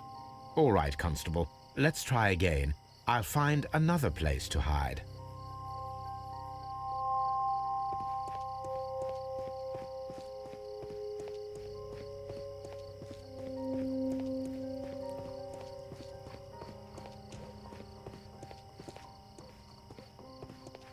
Mr. Holmes, it wasn't difficult to find you at all. It is obvious now. No one could escape Constable Marrow's lamp while hiding in the street.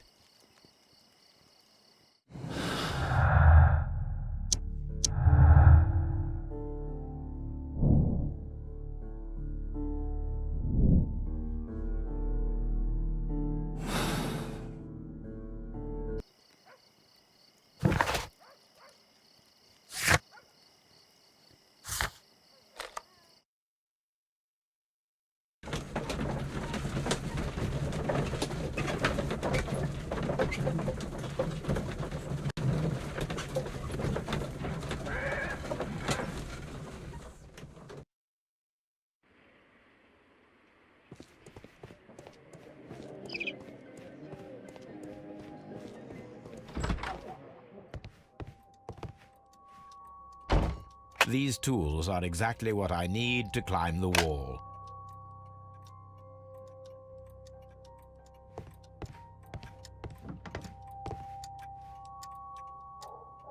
This is exactly what we need in order to imitate the flash of the fireworks.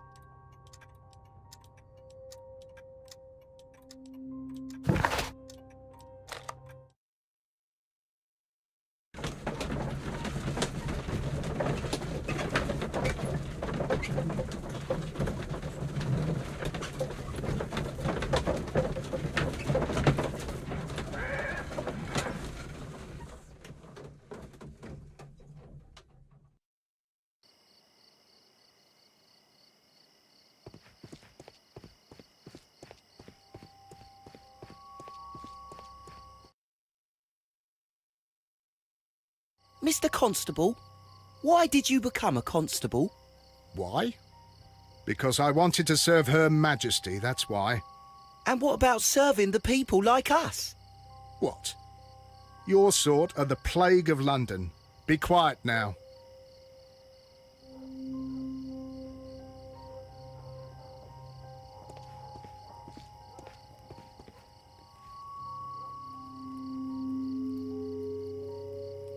Constable Marrow, Watson, I would like to perform another kind of reenactment with your help.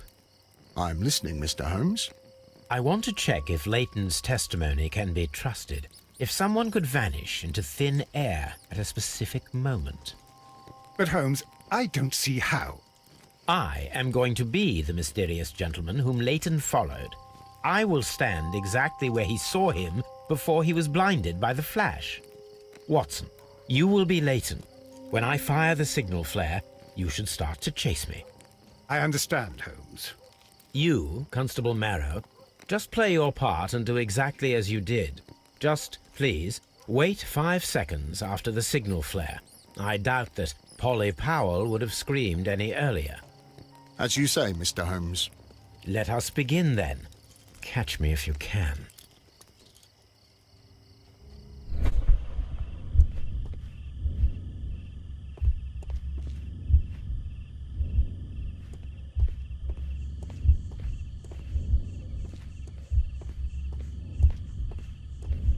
This wall is cast in shadow. It would be difficult to see anyone scaling it.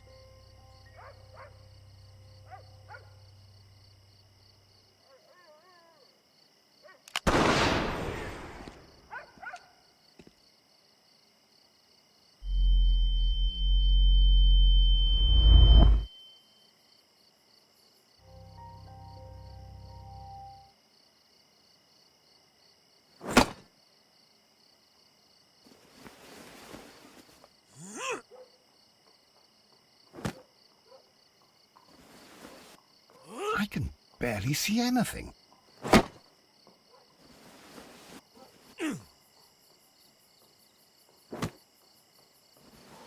Holmes? Are you there?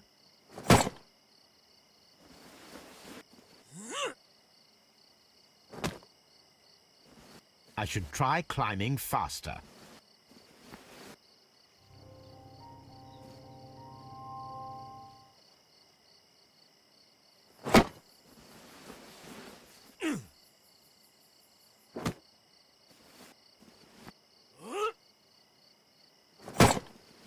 I can barely see anything.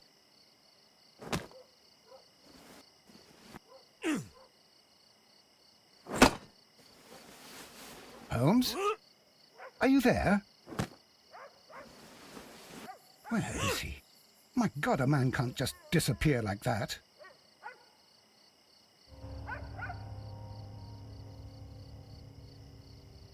Holmes? Holmes? Where are you?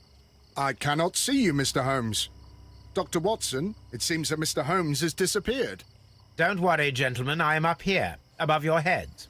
How on earth did you get up there, Holmes? I am using crampons and a climbing axe, although the person we are looking for did not leave any traces of such tools. Constable, is there any way to get to the top of this building? Yes, Mr. Holmes, I can show you. The door to the building can be found from Whitechapel Street. Gentlemen, I am on my way down.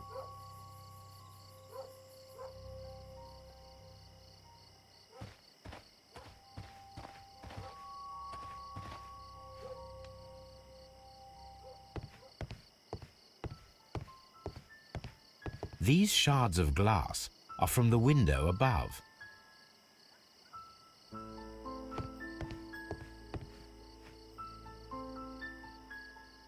Someone broke through the window to get inside the attic, but in his haste he ripped his jacket. It's empty.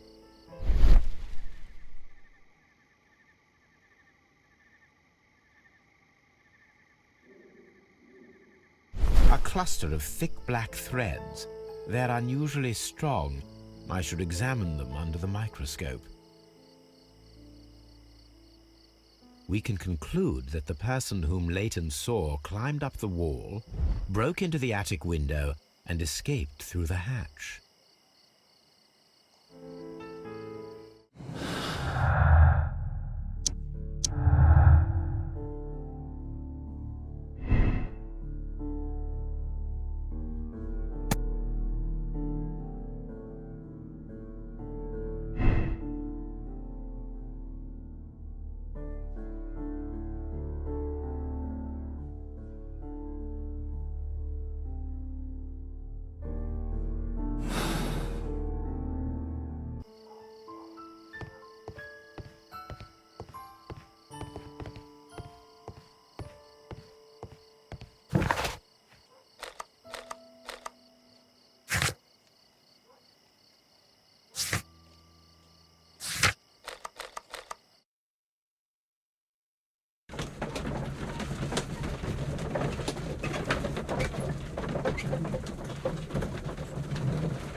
Let us take a closer look.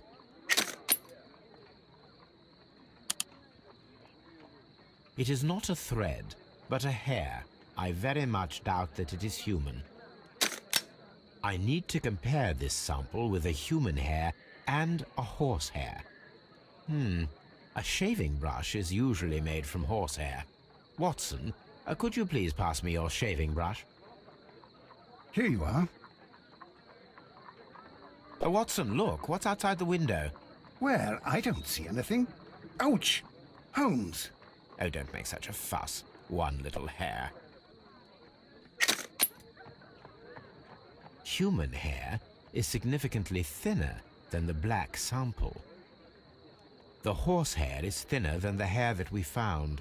So, this black hair belongs to an animal, and it is larger than a horse. A hair from a large and exotic animal.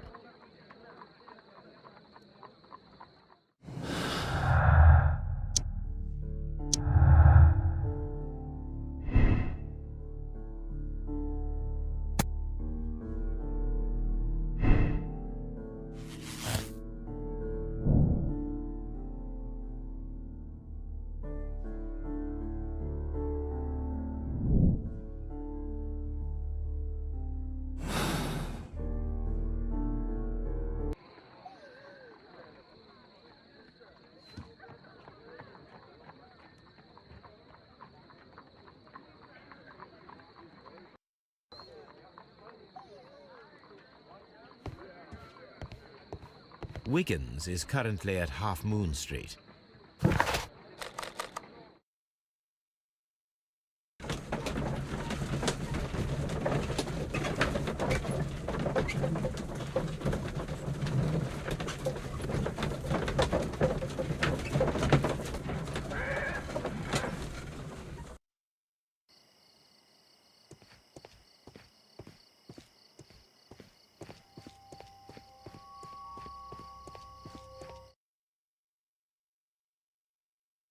Two lovely black eyes. Oh, what a surprise. Only for telling a man he was wrong. Two lovely black eyes. Oh, I've just about had enough of this. Shut up!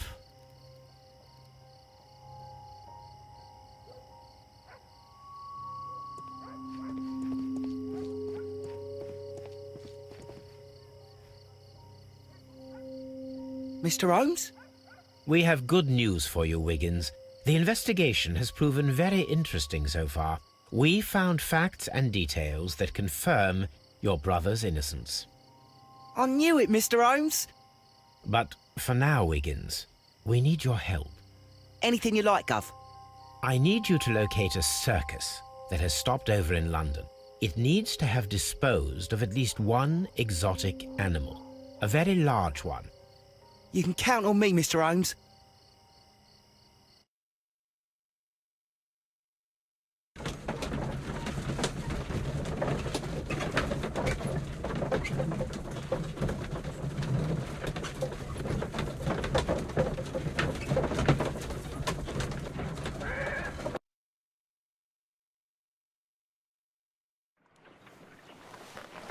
I do hope that those children don't get into trouble, Holmes. Don't worry, Watson. I predict some news in 7 seconds. Mr. Holmes, we found it. Here it is. And this is a young Indian elephant, the highlight of the show. Duval Brothers, a well-known travelling circus that is currently stopped in London. I believe that is exactly the type of circus we are looking for. I'll pay it a visit.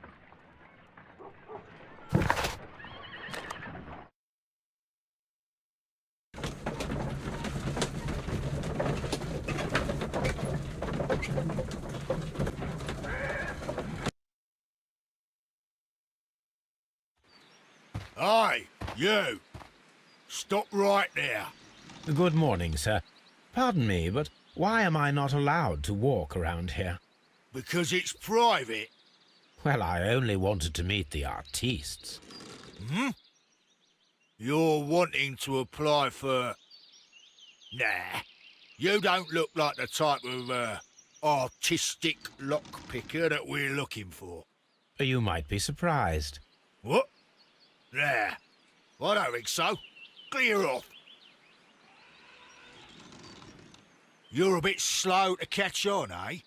Get lost.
I'd better wear a shabby hat.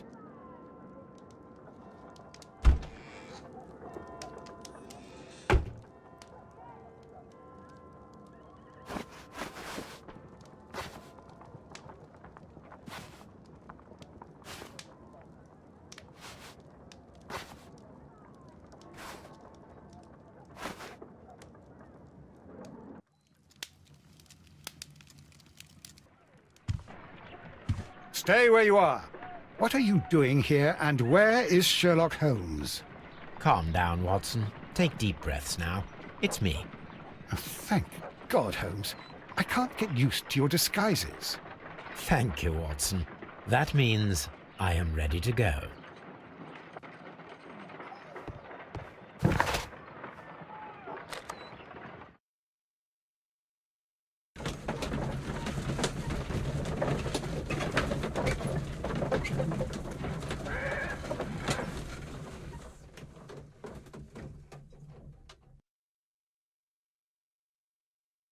Who are you? What's your name? My name is Nigel. I'm here to open the locks. Talented, eh? Let's see. Go inside the marquee and show yourself to Charles Foley. And I'd highly advise you not to trick him. Got that? I've got it.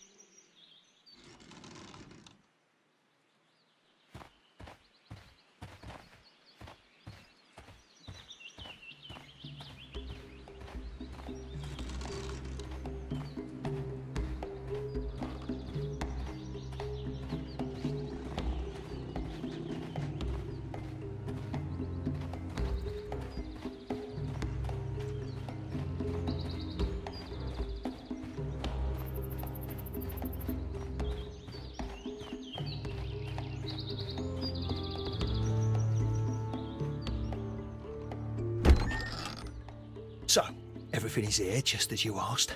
And what about the money? Some of the barrels are wet. Transportation issues, it couldn't be helped. Whatever. We'll be here after midnight to pick up the supplies. I want to be paid first. No. You'll be paid after we make the transfer, as I said. Right. I hope that no one saw you. The police are on the lookout. Of course not. I'm a professional. Glad to hear it. Be ready for tonight, then.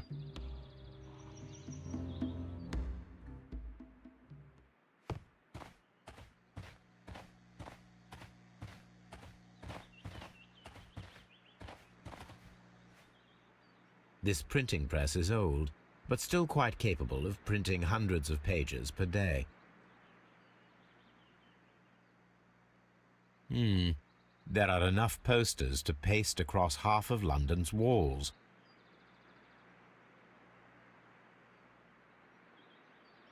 From lambs into lions, those are words of encouragement and defiance.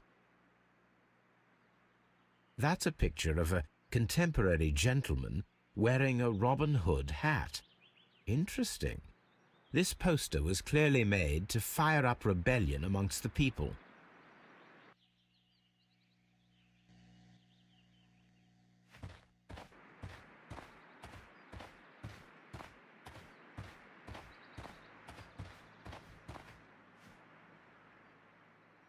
This wooden barrel is damaged. It is difficult to say what is inside.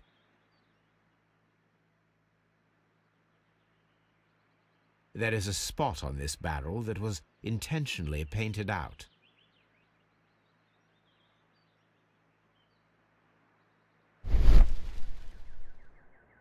The crest of the Honourable Artillery Company. Could it be gunpowder? I need to be sure.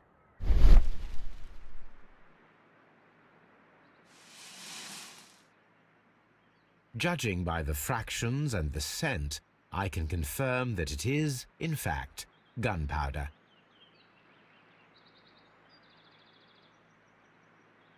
The barrels are roughly clustered. It seems as though they were brought here in a hurry. Powder kegs, a printing press, and a great many blank papers. All of this was stolen by the merry men quite recently. And these poster samples. I am quite sure It is not a coincidence. The merry men are planning some sort of sabotage. Stop right there. Who are you? Are you Charles Foley? Maybe.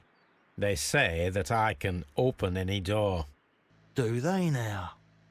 We'll see that lock near the chains on a table over there. Open that.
Oh. Well, they're right. What's your name? Nigel Shirley, from York. Ah, Nigel from York. Never heard anything about you. How'd you hear about me?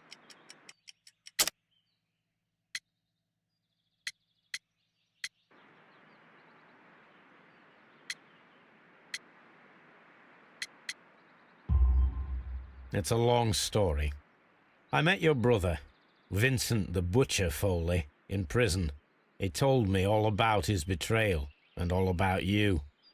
Before I was released, he told me that you might find a job for me one day and pay me some money for me craft. Well, he died. 7 days ago, in prison. I'm sorry to hear that. That's all right. The traitor has paid the blood price for it. And you'll do the job anyway, because I need a talented lockpicker. I know just where to search for his legacy. It's all about the Hellenistic treasures, isn't it? Osh, you fool. Now, listen up. You'll come with us tonight, and you better mind yourself. Us? Wait, who's coming then? Billy, Jack and me. And what will I get for that? We'll share the loot. The one you seem to know about. Right. Wait for us at the abandoned manor house on the corner of Ladbroke Grove and Kensington Park Road at midnight. Deal.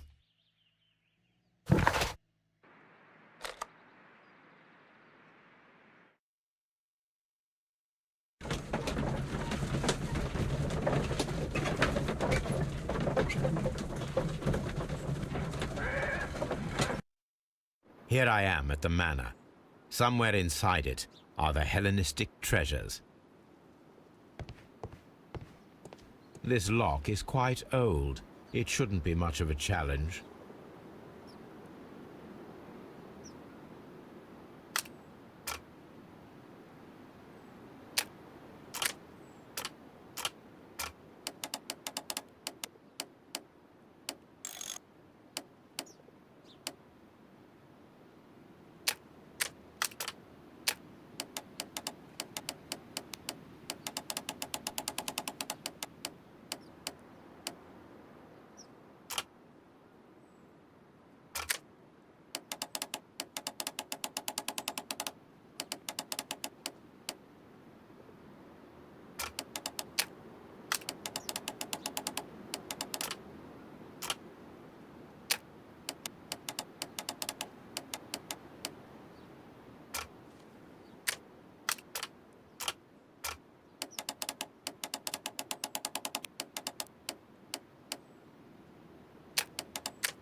I need to find where the safe is hidden and lockpick it.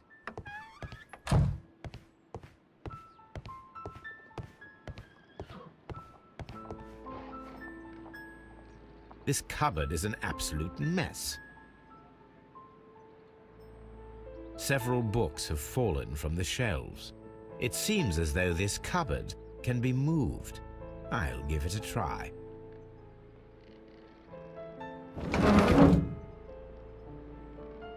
So, that's the lock I must open tonight. Let me see.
What a surprise! Another lock. And I won't be able to pick it. I recall that precious key around Foley's neck. It might prove a decent fit. I suppose they hired me to only open the first lock. Let us wait for the thieves, trap them, and find out. Let us check the thieves' possible escape routes in the event that they are caught off guard by the police from the front door.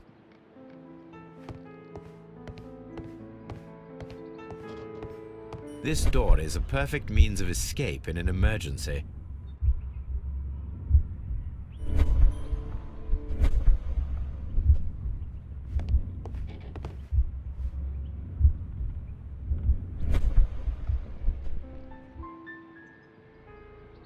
This door leads to a kitchen, which holds the shortest route to the back door.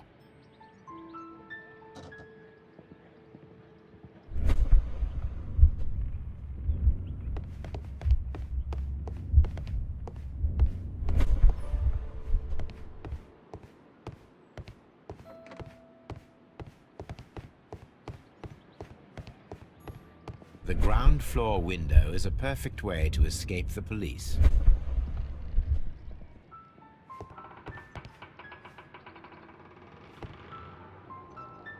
This hatch leads to a cellar.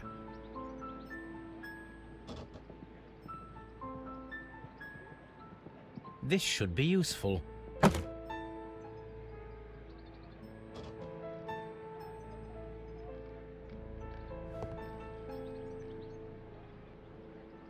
This hatch leads to a cellar.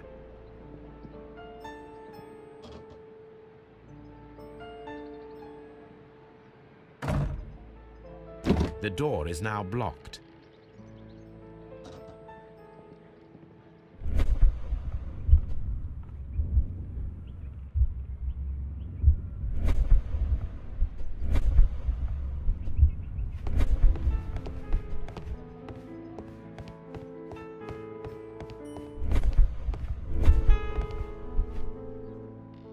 I wonder what this old chandelier is doing on the floor.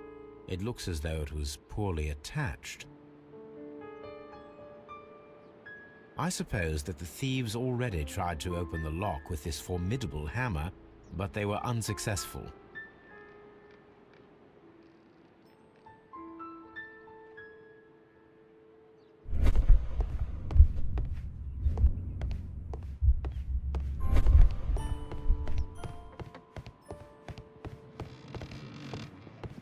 Although this window is high above the ground, it would be possible for one of the thieves to attempt to use it for their escape.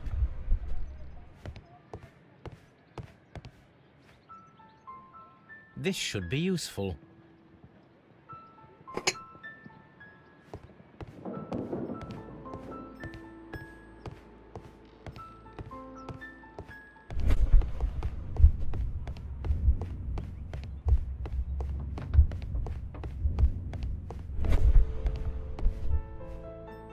I wonder what this old chandelier...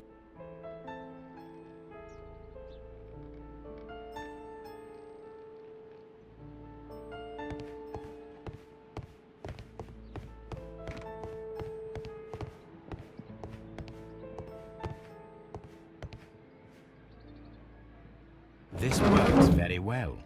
No one will escape through this window now.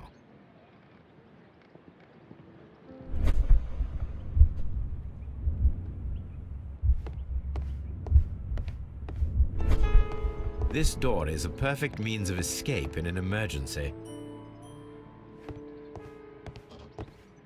The door is now blocked. This door is a This should be useful.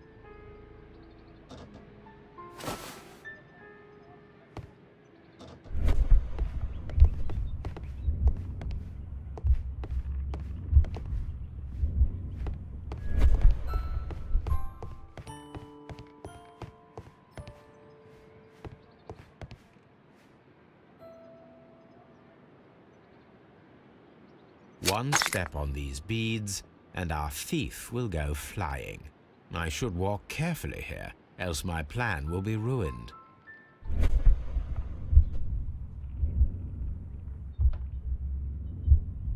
Any thief who finds his way upstairs will roll down very quickly.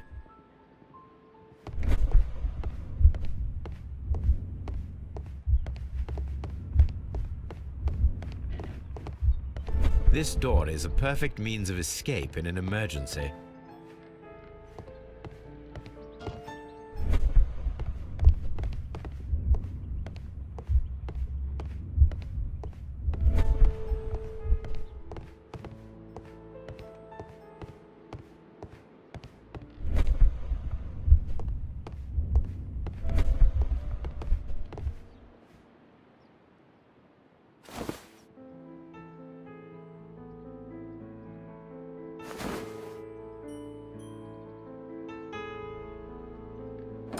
If anyone takes the hammer, the rope will uncoil and make the chandelier fall. If he runs through the dining room and takes a sledgehammer to force open the door, the chandelier will knock him down.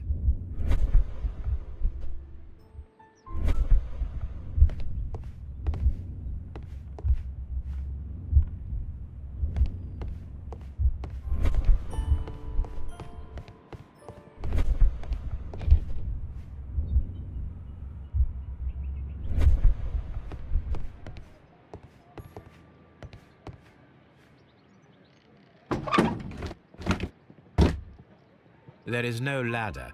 If anyone falls here, he will need assistance to get out.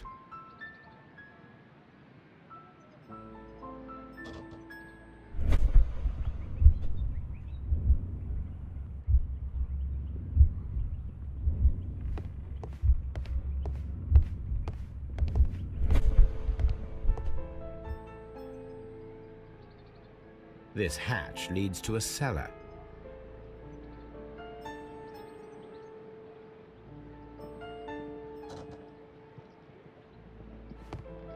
This door is a perfect means of escape in an emergency. The door is now blocked.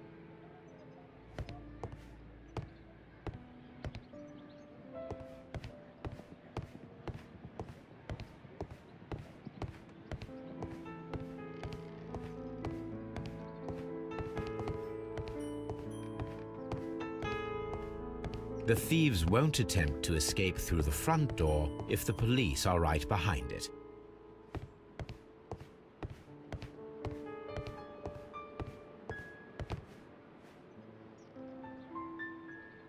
This should be useful.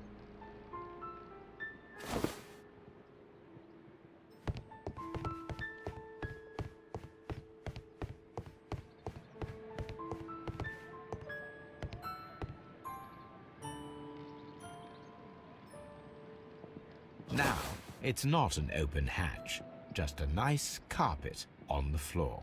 I should walk carefully here, else my plan will be ruined. Now, if a thief runs through the kitchen, he'll pay a surprise visit to the cellar.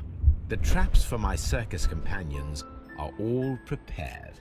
I can leave now, but I'll return later with Charles Foley and his companions.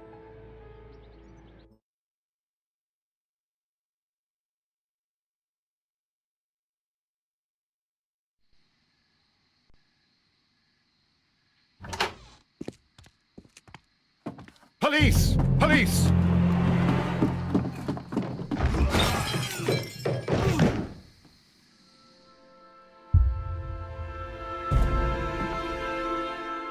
Stop where you are!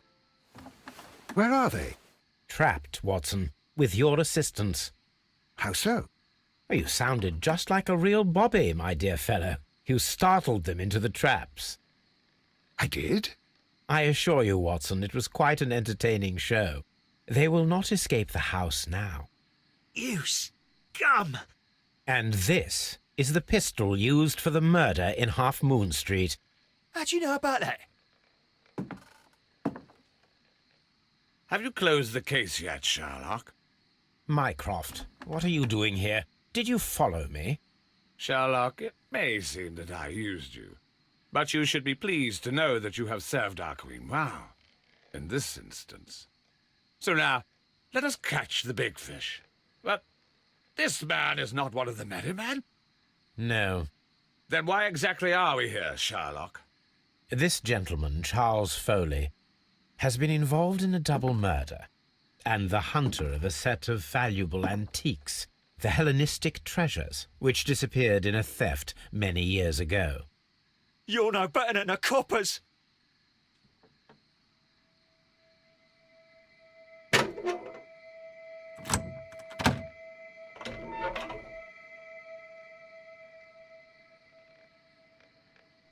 Holmes, that is incredible. The Hellenistic treasures. Indeed. Nothing but trifles. Where are the merry men? I don't know why you are asking me, Mycroft. They are yours to find. I'll see you soon, dear brother.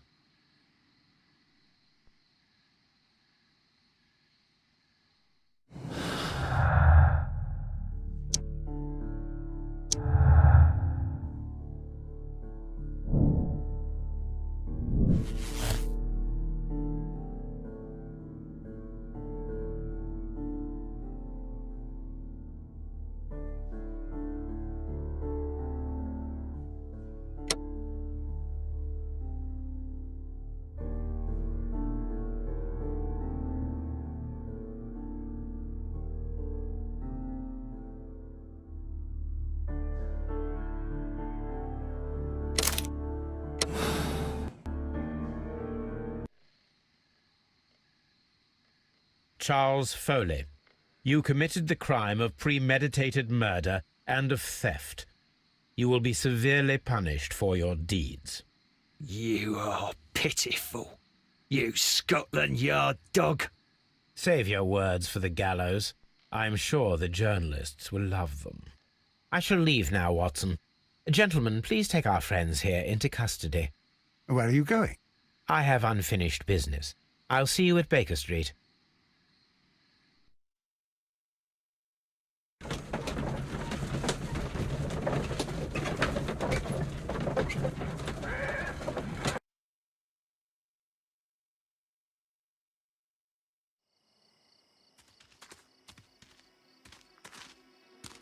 Be careful with the lamps. Don't bring them too close to the barrels. Good evening, gentlemen. Who's there? That is of no importance. What matters is who you are and the plans that you have here. So you can stop us from carrying them out? Eventually, yes. Hey, careful. You'll blow us all up. I'm listening. We are a group known as the Merry Men. But I suppose you knew that already. We are the men who've already lost everything of value in their lives. We are ruined shopkeepers. We are workers who were fired from their jobs, honest people who were robbed. We were forced out from our homes and thrown onto the street, and all of this in the name of the so-called law. The laws that were set out by our government. The laws that make the commoners only more vulnerable and the wealthy more protected. We are not only from the British Empire. Some of us are from the New Lands, America, Australia, and we are many. But men we are still, and we are merry for that we stopped being afraid. For those powers that be had done their best to plant the fear inside our souls, and we accepted it so easily. The fear advised us to keep our heads bowed. It prevented us from fighting. Bankers and politicians, they own our lives, our work, our bread, and they push us to compete between each other, just to see who may serve them better. But in the end, they are the few, so they are weak. They are nothing without their titles. We should not fear them. Our so-called masters should fear us instead. The time has come for our group to stand tall. Our great and many merry men. We are going to blow up the London Stock Exchange. No life shall be lost. But ownerships, debts, and property titles? They shall all be destroyed. They're only papers, after all. So many people will be freed over this night. That is a radical step to take. What result do you truly expect? Chaos. But soon people will understand that they are free, and that they don't belong to anyone. They will be able to work for themselves, together, without letting the rulers dictate what to do, and finally justice will arise. What you are intending to do is a crime. It is not justice. How do you see justice, then? Kids go to prison for a loaf of dry bread. And how many lords do you see punished for stealing from their people? Sending them to their deaths in mines, or overseas to fight for land? Our masters wouldn't hear us. So now it's time to sing the song of the merry men. Will you let us do our duty?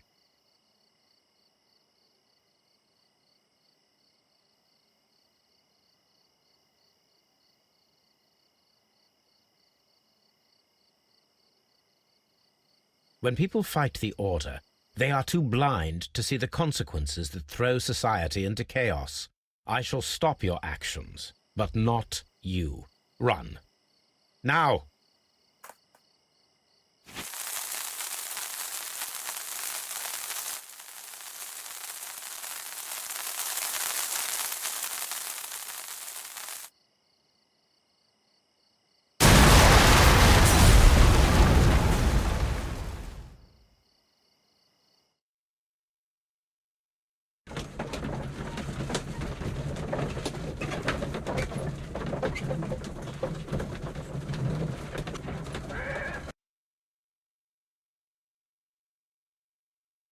So, you're interested in Russian literature now?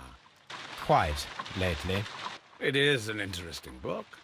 I remember a few lines. Really? I tried reading it myself, but I had a hard time understanding it. Yes, Doctor. It's about intelligence. Sherlock, I vaguely recall one of the lines. Sometimes it takes something more than intelligence to act intelligently. There were also a few words along the lines of, pain and suffering are always inevitable for a large intelligence and a deep heart. Tell me, Doctor, does my brother show any signs of pain or suffering? Not that I know of. Because you see, Doctor, behind all of his masquerade, my brother does possess a deep heart. So deep that he does not recall where he places his love. Well, I'm sure that... His love and his duty that, in the first place, should be directed towards the Empire. For without it, we would be nothing. A country filled with uncivilized men. And the Empire needs order and discipline. It has no room for chaos. People who commit crimes, or at the very least intend them, deserve punishment, Sherlock. Without justice, there can be no civilization. But we serve the truth, not justice. Your truth, Doctor, that may prove immoral. Allowing people to terrorize London, destabilizing the whole empire. Terrorize only the powers whom you serve, Mycroft. Not I, not Watson, not Mrs. Hudson, not Wiggins. Sherlock, the merry men are to be stopped. Not by me. You created the merry men. Stop them yourself. Only make sure that you don't create 10 more merry men by arresting the one. Good night, Dr. Watson. Anything in the post, Watson? Any clients worthy of our attention? Only a second reminder from Mrs. Hudson about our new neighbour. She urges you to remove your... Oh, I don't care about that. Holmes, the lady who will be moving in shortly has requested the use of our spare room to place all of her boxes. Wait, what? A lady?